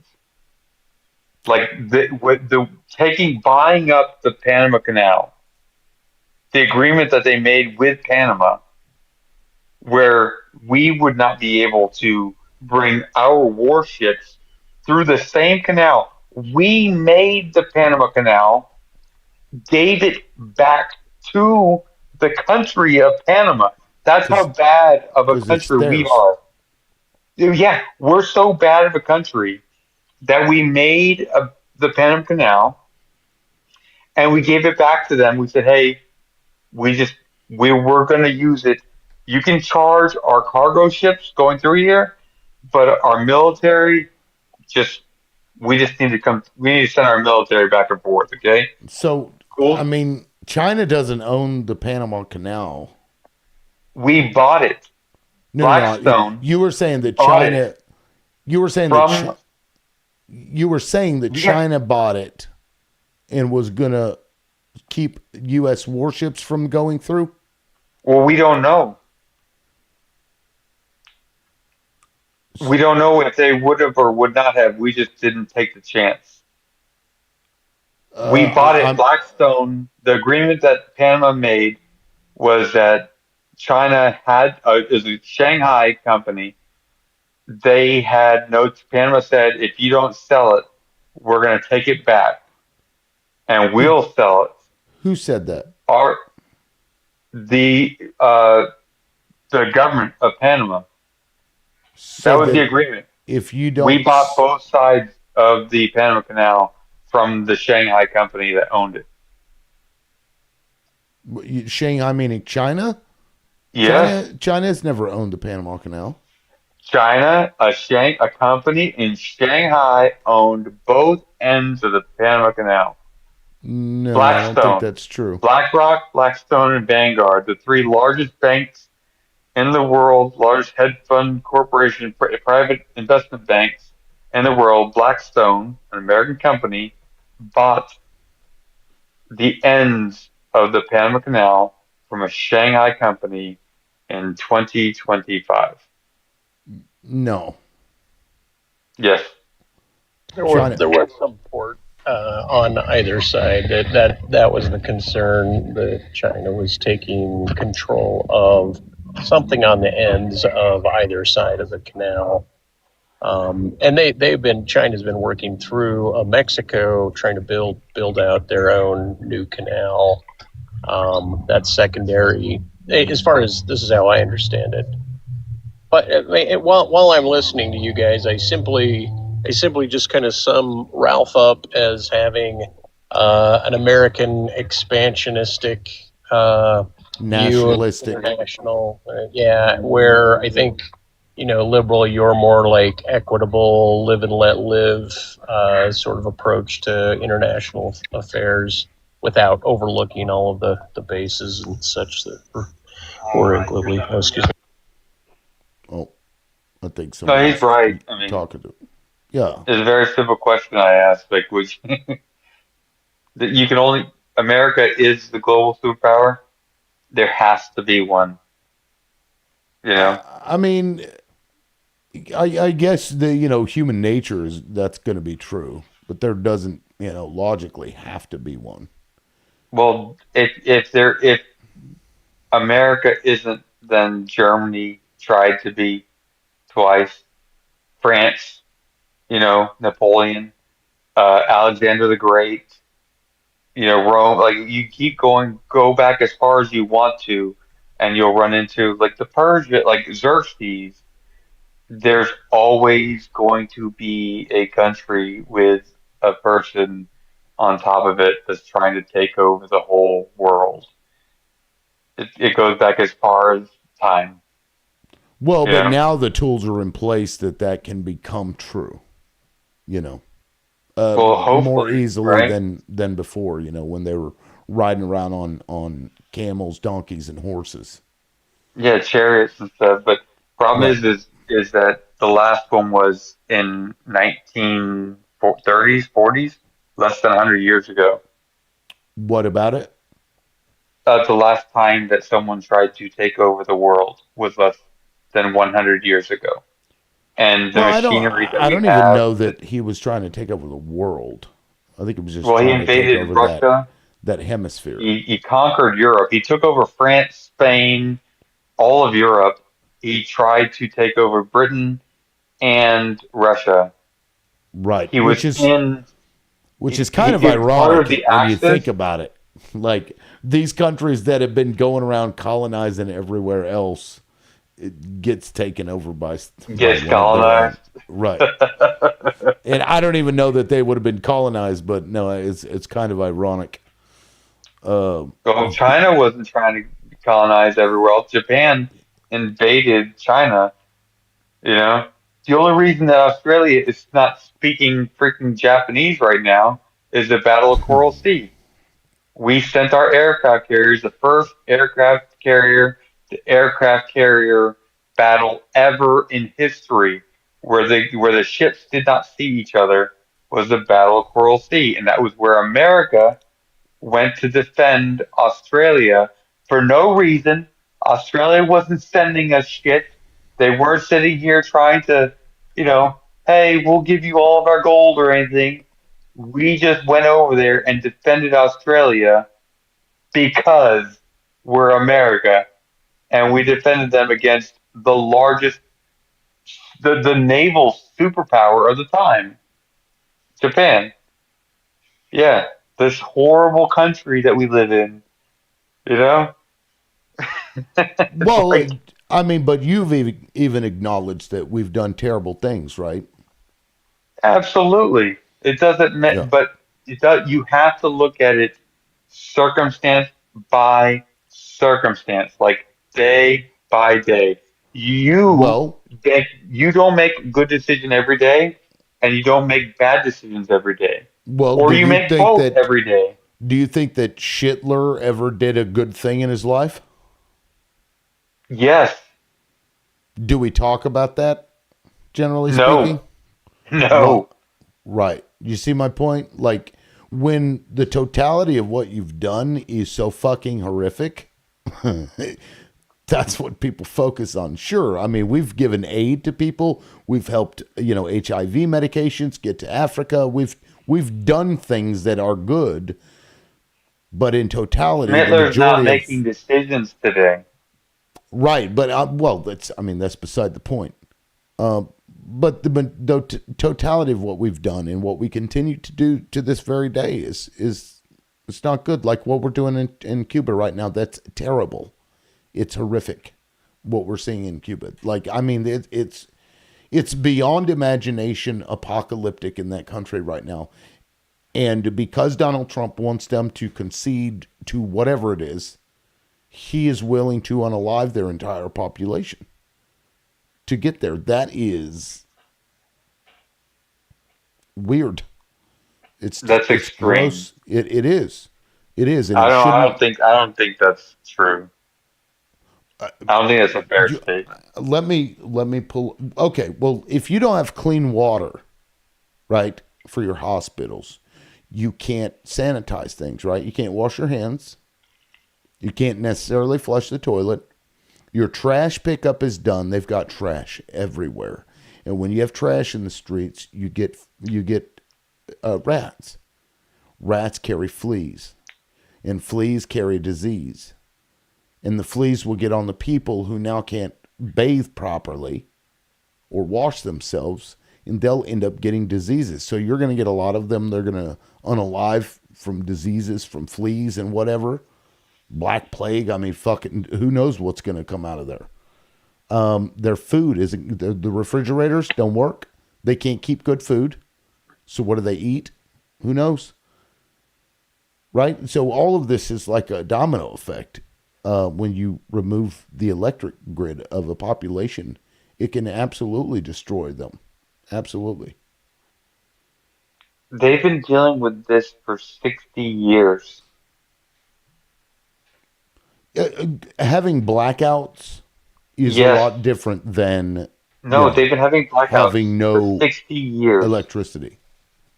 60 years. As a result of which country? As a result of them, their take Fidel Castro.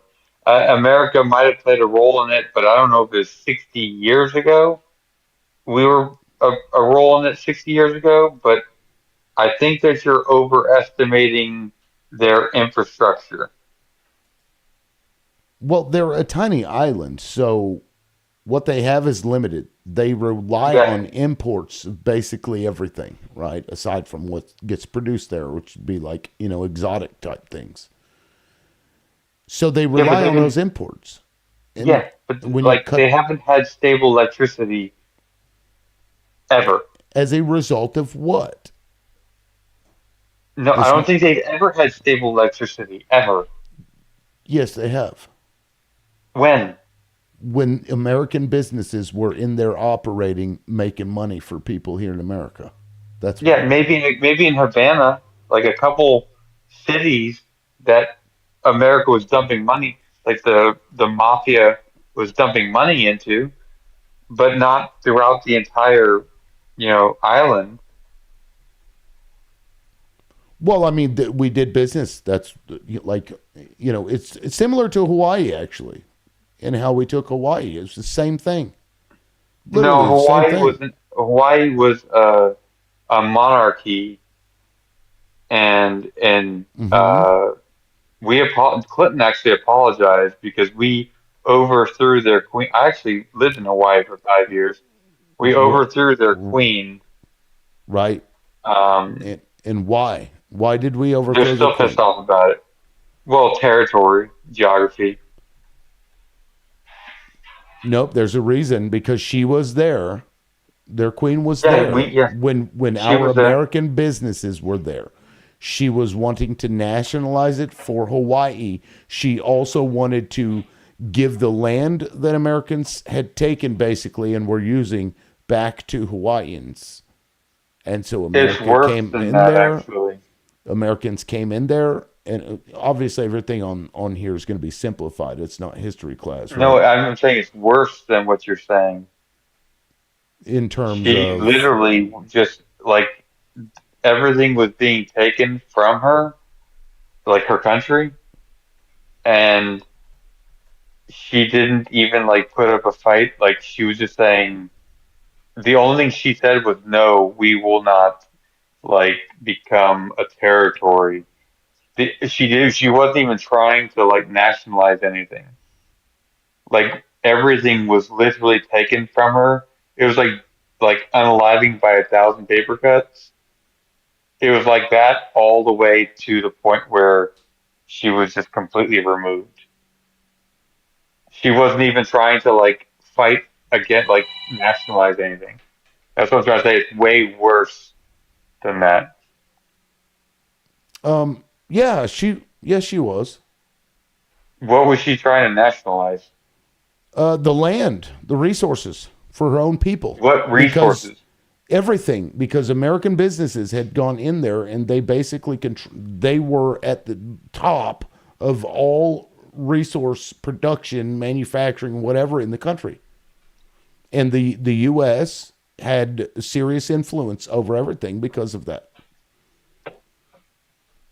Sugar plantations, you name it, the things that they would produce there. And then we, of course, in that instance, we made it a state. As far as I know, if we continue to do what we do, we're going to end up turning We Cuba basically into the did what 51st they're state. talking about doing to Greenland is basically we dumped off a shitload of people and we voted her ass out. Voted who Like out? that's what we're talking about. Like with Greenland, they're like, hey, just dump 100,000 people in Greenland and boom, we can just vote them out. That's what happened to Hawaii. Is they just a shitload of people just started moving there, and it wasn't just us. Like Koreans were moving there, Asians were moving there all at the same time. But the Asians weren't trying to, and they were very welcoming people. But the Asians weren't trying to do anything. They were just going somewhere, not their country, and we were Liberal, dumping a lot of money in. liberal, We basically. I gotta drop you. Sorry. Thanks for having me up. Yeah, thank you for being here. Sorry, I just been going No, back. it's okay. I'm doing schoolwork and I'm like, oh my god, I'm still on his live. So I'll talk to you later, hon. All right, we'll see you. Thanks for coming up. Yeah, Well, with that, we do have. Yeah, thank you. We do have the Daily Delve and Mike is still here. Delve, what's up? Did you jump up No. for Yeah, specific thing? I saw that prompt, and I just wanted to say, wanted to answer it. Sure.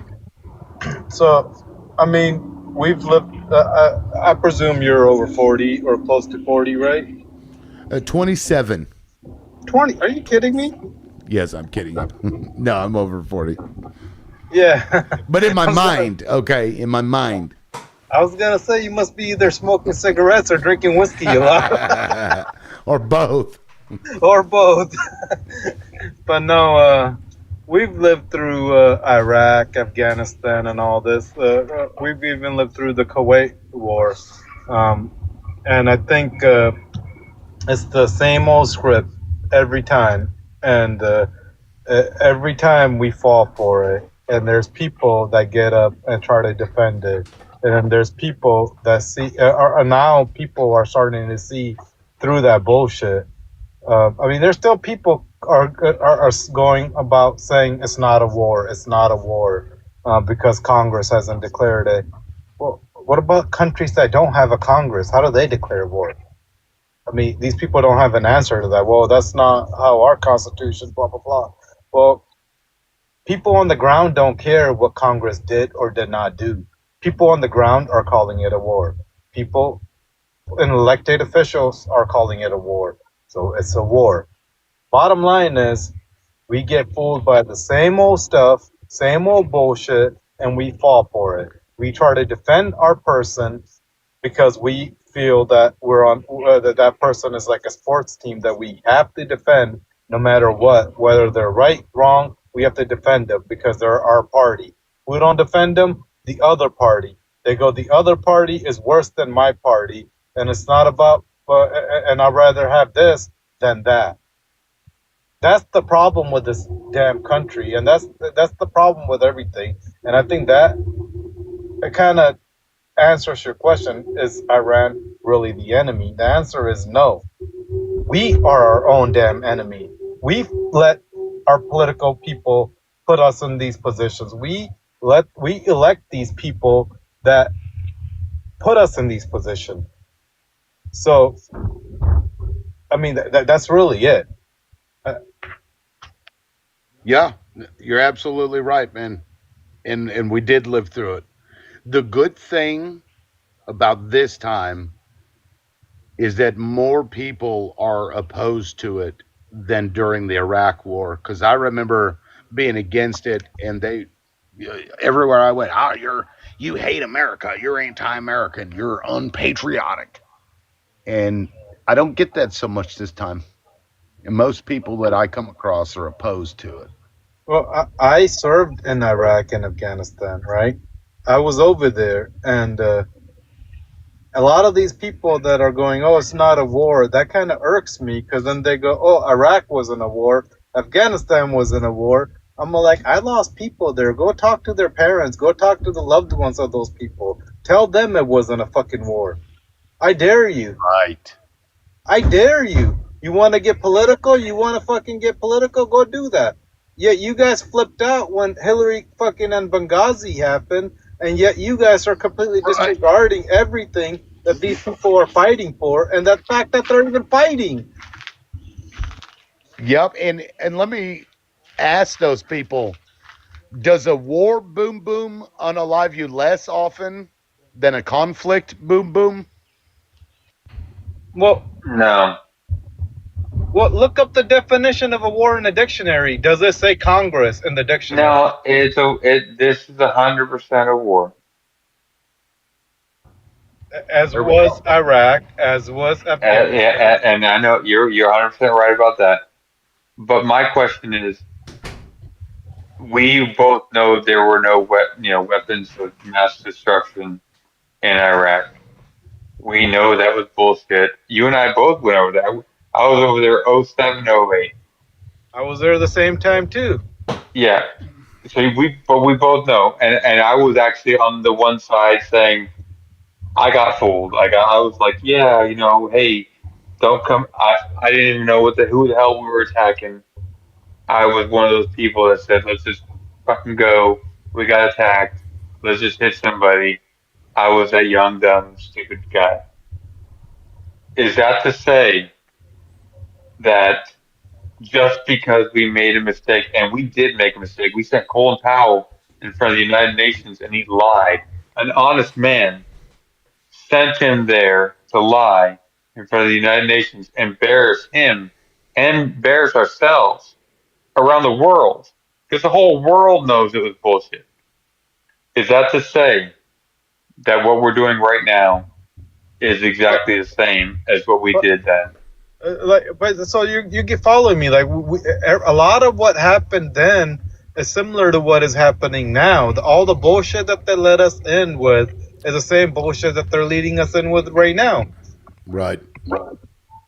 I mean, how hard is that for people to see? Is it gonna take another 5-10 years before this damn conflict to end, and then we go, oh, there was nothing, and then have a commission go up, and then oh, there was nothing, and then everybody wipes their hands clean? Why did Obama go in there to try to secure a deal with Iran?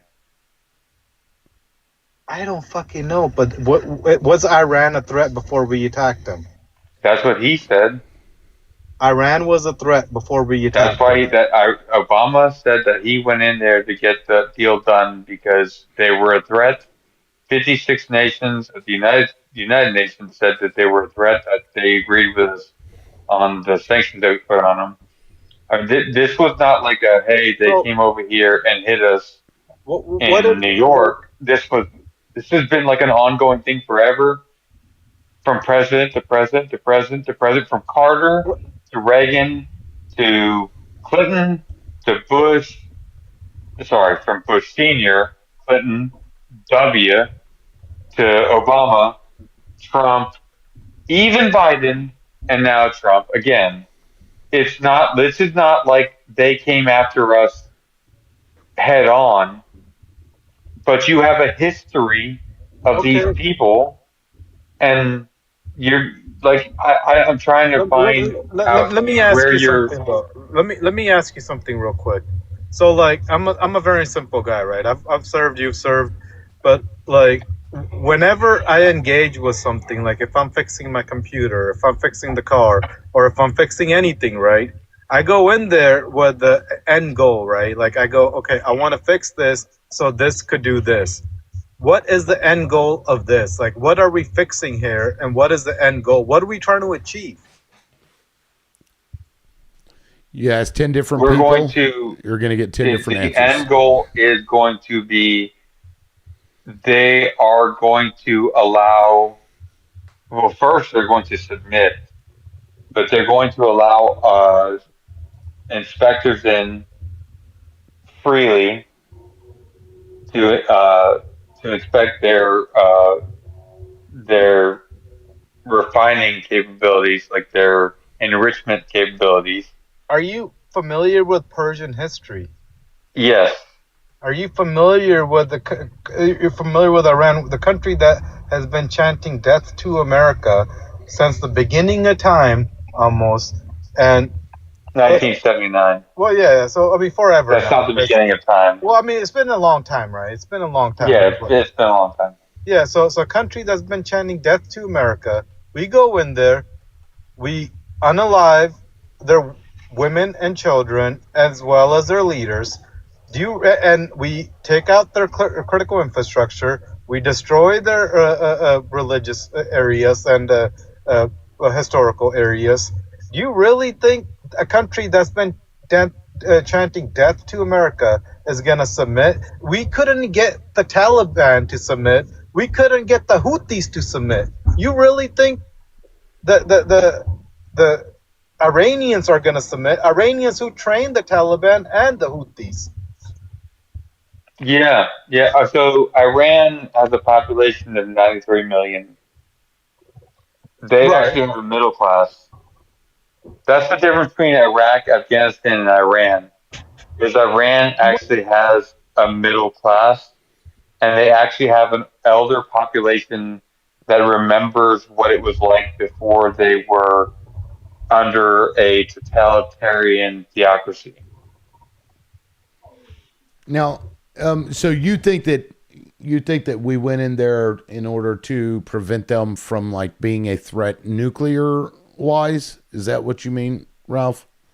Well, I think that half of it has to do with the fact that I think that money is always a factor. I think that half of it has to do with the fact that we are defending Israel always, and Iran is always through proxy groups attacking Israel. And so I think that the 12-day war we did last year was a show.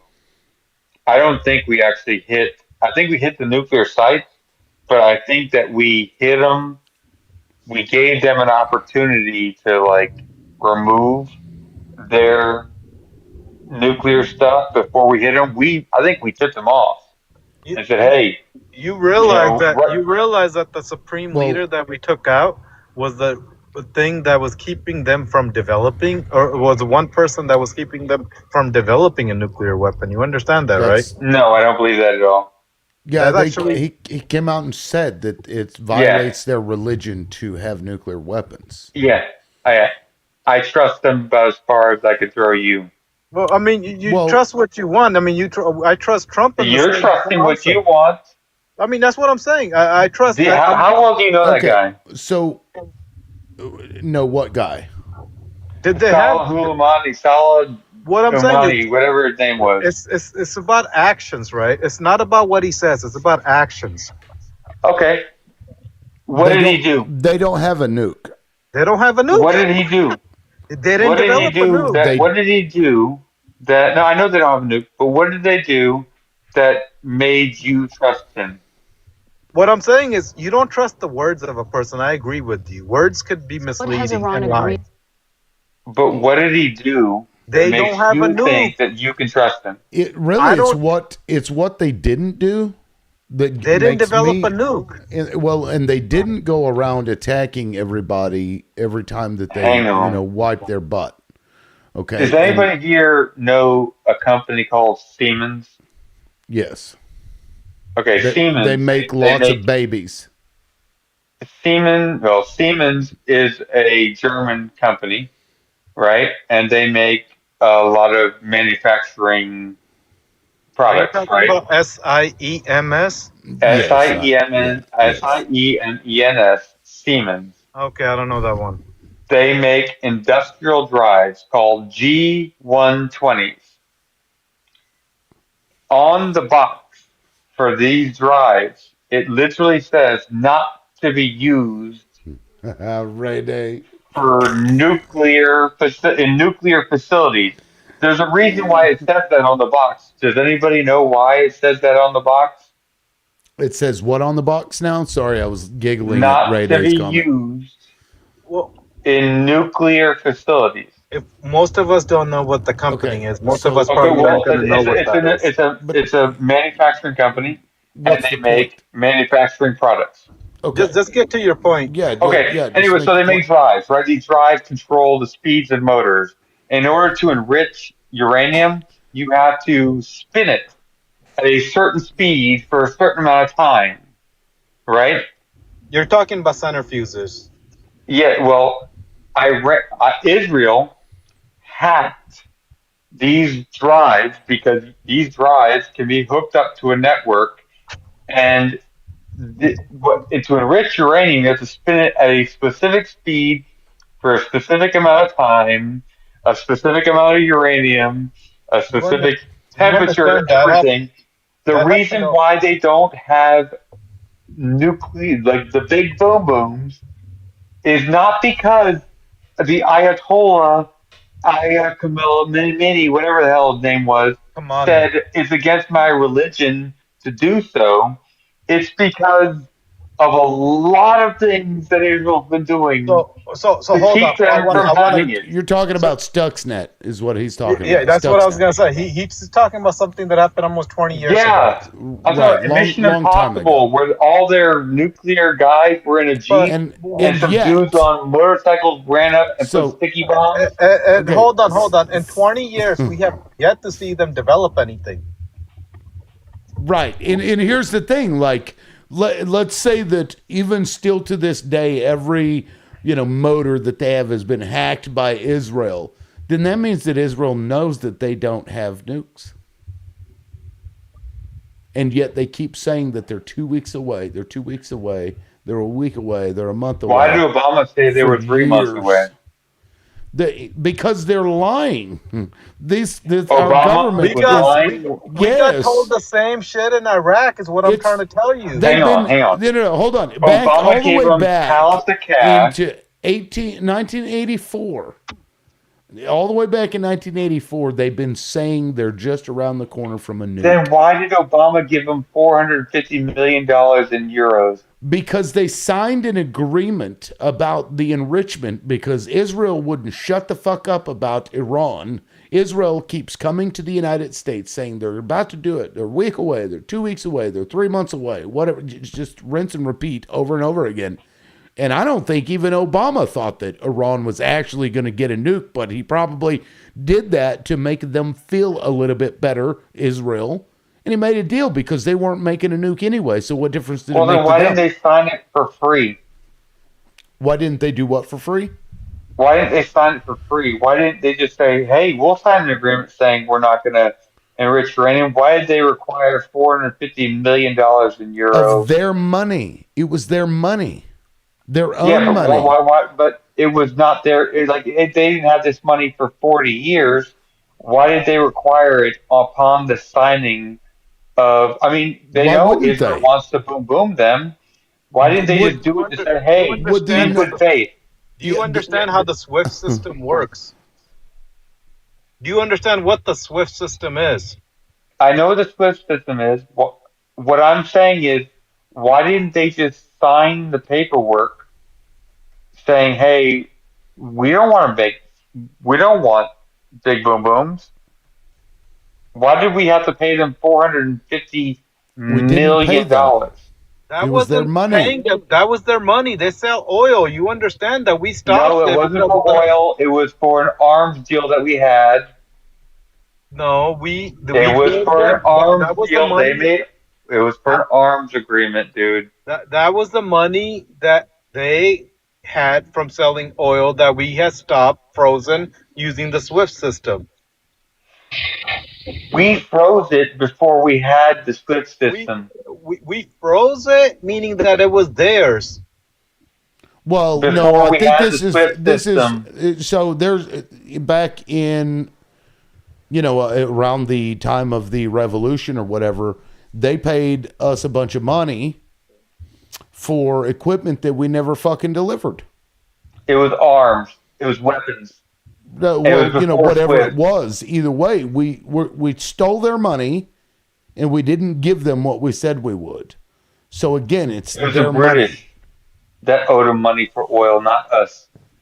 money. Well, But- no, that 400 million you're talking about was not in euro. It was in dollars. We paid them back in euros because it was illegal for us to pay them in United States dollars. Okay, either way, you can transfer currency. Either way, let me ask you something. If in 5-10 years from now we go in and we uncover that they did not have a nuclear weapon, that they were not weeks away from a nuclear weapon, and that we were lied to, similar to Iraq, what would you say then? Being Iraq, If it is not true, if this time, I don't think our government is that stupid to make the same mistake twice. Yes, if it is not true, I don't think we're ever going to quote unquote find out that it's not true. Well, let me play something. Does that make sense? What I'm about to play goes directly to what you're saying, because keep in mind, when we attacked Iran, we were in the middle of the negotiations that you're about to hear about. Listen, this is not even Iranian. This is a mediator that's about to explain what Iran was willing to concede to. Listen. To you that they have never done. What has Iran agreed to you that they have never done before? Can you give us any sense? The single most important achievement, I believe, is the agreement that Iran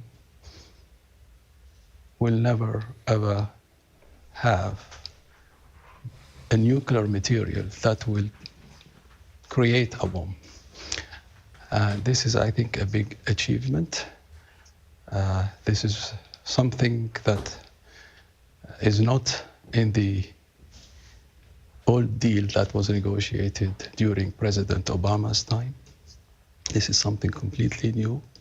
It really makes the enrichment argument less relevant because now we are talking about zero stockpiling. And that is very, very important because if you cannot stockpile material that is enriched, then there is no way you can actually create a bomb, whether you enrich or don't enrich. And I think this is really something that has been missed a lot by the media, and I want to clarify that from the standpoint of a mediator. So explain that. So the enriched material, the things that could be used as nuclear fuel for a bomb, you're saying Iran would not keep on their own soil? They would give it up. They would give it up? They will not be able to actually accumulate that material that will enable them to create a bomb. There's no accumulation. So there will be zero accumulation, zero stockpiling, and full verification. That is also equally important achievement, I think. A full and comprehensive verification by the IAEA, which is the agency in charge of this file. The UN nuclear watchdog. That's so right. You're saying all enriched material would be shipped someplace else, not Russia, but No. The current stockpiles that still exist. the things that are still in Iran. I think that there is agreement now that this will be downblended to the lowest level possible, Okay. to a neutral level, a natural level, which means, and converted into fuel, and that fuel will be irreversible. That would be significant if Iran agreed to that. It is very significant, and I think we have agreement on that, in my view. In your view? Yes. Because today, CBS confirmed a confidential report from the IAEA says inspectors report seeing Iran conducting regular activity at bombed uranium enrichment sites. But Iran has refused to tell us what has happened to their stockpile. They have refused to allow UN inspectors in to look at it. Are you telling me that inspectors would be given access to these sites, like at Isfahan? If there is a deal, an agreed deal, there will be full access. Iran has offered that? Yes. So who would these inspectors be? It would be UN? IAEA? IAEA. But I think, there is room also, if there is a deal in place. I am quite confident, from my point of view, that even United States inspectors will have access at some point in the process if we have. And there you go. This was the deal that they were working on when they were attacked. They had already made these concessions. Yeah, that's my understanding, is that they already had enriched uranium, which he admitted to right then and there. And from what I understand, they had enough to make 12 or 13. That's incorrect. That's incorrect, because there's a level of enrichment. There's 40% and 60%. They had 40%. 60% is what's required to make an explosive. And also, Trump has recently come out and said something similar to what this person is saying, that Iran is saying that they're not gonna make a nuclear weapon. So that's why he's pushing that negotiation thing. Whether or not that's true or not, but I'm saying that's why he's been saying that. He's like, Iran has agreed not to make a nuclear weapon, so that's a win for us. And for American inspectors, they would be open. Yeah. Well, my question would be, what if they weren't on their way to making one? Why are they talking about, in this interview, scaling back the capacity of the enriched uranium from a boom boom to energy? No. So some pharmaceuticals require enriched uranium. I don't know if you know that or not. CAT But scans. there is a reason to have enriched uranium in some, stockpile or whatever. So it doesn't necessarily mean that. But what he was saying was that once that deal goes through, they will down blend it to a lower percentage, effectively neutral, and then use the rest of it up as energy, which they have been doing. That's a really key, like, piece of information that you think that somebody on live television to an American audience would put out himself instead of letting somebody on TikTok try to explain as if he knew exactly what the hell was going on in that country. But hold on. So another thing is, recently Trump has said the same thing, that Iran has agreed not to make a nuclear weapon, but Israel has said that that's not enough. They want their ballistic missile program gone completely. So it's not about the nukes anymore. It's about the ballistic missile program. Now, if you're Iran, that country that's been just bombed, would you want to get rid of your ballistic missile program? Well, it depends. I like to break everything down into, you said you're a simple guy. I like to think I'm a simple guy, right? So if you basically boom boomed my house, but the roof is still standing and there's a couple walls left and I might be able to patch shit up from here, or you tell me you're about to just set the whole damn thing on fire, I'm just gonna go ahead and say, what do you want me to do? Because if you set it on fire, I don't have a house. Do you think that they should get rid of their ballistic missiles like Israel is demanding in order to stop this war? That's what Israelis line is. They're like, hey, we want their ballistic missiles gone, and that's how we would consider this a win. Well, I think Iran's going to do what they've always done, is they're going to give lip service, right? But this time this is real. Like, they're in Iran, and you know this, you've been over there. They're not like so far detached from reality that we're arguing over here whether or not a man can go into a woman's bathroom or a woman can go into a man's bathroom. That's our problems over here. Over there, shit's fucking different. This is the reality. They only respond to reality, and they're getting a large dose of it right now. Well, I the really U.S. do is believe about that. to get a huge dose of it too. Here in about 2 to 3 months, shit's about to get real fucked up, man. They said 4 to 8 weeks, not 2 to 3 months. So 4 to 8 weeks from the start of the war to like when shit is gonna start getting really fucked up.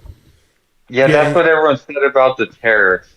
No, this is different. This is way different. If you We're understand energy anything, independent. hold on. So the host knows this, right?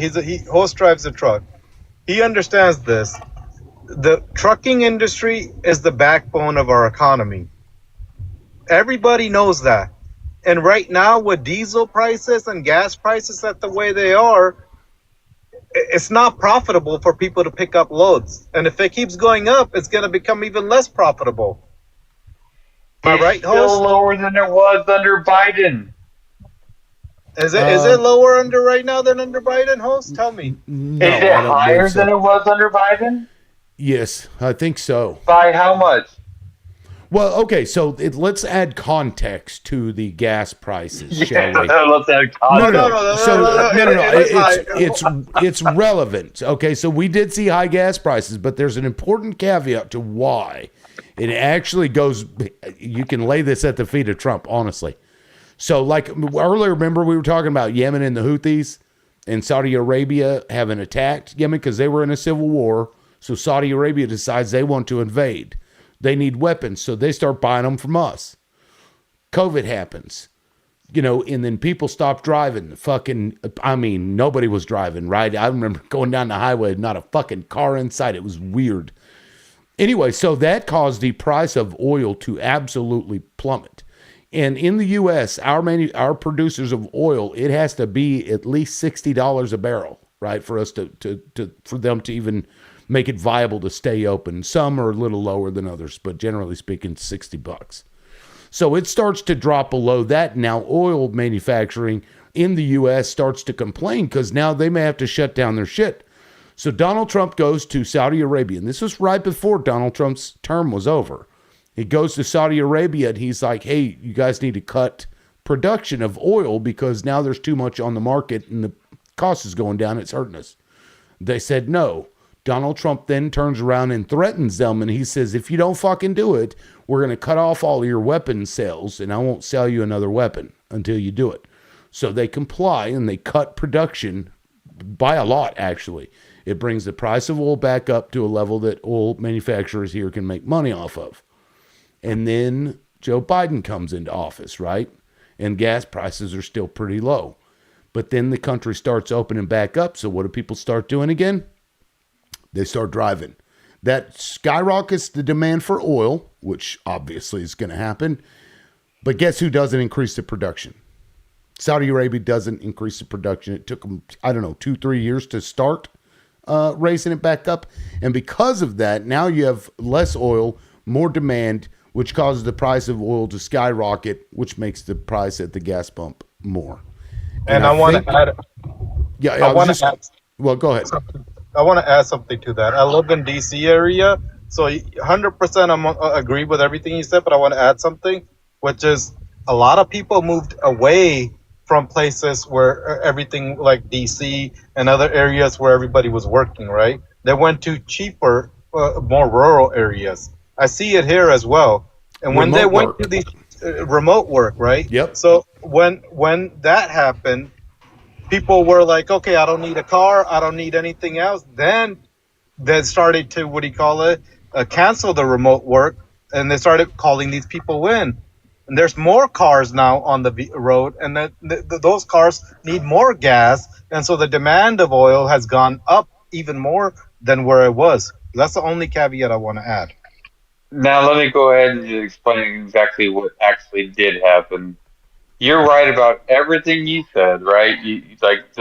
We had fracking industry up in North Dakota opened up. Saudi Arabia ran their pumps at 110% for the first time in history. They were trying to literally drive the price of oil down to destroy the American oil industry, the fracking industry that just took off. However, Biden's first day in office, he cut off the XL pipeline. Is it the XL pipeline? The Keystone pipeline. Keystone, yeah. Keystone pipeline.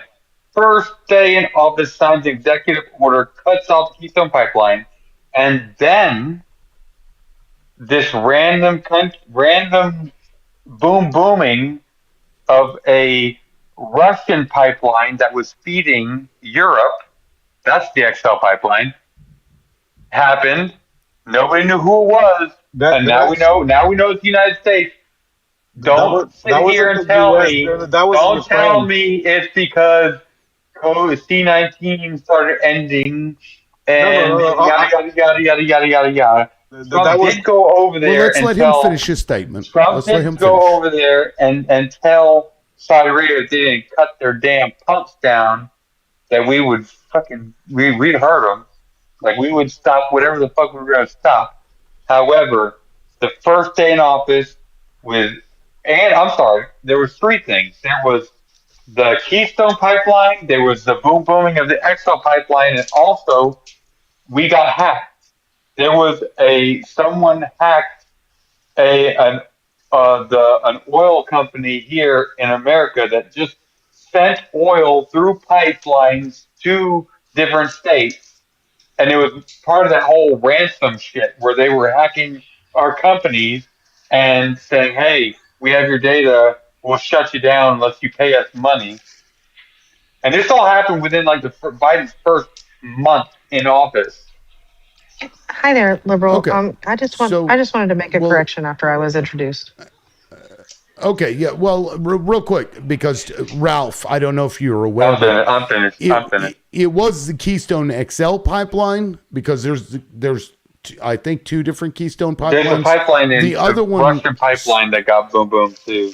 Well, the Keystone pipeline from Canada here. There was a Keystone that's XL. in America.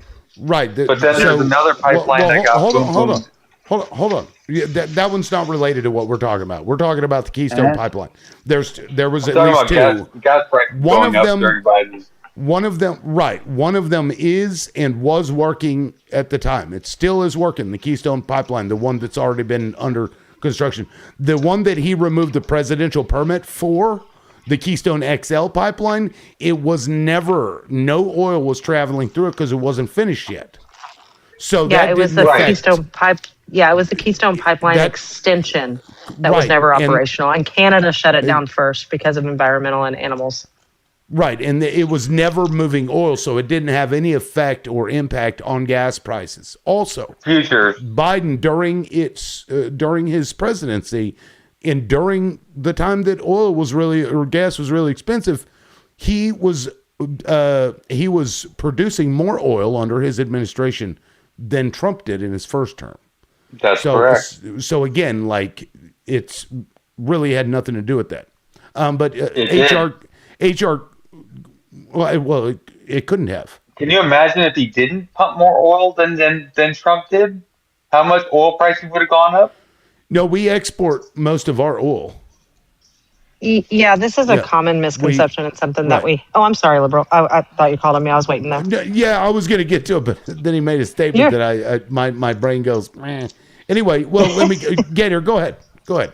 Yeah, so this is a common misconception and something that we have to correct all the time, and it's just easily verifiable.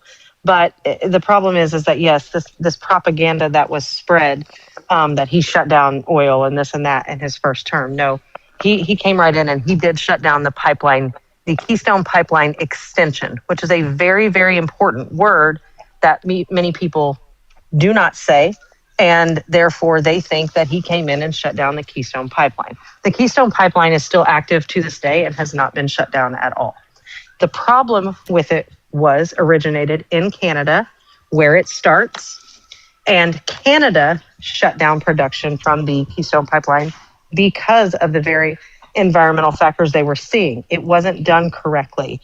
It was harming animals. It was harming their actual land, right? So Canada shut it down. When Trump was in, he refused to shut it down for all the reasons that it needed to be. It needed to be corrected and fixed. He refused to do that because he says, drill, baby, drill. And then everybody falls for it, right? Well, the problem is also now, what people forget, while the Keystone Pipeline extension was open, which was never open, it was just being constructed. So the other thing is people think that oil was running through it. We shut it down and oh my God, now we have less oil. No, we never had any oil going through it because it was under construction. So to correct the problem, fix the environmental needs, and stop all the fracking associated with it, which I don't know what state you're in, but at the time I was in Oklahoma. So the fracking associated with building this Keystone Pipeline extension caused a state like Oklahoma to have more earthquakes in 1 year than California had in 5. We were rocking. The second the Keystone Pipeline extension is shut down, which was not flowing oil, just the construction, Oklahoma essentially goes to 0 earthquakes. Yeah, the infrastructure is not built. It was weird. Yeah, I did too. It was awful. Our first one was damn near a 6. Now, Oklahoma is not built for that. This is not a California. This is not a state that the infrastructure is built to withstand this. So smaller earthquakes comparatively to larger ones you associate with different, islands or different countries, you have zero preparation for that. Your infrastructure, down to just your sheetrock in your home, cracked down. Completely. Yeah. See, Ray D said I have cracks in my ceilings from earthquakes in Kansas and fracking. When they shut down that extension, it stopped that. There were reasons for stopping something that wasn't even working yet. But here's where propaganda is effective. All he had to say was the Keystone Pipeline shut down and everyone lost their shit. No one went and did any further research. What part of it? Why? Why did we shut it down? Oh, it's to save animals and our groundwater and to quit causing other states that are not prepared to have earthquakes they're not used to, because you can't just drill into the crust of the earth mercilessly and expect no consequences.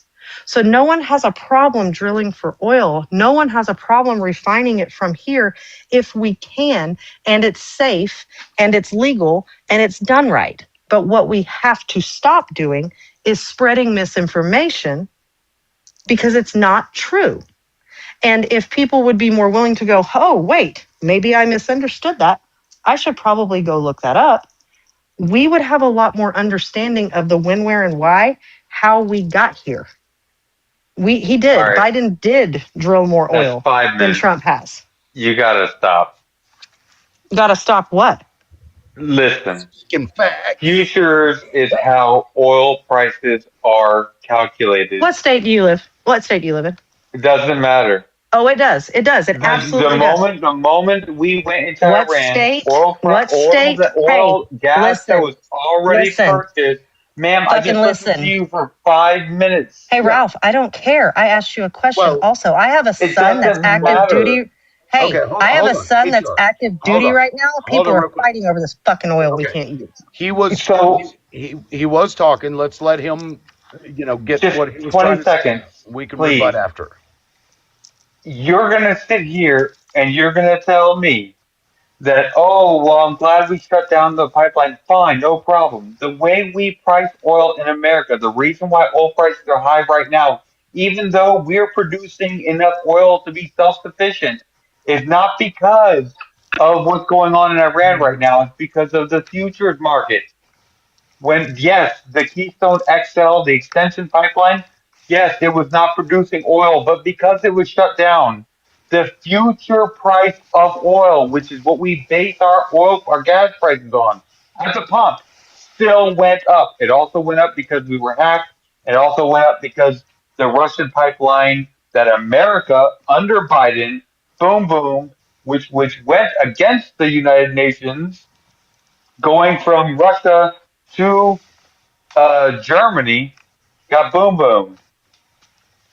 Yes, I understand it's a good thing that the fracking, through Kansas got stopped. I'm not saying that it was good for the Multiple environment. states. I'm not saying it was good for the environment. But what I'm saying is that the price of oil did go up under Biden, and it has not gone up further than the highest price under Biden. And so for everyone sitting here saying, "Oh my gosh, we're never going to financially recover from this," we've already lived this.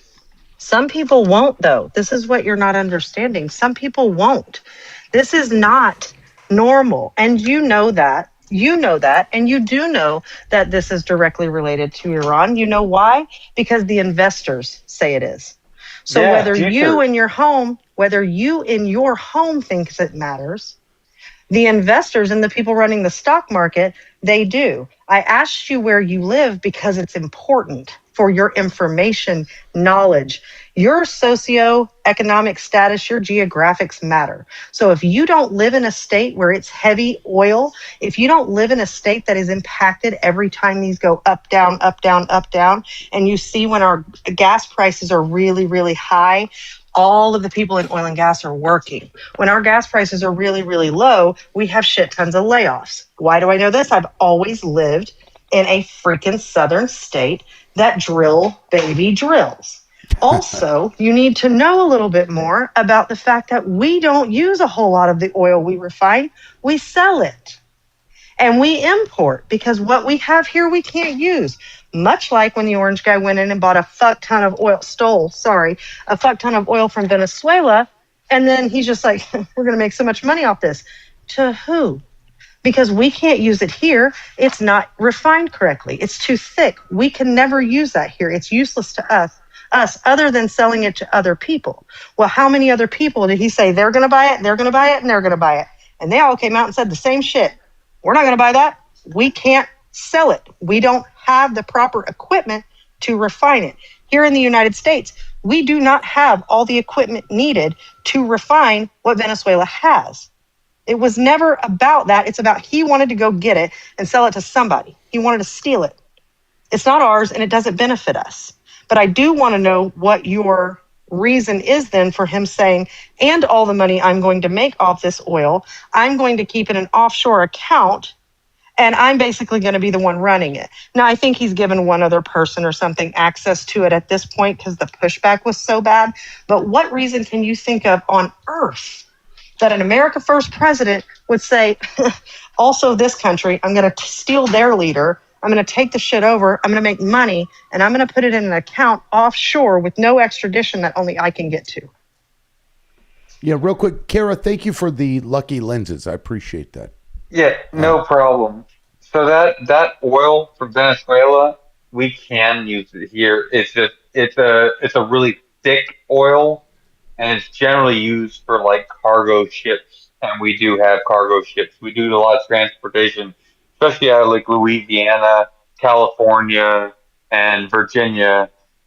We transport. I'm from Louisiana. goods. They don't use it. They can't use it. Yeah, we do. Louisiana's where We have ExxonMobil, tugboats. Chevron, all that. No, No. We don't refine it. you're Like correct. you're thinking we do. It's just like it's like a thick gel. You work at Exxon, Mobil, No, I Chevron, don't. I just any of those? know Do you what the even hell I'm live in talking Louisiana? Do you about. just know? Yeah, I I don't. just kind of know. You Yeah, can look it's it not. up if This you is want not to. trust. No, I don't need to. I It's literally have family that works in the plants. So GOOGLE.com, and you can find this information yourself. yeah, no, Okay. I go to actual like sites, not made up Yeah. things. So that's one site that you can type stuff into, and they'll tell you everything that I'm telling you right now. So It's used on like ships, like. The host is trying to talk. If you could stop talking, thanks. Well, you had, I think we'd gotten into this because we were talking about, the reason for gas prices being up because you're trying to compare today with, Biden and COVID or whatever. And then you. Well, I'm just saying we can survive this. We already have. Well, I mean, look, this is just what's happening immediately, right? It's going to actually get worse. If Iran stays true to what they're claiming, which is to drive global prices up to $200 a barrel, you're looking at $7 to $10 for a gallon of gas. Good luck. Good luck with that. And it will drive the prices up. And what would you say to that? Do you just, we'll be fine? I mean, that will devastate. I mean, I would say country. like fuck, because I literally within the past since that True Social post came out said I'll give them 5 days before I hit the refineries, the electrical plants over there in Iran. I've been shorting the living shit out of oil. Do you know what also So happens in shorting 5 days? oil so hard right now, it would make all of your heads spin. Do you also know what happens in that 5 days he's talking about, which is always what happens if you pay attention to his pattern recognition? Yeah, they either do what the hell he tells them to do, or he's gonna bomb the living F Okay, out that's of cute whatever that the you hell he think said he was that's gonna cute do. that you think that's easy. So from 5 days when he said he'd give him 5 more days after he lied to your face about making any kind of headway with Iran, because Iran had came out and said we haven't talked to him at all, and actually they're trolling the shit out of him right now off his Truth Social. So he lied about that. He had not had any communications with Iran or their leadership. Iran is actually how you pronounce it. But yes, their leadership, everyone that's there has came out and said we didn't have any conversation with him. They're trolling him on social media. Who in Iran said The that? leadership. Look it up. So I he did. lied, and he's already been caught in that lie. They have not made I any did. negotiations. Can I finish a statement? You're not just here to speak over no, women. because Stop. the supreme leader's still talking, and he's not even alive. Shut up. Listen, he lied to you about that. And 5 days from when what that happens, that's when the extra 3,000 Marines he's sending there will be boots on the ground. Oh, and on the ground is what they said today. You need to be more informed when you come up to a political panel. And the one thing you don't need to do is be like, just boom, boom the shit out of them. I don't give a fuck. Cool. You don't have any skin in the game. I do have skin in the game. You over there? No, I got a lot of money riding on. I don't give a fuck about your riding buddy. on You this got a peace kid? deal right now. You got a I got kid? a I don't lot give of a money fuck. riding on this Hey. peace deal right now. A lot of money? Yes. I have a son. So fuck your money. I have a fucking son that did not sign up for this shit because this is an unaliving mission for people. You need to be real careful when you get on panels and you're talking to people about boom, boom, and do all this and blah, blah, blah. And you're talking about money. This is why we don't take y'all fucking serious, because y'all are all about money over anything else. My kid is there, and you just told me I got a lot of money in it. I've got the fucking human I made. The human I fucking made. Yeah, I mean, Ralph, How dare you? Surely you can empathize, given that you were over there and you likely saw people be unalived when you were in Iraq, right? Like Yeah, I actually know. So like, if you, you're a I fucking know veteran. the difference You're a between veteran. then and You're now. a veteran, and you're clapping for WAR. Then I Yeah. don't fucking think No, you're a I've veteran also because I've listened to never, women like this before, women like and they this. just get pissed off over just about any damn thing whatsoever. Ralph, I understand your concern. Can't Scale you understand? it back and stop focusing on Scale the it bad. back. Fuck off. Wait, scale what You have back? every right to be concerned, but just don't blow your damn lid over nothing. Yet. It's not nothing. What it's a fucking moron you are. So you were chaptered out then, right? Let me hold on real quick, Gator. We got somebody dropped earlier that I don't even, something ass, I think they called them, got dropped for bullying and harassing. So we can't use that language. We can't call names. TikTok will fucking get it. Who was that? Captain Wick is who it was. Yeah, anyway. So just be careful, using names towards people because TikTok is on it. That was what I was trying to interject over. Go ahead. I'm not offended The fact that you hush.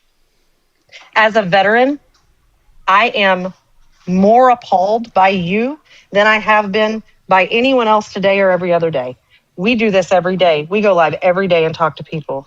And the one thing I have never heard anyone do, so you're a unique experience, Ralph, and it's disgusting, is you just put the actual, your fucking dollar, freaking, sorry, my bad, I love the TikTok shop, dollar over a child, a kid, a person here in America. You put your money over a United States service member, which first of all makes me think you never served, because I have never talked to a single ever veteran ever that's just been like, I mean, you can be concerned, but you don't need to flip your lid. That's my flesh and blood. You're not winning any points here, but this is why we don't take y'all serious. We do not take you serious because all we hear you talk about is your dollar, your 401k, and you put money on this. I damn sure don't think you served, because I have never in my life heard a veteran laughing and betting on the WAR. That's I bet disgusting. my dollar That's that your disgusting. son's I gonna don't be care what you fine. say. I don't care what you care. say. I'm not gonna listen to I know this. you don't. I bet I know my you don't. You bottom should. dollar no, are you gonna go? that your Are you gonna son go? is Are you gonna gonna be fine. I don't bet go. on this WAR ending So in less than 5 days. That's what I bet on. I bet on peace in the next 5 days. That's what I bet on. Christ. You should be hopeful that I win my bet, because my bet is on America getting out of this conflict very soon. Okay. That's what I bet on. Because so we're of on the oil. same page here. You should be with me. You should be betting with me. You think that oil prices will cause us to have to get out? Is that what No, you're saying? I bet the oil prices are going to plummet when we get out of this conflict. No, I I'm bet saying, against the oil. So what do you think? Oil prices are going to plummet. What do you think is going to be the reason that we get out of it? Because you said that you think I think Iran is going to cave. They're going to concede to everything that we want them to concede to, and I think oil prices are going to plummet. You lost your mind, my friend. You really lost your shorting mind. oil right now. I believe You really that lost your we're mind, not going to Ralph. need You boots really on the lost your ground. mind. I believe that we're going to be just fine. And I hope your Mr. son is Ralph, going to be just let me fine tell because I'm Okay. betting on him. Well, hold on real quick. I'm going to bring in the timer because we got a lot of people that I think want to say something. I'm Ralph, gonna mute. Ralph, I was going to give you 50 seconds to finish what you were saying, and then I'm going to get around the panel to everybody else. Okay. I only need 10. All right, go ahead. Yeah, I'm betting on no conflict right now. I'm betting on everything to the WAR to end. I'm betting on the best possible scenario for everyone. And if I'm wrong, then I don't mind. Because fuck, I mean, we're all screwed, right? I mind if you're I wrong. mean, that's true. But if you're wrong, like I hope you're not putting everything into it, because you're going to lose it all if you're betting on that. Now, Ahmed, go ahead, man. I'll reset your time. 65 seconds. Everybody will get. Yeah, thank Go you ahead. so much, Mr. Thank you so much, Brother Liberal. Yeah. So first of all, let me tell Mr. Ralph one thing. My friend, you need to know that Iran, since the country was founded by Cyrus the Great, 600 BCE, since Iran was founded by Cyrus the Great, 600 BCE, the country was invaded only 3 times in its entire 2,600 years of history. Only 3 times. The first person to successfully invade Iran was Alexander the Great. The second successful invasion was during the Islamic invasion of Iran. And and the third successful invasion of Iran was during the Mongols, when Genghis Khan and Hulagu Khan successfully invaded the country. And since then until now, since the last invasion, the invasion of Hulagu Khan, no one invaded Iran. Literally no one. The country is a natural fortress. If US tries to invade Iran, then my friend, you're looking at another Gallipoli disaster, but on a much, much, much larger scale. Iran is a vast country, 100 million population, 1.6 million square miles big. So and my friend, not just that, the country has a mountainous geography. It's a very tough and hard mountainous geography. If you try to invade Iran, my friend, you're looking at another Gallipoli, but on a much, much, much larger scale, because it's a big country, a continent on its own, literally like a natural fortress, a Persian natural fortress, my friend. My friend, you're not breaking history. Iran in the last 1,000 years was never conquered. Never. No one could conquer Iran. 5 seconds. I'm betting against an invasion. I don't want to go into Iran. I'm betting that we won't go into Iran. Isn't Iran good like? luck. You want to invade Persia? You want to invade Iran? Good luck. Honestly, good no, luck. I'm betting against it. I'm hoping we don't do it. I'm betting that we don't do it. I hope you did that financially, because today he sent 3,000 troops, which include ground troops. So, I did. Okay, well, you bet again. Well, you bet. You millions. lost. I was going to say 3,000, I guess, millions. I think isn't it true that that Iran is 1.5 times the size of Iraq and Afghanistan combined? Yes. Because I don't think it's quite double, larger. Right? Is it double the size of both of them? Or is it just shy? Let me tell you, U.S. geography is like 9 million square miles. Iran's geography is like 1.6 million square miles. So Iran is very massive. big. It is huge. It's massive. Huge. Yeah. Iran is literally on the size of Western Europe, and not just that. The country has huge, the country's borders are surrounded by large-scale mountains. Zagros Mountains, Iranian Zagros Mountains, Iranian mountains, and etc. And large-scale deserts, and the country is 100 million big. When U.S. invaded Iraq in 2003, Iraq had 20 million population. Afghanistan in 2001, the population was around 18 million. But Iran is like 100 million, and the country is literally a continent on its own. So to consider invading a country with tough and hard geography like Iran, and as big as Iran, with a big population as large as Iran, you're talking about minimum 1.8 million soldiers. And despite all that, despite all that, you'll end up in a disaster like Gallipoli. Because seriously, my friend, Iran is among the hardest countries to invade on the planet. Well, this is why I have concerns about his service, because why doesn't he know this? I do know. It's 93 million population, and I'm betting that we don't invade. Yeah, that's what we're invading right now. I keep trying to. Well, even if we don't invade, my bet is against but we continue to pummel them. The oil prices come down. even if we Well, you've don't already lost the bet, invade, man. even if we Yeah, you don't, lost. I just can you placed the guys bet hear me? today. Can you guys hear me? Yeah. Okay. Let me get around. Powerpuff, welcome in. Go ahead. Hey, Lib, how you doing? I'm okay. First of all, Ralph, I have a 26-year-old son, and he's really smart because I taught him how to use his brain for work. So, this is bullshit that he would even have to consider this at his age. And it's, what do you want us to do? That's what I want to know. How do you see this in 2 years? Fuck There's 5. nothing you can do. But I don't think that I honestly everything that you're saying, Israel brought us into this. I agree with you. Like I don't really think that there was anything that any of us could actually have done to prepare for this. Right. I voted for Trump, and he was not supposed to do this, Okay. but it's being done. You know, Yeah, it is. So I'm sorry, Ralph, but let me ask you the question honestly. In the Okay. last 1,000 years, no one conquered Iran. What makes you think U.S. can?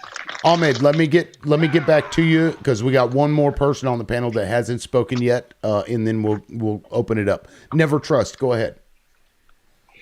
Yeah, man. I mean, I don't know, man. I think the problem is in America now. Anglo-Saxons start losing power, Zionists start taking control, and I have for some Israeli people to talking about the open chat with China from maybe 2 or 3 years ago. And I don't know. Maybe Trump he using Netanyahu in this war. Maybe Netanyahu is trying to use Trump in this war. But I think this war is going to be finished soon. And what Trump he did, he just take the leaders out of Iran, and that's it. He can't do more than this in Iran because China is waiting for him. And Zionists, you can't trust them anymore. Maybe tomorrow they're going to stand with China. That's it. Yeah. I mean, that is true, but I don't know that even if the U.S. stops, like, will Iran? Why would they? I think their demands are set in stone at this point because the U.S. has been doing this to them over and over and over and over and over again. Yeah. And if they don't stop us, they know that the U.S. is just going to do it again, or Israel. So I'm not even sure that this will end. I think he opened up a can of worms that he may not be able to get the worms back into the can. Right? I don't know for sure, but anyway, guys, I'll open it up. Everybody has had a chance to speak. So, Ahmed, I think you wanted to jump in there. You seem passionate about this, so please, by all means, take it liberal away. loudmouth. Thank you, liberal loudmouth. I think you're well familiar with history, okay, especially with European history. So I think I think you're very much familiar with the Gallipoli campaign. So do you think America is gonna? So do you think America? Because look, at the moment right now, all of us know that IPAC lobby and the petrodollar lobby, okay, they're never gonna let US withdraw that easy, okay, because their survival is on the stake, right? Okay, if US withdraws right now, it means that this literally means that US failed to overthrow the Iranian government, and this automatically translates to US getting defeated in this war, right? So obviously the petrodollar lobby and the IPAC lobby, they're not letting America getting away from this war that easy, not in a million years. Okay, Trump started this problem. If US, like literally, if US I'm just loses trying this out some war, clothes that I bought. I'll be there in a minute. like literally, if US loses this war, okay, so GCC is in a huge risk. Okay, the entire survival is in a huge risk, and GCC is the petrodollar. GCC will strike the petrodollar very, very powerfully if America tries to withdraw right now, right? So America has to be in the war at the moment, okay, because they're never gonna let Iran control the GCC this easy. And especially the U.S. itself. The U.S. would never let the dollar to be hit so powerfully that the dollar falls, right? Because the petrodollar is the reason why U.S. dollar is the global reserve currency, and why US can take huge debts in trillions to finance its global military presence, and why US has control over IMF and World Bank, all of it comes back to the petrodollar. And I don't think US is ready to risk the petrodollar system. Okay, and the petrodollar nations, they're never going to let America go away that easy right now. And eventually, if US puts boots on the ground, we're talking about another Gallipoli disaster. Okay, because all of us know a country as big and large and huge by population and landmass as Iran, with and with a very tough and hard geography like Iran, it's among the most difficult countries to invade on earth. That's why in the last 1,000 It's not years, about how no one Iran invaded is the country. strong, bro. It's not. So It's not let's about. see. It's Mhm. not about how Iran is strong. It's about Turkey, Egypt, Pakistan. They No, know no, that. no, no, no. Look, Iran Let me doesn't need finish. anyone. Let me Look, finish, Iran please. doesn't need anyone. Iran is Oh naturally a my fortress. god, They don't need anyone. Okay, at the bro. moment, no one is helping Excuse. Iran. Oh No my one is god. helping Iran, and still Iran is Yeah. fighting because Okay. Iran When is a you natural finish, let me fortress. talk, please. Yeah. Let's see how this goes. But for me, it's clear that if America gets defeated in this war, Pax Americana would fall. Bro, Saudi Arabia, they Let's never see ask how this America. goes. Okay, Saudi Arabia never asked America to go to this war. What Saudis was asking for, just the leaders that have to be out, and this happened already. And there's a new leaders in Iran. This new leaders is going to work with Turkey and Egypt and You think Pakistan death and of a couple Saudi. of leaders Okay. would stop Iran? No. Man, Iranian system I'm is as going to strong mute as myself, it man. was. Let him make his point, please. Go ahead, Never. Man, it's easy. It's not Okay, about I'm how. coming. Oh, I'm sorry. It's not about how Iran is strong. Iran is not that strong like how you think. It's about the Middle East, Pakistan, Egypt, Turkey that are wake up. They don't wanna go in war, and then they broke the Middle East, and then they stay like more than 20 years. They build a new country, and Oh, some groups of this country they start to going real everywhere. quick. Real quick, Never. I apologize. I know you've been interrupted a couple of times, but I've just got a violation for HR Gator. I think this may be what you were saying earlier. Remember, I've got to drop you. I think That's fine. give me a second. I'll see what it is after I No, you're fine. click remove. Yeah. Thank you. No, it's been. Let me see. Oh, didn't mean to cut you off, but so 10 minutes. Let's see. Harassment and bullying. Yeah, that's what I'm saying. You guys can't use any kind of name calling to anybody. TikTok will fucking get you. That's the second person Yeah. now. And she said one. I think she called the person the M word. Oron. I don't even want to say it because it'll get my ass. Anyway, 10 minutes. Sorry, Never. Please go ahead. What I'm saying, world is a change. It's not like before.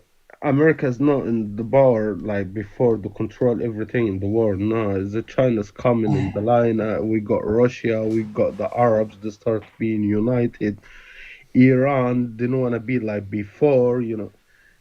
Many things start be changing. And Israel, they're trying to be a power. And even Netanyahu, he said that like last week in Israeli TV, he said, we don't need America anymore. He said, we need to build our power.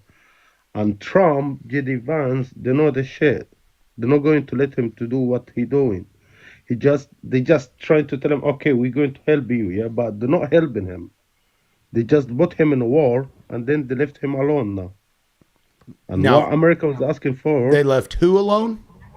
they left Netanyahu alone. Oh, The only person who lost in that war is Netanyahu. It's not America. well, the U.S. is going to get. Are you talking about this war? Is that what you're talking about?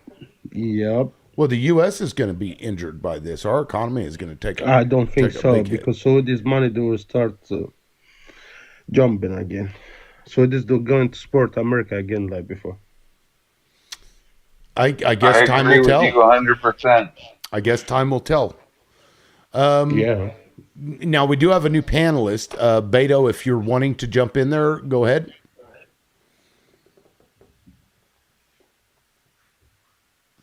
Beto. Hi everybody. Hi sir, I can hear you. You can't hear me? Ever, how are you, my friend? Yeah. What's up, Yes, man? I'm here. Yeah. Go ahead. Okay, I will answer you about your question. the real enemy is Israel. That's for sure. Because Israel is an enemy number one of the religion of any Muslims. Their country built on hate, on religion thoughts that we have. The real goal of Israel is make the whole world hate the Muslims. This war right now is not a war about oil or about China or about Russia. It's a religion war. Yeah, I think you may be right. I mean, we've even seen some people come out and just flat out fucking say that. And they've been pushing, anti-Islam rhetoric for fucking years now. It's getting worse. Like sending Jake Lang out. You see that shit? Motherfucker light a Quran on fire and was cooking bacon over the fire. Like, what a jackass. That's Israel doing that shit. That's for sure. Because what we see in today, the American street is against Trump. The Trump ideas or Trump thoughts that make you, I don't know. This man is from here or how he's thinking. Liberal, if someone literally really wants to burn the Holy Quran, then let them come to Saudi Arabia and do it. Let them come to Turkey and do it. Be brave. They put out a poll on Don't burn the Trump Quran support in a Christian country like America. right now. Trump Get into the support Middle right East and now do it if you dare. from the base, like the far right now, is at 100%. That's unheard of.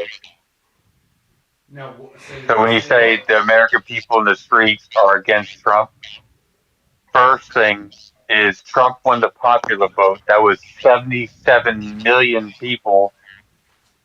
And even still, with this conflict, not the independents. There's three parties in America. There's the But my Democrats, friend, independents, America is 200 million.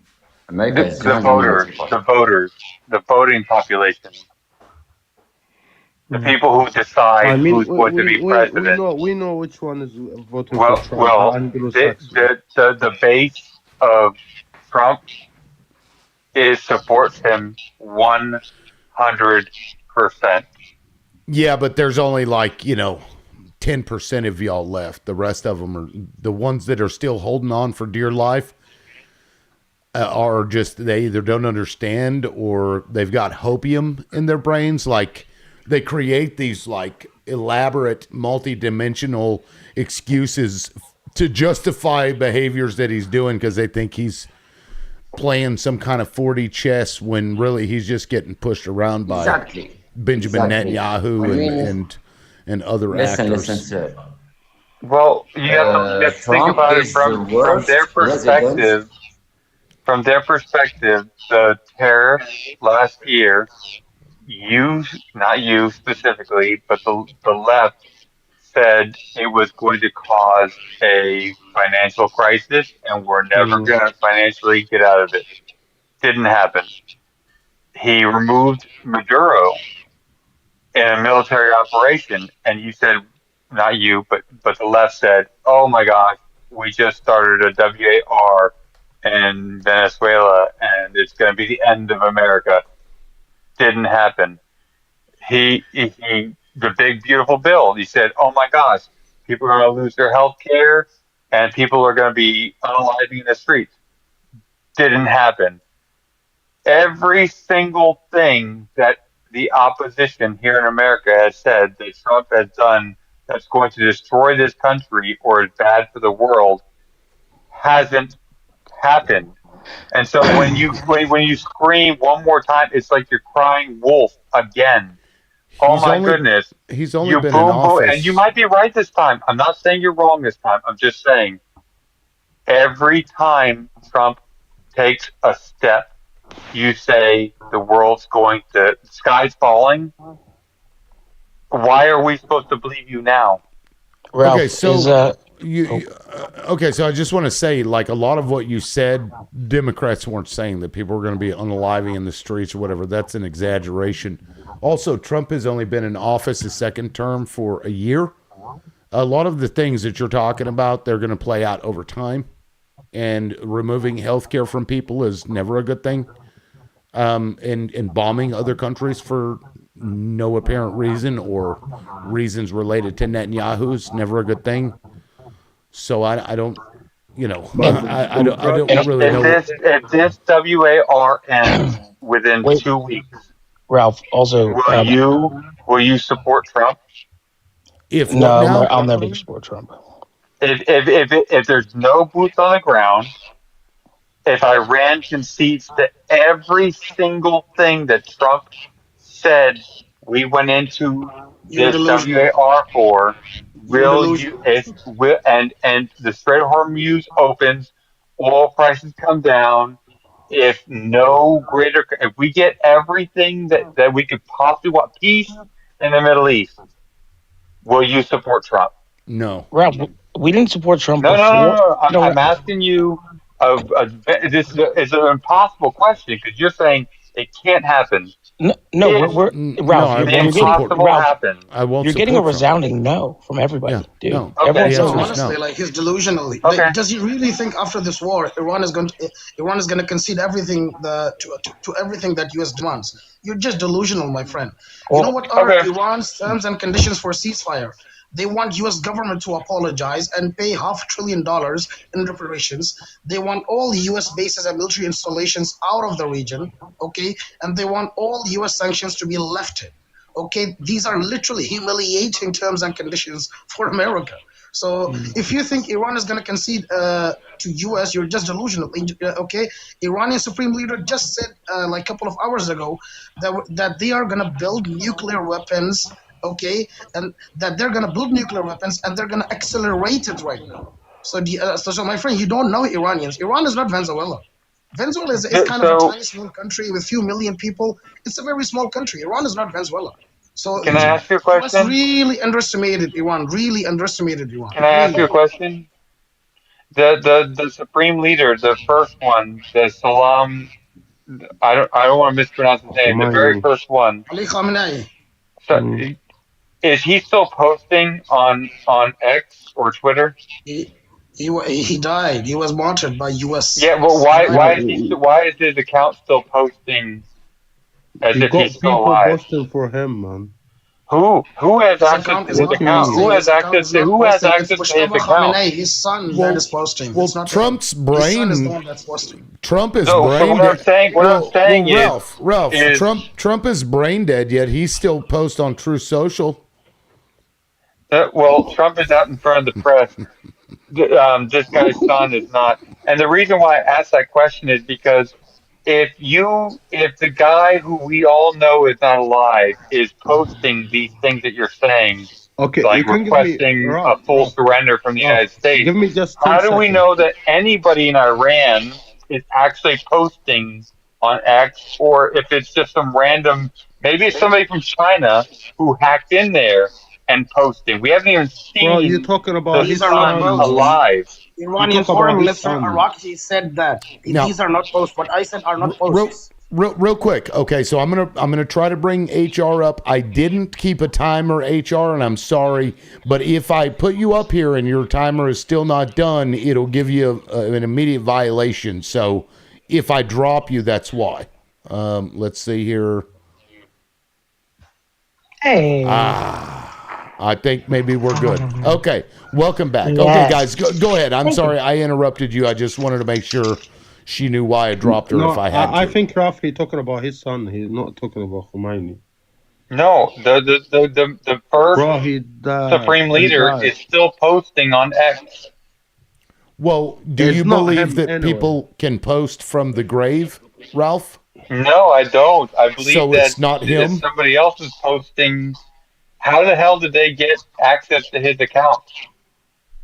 I mean, Donald You know Trump. how if Bro, you're he's on Donald office, Trump. man. What you Donald talking Trump. about? Donald Trump has people that post for him also. Yeah.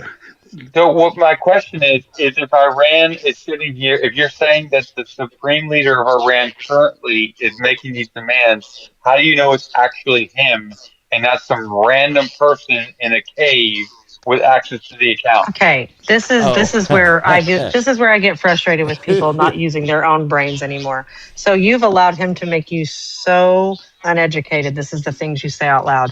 Do you know that even on the Book of Faces, you know, that another platform that we don't talk about?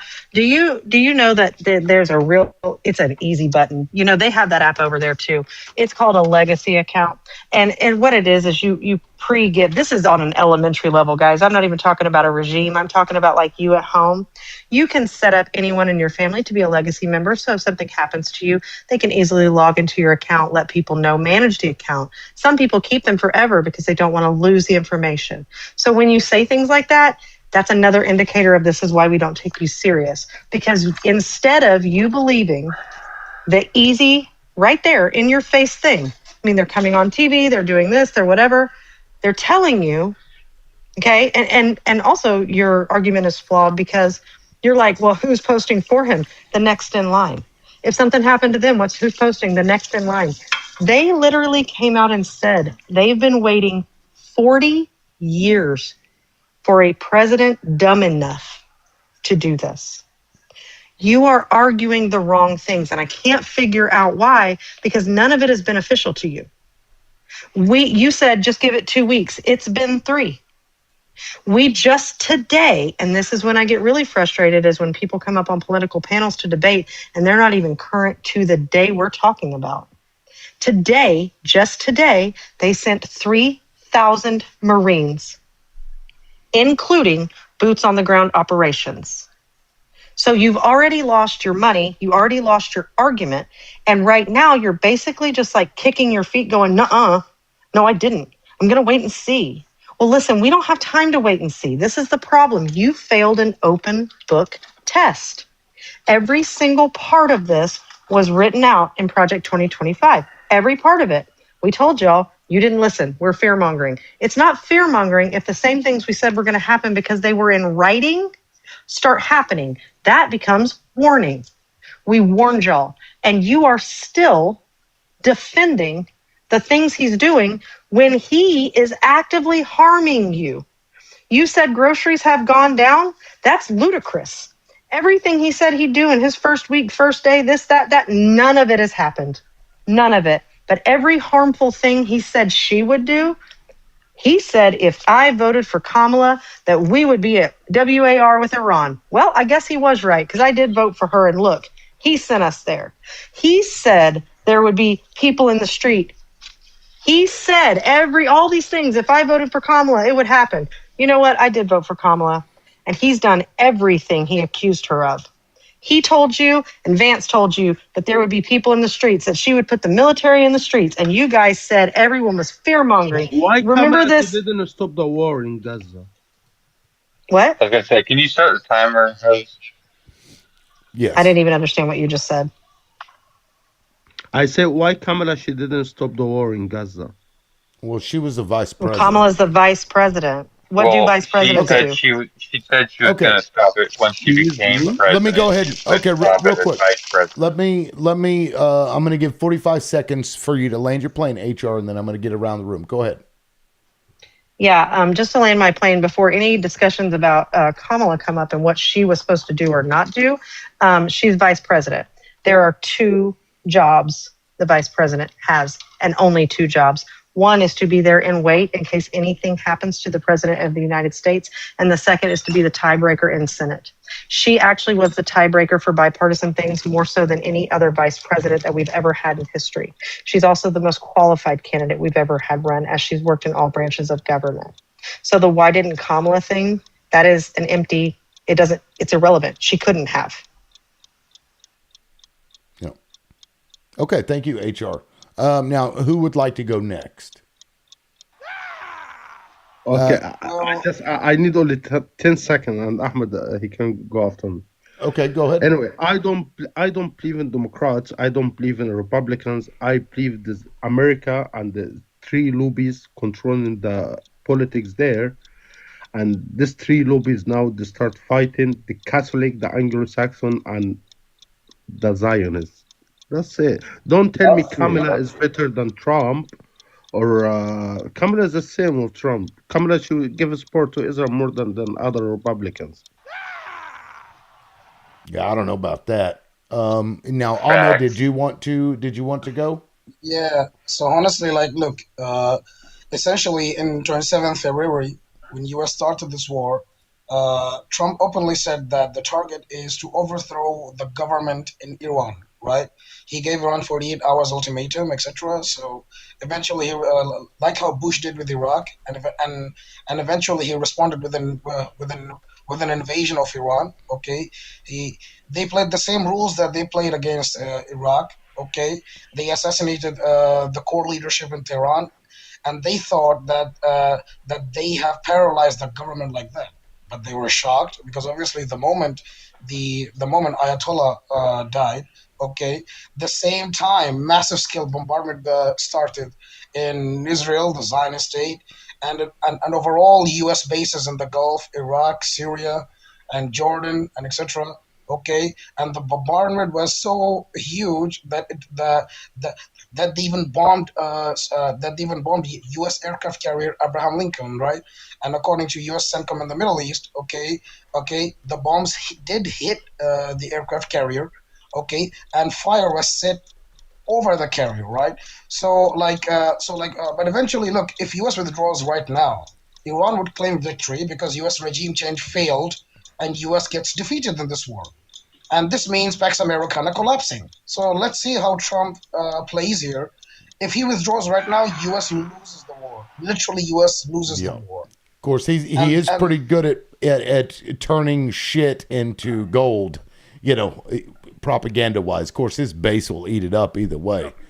But yeah, I mean, fair points. Now let me get to Ralph. Did you want to say something about anything that's been said before I get Yeah, to Beto? Yeah, just a go ahead. little bit.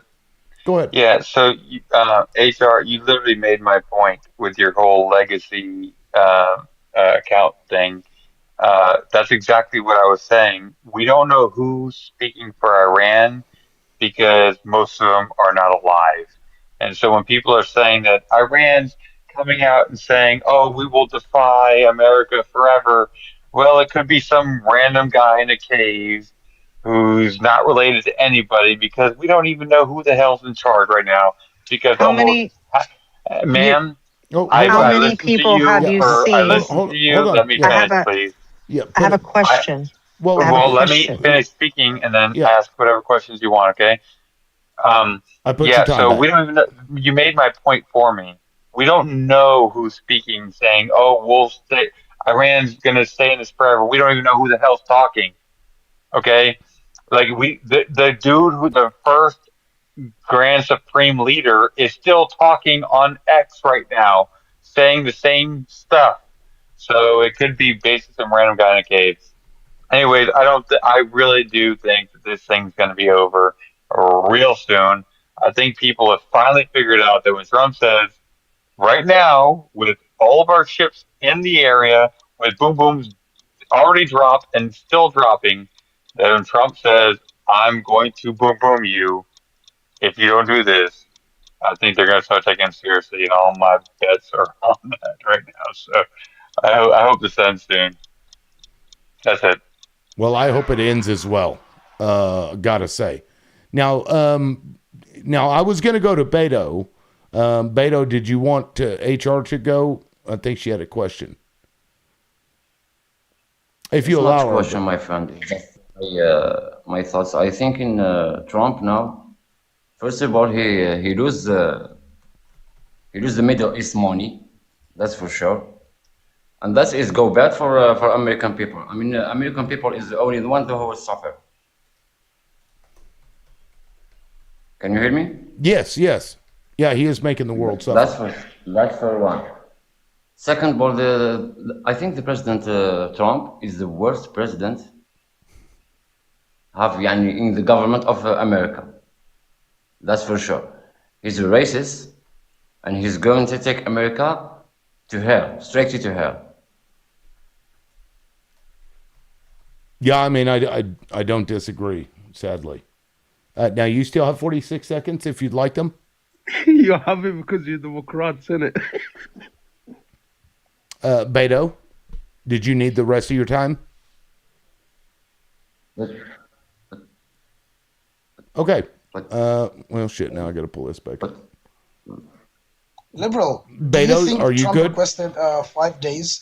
Do you think Trump requested 5 days ceasefire to study to study the ground invasion of Kharg Island in Iran using the 82nd Airborne and Marines? Do you think that he requested 5 days to study that? Because I feel because most analysts and many people around the world are saying this clearly that Trump needs 5 days to study boots on the ground because he sent 2,500 Marines and he'll be sending 82nd Airborne, okay, from Europe. So do you think he requested 5 days to study boots on the ground on Kharg Island, and is he ready? And is he ready for this? Because he knows very well that if U.S. forces are on the ground on Kharg Island, okay, Iran will shift its oil exports, okay, from Kharg Island, okay, to mainland Iran, and then Iran will brutally bombard the entire island until the island sinks. That's how Iranians think. They will bombard the island with everything over it. So is he like? Do you think he's studying this? He's studying this at the moment, like to force a ceasefire using Kharg Island. Well, you're going to need a lot more than 5 days to figure out how you prick that one open, because that is Kharg Island will be a nightmare for the United States, and they will fail. I don't think that they will be able to successfully do it. It is a death trap for anybody going in there trying to. So I don't know if he's training or trying to figure it out. Most people say that's what he's planning. Hopefully his military people are telling him, "You're a fucking idiot if you try this." Hopefully, because we're going to take massive casualties on behalf of who and fucking what. That's my question. I don't think he can. Netanyahu and Israel.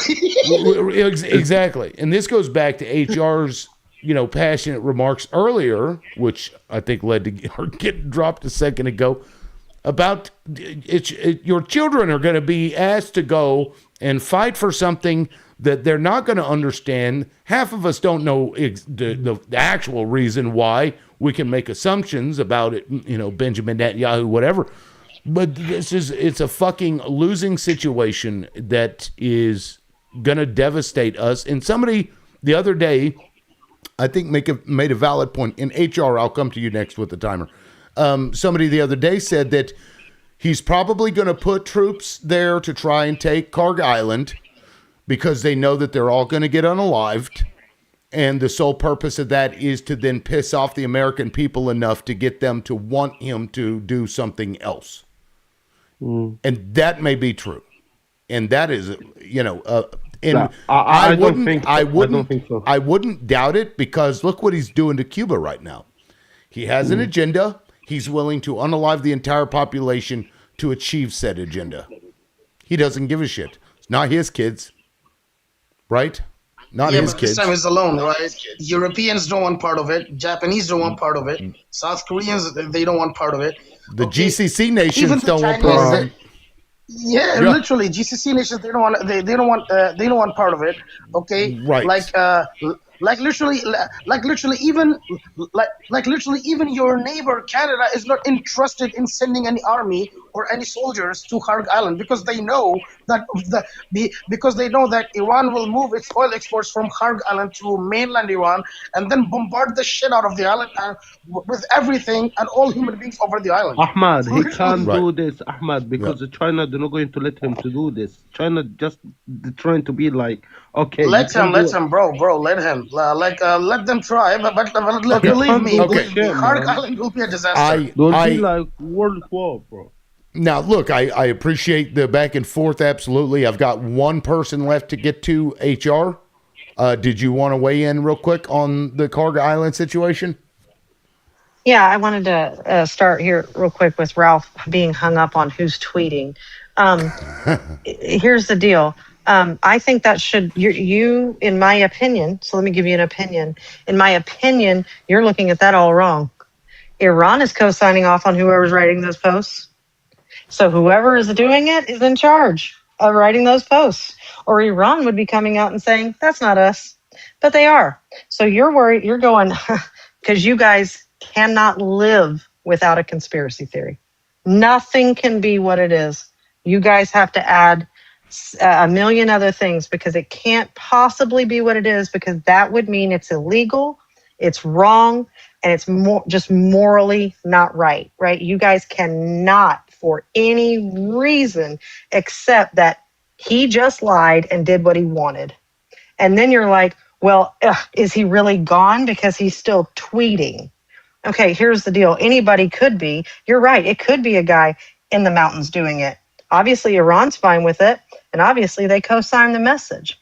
What I don't co-sign is us sending our American troops, our sons and daughters, over into those mountains where we have no training experience. You say you're a veteran. How much mountainous terrain training do you have? How much does most of the military have? It's an unaliving mission, and you know it. Yeah, well said, HR. Now, real quick, before we move to open it up, because everybody's out of time, let me just say, guys, if you will keep tapping while you're in the comments, I'd appreciate that. TikTok wants us to be interactive, so they want everybody tapping and liking if it's a good show. And also, gifting is a great way to support the show and also to push it out to the FYP so other people can join in or listen to this conversation. So if you're able to, please gift. I also have a Crash App and a Vimo, $LibLoudMouth and @LibLoudMouth, respectively. That information is on my bio if you want to support the channel that way. And with that, guys, we'll open it up for a minute for open discussion. Take it away, whoever wants to go first. I think even the Iranians, I honestly think that even the Iranians would tell Trump, "Thank you so much for Kharg Island," because because literally Donald Trump is giving them Iranians 6,000 to 7,000 targets to be unalived in a matter of hours for free, right?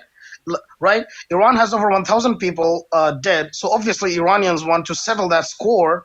So obviously Iranians want to settle that score. So I think 5,000 to 6,000 Marines and 82nd Airborne on Kharg Island would be the perfect chance to settle scores, right? So I think even the Iranians would tell Trump, "Thank you so much for that." Honestly, if he was stupid enough to do that. I don't. You see, that's where we get into this conversation that I was talking about with HR.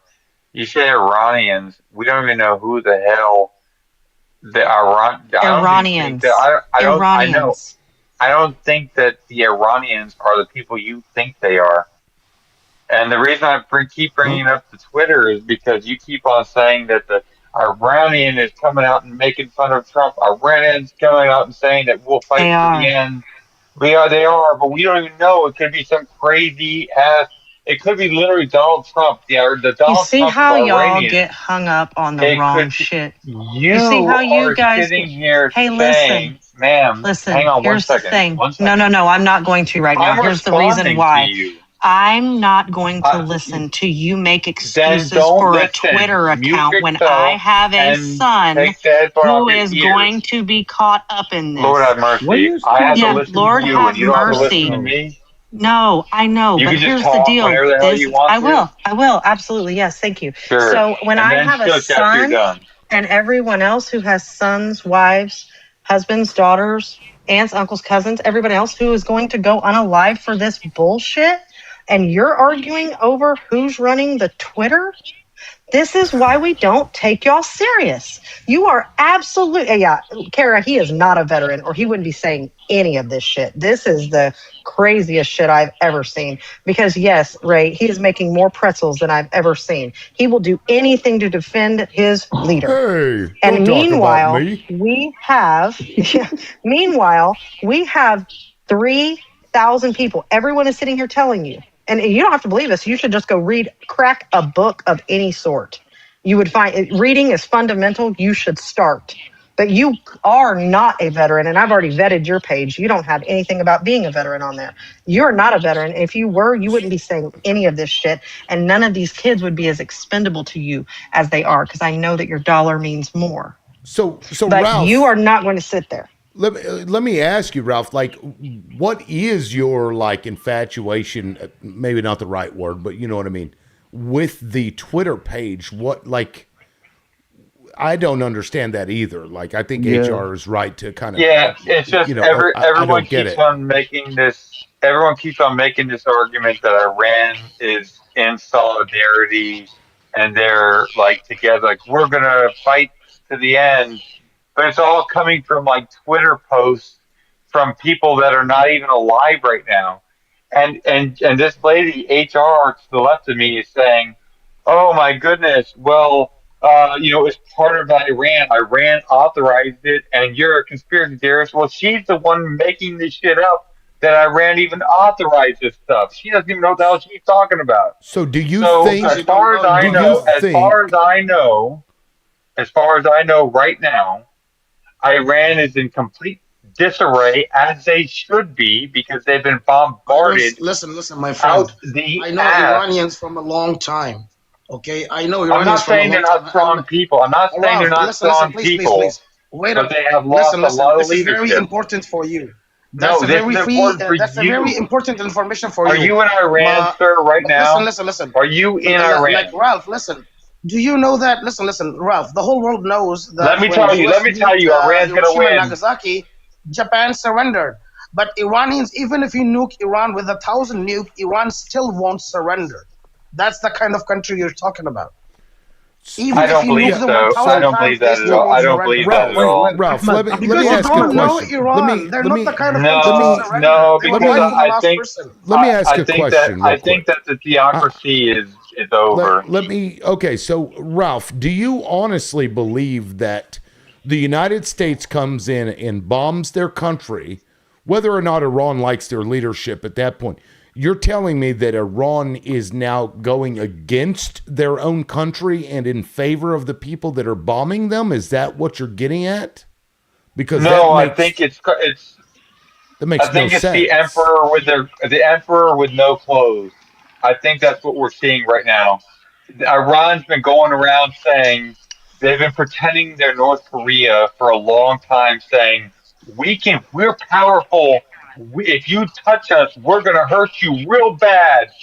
but And they dead already. we got them.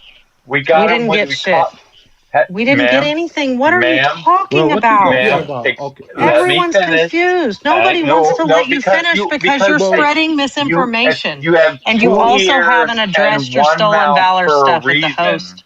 You You have haven't addressed your two stolen valor stuff ears either. and one mouth Hey, for a why reason. don't you know how to say two Try Iran? ears and one mouth. listening. Why don't you know how to say Iran, Okay. Iran? Why don't you know how to say anywhere? is What's in Okay. a literally, veterinary? Okay, guys, I ma'am. can't hear when everybody's talking over everybody. Ralph was trying to make a point. Really Go ahead. fast. I can It's Because I can talk to Raf just for 1 second, please, man. I I, want to I ask you mean, about sure, something. if y'all can like not Yeah, go because Raf. it yeah. actually hurts my ears when you guys do You that. know, I'm feeling sad for you. You know why? No. Because you watching fake propaganda and you just believe it. You live in America and you don't know about what is going on in Middle East or Iran or China. You think America is like, oh, the only power in the whole world, and they can do what they want, you know. Bro, this is not truth anymore. It's not true. Iran hurt America, and this is happened already. You know, if you look to the aircraft here, they took it to Greece, bro. Why? You're talking about a carrier that got hit. Because Iranian they hate it in the Yeah. middle of Exactly. the sea, Yeah, they bro. hit the carrier. Carriers don't hit themselves. No, That's right. I was just clarifying And what he was talking about. war, That's all. listen, war is not only about oh America they can't bomb anywhere in Iran. No, it's about who losing money. The petrol in America now, how much is it? The gas and the petrol. It's going up. In the United States of America, Yeah. yeah, it's not the highest we've ever No, seen. it's high. People that are Yeah, complaining it's high. everywhere now. It's high. It is high. Yeah. Iranians, they got a lot of energy. If it's that war is finished, Iranians, they can build that power they lost it in this war in just 1 year. But America, they can't do this shit anymore because there's not enough money, man. There's not enough sources like before. Okay, I'd like to finish my point real fast. What Okay, is your point? my point is that Iran has been caught with their It's pants down. Iran, not It's Iran. literally Man, let them Iran. Who say the hell is I'm Iran. not trying to It's be Iran, not disrespectful. Iran. I'm not trying to be disrespectful. Okay, all I'm saying is it's literally a story of the emperor with no clothes. Okay, yeah, they sat here and for good reason, saying, "Hey, we're all powerful over here. No one can touch us because we can shut down the Strait of Hormuz. We have ballistic boom booms. We got this, that, and the other." Obviously, what do you And expect? Iranians are the descendants of they the ancient Persian empires. hang on, one What do you second, expect? hang on. That's how they are. They have been pummeled for 3 weeks now, and tell me what they've done aside from Let me shutting tell down you, the. let me tell No, you, no, no, no. they Hey, one second. bombarded Let me 27 US finish my military question. bases and Let me finish my installations question. all over the Let me finish region. my question. They Aside from bombarded shutting US down, fleet in Bahrain. aside from They shutting down they the Strait of flattened huge parts of Hormuz, Israel. Yeah, that's what aside they from did. shutting down the Strait of Hormuz, tell me what we're Did supposed US to be liberate scared of. The Strait of Hormuz? It's Could US liberate the look. Strait of Hormuz? No, US failed. So Iran proved itself to be powerful. Liberate the Strait of Hormuz, then speak. So you have pirates. Well, no. I mean, think about No, this, Ralph. Ralph, We're supposed to be scared of your pirates? Well, think about this, Ralph. Iran wasn't attacking anybody, right? They were attacked, right? And so you're like, they Yeah. were saying that they were big and they were bad. And what did they do? Well, they are still attacking. They haven't even gotten into a minuscule percentage of the missiles and munitions that they have available to them. Ralph, I don't think you understand that when we invaded Iraq, Iran realized that they were next at some point, and they started preparing for this moment here because they Yeah. knew it was coming. They have been preparing since early 2000s and possibly even before then, but for sure 30 after years. that. Yes, they've been preparing for this. We haven't seen all of the munitions that they've been using. They're stating that they haven't even released some of their more advanced stuff. So they're using like old munitions and stuff, but they're defending themselves. What they're going to do is not go to the United States, take it over, and colonize a country, right? That's not that's not what is winning to them, right? Just like Vietnam, we went over there and demolished their troops, we demolished their people, and we still lost, right? We still lost in Vietnam. Liberal. We still Liberal. lost in Iraq. We We still Ralph, lost in one second, Ralph, Afghanistan. please. So Liberal. we're it's using less than 10% of our military. Bro, you can use more than that. Less than Anyway. 10% of our military, Listen, and Ralph, Iran let US is liberate the a Strait of wreck. Hormuz, then tell me that right. US defeated Iran. Okay. US can't even liberate the Okay. Strait of Man, Hormuz this guy is a Republican, Iran's bro. hand. And you think Okay. America's defeating Iran? Good luck, bro. Completely. Open I think discussion. Iran is a joke. Okay. Open Iran is a discussion joke. has Then ended. first of all, liberate the Strait of Hormuz first from Iran's hands. Okay. Okay. I think Iran Iran's a has joke. full 100% control over it. All right. Hold on, Iran's a guys. joke. Open discussion is over. I'm going to do timers one at a time, and we're going to go. I'm just going to give everybody a minute and a half left to right, and then I'll go down and come back over. So, Jesse, you'll be at the end. Beto, you'll be at the front. And then after we get to everybody, make sure they have their time. Then we'll open it back up again. That's how I try to do it. So, Beto, go ahead. 90 seconds to you.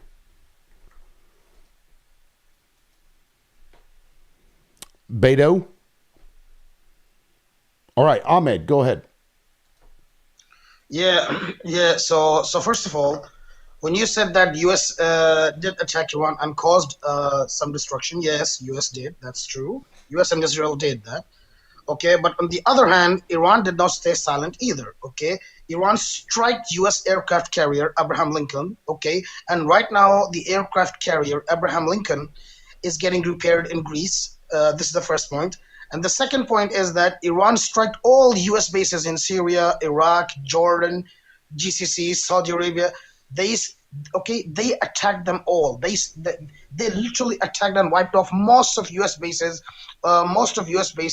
including most of U.S. bases, including the U.S. Fifth Fleet in Bahrain, okay, U.S. air defense systems and etc. Okay, U.S. air defense systems and etc. So Iran caused a massive destruction for America as well, and and thirdly, and and thirdly, you can look what's happening in Israel right now. After every 2-3 hours, you hear war sirens over Israel. Every 2-3 hours, literally, and literally like and and and literally like the place where Israel hides its nuclear weapons, the Dimona nuclear facility. That facility itself was targeted and hit. Literally, Dimona. Okay, literally entire complexes and entire residential places in Dimona are literally flattened. So Iran is controlling the Strait of Hormuz right now. Liberate the Strait of Hormuz first, then speak about defeating Iran. Yeah, fair point. Never trust. Go ahead, man. Man, he lived like in the 40s. He think like the war is just you take your army and you go send it to other country, you take over. It's not like this before. It's not like this anymore, brother. Britain was the only power in the world. We called them like the British Empire, but now they are normal country. You know why? Because the Suez Canal Christ. They lost the power because only one Christ. If it's Americans, they don't know how to take over of the Hermes, yeah, they're going to lose power. And China, no, I mean the Arabs going to replace America by China. That's it, man. But it's not like, America is bombing everywhere, bro. Trump, he can't send the army to Iran because if he send the army, yeah, that's the red line for China and Russia to Trump. China going to jump, Russia is going to jump. That's why he wanna make any deal without he send army to there. That's it. And the war is going to finish. And Trump is not losing, is not winning, but Trump is going to be, Iran is going to be the winning. Why? Because they had a deal. That's it. All right, thank you, Never. Now, Ralph, go ahead. 90 seconds to you. I mean, we're using like we have 12 aircraft carriers. We have 3 times more than the second largest navy in the world. And that's just our Navy. We're barely using our Air Force. We're not using our Army. We might have 2,500 of the hundreds of You thousands see of the Marines. interface with Russia or Sir, Hold on. He's got sir, a timer. sir, He's got a my timer. turn. Go ahead, Ralph. We haven't even started to fight Iran, and Iran has already lost. And you're going to sit here and you're going to say, Iran, we are winning, we are victorious. No, no. You want to talk about being lost in propaganda? You have no air superiority at all. You got these BS $20,000 drones that you're sending at us. But guess what? Ukraine's about to start sending us 1,000 anti BS kamikaze drones a day. Iran is gone. Forget about it. Think of some new leadership. It's over. I'm not saying I agree or disagree with it, but I mean, you're lost, buddy. Okay, to that, I will say that George Bush, I think it was like 42 or 43 days after the invasion, declared victory. And then what, 20 years later, we finally pulled out and we lost. So, HR Gator, go ahead. I have never heard more I hope, I dream, I wish, I don't thinks in my life that are so poorly executed. And, we were taught from young on, you can wish in one hand and shit in the other. What we're doing That's right my now saying. is, yeah, That's my he's saying. wishing, I give and your time Trump's back. shitting. Yeah, no, you're fine. He's shitting in his hand, and Ralph is like licking it. He loves it. He's just like, yes, tell me more, daddy, right? So here's the deal. We are literally actively right now sending, like, Ralph has comprehension problems because he keeps wishing we won't. Well, he can't understand when we say we are, like, they're on the way, right? So all of your argument has been a complete waste of time. And I'm just so, I'm in awe of liberal loudmouth, honestly, for giving you any seconds at all, because you've been a complete waste of breath. And I'm just sorry for anyone who's passed by this live today and heard you speak, because you actively don't care about our troops. You are the opposite antithesis of a fucking patriot. And the biggest problem is you don't understand geography and you don't know how to say Iran because you are not a veteran. So in the mountains there, they've been waiting. And we're going to see a lot of American lives lost. And you know it, and we know it. And I'm so thankful that I never have to speak to you again. All right, thank you. Now, Jussie, go ahead. I'll get your timer going when I get back in. Okay, thanks, Lib. As one of the unfortunate people that's had to listen to Ralph for most of my day today, I just wanted to say a couple of things. Ralph, first off, you sound just like my younger brother when he was like about 20, when he really didn't have any world experience and he was just gobbling down whatever an older man was telling him because it sounded great. I hate to tell you, but ICE is in our airports.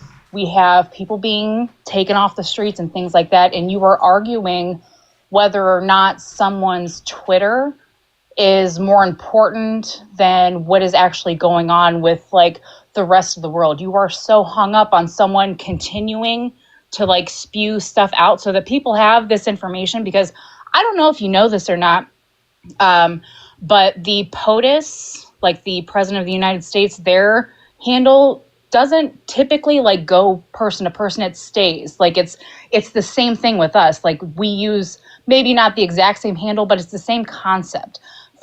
So for you to be so hung up on who's posting is insane to me. We literally have bigger problems right now, and you are so stuck on another country that is trying to relay information to their people because of the things that we are doing to them. And not only them, but like Israel is also in this too. So for you to sit there and say that you're a vet and that you're okay with this is just mind-blowing to me. And I'm going to land there. Thank you, Jussie. And it's good to see you. You never are able to come up on the panel, so it's nice when you're able to get up here. Well, when you do later ones, like I can, you know what I mean? Like No, I I work got you. at a dong, so. But it's nice to be up here every once in a while. Yeah, no, it's good stuff. Now, Blue-Eyed Star, welcome in. Welcome aboard. Go ahead. 90 seconds to you.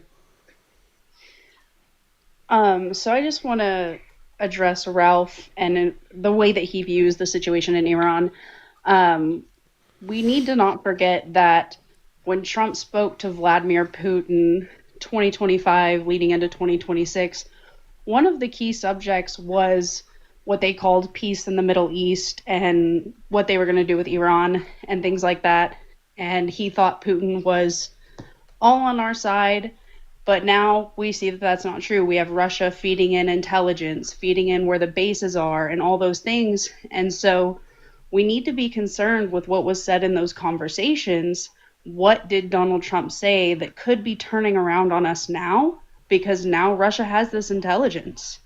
So Ralph, he's taking it as it's just Iran is it's not just that. They have allies too. And now we have strained relationships with our allies. So no one wants to help us, reasonably so. And so we just need to think, it's not just Iran that we're talking about. It's Russia, it's China, it's some of our biggest adversaries throughout history are now helping them and giving them intelligence that Trump, by all means, could have sat and given Putin. And that's all on my end. All right, thank you, Blue Out. I appreciate that.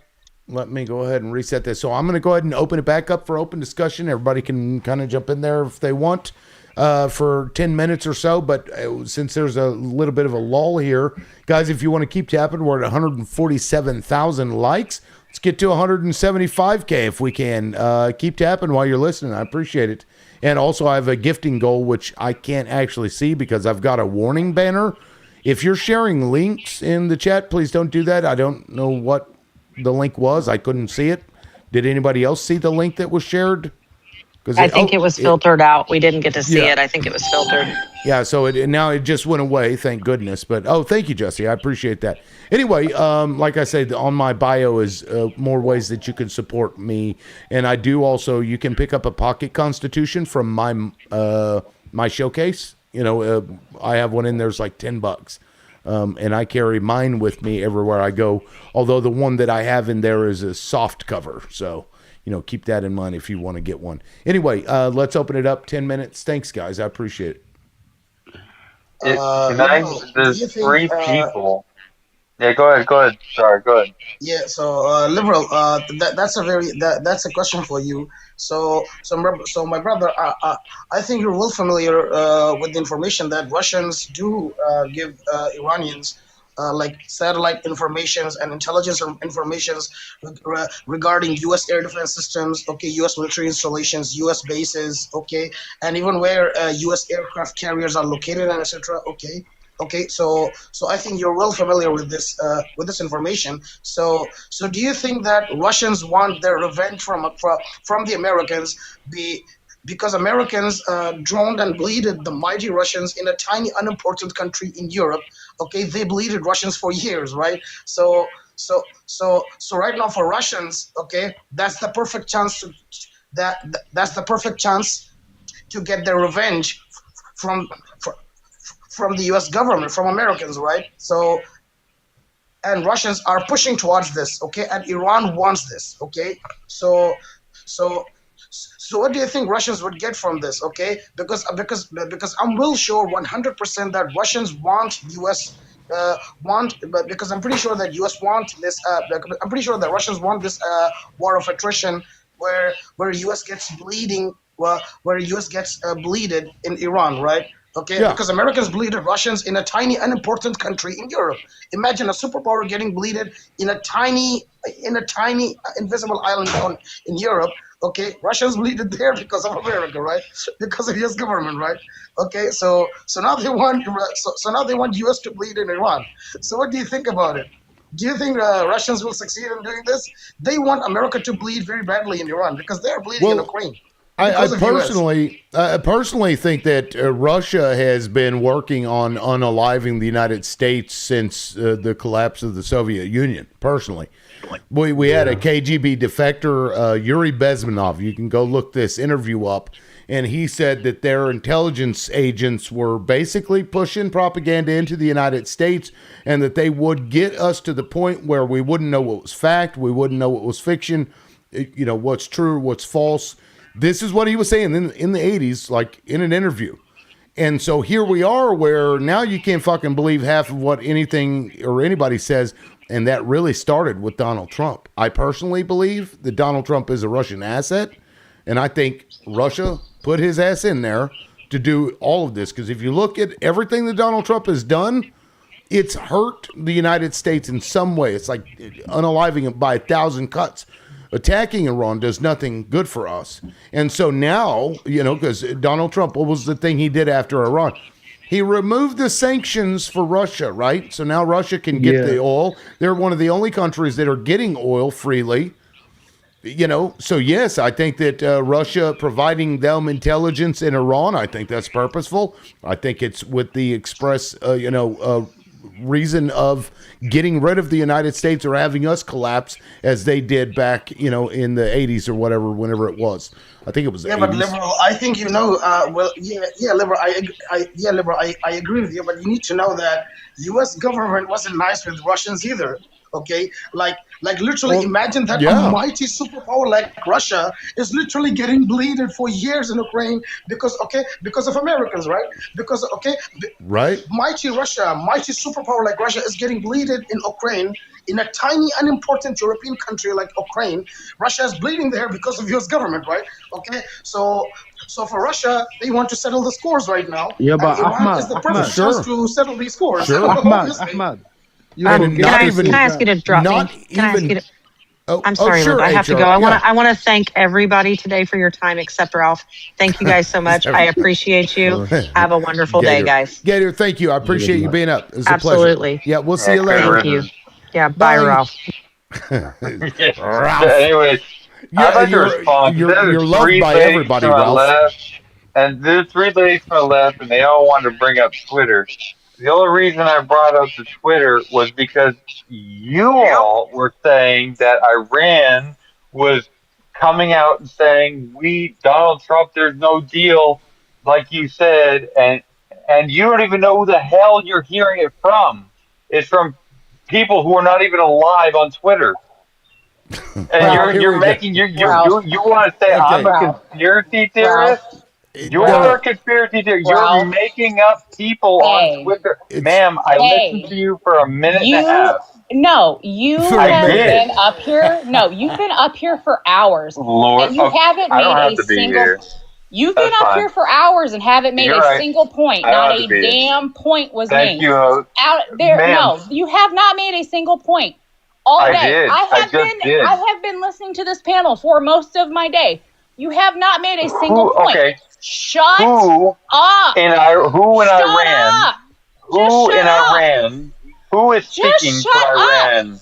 What Who is point are you speaking for trying to Iran make? right No, now? literally, what point are you trying to make? What Iran point? is gone. Iran is still there and is They're still gone. booming He places. So tried to no, say They're it he's is gonna done. not produce gone. leaders in Iran now. Finito. You, Finished. Iran I would is like, gone. sir, I would like for you to That's get my a point. map. Sir, I would like for you to get a map and point to where this country is on it for me, please. Yeah, Before you continue to the talk about it, because Iran, I'm not sure you the know where it Iran is. that you knew 3 weeks I would ago is like you not to the get a map and Iran point to you'll where this ever know country is again. on it, because I'm not sure you know where it So, is. Yeah, Ralph. the Iran who their last leader and their Iran! last It leader is and their last Iran! leader Okay. are no longer Now alive. my That ears are Iran. starting to hurt. So please, one at a time. Ralph, you keep bringing up this Twitter stuff. There is no point in that, right? There's no point to that. There's a very simple explanation to the Twitter point. thing. There's no point to it. No, One point. Really, no one on pointless. here can say that Iran is actually coming out and saying that there are no talks between the president of the United States and Iran, because the only people saying Denied that it. are Iran unalive denied people it. on Twitter. Abbas Araghchi, There the are foreign they are Unalive secretary, he having people on denied it. talks. Twitter. Okay. There are no talks. Right. Do you Okay. think that Iran's government didn't have access to his systems and his profiles? Like, just no one had the password. There was no backup, and it's just some random person, like you said, in a cave, because that's your prejudice talking. Well, you're Like, trying to if convince me that it's not a random person in a cave. they have access to those things. You're acting like this was some loose, non-existent. They had no intelligence and no formation amongst them, when they actually do. They have formation, they have backups to these things. He had advisors who have access to these things. Why did they apologize for attacking people they didn't mean to attack? They said it was literally because they were Yo, disorganized, listen, and listen, listen, they Ralph, said they were Ralph, disorganized, and Ralph. they left things in the hands of people, random people Ralph, across the relax. government. Ralph, Kind of Ralph. like how we accidentally boom boomed a school filled with school children. If it's Yes, not legal, Kind of why exactly like that, like disorganized. exactly why like Trump he that. wanna make Yes, a deal, exactly bro? like that. Yo, Ralph, if it's not leaders in Iran now, why Trump he wanna make a deal? With Trump who? said he doesn't want to make a deal. Because we're getting our asses kicked. That's why. Have you watched international news, Ralph, or do you just believe what the You just president say tells we're you? getting our butts kicked. We You are. say we're We getting our butts absolutely kicked. are. You, Trump, thanks, Trump. Okay, you believed in me for years and in a tiny, unimportant European island like Ukraine, and bleed now in Iran. Okay, we have to settle the scores. You bleeded me for years in Ukraine. Now it's my time to bleed you in Iran. So Putin would be happy with that, bro. Honestly, yeah, because US effed him up for years in Ukraine. Now it's his time to settle the scores, bro. Like, Well, he's very can I smart. ask you a question, Ahmed? Did you think that we would ever have gone and done what we just did? Did you think that there was even the slightest possibility that we would have attacked Iran like we did? Or would you have No, said because no, What the you no? have to president Or realize has that's been a would you would Russian stupid you setup with have, this for one. you. did Get you think involved in did you think we Iran would ever done on it? the ground. That's what Russians and Iranians want. Russians want to settle their scores. America effed them up for years in Europe and Ukraine. Now they want to settle the scores, right? So Russia has huge casualties because of what US did in Ukraine. Now Russia wants to settle the scores. So that's their perfect chance. Iran is the perfect ground for that. Yeah. I So can hear the congratulations. And fear in your voice so, If on we this. put boots on the okay, ground, we are so screwed. yeah, our Like, I can troops are literally do you hear not are the screwed. understand fear the in your terrain voice. there? Well, Ralph, if somebody lies to you on a regular basis, even about a specific thing, do you just continue to believe them? No, what I do Only if is it's definitely true. I don't listen to what people say. I watch what people do.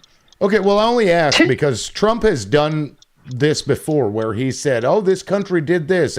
Angela Merkel, she said that she loved the fact that I was putting pressure on NATO. She came out and said that never happened. Emmanuel Macron, he claimed Emmanuel Macron said he loved me, or that they loved me, and then they came out, the French, diplomats, and said that that wasn't true. China, as it relates to various things, he's made statements about what China was doing or said, and China has come back and said, well, that's not true. This is a pattern of behavior. So when Donald Trump comes out and says, well, we've been talking to Iranians for 2 days now, and then Iran comes back and says that's not true. Are you really going to believe the guy that has a history of lying about those very things? No, I think I've already explained this to you. When I went to Iraq, I was lied to, and I was one of the people that believed the lie. We're talking We've about already had Trump. this discussion. I know.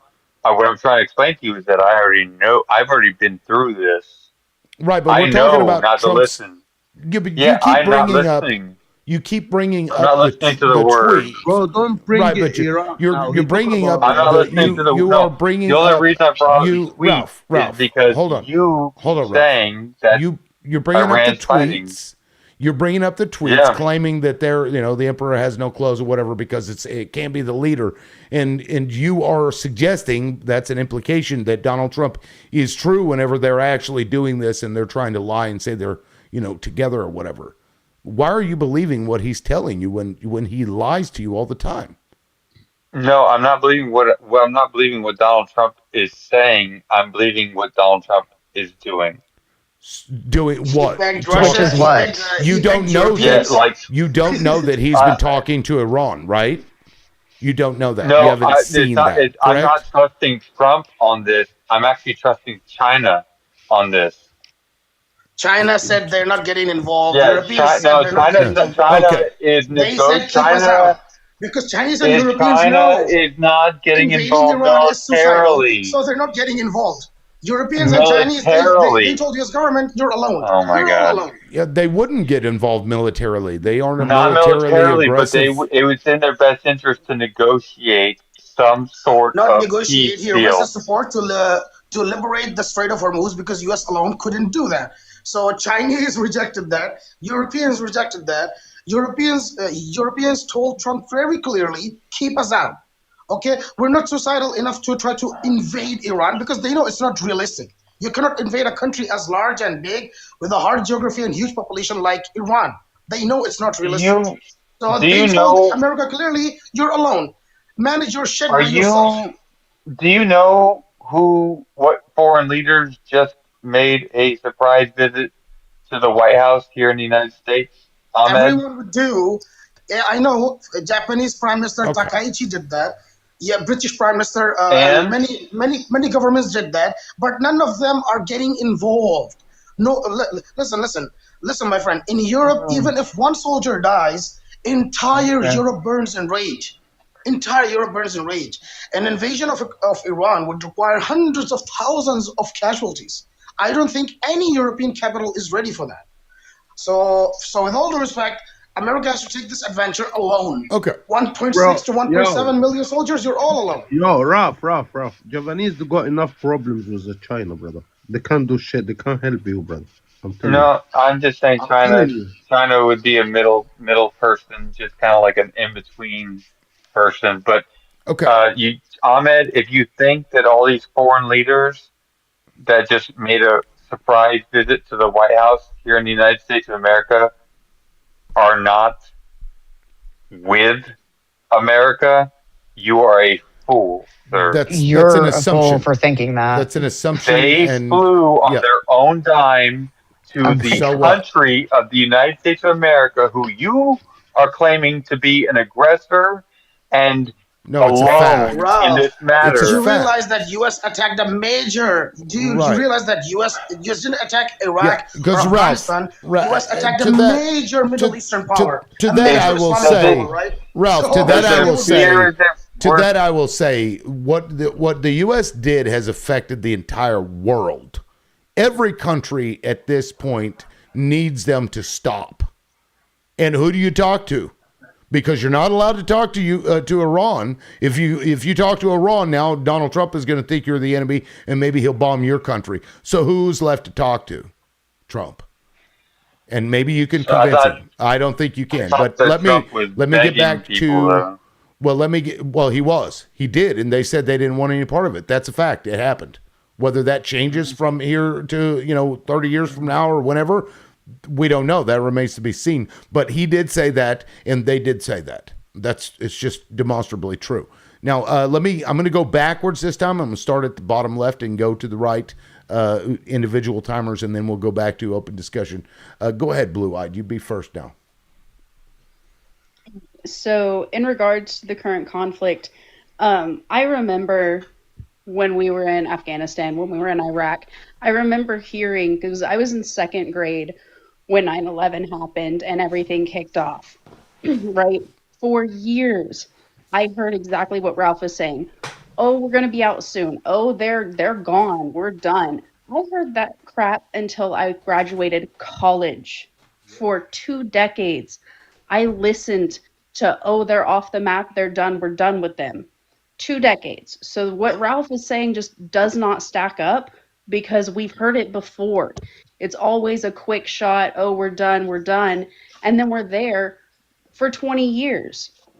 The second thing is the only reason we did semi well in Iraq and Afghanistan is because we had so much backing from allies because we were the victim of a T attack. That isn't the case this time. No one wants to back us, Ralph, because we're the perpetrators. We are no longer the victims in the situation. We're affecting other countries' economies based on Trump's stupid decision to just go into this thing blind with no plan, no nothing, saying, oh, we're done. And we're not done. Now we're shipping boots on the ground over there when we shouldn't have. That's right. Well said, Blue Eyed. Yeah, thank you. Now, Jussie, you'll be up next. Jussie, please go ahead. Oh, Jussie dropped. Well, all right. Let me go to Ashley. Welcome up. I don't think you've talked yet, but please, 90 seconds to you. Go ahead. So I just wonder, Ralph, I just wonder if you listen to international news because it paints a very different picture than what you're saying. We're not we haven't done anything to them. Like they're whooping our butts. They're shooting, pew-pewing our planes out of the sky. They're not in talks for negotiation. That is a lie. And the country has come out and said that. Trump is just feeding you lies and you're believing them after your government lied to you already once and you just admitted that. That's odd to me that now you're going to blindly again follow what the government says after you were used as a pawn in the last conflict. So I really don't understand you at all, honestly. And why are we even there? What was this all about? I thought we obliterated their end powers. So is it the oil? Is it I just don't understand what it's even about. He did, this is what happens when you have a petulant child in charge who acts on impulse and feelings instead of thinking things through. I land my plane. Yeah, thank you, Ashley. And I'm going to queue up a video. And after Ralph goes, I'm going to play a video that might explain why. Ralph, please go ahead. Yeah, thank you. Blue, I can completely understand why you would be concerned with going a 16-year WAR. And I was 20 at the time when we went into Iraq that time, and it was a complete and total shit show.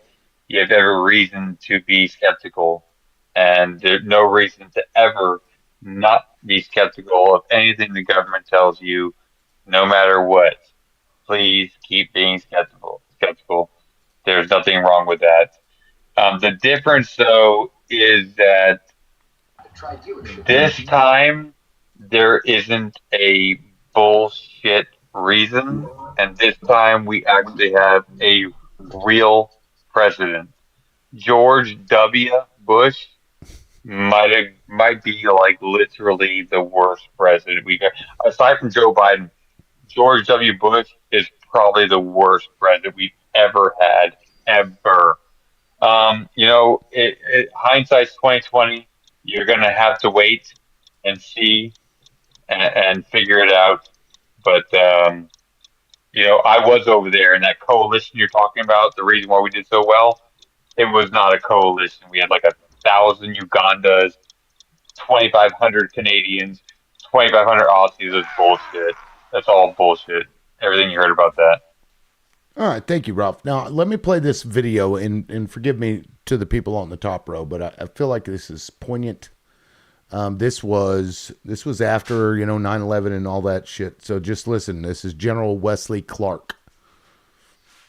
Right after 9/11, about 10 days after 9/11, I went through the Pentagon and I saw Secretary Rumsfeld and Deputy Secretary Wolfowitz. I went downstairs just to say hello to some of the people on the Joint Staff who used to work for me. And one of the generals called me in. He said, "Sir, you got to come in. You got to come in and talk to me a second." I said, "Well, you're too busy." He said, "No." He says, "We've made the decision. We're going to war with Iraq."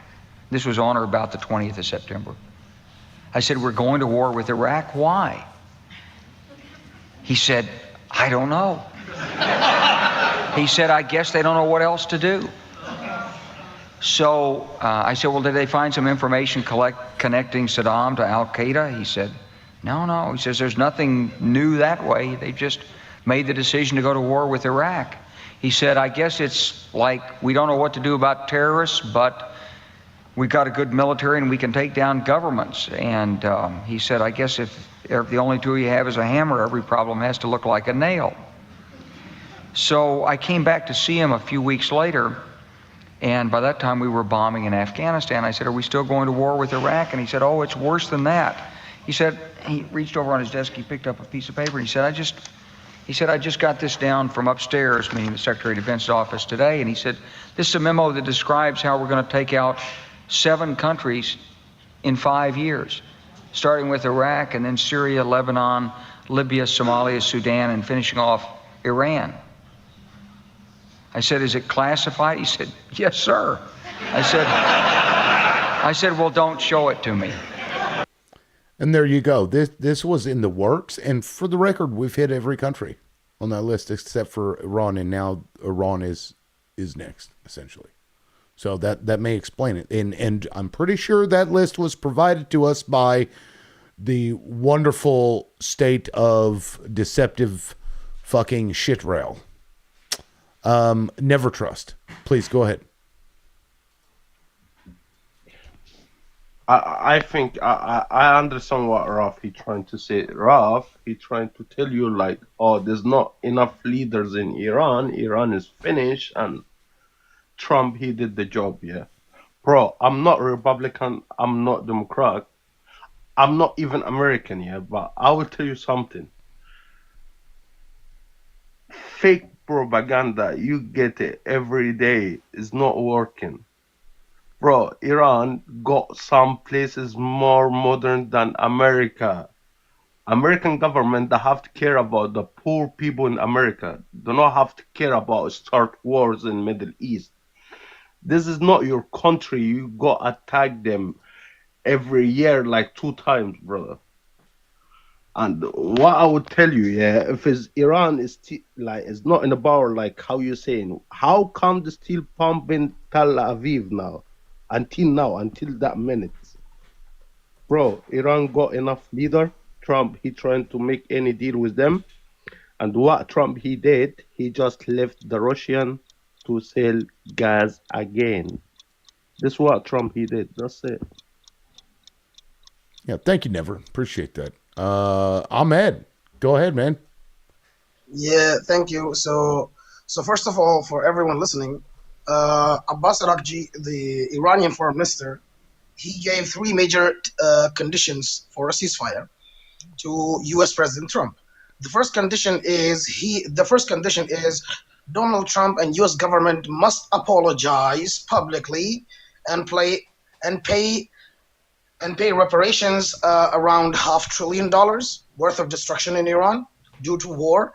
And the second condition is that US would have to withdraw all of its military bases and military installations from the region in Iran's backyard, especially in the Persian Gulf region. Right? They would have to withdraw all US military bases and military installations from that region. And the third condition is that the U.S. has to that the U.S. has to lift up all sanctions that U.S. put on Iran since the 1979 revolution in Iran. The sanctions that U.S. put on Iran, all those sanctions has to be lifted. And obviously, we know that U.S. would never agree on these terms and conditions. So we know that America is stuck in at the moment. And finally, I'm pretty sure that Vladimir Putin would be laughing on Trump and thanking him for this, because right now it's the time of Putin to get the revenge, because America bleeded Russia for years in a tiny European country that is not important. Russia, a mighty superpower, bleeded there for years. Right now it's Russia's turn to bleed America and Russia, to bleed America in Iran. Yeah, his cause would be settled. Okay. Simply, thank you. Yeah, no, thank you, Ahmed. I mean, it even goes, Russia's issue with us goes even far before Ukraine, We've been fucking with them for a while, too. Rogue, please go ahead. I would have honestly ceded my time to Ahmed. I personally agree with Brian McGinnis. No one wants to fight for Israel. We're overextended on our budget. Insolvent, I think, was the word I heard today when I was listening to some of the news that I like to ingest. It's a war to see who can be in charge financially in some ways, which the fact that people are dying over that really makes me mad, because we shouldn't be fighting about money and people are losing their lives. But that's, I don't have any control over it. I wish we all had more control over it, because I think if the American people actually had a chance to, all of us, vote on one single thing, it would be no more of this type of government. I'm not picking one side or the other. This type of government where there's 14,000 lobbyists and 535 Congress people. 14,000 other people there to make the decisions when the American people have a right. Yeah, it's pretty crazy. I mean,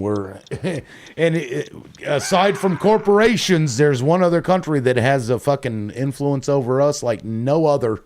And we know which country that is. Blue and white. Hush Puppy, since I'm going to go ahead and end with you, since you're new, and then I'll open it up to open discussion. Go ahead, Hush Puppy. I'm actually driving right now. I got to get down. Sorry. I just left. All right. We'll see ya. All right. I'll be back.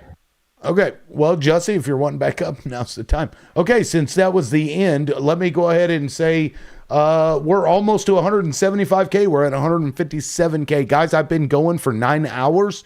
If you want to support the channel, especially running this late for a nighttime show. I do have a gifting goal up there. There's only 8 air basketballs left. I do have a Crash app and a V-Mob that you can send your support to that as well. It's $LibLoudMouth and @LibLoudMouth respectively. And you can choose, like through the gift gallery, if you fill up one of those, you get some kind of like title. The gifter of donuts, for example, if you fill the donuts one. Anyway, that may already be taken, but I just want to let you know there are other ways to support the live as well. And if you can't do it financially, you can always share it with the people in your groups. If you think this conversation is worth sharing, by all means, share it away. That helps out a lot. Now I'm just going to open it up 10 minutes for open discussion. Ahmed, did you want to start us off? I have nothing to say, but all I'm gonna say that if U.S. loses a major war right now, especially because you know that 2026 isn't 2003 or 2001, because right now we have social media, internet, and etc. So every bullet is monitored, right? Every bullet, every centimeter is monitored, right? So if U.S. loses a major war in the Middle East, especially against Iran, the world would realize that America, being the unipolar power in the world, those days are gone. The world would realize that the era that we're living in right now it's not a unipolar era, it's a multipolar world era, right? So if U.S. loses the war, this is literally the beginning of the multipolar. This is literally the death of unipolar world era and the beginning of a multipolar world era. So if U.S. loses that, and looks like under Trump, U.S. would lose this war. Like that's pretty much clear because the moment you fail to overthrow the government in Iran, for Iran, they won the war and U.S. lost the war. As simple as that.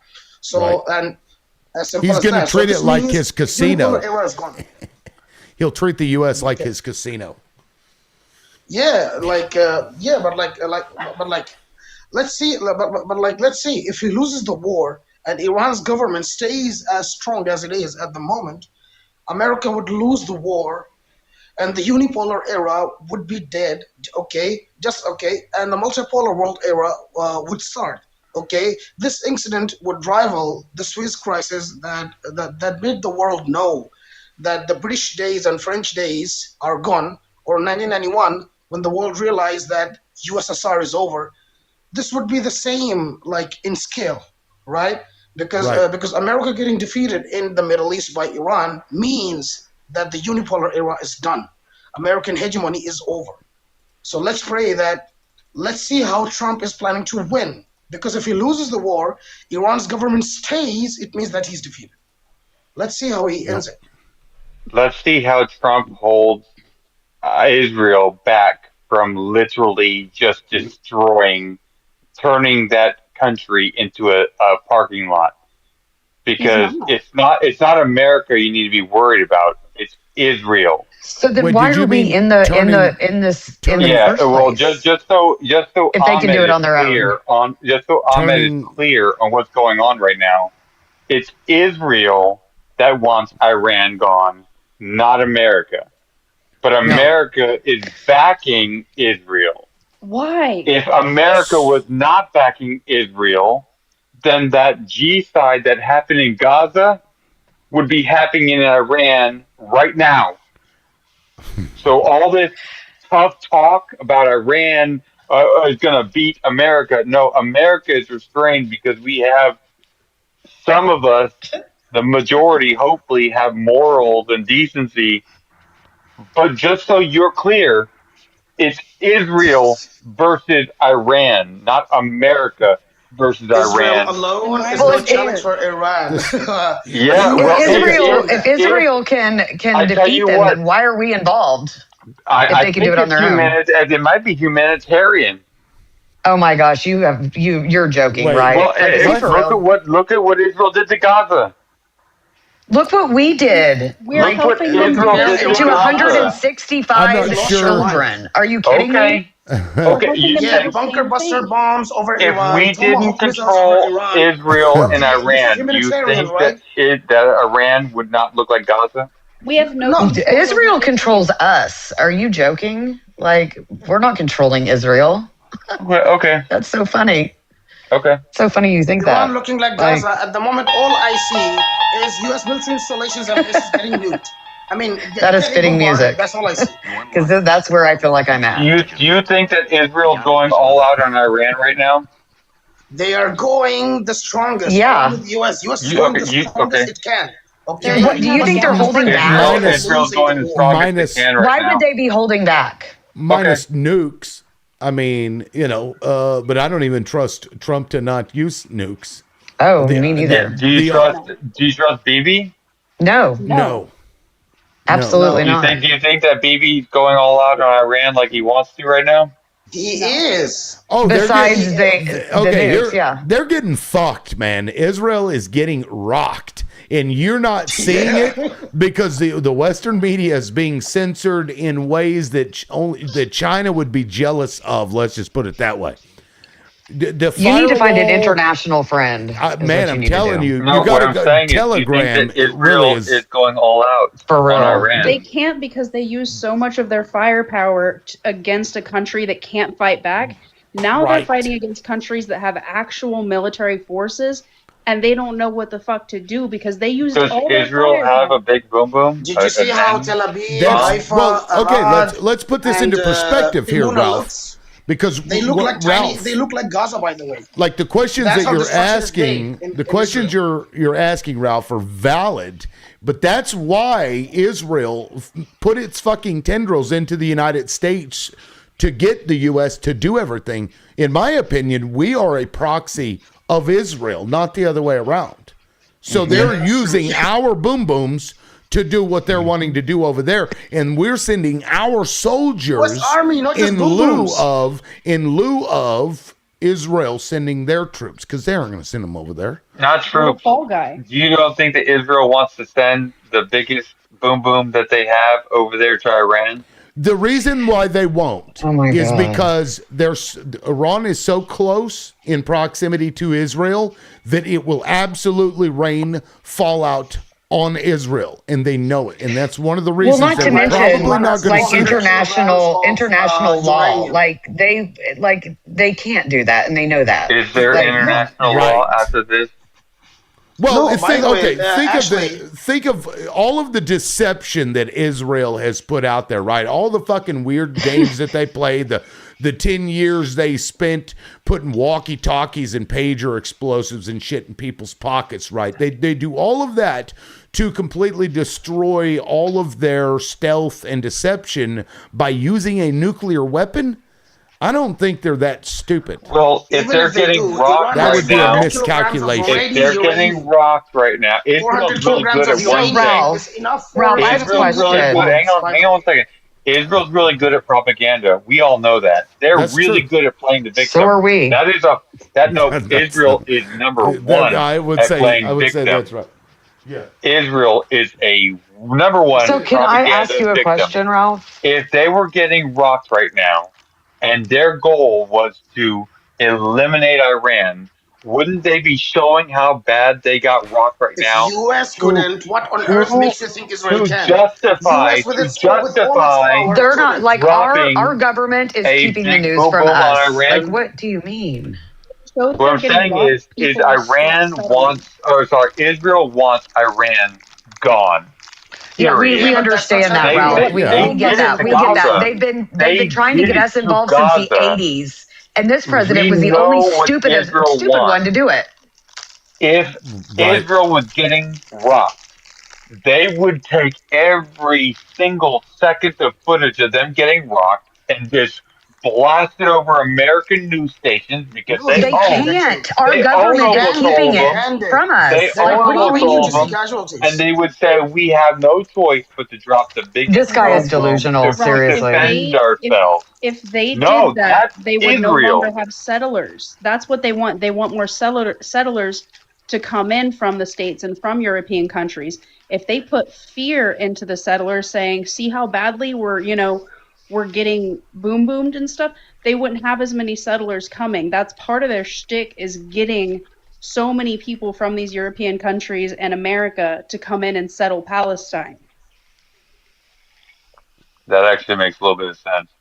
But I still think Yeah, that Ralph, Israel Ralph, let would What's me so like ask you to this question. strange big boom is Ralph boom doesn't realize how Iran. censored we are right now. Like It's how we're worse. not getting the news at all. Like you need to find an international friend Ma'am, who I can read give you German like the actual newspapers. news Like because I you're read not getting it. actual newspapers. Well, Don't you're not. Ralph, let please me ask you a don't question. Then The don't that's attack U.S. strange is the that you biggest still think what exporter. you think Which if pub you're you believe actually in? Well, reading When because I'm international a little news. more informed than you are, I don't maybe. think so. I You don't read think your No, so. you just don't confirmation think then. bias. It's No, I do confirmation think you bias. don't. You You think need what a Trump tells you brain. to think. You need a brain. You No, to omit. think you need a And maybe brain. work on your misogyny while you're at it. Do you Well, accept I'm not going to any be talked media down I to, that's need a negative period, on just like Trump? you're massage. not going to. I need a massage. I need a massage too. Ralph, could you accept any media that is negative on Trump? Like, could you accept media that sheds him in a negative light? I, absolutely, yes. If that were true, you wouldn't still be supporting him. No, I don't know. That's not true at all. His answer was almost funny, Are really. you a perfect person? No, Absolutely not. I But I'm also I'm not the talking to Yes, fucking you. president. I'm I I talking to am can't Blue. stand God. that argument. If you're not perfect and you expect people to still listen to you, to still respect Nobody you, expects Trump to to be still perfect. no, I know. If you can you do something, Blue? Like can you raise a child? Can you lead a group of people to safety if they needed it? Um, Maybe. What is your point? You're sitting here What is saying you're sitting here I can saying part the ocean. that everything that every reason you have to believe that Trump is the worst person in the world, everyone should believe it. And yet you and a small group of people, less people than the majority of people that voted for him, time He's believe losing what you support. believe. More time people out, Ralph? He's side with Ralph, how me. losing many people support. voted for Trump? Like I need you 77 to million Two. understand in people. numbers Two here. people voted for Trump. How 77 many million. and how many people live in the United States? 340 million, 350 Okay, so million. I don't think that's the majority, sweetie. Just Hang on. doing some math Voted, for you. voted. Not even the How many majority of people people who for voted for Trump, Kamala Ralph. Harris? Ralph, so here's the deal. Less than One third of 77 registered. million. Hold on, I'm getting ready to break down the math for you. 2/3 of American registered voters voted. 1/3 sat at home. So of that 2/3, roughly 49% voted for Trump. That equals like 36% of registered voters voted for Trump. That is hardly the majority. More did not vote for Trump than voted for Trump. And And like Like, yet be so less for voted real. for he's Kamala Harris. losing support. Yeah, Like you're no right. About a president million should less lose. voted for Harris. And You're yet right. You're right. less And it shows the ignorance of this voted for country. Kamala You are Harris. correct. Congratulations. You're part of So the that. most voted, he not only won the electoral college, more people Yeah, voted for we know he Donald Trump won. than Like, any other candidate in 2024. that You're on is the losing side of obviously he this. won, He's dude. We losing get that. supporters. No, what I'm saying is more Oh people my agree gosh. with what People I'm think that saying 36% is a than majority agree is with what wild. you're saying. Okay, No, more Well, people You agree with need now, to this side take now, than a your step side. now, back to be and fair, you need to I figure You out need don't. to take a why step people back didn't and get out agree of the with you. cult. You need To to figure out why people didn't agree I with could tell you you. why, but you wouldn't like the answer. I could tell you why, but you wouldn't like the answer. So, It's all, I mean, I'll hear it if you want to say it.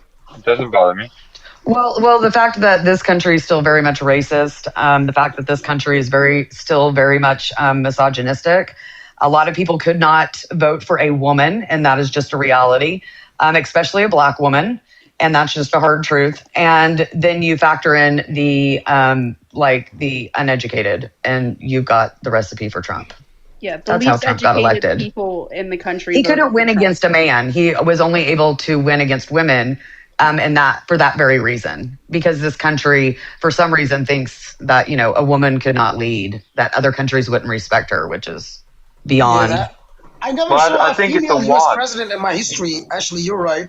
I never saw a female U.S. president in history of America since the Well, there's never foundation. been one. Yeah. There's never been one. Yeah, Right. like I never saw one. Well, And I Kamala know Harris was why. Like, president. they know Kamala we could Harris run it was better. Like, president. we run households, we run 5 everything. seconds. And the fact that, like, Kamala Harris it's was funny. president for, well, Right. Biden A few wasn't. minutes or an hour. Yeah, she was. She We was. have had a female president. That's right. Okay, and we But didn't not all really. I mean- unalive. We didn't all unalive. Right. Either, right. So, fear averted. Now, real quick, we are done with. Let me hide this other timer real quick. I put that on there. If you guys are wanting, while the open discussion is open, I just figured I might try it.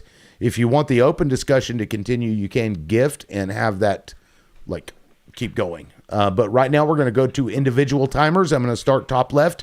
Lilith, please go ahead. 90 seconds to you. The fact that, you think that Israel would drop an end boom boom on Iran is absolutely wild. Like, first off, the fact that they would be breaking the Treaty of Non-Proliferation of the nuclear boom booms, right? And the catastrophic repercussions that would put across that region, right? Because there's plenty of studies. You can actually pull them up. One is done on Springer Nature, which is a peer-reviewed journal article, right? Goes into the repercussions of what would happen if Iran or Israel were to drop the end boom boom on either area, and the catastrophic repercussions that would have for that region.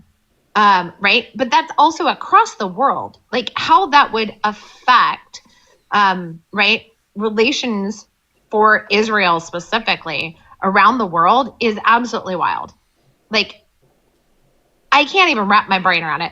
Second off, the whole thing with, right, Trump being a great president, whoop-de-woo, data says otherwise. Like, all the data says otherwise. Not to mention the man was found civilly liable for essaying a woman. He has multiple, right, accusations of SA, and he was found guilty of 34 felonies. Yeah, that's right. Okay, cool.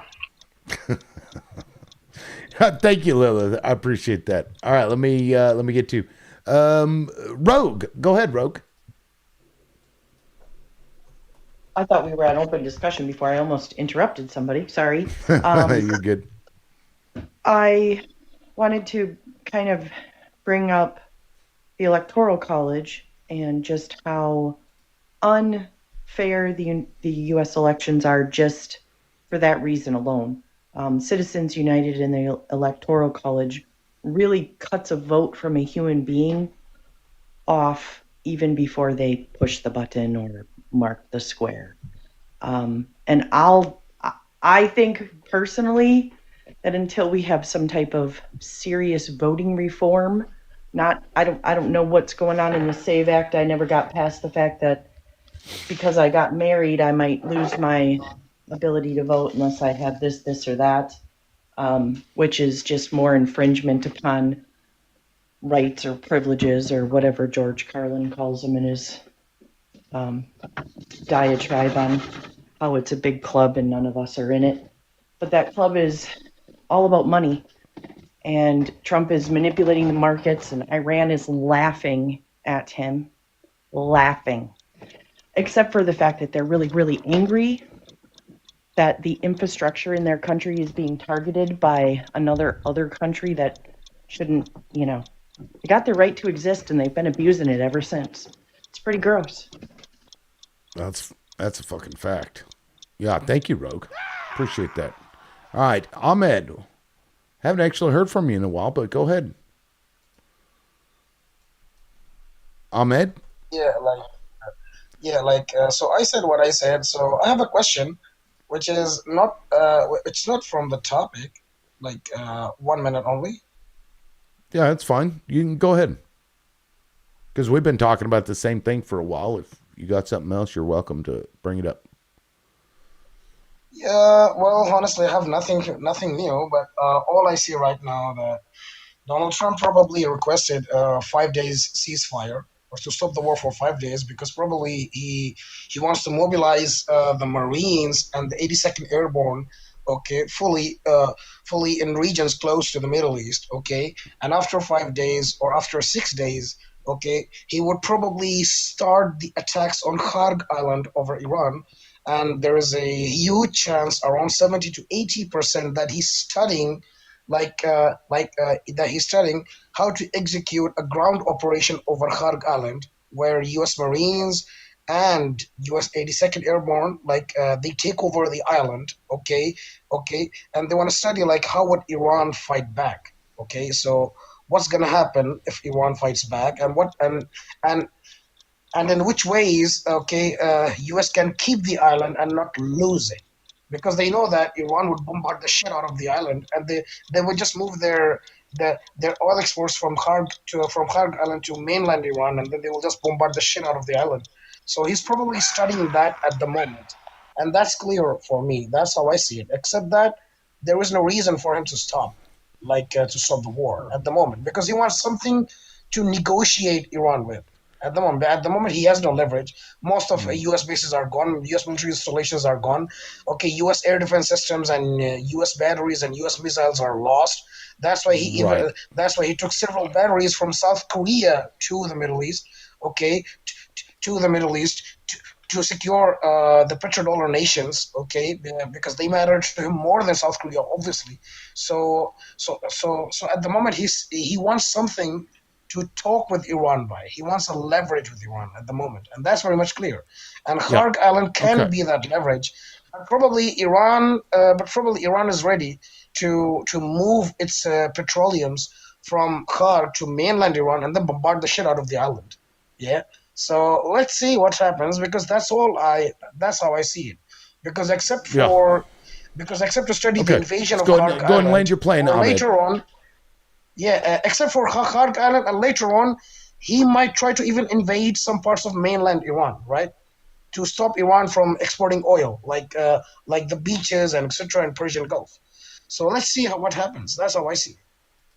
Yeah, I mean, you can't trust the United States. They've twice now during negotiations boom boomed Iran, and as he's pausing shit, he's also sending troops, more troops into the Middle East, amphibious troops into the Middle East.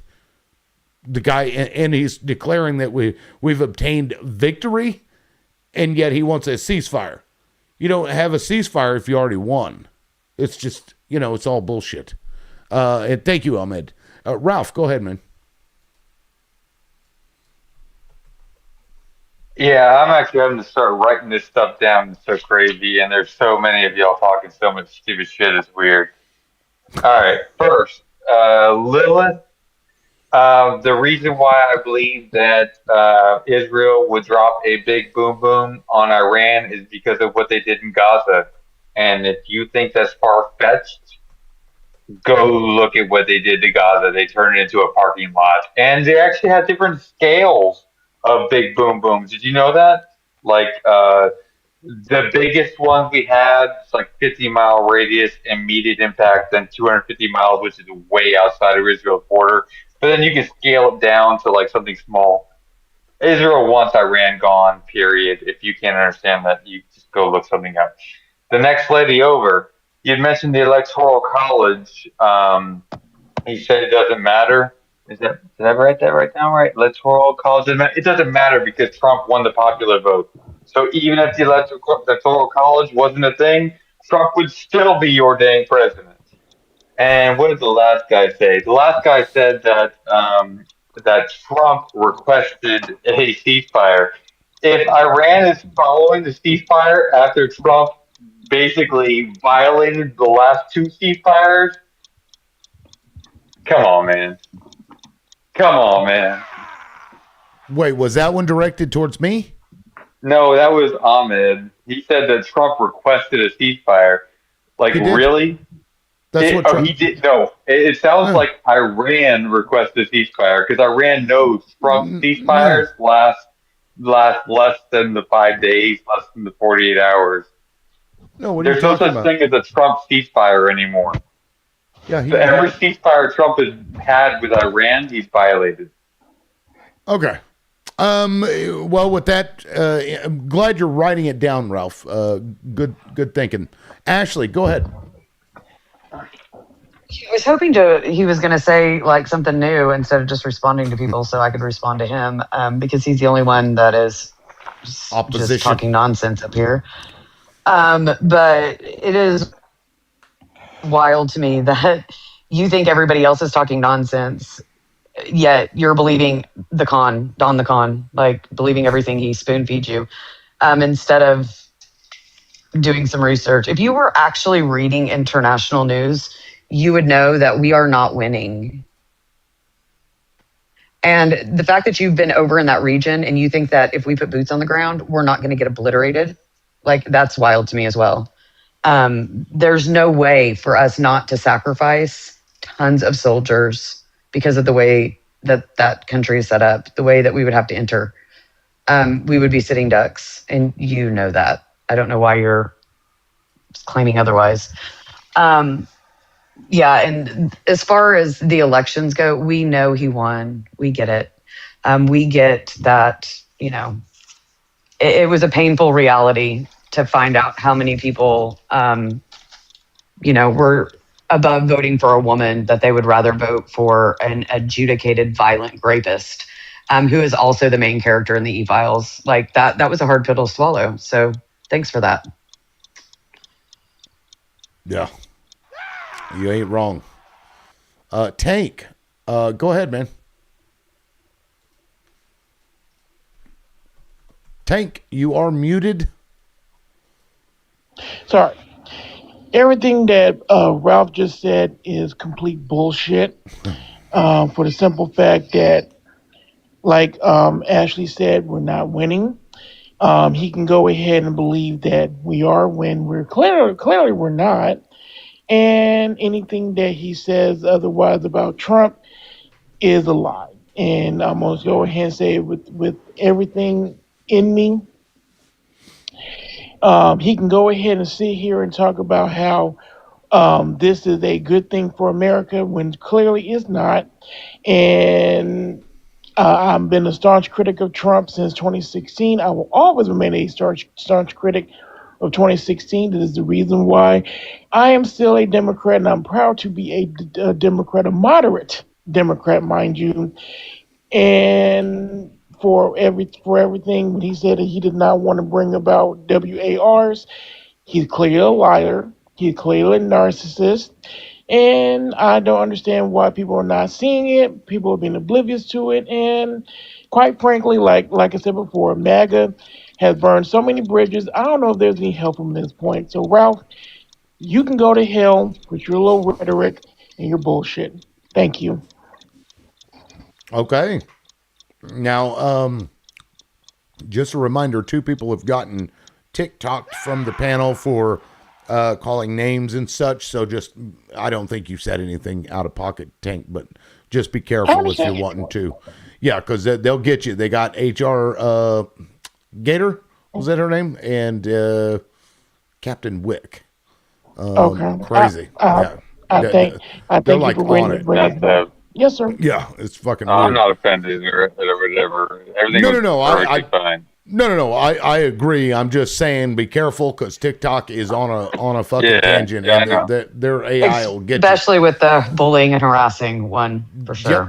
That's both of those people. That's what they got. I just got out of TikTok jail, in fact, I 3 days understand. ago. Pretty I wild. understand. Pretty wild. No, I'm not This is my offended. opinion. And I wasn't saying that you were saying those things. I just wanted to remind everybody because of how you said what you said.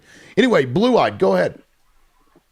Okay, so something Ralph said to me when I first came in here, I think is super ironic because he said, keep being suspicious of the government and everything, but he has no suspicion in Donald Trump, and he is the core of falling for the American propaganda machine.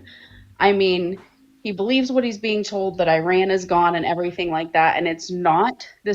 Like I said, this is the same thing we did in the early 2000s, but you can go back to the Vietnam War. Same thing we did there. We had the most high power military. They had sticks and stones compared to us, but because of the environment, same situation kind of in Iran. same, like, because of the environment, they were rocking our shit with essentially sticks and stones compared to what we had, because they were more effective, they were more strategic, they knew their environment, they knew the jungles they had to work with.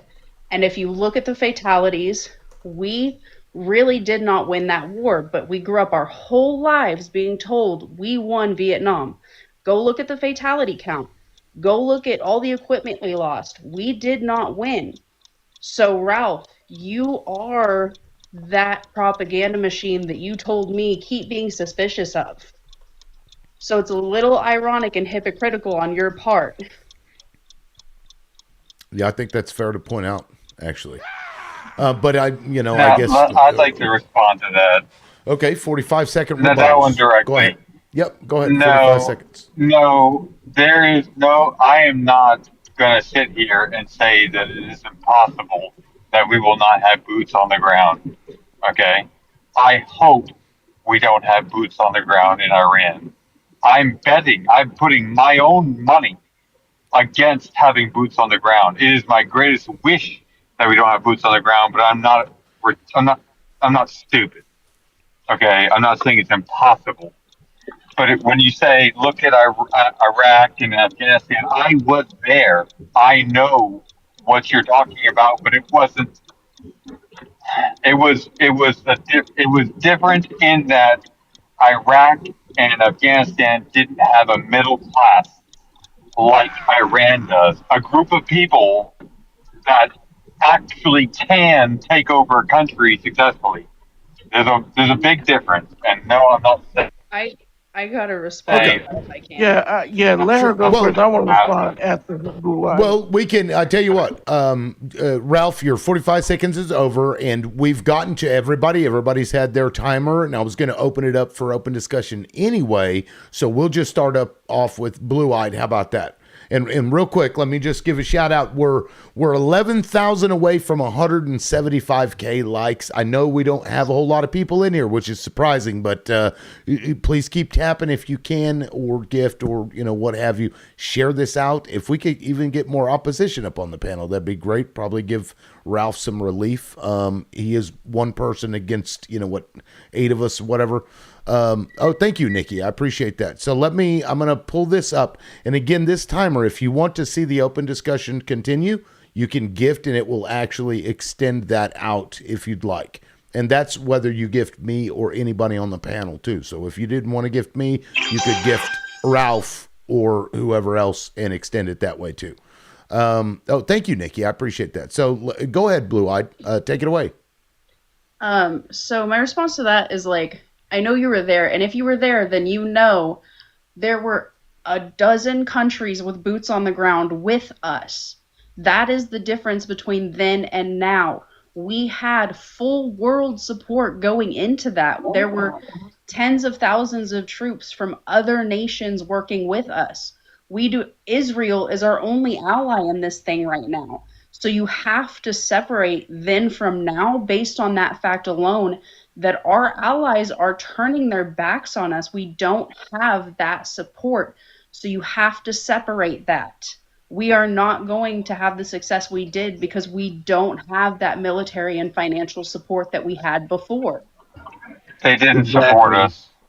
They didn't support us. Yes, they did. No, I was there. The Ugandans were walking down. I partied with the Australians. I was in a base called Aliander, just south of Nazaria. I partied with the Australians.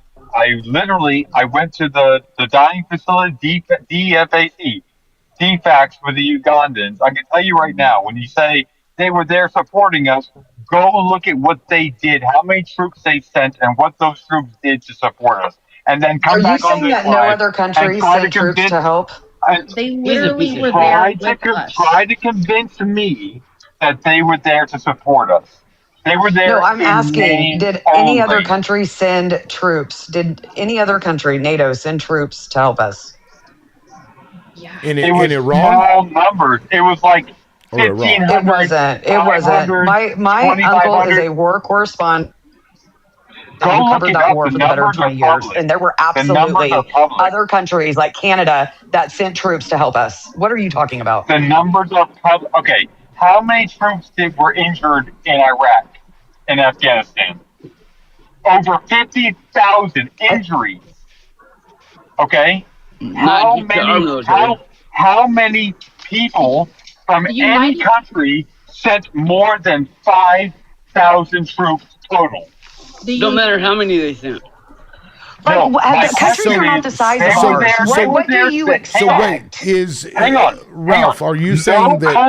No country lost more. No country sent more troops than we lost.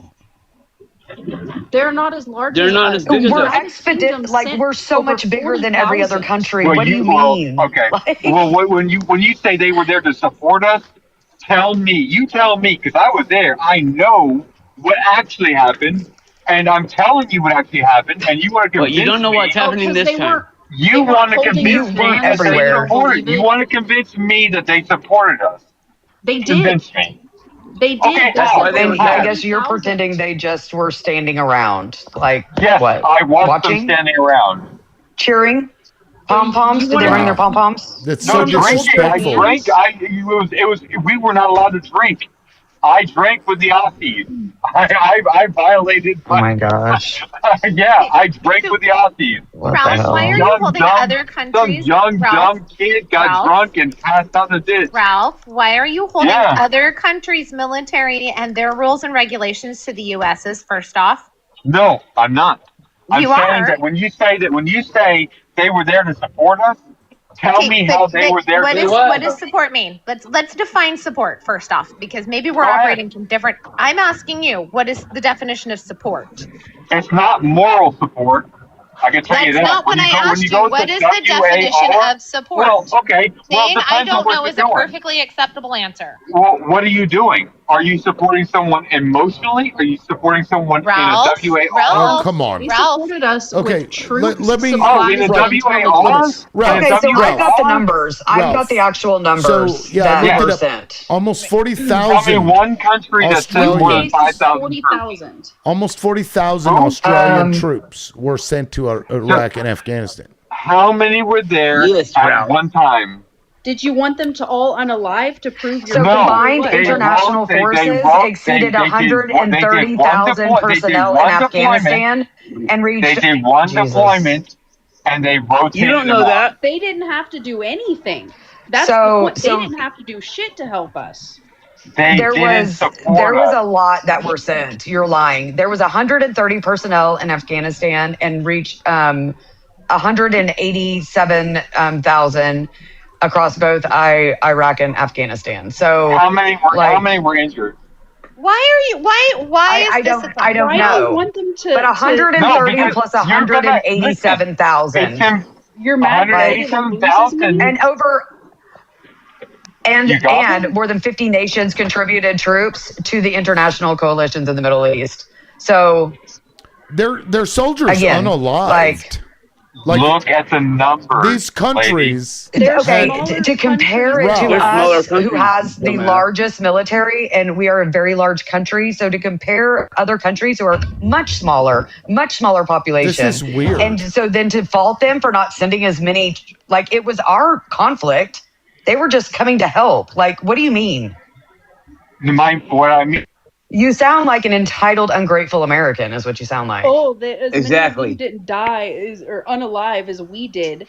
So Right, that's now you're bizarre. sold. You wanted them to lose more of their sons and fathers? No, to I even the want playing field? evidence that they And of actually course, the United supported States us. accounted for the majority of forces, peaking at approximately 100,000 troops.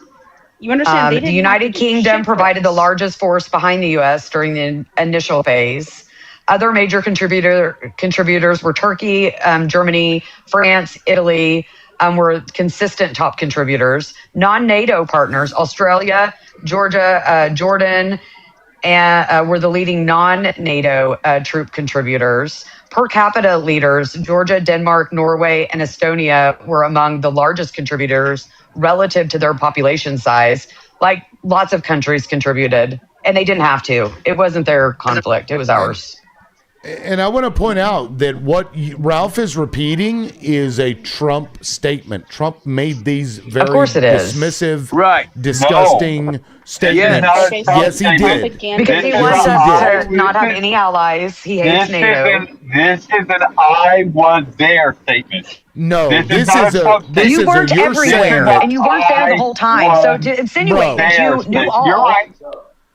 I wasn't there the whole time. You're right about that. But I saw their contribution. And you weren't in both places, right? No, I was not in both places. You're right about that. I don't know what they did in Afghanistan, but I can tell you what I saw. So I've actually got the numbers, including our numbers of personnel. So we sent 466,985 personnel. United Kingdom sent 45,000 troops. Australia sent 2,000 troops. Poland 194 special forces. Let's see here. Post-invasion occupation after the initial phase, 37 additional countries provided troops to support ongoing military operations. Significant component. South Korea sent 23 to 3,200 troops. Italy sent 2,600 troops. Poland sent 900. Georgia sent 800. And Romania sent 600. And you heard the per capita thing. Some of those countries, even though they only sent 900 per capita, they sent what is equal to like what we had. So you're saying they was there, so they supported us. Hang on. Australia. I didn't hear an Australia number in there. Could Yeah, you find out how Australia, many they sent 2,000 troops. Australia sent 2,000. United Kingdom sent the most. Was there. 4,500 or 45,000. I'm sorry. Yeah, You just forget how incredibly large we are compared to other countries. No. How many? Like how Australia's many, not big. How many people were injured as far as population? Can you look up the injuries by country? Can you look up like an ankle? Like a ankle? Maybe. I don't know if that's available, but let me look. Well, I know in the U.S. we had one try looking up, like, that's where my ankle was that jogging. suffered bone spurs while not on the job. We know one person that did that. Yeah. No, The Dodger in charge. Listen, if you cannot hear what I'm saying, then you should not be talking. If you're going to sit here and say, if you don't understand us, people, you shouldn't be talking. if you're telling me that we were supported in a WAR, right, by our allies, these are our standing shoulder with us. Why is he begging NATO countries to come help us? Right. Tell me how many people from these other countries were actually shoulder to shoulder with us. They were there. And I'm going to tell you right now. I know people that served, and they served right alongside. No, that's not true. You were lied to. That's not true. I'm just sitting there trying to tell you. Like, they didn't have Canada in there, and I know Canada sent troops. George W. Bush lied. There were no WMDs. He sent Colin Powell to NATO, and he had exactly. Colin So Powell why do you think Trump is telling the truth? That is what's wild. No, but you're it really is. Still Think about it. believing a different portion of the same lie. No, I don't believe what I never believed that we were there me. for what Bush said. We've never in our history entered conflict for what the government said we were entering the conflict for. Ever. They always liked us. But you believe the other half of the lie that all these countries were supporting us. No, like, it's a fact, dude. Like, it's a fact. I just read it off. It's a lie. It is a fact. Ralph, again, this is not to mention, I told you that my uncle. Ralph, They were not. Okay. Ralph, Wow. this is where definitions, carry weight. And that's why I asked you what the definition you were using of support is, right? Because support, all it means is to give assistance. You're asking, and what you are advocating for and complaining about is that they did not have equal numbers. Did they give assistance? No. Absolutely. No, Therefore, did they provide support by definition? Equal responsibility. Yes. Equal responsibility. No, they don't have to take full Why would they have equal responsibility? It was our conflict. Hang on. They're supporting us, though. Right? Supporting. not fighting our conflict for Right. us. Yeah, this is Like, weird. they're Guys, again, this they're is behind us, literally not in front of us. This is literally what Trump said just a couple of months ago. That's It why is. that's It why was Ralph true. is saying this. Ralph, If this is he why said you're it, it was saying true. this.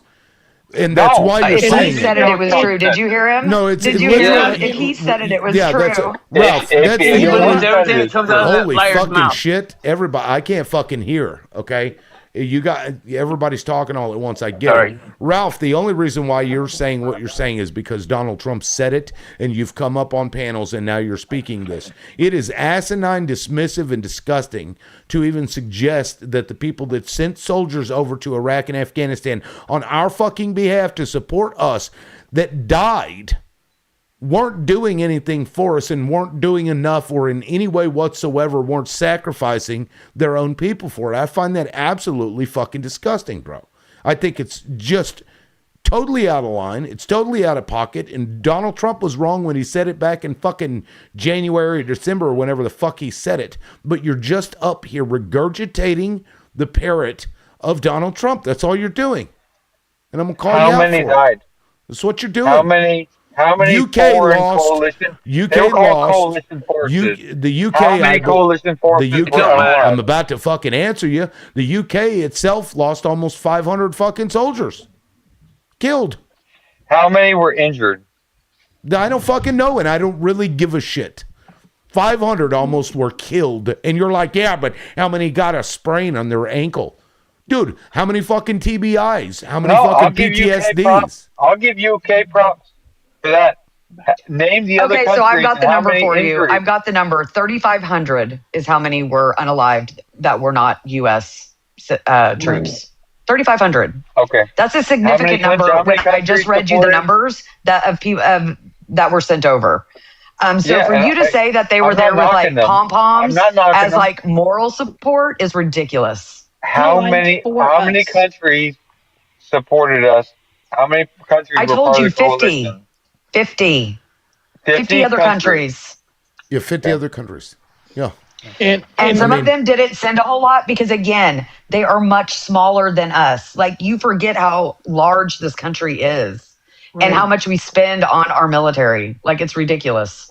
And the other thing that pissed me off, what Ralph just said about this, and the fact, and I agree 1,000% with what liberal just said. Okay. Why is it that when you hear something that Trump says, you accept it and believe it, and you go with it? That right there is completely So this is funny. I want to point this out. So there were 7,000 unalived American troops, and there were 3,500 from other countries. Right. So to say that like that, that's half. But how many were injured? It looks like 70,000. But that's both with both. I forget that was done. It doesn't give a breakdown of those numbers. It just says that there were 70,000 that were injured total, American and non-American. Okay, troops. real quick. I'm going to go back to the individual timer. I think the last time, didn't I start at the top? I think I did. So let me start at the bottom, and I'm going to go back around and come back up.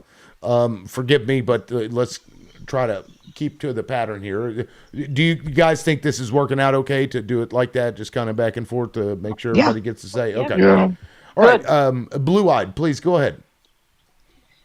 So Ralph's mentality over the whole how many were unalived compared to us is exactly the mentality of why our allies are turning their backs on us.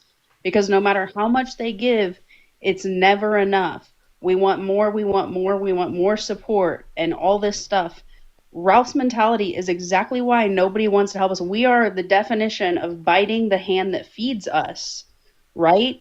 And we've done it multiple times. Like, I doubt Ralph knows that the only military that's ever been allowed on U.S. soil is the Mexican military when they aided us after Katrina. I bet Ralph doesn't know that after every natural disaster, Mexico comes with supplies and support and open arms, and we return the favor by villainizing them and their people.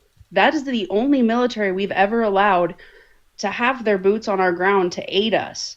We consistently, we just don't have honor because of people like Ralph, because people help us, nations help us, and then we turn around and we spit in their face and insult them, which is what Trump is doing with all of our allies. We're sitting there insulting them. He has no diplomacy when it comes to other nations, and that is the issue. Ralph is the cusp of the issue right now. Thank you, Blue Eyed. I appreciate it. Let me get to. Damn, I was trying to catch it before Howard Dean came on there and scared the shit out of me. Tank, go ahead. Okay. Like I said before, Ralph, this is the reason why I have said it once, I'll say it again. Trump supporters and full MAGA have burned so many bridges, we don't know if there's help for them at this point. Like, seriously. Because the way that we've been hearing about what we're doing, it's a good thing, is this, that, and the third. We're not going to put boots on the we're not going to put boots on the field. Yet 3,500 is about to go over to the Middle East. So I don't know what planet you're from, and what have you, but this right here, I did not sign up for this. I did not sign up for it. Never have, never will. And Ralph, I'm gonna need you to go ahead and take this L, because at the end of the day, the guy that you support said he was gonna go ahead and solve conflict, but he's actually creating the conflict to a country, and then asking our allies to help us out, and they've already said, nope, not my fault, not my problem, your problem. So I hope you understand that the person that you support is actually doesn't give a damn about you, me, or anybody else. And I yield back. Yeah, well said, Tank. And I will add to that the difference here is that at least there they had the somewhat excuse if we were attacked, and NATO would, in Article 5 come to it. But we were not attacked here. This was a war of choice. And so they have no obligation or anything to come and support us in any way whatsoever. I think they would be dumb to do so. But that's my opinion. Anyway, Ashley, please go ahead. So I do have those wounded numbers for you. I was able to find them. The number of non-U.S. Coalition soldiers wounded is significantly higher, with estimates exceeding 15,000 for Afghanistan conflict alone. When including the Iraq War and regional operations, the total number of Allied wounded is estimated to be at least 75,000. So, again, they weren't standing around for more, like, as acting as moral support. They were definitely in it with you guys. So I don't know why. Well, I do know why, because Trump said it. It's funny to me that you'll sit there and you'll say that Bush, lied to us and lied to you guys and all of that, but you are so blindly following Trump and what he is saying, and you don't even see it. Like, you don't even, I don't think you even know you're doing it, because you would obviously know that's ridiculous. Trump is absolutely lying. We are not winning this conflict right now. We are not. They went in without a plan. You got Keg Breath at the head of things, who doesn't know what the hell he's doing. Used old intel to boom a school. Like, it's a shit show, an absolute shit show. And I like my plane. I forgot my phone. I'm coming. I was like, dang it, time's running out.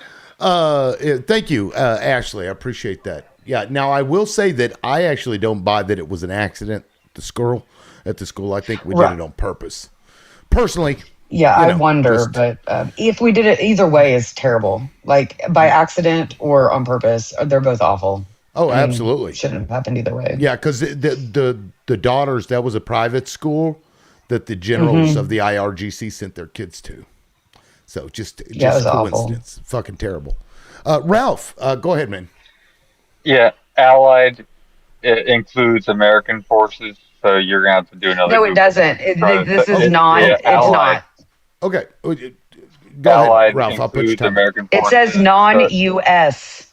Yeah, that was in Did you, Afghanistan, and he said total allied forces set over 70,000 because America had no, that's with the minimum. other. Okay. That was Ma'am, just in Okay. ma'am, He Afghanistan. has a timer. ma'am, Sorry, Yeah, he sorry, has can a you sorry. timer. restart my timer? Yeah. Because Well, I'm I sorry. didn't Yeah, I'm interrupt her sorry. when real she was quick. I'm sitting gonna there pause it. doing this Yeah, I bullshit. said I was sorry, Okay, dude. I'm real quick. sorry. Okay, yeah. When somebody's timer's running, you can Yeah, that kind was of my do this. bad. Open this. Now, Ralph, I was adding your time. I gave you back the time, but I'll give you another 5 Thank you, seconds. thank you. I don't even need that much time. You started Go right ahead. now. I appreciate Go it. ahead. Yeah, just to respond, because this is me versus the rest of the damn panel. Blue, just so you know, when you say like we bite the hand that feeds us, we are the hand that feeds. I don't know that Mexico sent some people. We have bases, foreign bases on our soil. And you don't think I know this? Like United Kingdom doesn't have bases on our soil? What's before America entered World War One and World War Two, we were prepared to speak German. Okay? There is no biting the hand that feeds us. We are the hand that feeds the world. That comes with a great responsibility, and I don't think that you can actually live up to that. It comes with having to make tough decisions, like, hey, no, you cannot have that, and I'll smack your peepee, and I'll take your stuff, I'll take your toy. Which is exactly what we're doing with Iran right now. Get over it. Okay, so we do rely on imports for the record, for a lot of our food. Just so that's said. Now, I almost went to myself. Liberal, it's your turn. Okay, so no, just kidding. Hush puppy, go ahead, man.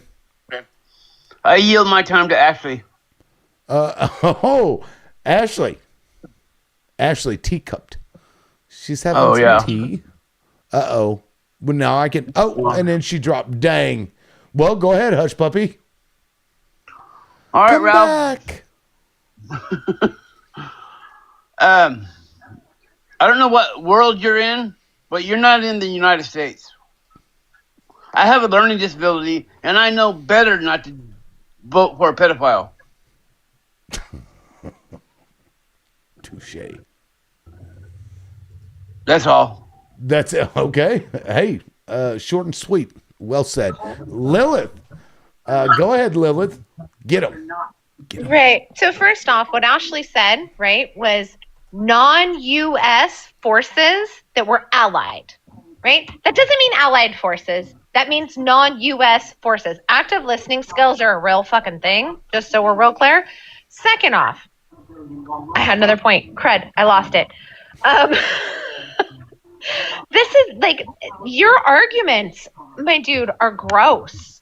Like the fact that you're asking countries, right, that came to our aid to not only one provide equal amounts of military, right, weaponry, equal number of personnel, when we have the largest by 2-3 times any other country budget for our military, and you're asking other countries is absolutely asinine. Not to mention that the U.S. has never, right, gone into a conflict to back another country because they asked us to. Like, and when we use that argument when it comes to World War II, let's be real clear. The U.S. did not get involved in World War II until Japan dropped boom booms on Pearl Harbor. Like, so thinking that we have the right to demand any country to come to our aid when we have invaded another country, a sovereign country, I can't even begin to wrap my brain around that. It's crazy. I guess she totally forgot about World War One. What about forgetting about World War One? What happened? Well, she said the United States has never entered a war because a country asked us to. She conveniently skipped over World War One and said we were attacked on World War Two. How crazy is that to just completely skip over World War One Right. and go straight to World War Two? Because Germany sunk American merchant ships. buddy? During World War II. World War One, smart one. Open a history Woman. book. No, would you like the source? Yeah, they dropped Great. they Let's dropped pull all it. the Let's leaflets. see. How many sources would you like?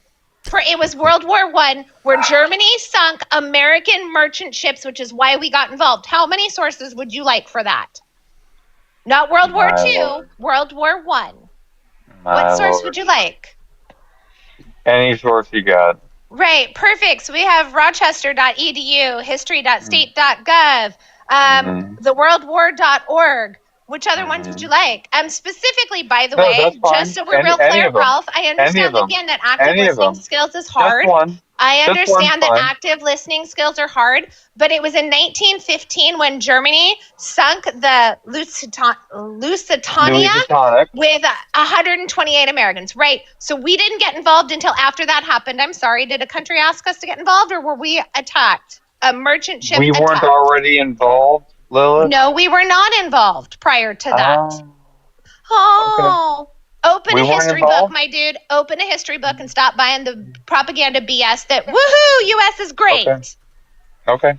Remember when I said he's the propaganda machine? He is 100% bought into the American propaganda. Oh, 1,000% blue-eyed. Now, And you said we didn't get involved in World War II until Pearl Harbor, right?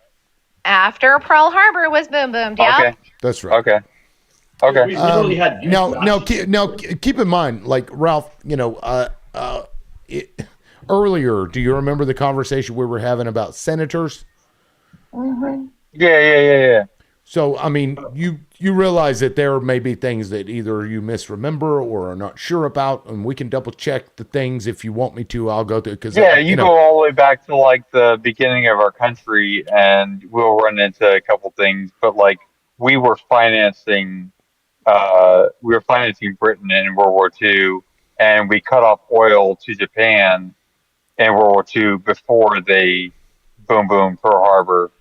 So I mean, to yes, say that we weren't we involved, did. And say that we weren't involved is kind of like in quotation marks. It's like we weren't involved. You got to be one of those special people that doesn't really know what the fuck happened. So you Okay, can so well, let me ask you because you brought up an interesting point that I think they were importing 80% of their oil. Japan's oil that they would get from us was 80% of it, right? And so we cut them off. They had 6 months worth of oil left. Do you think that was a legitimate reason to go to war because we cut their oil off? Do you think? No, I think they knew we were going to war with them, and I think that's why they attacked Pearl Harbor. They knew we were financing Britain, we were lending them money, and that we cut them off from oil, which was basically an act of war. It was monetarily, and they knew we were going to enter a war, and so they just went ahead and took a preemptive strike. So you do think that it was a legitimate reason to strike? I'm not disagreeing with them with what happened. I'm just saying this is like to say that we weren't physically, like kinetically involved, but we placed ourselves in a situation to be at war. We were getting involved. Period. The only reason why I brought up the senators was to just drive home the point that there may be things that you think that you know and don't actually know, right? Yeah, and I acknowledge that when I don't know something, you know that I will acknowledge that I did not. Cool story, right on. I like learning. No problem. And to that point, he did concede, for the record, for everybody on the panel, he did concede. He didn't know. He corrected. He thought it was interesting. Yeah. So I don't know. I want to ask a question. Can I ask a question? Absolutely. And I'm about to start open discussion, so I'm going to put that timer up now, but you go right on ahead, please. Awesome. Ralph, why did the U.S. put oil embargoes on Japan? What was the whole reasoning for it? Oh, I don't know. Right. So, understanding why we did something is really helpful. We put oil embargoes on Japan specifically to limit their expansion into China and other parts of Indochina, right? Is So that an act of war? no, we were putting embargoes and sanctions on them to limit their expansion, right? And then Is they that came an over and act of went, well, war? F you, we're going to drop boom boom. So therefore you can't interfere with what we want to do. Well, what happened after we put an oil embargo on them? Yeah. They They they they, they went decided into to Pearl strike. Harbor. They went into Pearl Harbor and they boom boomed us. Right, because we interfered with You what they can, were Lonnie. doing We because stopped them. We stopped them we from didn't stop invading them. We China. stopped It's open. nothing. My dude, we stopped nothing. Dude, your We argument stopped is them from invading China. No, they invaded. your They did argument is that invade an China. embargo. We Your stopped them argument is from. that an embargo is an act of war. So are you Yeah, it stating was. that we entered wars with people over embargoes? Because that's a fucking wild claim, my dude. No, it's reality, my dude. So everybody we've sanctioned an embargo. Oh, is Well, that I tell you Miklo? what. Okay, I thought I heard Miklo's voice. Yep, Like, it's why heavy. did they bomb boom boom Pearl Harbor? Right. Because the US was trying to interfere with what they were doing because the US is imperialistic and colonizing. And We we were didn't like the fact isolationists at the that time. Hello, another country was Britain going was to try begging and us take to get into resources. the WAR at We're the going to go ahead time. and go back to the Hello. point. We're going to go back to Okay. the point that putting in embargoes and sanctions, according to your statement, is an act of being involved in war. In which Yeah, case, okay, so every country we haven't put an embargo on or have sanctioned, we are in war with. basically That yes.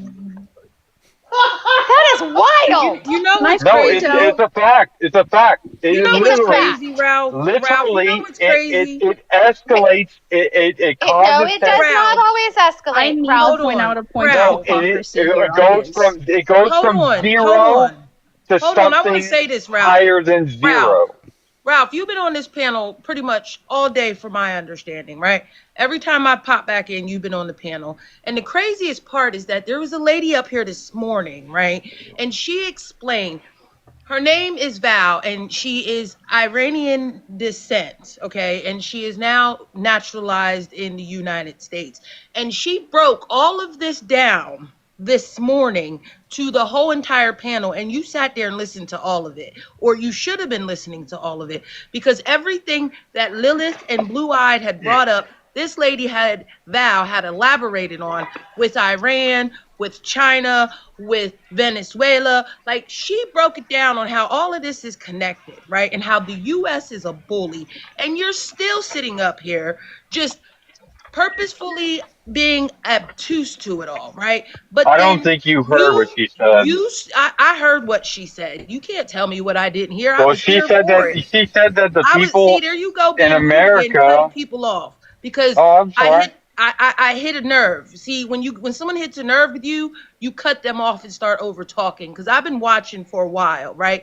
And that's what you do, right? And So thank you for Blue that, Eyed made Lonnie. a point, and Lilith made a point, right? And because it doesn't fit your narrative, you want to overtalk people, cut people off. But the fact that your president, Donald Trump, said he was going to be a dictator out of his own mouth for a day, yes, but he still said, I'm going to be a dictator for a day. And you sit up here and obfuscate the fact that Donald Trump has said a lot of things, right? And you support it, but yet you're in your feels about it because you want to push yourself away from the issue part, right? From the bad parts, right? You want to try to, make this whole scene on why we should be doing what we're doing. The gentleman that was up here this morning, I say this morning, it was like 1 o'clock in the afternoon. He made a valid point to you, and you totally just blew over it because he told you, why are we minding other people's business when our government is treating us similarly to the way they claim Maduro was treating Venezuela? They claim the Ayatollah is treating the Iranians. Why are we in their business when we need to be focused on the business here? But when we talk about here, you stood up here and you made excuse after excuse after excuse after excuse, pretty much stating, and I'm a paraphrase, that people need to use unions to get up out of poverty. And make more money. This is wild work, right? So I agree with Blue Eye when she said that you're part of the problem, not part of the solution. And I pause with that.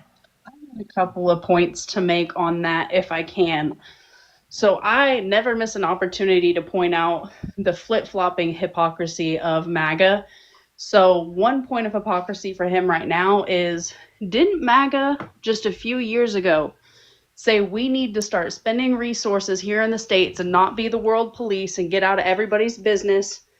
But now all of a sudden it's let's be in everybody's business. Venezuela, Cuba, Iran, like what happened to let's stop policing the world and let's get out of everybody's business and focus on us? My second point is he says that embargoes and sanctions and things like that are being involved in wars, but was just arguing with us about how other countries who had soldiers unaliving with us in Afghanistan and Iraq weren't involved in the wars as much as they should have been. So which is it? Like, why do you guys flip-flop? All right, I'll go ahead and respond to all of that. I'm sure you No, will. so when you say that we were supported, I don't think you know what the fuck you're talking about. I think you're naive. You actually need to do a little research and Ralph, you're a figure piece out. of shit. You Hang need to on a get your Folks, second. let Hang Twitter on. that Hang shit on. stories Hang on. I out. straight, sat man. here quiet. Am I all in your field? Who Am I said all that? in your Who field? said Am that I he in was your a piece field? of? I must be in your field, Well, and you hang can't. on, I Ralph. must have hit a nerve. Hang on, Ralph, hold because on. someone just Hold said on. I hit a Ralph. nerve. Ralph. Someone said they hit my nerve, Ralph. and I had to be quiet. Now I was quiet the whole Yes. damn time. Just hold Now on. I'll you're gonna come be back to quiet, you. and you're gonna hear it. Now, Hold on, Ralph. now, ma'am, Ralph. go look Hold on. at. No, you're. Okay. Okay, Ralph. Hang I on. muted you. No. Why? Because somebody said you are a POS and said the word, and I'm trying to figure out who it was because I have to drop them. It was me, No, liberal. Hush nobody Okay, puppy. said that. hush puppy. I've got to drop you, bro. All right, It's it's all right. TikTok. It's It's all right. TikTok. I Okay, know. now I don't care. Ralph. I don't care. So Ralph, I don't please care if continue. anybody says that to me. I'm sorry, Hush Puppy. Or No. Go Hush ahead. Puppy. That doesn't bother me, Hush Puppy. And moderator, I don't. I'm not offended easily. It's So protecting my life because if another okay, person gets a violation, I will probably get shut down. all right. Well, okay. I'm sorry. Anyways, um, But blue. Yeah, I don't get offended. So and if anybody in the damn chat gets offended easily, just freaking leave. This is a conversation. If you can't talk, we can't learn from each other. Stop freaking reporting people. Blue eyed. Seriously, for you to sit here and say something like a sanction on somebody is not like a escalation. Like there are levels to WAR, and it I'm not starts saying off it's with not an it escalation. starts I'm it saying you're being a starts. Oh, hypocrite. okay, no, I don't, we, just like you said earlier, we don't want to be in a 16-year WAR. We went through that, just like you. We don't want that again. You were a baby when it happened. I had just become an adult when I that was old happened. enough to watch it Hang on on. TV. Well, Don't call me a I'm baby. with I you. watched Well, it hang on. happen. Well, okay. I apologize. I I'm was of 32. I was of age to go to WAR when that happened. I literally got my razor from the art. We get a razor, men in the United States. When we turn 18, we get a free razor from the military. And I just literally turned 18 when when the towers came down, and then 2 years later we're going to WAR, and I literally walked my happy butt down to the station to join the Marine Corps, and they were busy, so I joined the Navy. I went over there, okay? I don't want to go to a 15-year WAR again. I'm with you on that. We voted for Trump to stay out of this shit.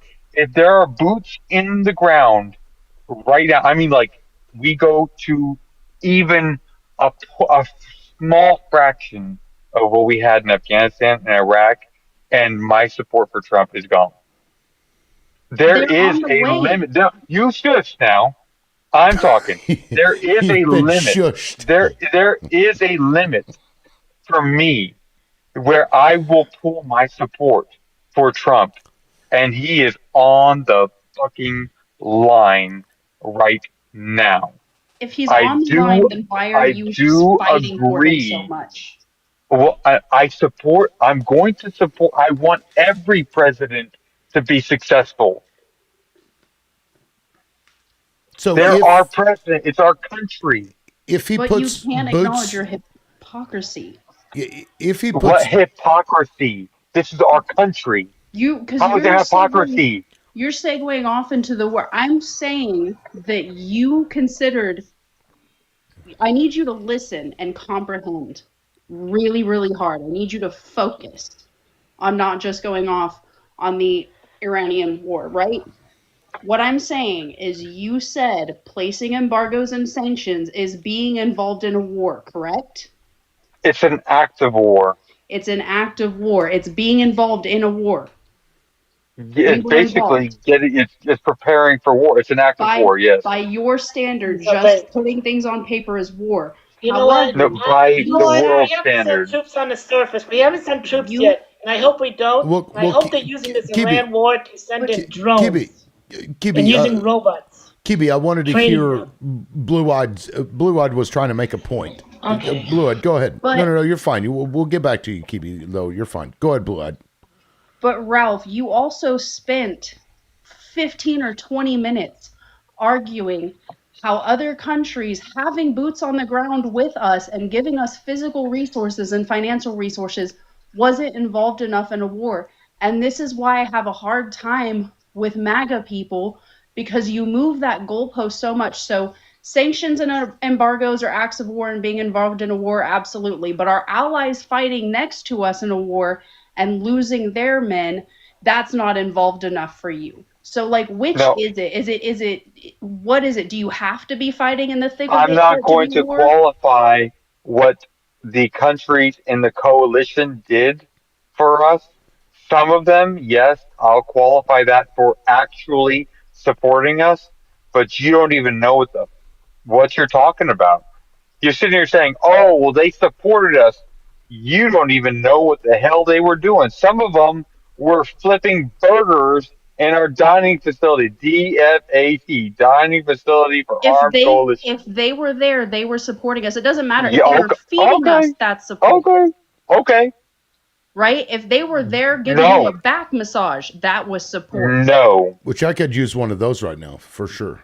no. The answer is no. if they were serving McDonald's, They could get unalive too. they're So stop supporting. being obtuse. That's right. Like that's crazy. Okay. That's why Well, I'm I saying tell you he's what. moving the I goalpost tell you on what. what's If considered you call your involvement. friend, and say, "Hey, someone's going to come over here.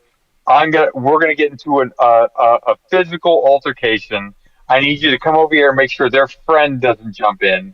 And your friend comes over there and they just pull out like a table and put some wine on it and they start making some food on it and stuff. And you're sitting here in a physical conflict with somebody and they're sitting here drinking wine and eating food. Are they supporting you? We already established you that's shoot not up what the they whole did.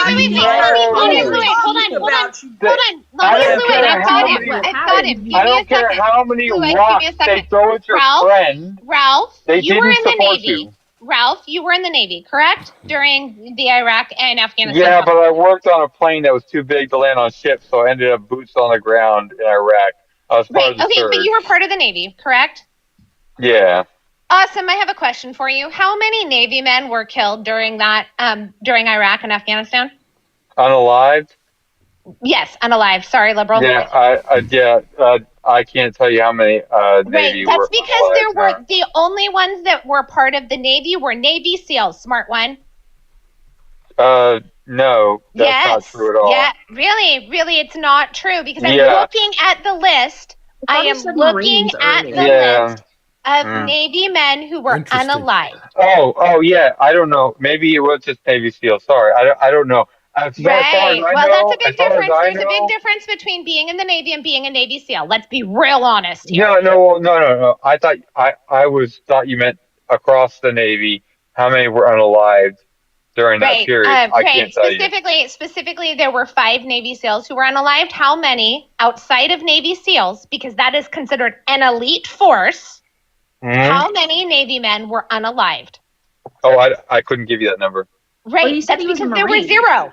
There were 0.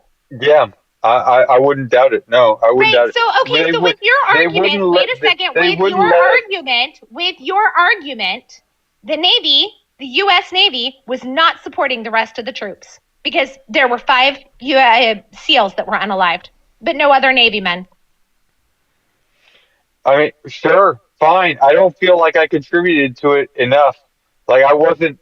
They wouldn't let us outside.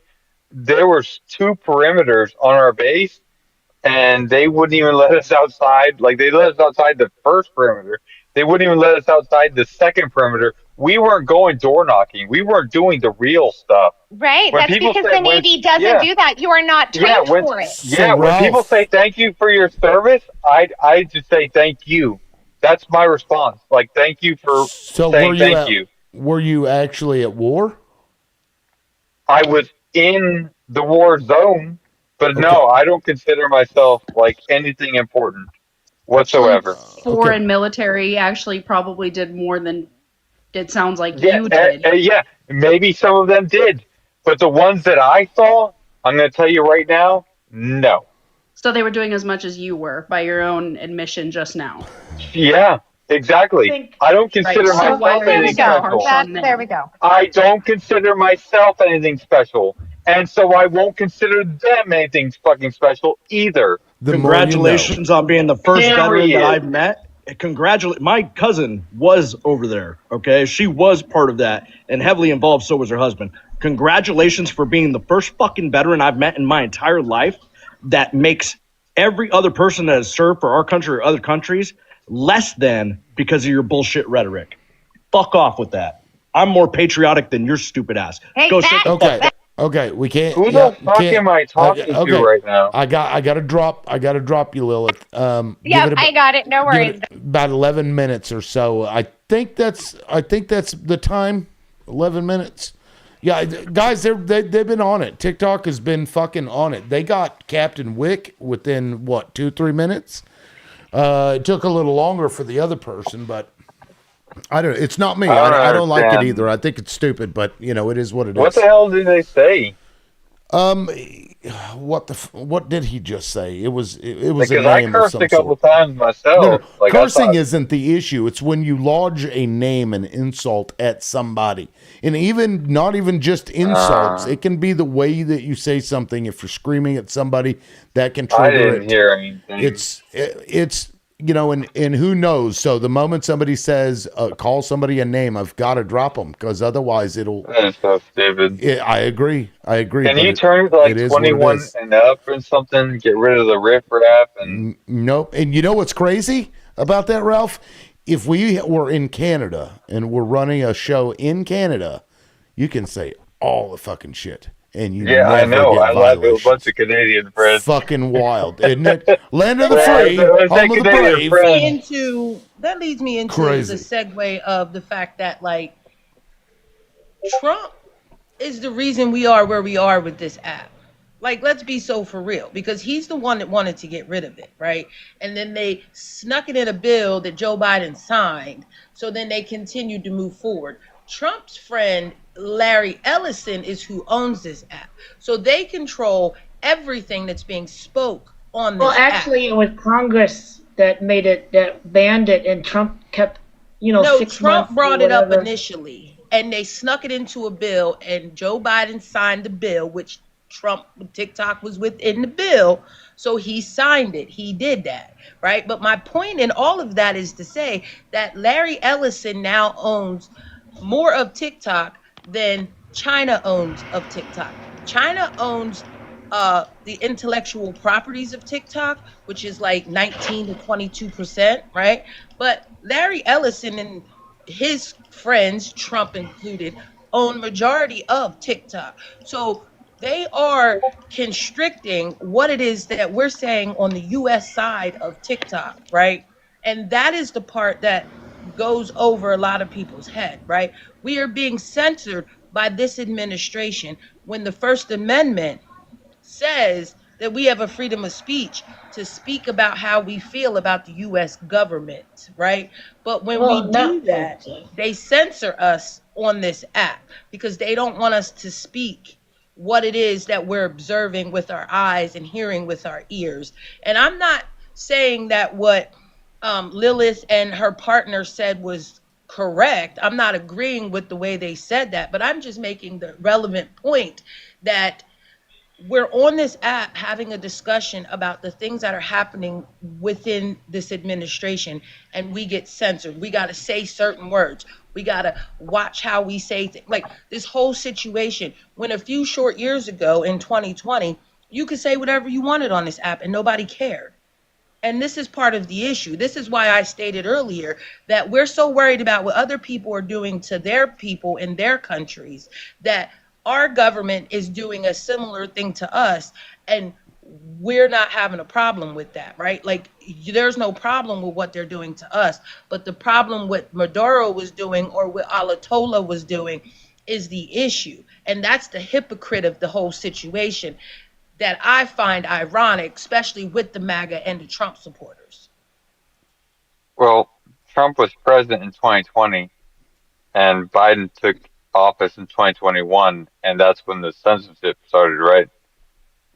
So maybe you might want to write a letter to Biden and ask him Biden's not the why. current president right now, so leave him Right, out of it. right. I know, Why do you but the keep going with censorship. this whataboutism with Biden? Like the No, the point Biden is is the censorship one didn't that start. saved it. that The censorship didn't start. Trump is the one dictating this, not When Biden. did the censorship start? Trump started dictating this. That is the point. It was Trump. Biden signed it because it was in a different bill. They squeezed it in at the last minute and he agreed to it. What part of that did you miss? I mean, Trump I is Okay. can the agree one with that you that started it.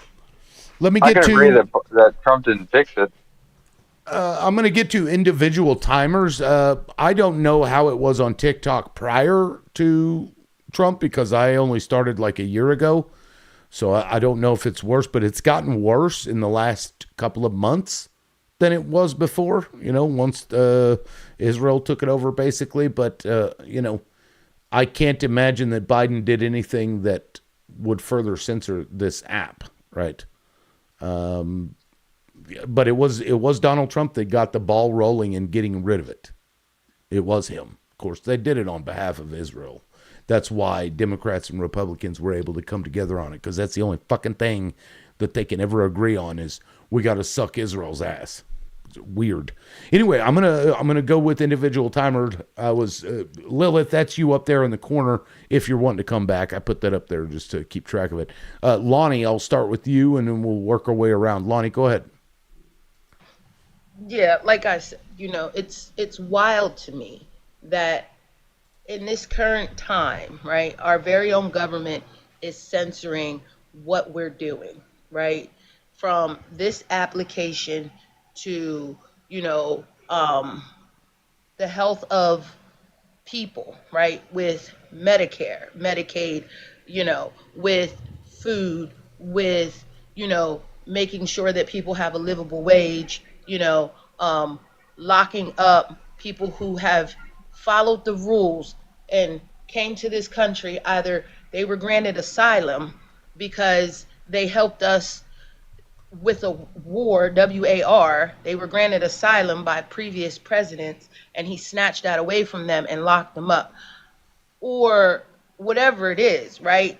He's being the dictator to us that we're claiming that these other countries' dictators are doing to their people in a similar fashion. But we praise Trump for dictating us, but we have a problem with Maduro and the Ayatollah and North Korea doing it to their people, which is mind blowing to me. And I don't understand how you don't see a problem with what Trump is doing when he's acting just like those people over there. And with that, I pause. All right, thank you, Lonnie. Let me see if I can catch this before Howard Dean comes. Yay. All right, Ralph, you'd be next. Go ahead, man.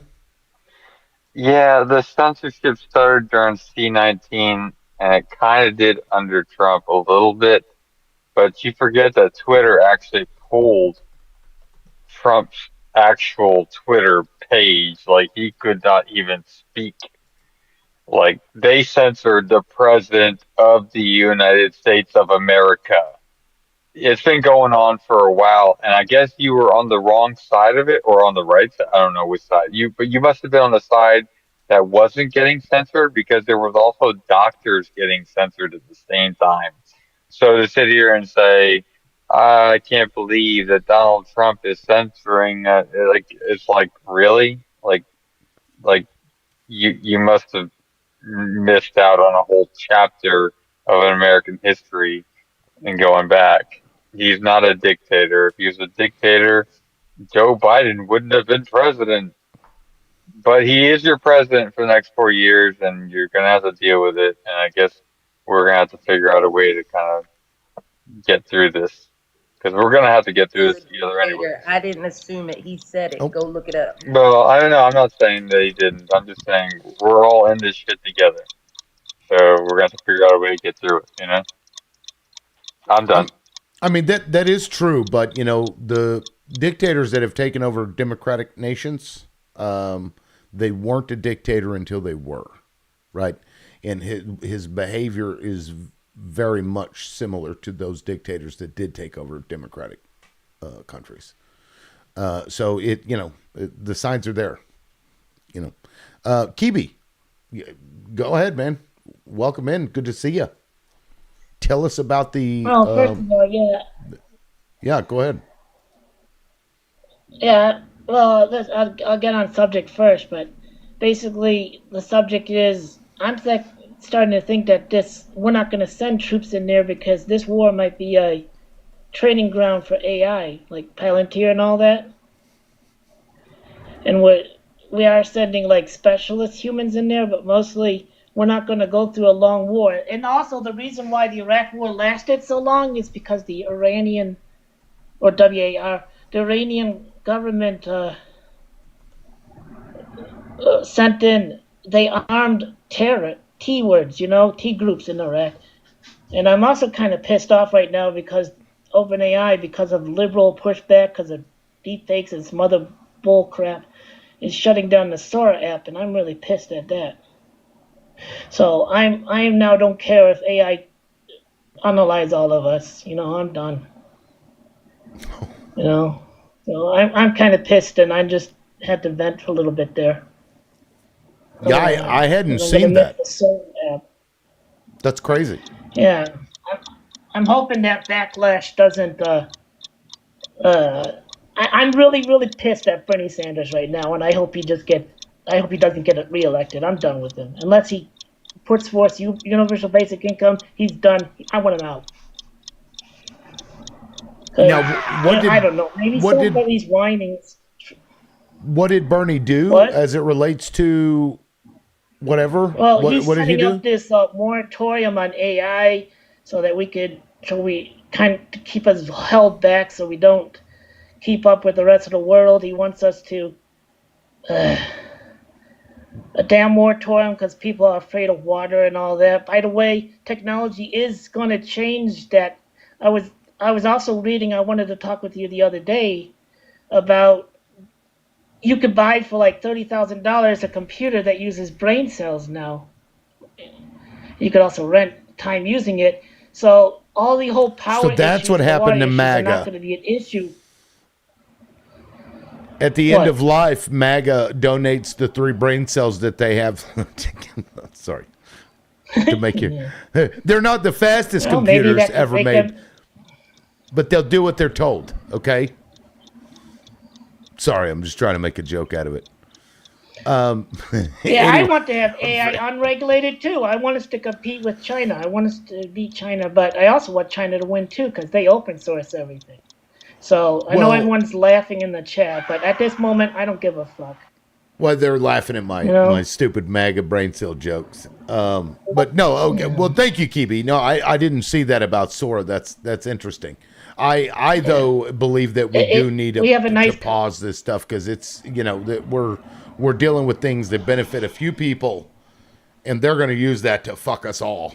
Of course, maybe the moratorium will make it worse. Well, there's only one person that gets to Needs fuck be me. regulated. Okay, no, and I'm married to her.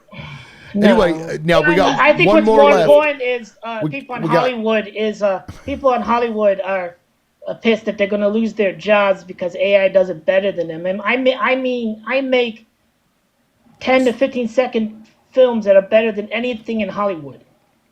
yeah, AI well, needs to be So regulated, QB it Queeby, really because it really does. Yeah. no. Now, over in France, they okay. are going after Before Elon Musk. we jump into open discussion, Lonnie, will you put a pin in your thought? Let me get to Blue Eyed. She's the last one, and then we'll open it back up.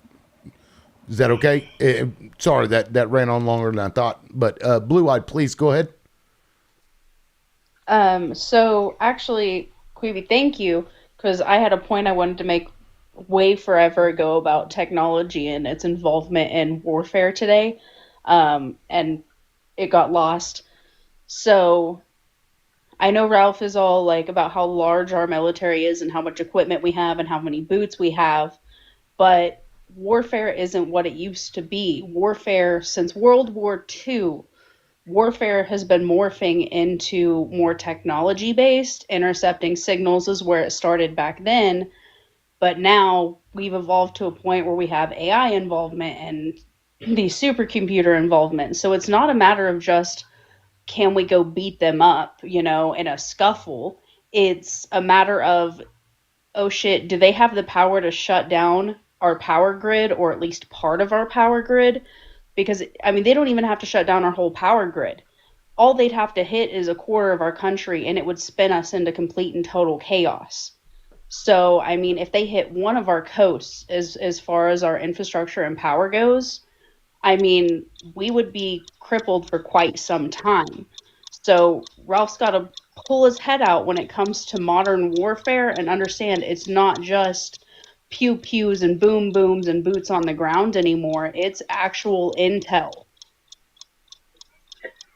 Let me respond to this. The big boom boom has been around since World War II. We're the only ones to have ever dropped one.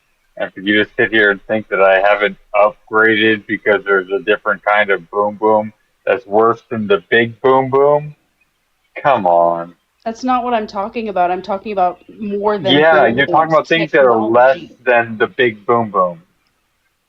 I'm talking about actual technology and the infrastructure that affects Yeah, but it's still citizens. the big boom boom. Like, nothing that you said is worse than the big boom boom. They wouldn't need a boom boom to do it. Yeah, Right. that's what I'm trying to tell you is that, like, And can do it to say remotely. that I haven't updated myself to something that's less than the big boom boom. Come on, man. Okay. With that, and thank you. That was a rebuttal for you. Now, Lonnie, I'm going to have you open it up since I think you have something you want to add on that topic. Real quick, guys, we are 16,000 away from 200,000 likes. I know there's only 35 of us in here, but if all of you get to tapping, I'm sure we can reach 200K before the end of the show. I am starting to wear down, so I don't think I'll be able to go much longer. I'm almost at 11 hours today, so, make it good, I guess. So let's get to 200K. Also, I do have a gifting goal up there of 48 finger hearts if you want to support the show. I also have my Crash App and my Vimo to help continue this so that I can continue to do this show. Fuck these crazy people on TikTok. Anyway, Lonnie, please take it away. Go ahead. So AI does need to be regulated, because I believe it's France that raided Elon's offices because they were doing inappropriate things with people's photos on the internet using AI. Everybody, you pick an age, and they were doing inappropriate things with it.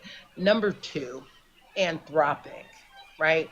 Anthropic was the AI system that was being used in the Department of Defense, right? But Anthropic had a clause that said that their systems needed to have a manual override of a person, right? But PlayStation Pete didn't like that, right? PlayStation Pete wanted to be autonomous, right? Just whatever. So they tried it, right? And in my opinion, what happened in Texas with the airport being shut down for 8 hours is because They took one of our DHS's drones out of the sky using autonomous AI, right?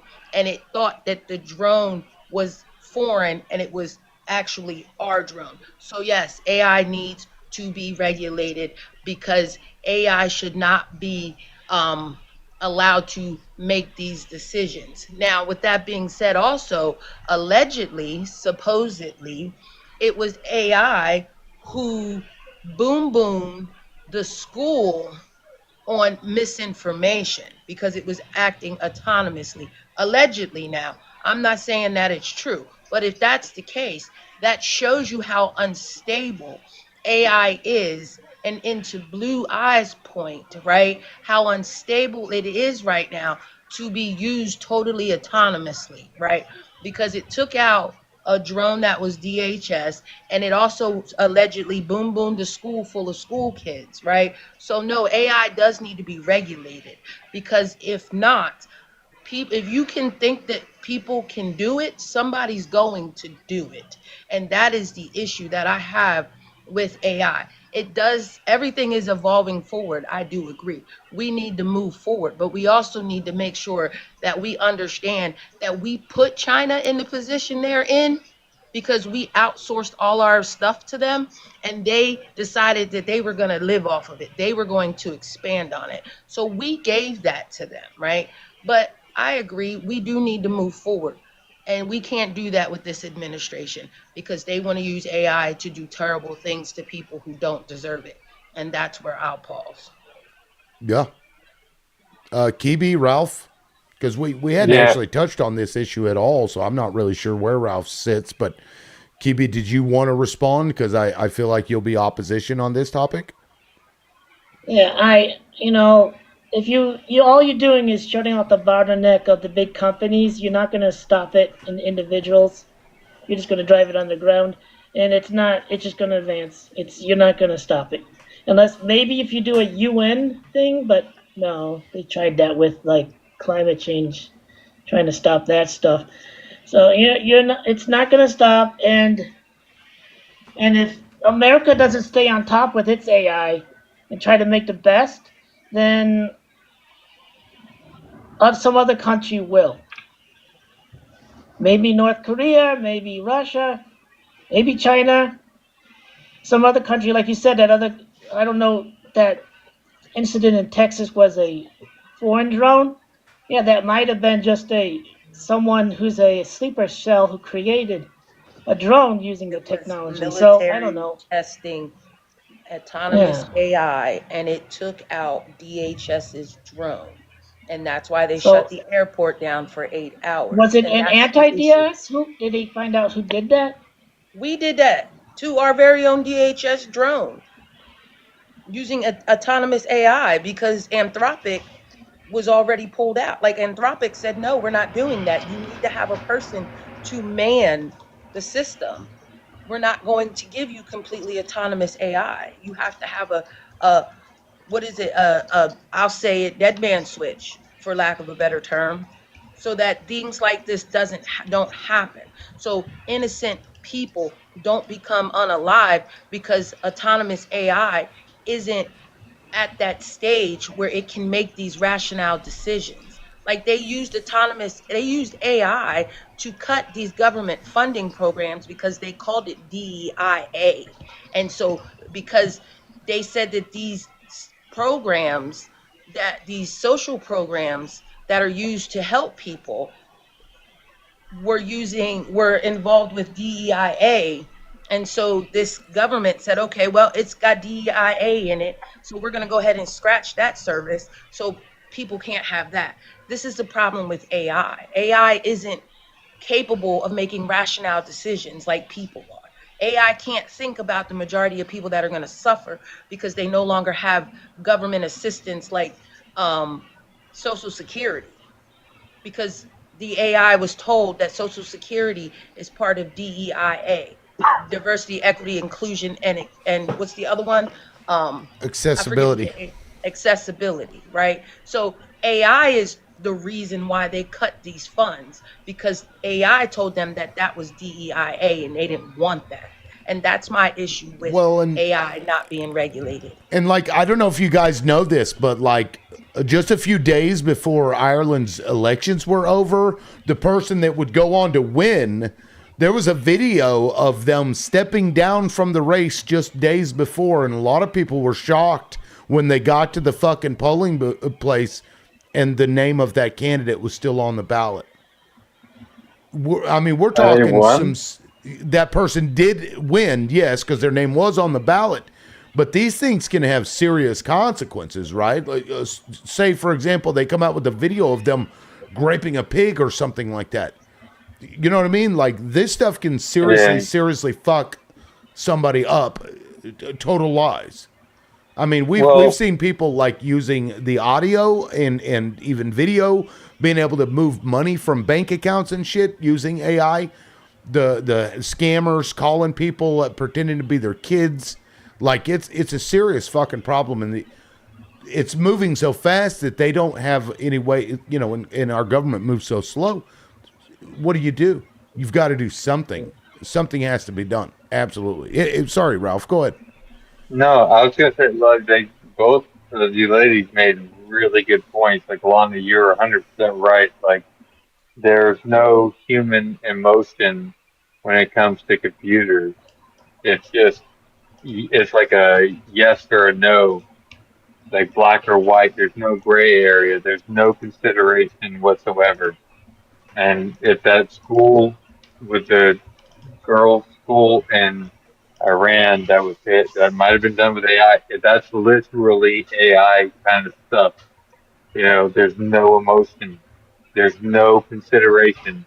It's just, and if you don't program it well enough, or you don't know about the programming, the kind of destruction that can happen because of somebody just letting it have too much control is is ridiculous. We're talking about like what's it called, Terminator, like Skynet kind of stuff.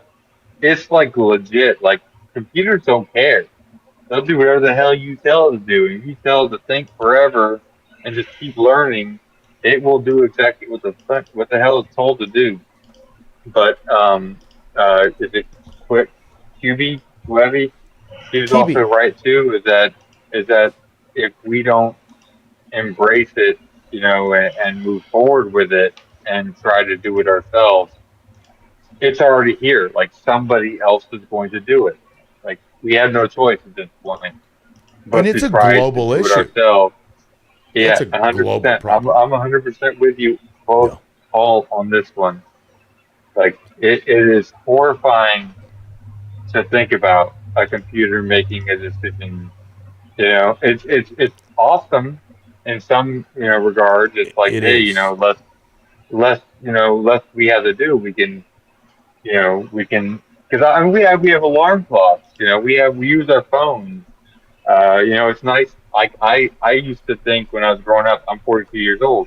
I was like, well, I would love to hire somebody to remember old songs like from the 60s, 70s, and 80s that I grew up with, and I'd like for them to find them for me just by like saying like 2 or 3 words. Now I can just type it in Google or YouTube, and these songs just come up. And it's the greatest thing in the world. But Yep. yeah, it's being used for like military, and that's like that's And now well, the humanoid it's crazy. bipedal robots that they're now experimenting with in Ukraine to train it on the battlefield, like in a war No, it's setting. It's already fucking there. wild. No, Yeah. it's not being trained. It's being tested. Well, I mean, they're going to use that to teach itself Yeah, it's because it's being AI. tested. Right. It's Yeah, it's being autonomous. tested. Right. Everything I find on the It's crazy. Texas incident was it was a test, and it was far away from any fighter. No humans were killed, and it's only a couple of local Democrat, I think, state people that were state politicians that made an issue about it. But it took far away from many populated areas. No commercial aircraft. This is on CNN. 50 miles south of El Paso. So I mean, even yet though, it looks to like me like it was a test. they have. I mean, but think about that. When you unleash a robot, or whatever you want to call it, AI, to autonomously make decisions. Like who do you blame when it fucks up? Because you can't unalive it. You know what I mean? Putting it in jail doesn't work. Who has the accountability when it makes a decision? Because the company itself didn't make the decision, right? And you can't fire the programmer because he's the one who's got to fix it. Right. And it largely will teach itself now. Now they even for ChatGPT 5.3, they use the old ChatGPT versions to do bug testing and shit on 5.3. So when ChatGPT 6 comes out, will it be completely written by 5.3?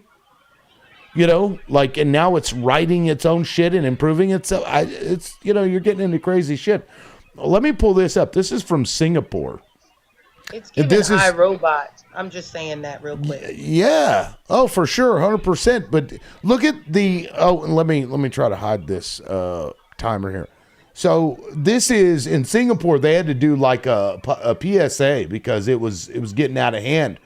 Here are the steps by which these business scammers were doing their shit. The initial contact, where victims would receive WhatsApp messages from the scammers impersonating company executives. And then the video call. The victims are invited to a live-streamed Zoom call during which AI-driven digital manipulation is employed to create fake visuals of the executives. The fake business justifications that scammers instruct victims to initiate substantial fund transfers under the guise of legitimate business transactions, such as project financing or investments. And so when you can't even trust the thing that you're looking at on the screen in a live Zoom call, what the fuck? You literally, we're going to have to go back to... We're in fucking Terminator time. Yes, and so... It's what's it called? The ArcNet or whatever the fuck they call it. What do they call it? Cybernet. Cybernet. Yeah, we're there. I think it's Cybernet, isn't it? The Terminator shit. Yeah, let me look it up. I think it is Cyberdyne. Yes. Cyberdyne is like the that's like the Boston Dynamics, and the one that's in Terminator 3, CRS Systems, is like the DARPA. Because it's the military branch. Right, and we're like... The one in Terminator 3. Yeah, and we're getting there. Like, it is... Skynet. It's... Skynet. So, well, yes, there is Skynet, but Cyberdyne was also... now, Skynet, is that from the later ones or the earlier ones? No, that's remember. From... That's in all of them except the latest one. Yeah. Okay. Yeah. But CRS Systems they is developed the DARPA. Skynet. Okay, yeah, Skynet. Yeah. Yeah. So... anyone know what DARPA is? DARPA?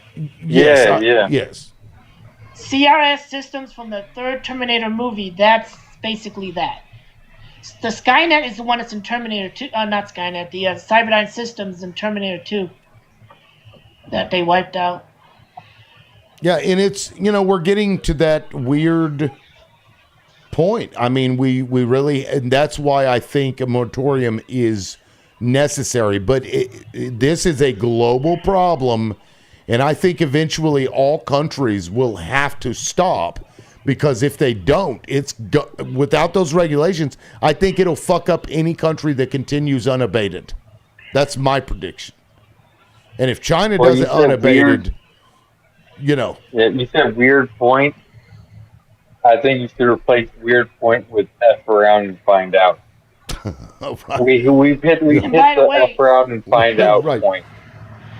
By the way, they're starting to make computers that are called discrete. You can buy like these little mini PCs that are discrete PCs that you can run a lot of the software and everything on there. Yeah, so you I can have run one. an entire AI agent. Yeah, I have I'm thinking one. if I can't afford a NVIDIA processor, I'm thinking of getting that. They're nice. The flippers. Yeah. Yeah, they run a I might buy one. Yeah, operating I might system. buy one for an AI agent, and I might buy one for just other stuff like being creative. If they're going to close down the Sora app. And understand that everything we have is used to feed AI, right? Just like that game Pokemon Go, right? Pokemon Go was a game that came out in 2016 Oh, that where, was so years ago, though, but because now understand it's that they being trained on use itself. that to start using AI, right? So when you go to cities like in California, I think it's San Francisco. I think where I seen the little robot delivery carts going around the city delivering people's food. You know, you have the Waymo car driving around, with nobody in it. You have they're learning from us to be to learn to be autonomous, right? To I be like you know completely what I like is autonomous. And I like so, in Texas they one have those second, drones that fly overhead and lower please. food. 1 second, please. Thank you. Okay, sorry. So with that being said, right, it's learning from itself, right? Just like in the movie I, Robot, right? They had all these robots, and then one of them went rogue, and Will Smith had to go take out the rogue, and the rogue one talked the other ones into going rogue with it, right? And this is why it needs to be regulated. I can see the convenience, quote unquote, in using AI at some times in some scenarios, right? But to have something that is completely autonomous, where you're walking down the street, you don't even got to walk your dog no more. Your robot will do it at this Well, point. Right. You know what technically, I can I mean? say Like, something? heck, the dog, China rolled out in their parade to taunt Trump a couple of weeks ago all their military equipment, and they had that dog. They had like four of them dogs, them robot Crazy. You dogs. should see all the Like, robot it's festivals wild. where they're doing dances and martial arts. So, yeah, and that's scary. It looks cool, but it's Well, scary. It is. And by the look, way, I gotta push back a little bit, because Sonny wasn't being told, like you said, to be bad or nothing. He was told by his maker, the old man, to throw him out the window and stuff, because he was not he didn't want to do it, but he was asked by his father figure. He wasn't doing anything oh, bad. He right. wasn't a villain. And Yeah, in but that for case, her it point, was the ends justified the means. It was for the purpose of starting the. Well, you know what? I don't want to give spoilers out to anybody. yeah, I was gonna So my, say my her apologies. point, her point's still legitimate though. Like we're getting to a point now, and I don't even really think it's government stuff we got to worry about because you've got so many people that are capable of programming. Like right now, when I say like people are worried about China. Like I don't think we need to be worried about China. I think we need to be worried about people here in the United States of America. Like we are we're not only are we creative, like some of us are actually like destructive. We have the technology. No, I'm not playing. Like there's stuff that here in America, like random people have access to some of the greatest technology in the world, and there's a word for it. Um, they don't care. They have no empathy, or they just Psychopaths. yeah, they're psychopaths, and they have access to all this. They have the resources, they have the time, they're bored, they don't, get they don't have spent time with women, or the women that they can't attract a man, or whatever the hell their problem is. They got problems, and they're here, and they it's already here. That's what I'm trying to tell you. Unfortunately, I, that's Number our one, government. number one, Them the Doge bros artificial can't get intelligence. women.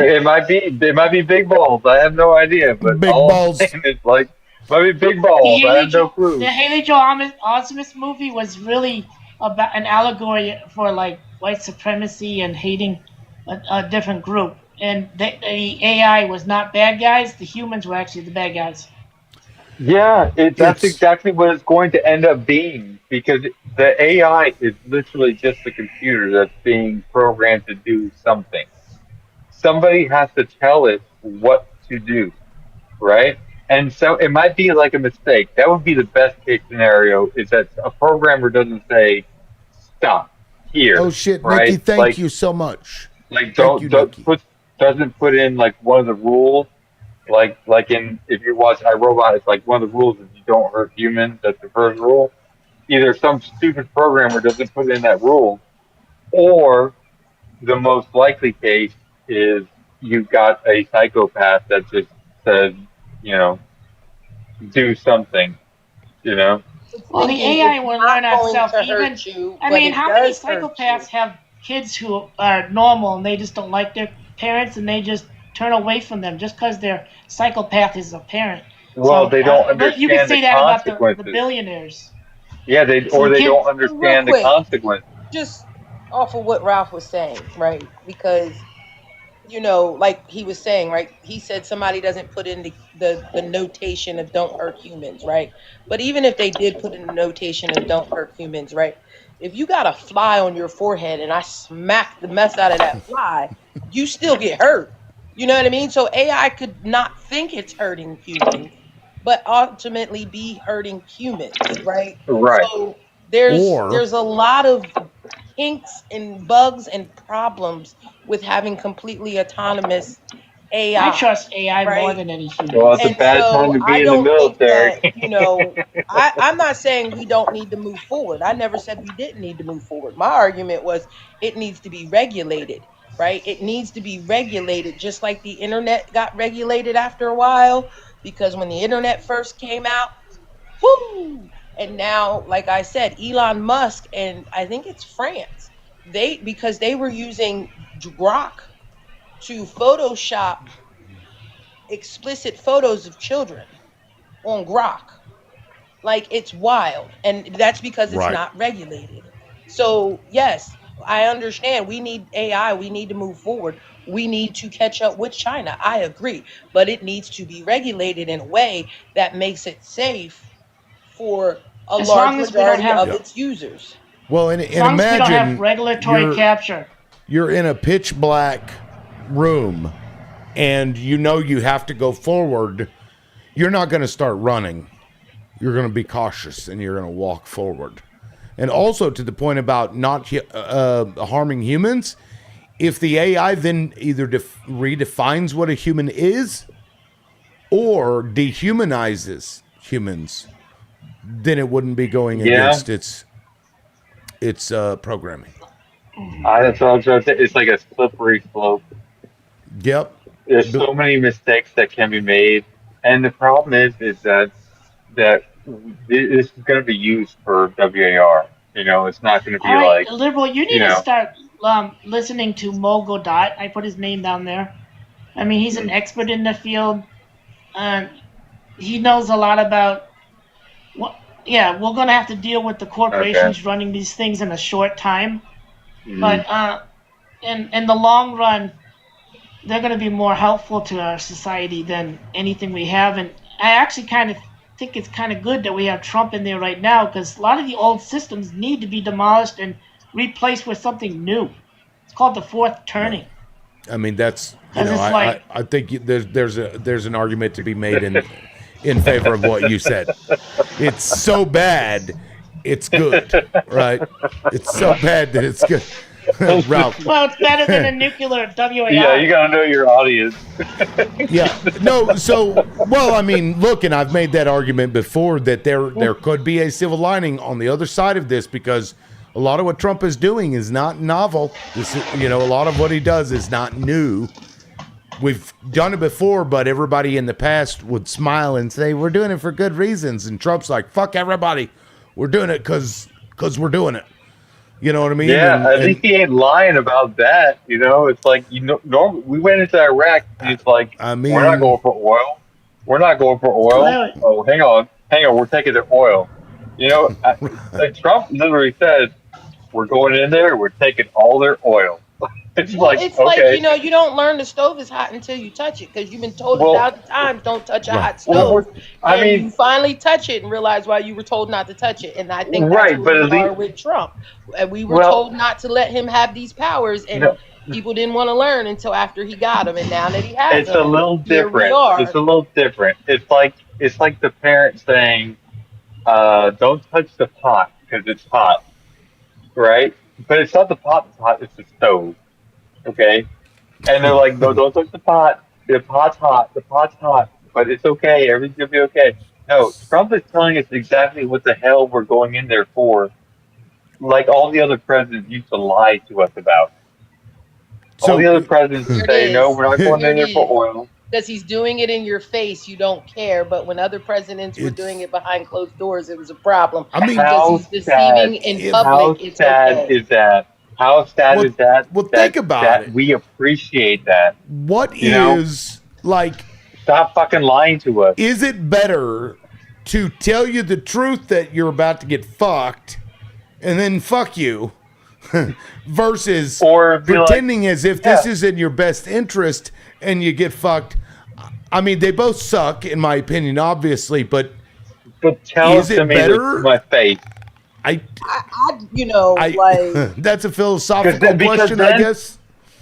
if we can keep this trend going, right, where politicians will just literally tell you, I know Trump does not tell the truth, but you know when Trump he literally says, "I'm going in there for the oil." We want politicians to be honest, and so we can pick a good politician, right, to take over our country. The problem is that I'm 42 years old. My entire lifetime, we have not had an honest politician. To this day, even he's Trump, not still an honest. not honest. I know. To this He's day, still not honest. That's the you part that's that's what I baffling me. said. That's what You I think he's said. honest, Even to but this he's day, not. He's just showing no, you in your face that no, he's doing the BS. He done walked into the bank, right? He didn't go in there with the mask down. Like he went in there with the mask down with the pew pew in his hand and he's waving it around and everybody in the bank is like, "Oh, okay. I know what this is. I'll just lay on the ground now." Instead of walking in all nonchalantly and then all of a sudden waited, turn in line and get up to the teller and slide her a note and say, "I'm here to take all the money." Like that's the only difference that's happening right now. no. That's it. The difference is he took the mask off. He's on camera. Like he literally said, "We're going to Venezuela. We're taking their oil." Like I said, he Like, walked into the bank with the mask down you And know, maybe in his testing, hand. AI, you know. all the new like Palantir, maybe testing out new systems and letting them have their way with all the drones and robots. No, and maybe they're testing out how people react to being told the damn truth. There were no weapons of mass destruction in Iraq. We had no business going in there or Afghanistan. And he You said know? that they do have them. He still said that they do No, no, have no. them as of this This is year. He Iran. said that. This is He said that. Iran. He's I'm still talking about using something that different. line. Yeah, you're right. It's the same line. However, Iran is a little different. No, Ralph, because he did said a you know year that they're ago. using the Hold on one A10s? second. He said a Okay. year ago on May 7th of 2025 that he obliterated all chances of them having any sort of big boom booms, right? He obliterated it. He said that out of his own mouth on stage in front of all them Yep. cameras. And Yep. then 2 weeks ago, before he hit them, he said it again. We obliterated them. And then I once wonder he if Russia obliterated brought them, in some. he said they have boom booms. So either he lied then or he lied 2 weeks after he hit them. Which was it? Because he said they had he obliterated them right after he got Right. into office in 2025. So He this is my lied. problem. He lied. And just so you No. know, one final thing is, and do you guys know what I think it's called the A-10 Warhog? It's the ugly plane. Hell That's been yeah. used to take planes, no boats, and I was told last time I looked into it, it was a little drone, not drones, little mines in the Strait of Hormuz or whatever it's called. They're taking them out to try to open that up. So they're trying to open up the strait without Iran even doing anything. And once they do that, Iran has no leverage at all. They won't be able to open that up. They won't be able to, even with that warthog. Well, they got several of them. They're taking out boats and mines as we speak. And Damn, but I was what's gonna up? say let your girl who just left be mod if you're tired, but Oh She yeah, dropped. I don't know if you know Night, the Lonnie. history. I don't know if yeah. Thank you, Lonnie. I don't know if you know the history of this, but the word mod causes traumatic episodes with me. No, it was the mods that wanted me to do a certain thing and I didn't want to. They're the ones that then went out and it just fucking grew, and that's why this huge group of, I think now about 1,000 fucking liberals have been instructed to come here and fuck with my show. To report Yeah. to report Yeah. it, to cancel it, to not go up on here. Matter of fact, they've got Republicans, opposition, that don't come up here because they were told by the liberals not to. And I'm like, okay, what's going on here, y'all? This is weird. So when you say mod, I'm like, you found a special corner. no mods. And thanks for letting me come No up. I'm mods. just pissed off at the Sora app. You know, yeah, I don't want it shut down. Yeah, there's people that have been around for a while that know what I'm talking about. It's been a long fucking journey, man. It's been almost a year. But I'm Kibi, sure thank you're you. tired. I always appreciate it. Yeah, it's been right now I'm at 11 hours and 18 minutes. I do need to jump off here. But Ralph, I gotta say, I appreciate that you've been up here this whole time. You've been great opposition. I mean, you know, you had 8 people up here all pissed off at you, and you stuck with it, and I didn't have to drop you, so you know, I guess kudos for that. I don't agree with much of what you say, but I feel like you're in good faith. I also heard that and the so U.S. that are planning, the Pentagon's planning to. Kibi, Okay. I think we're ending it. Yeah. And What's I something just, Lonnie said in the chat? I just wanted to. Sorry. I just wanted to thank you, Ralph, and for those jets. I appreciate it, man. I mean, Yes, sir. I yeah. support you, man. I hope you do well. Yeah, well, you're welcome to come back if you'd like, and maybe we'll touch more on when I'm still awake the AI stuff, because this is something that's important to me and Kibi too. Kibi is our transhumanist. Would you say, Kibi? Transhumanist and wanting? Yeah, definitely. I'm looking like for you know, uploading mine like 2040, well, probably within the mid 2030s, but. Yeah. So I'm kind of pissed off at. I'm almost there, because if I could get an ocular implant where I could like have a HUD in my eyes and like Google shit while I'm walking, I'd probably do it if I could afford it. I'd probably do it. If you saw the latest, the latest, what's that show Bluetooth that right they to the have brain. in January? They had a bunch of AR glasses. I mean, every company was making them. So, Is it better if you drop me or? No, I'll just shut it please. down either way, guys. Okay. To the 23 people left in here, I really appreciate all of you. We almost got to 200K, but Can I say one last thing 186. about Lonnie's comment? Sure.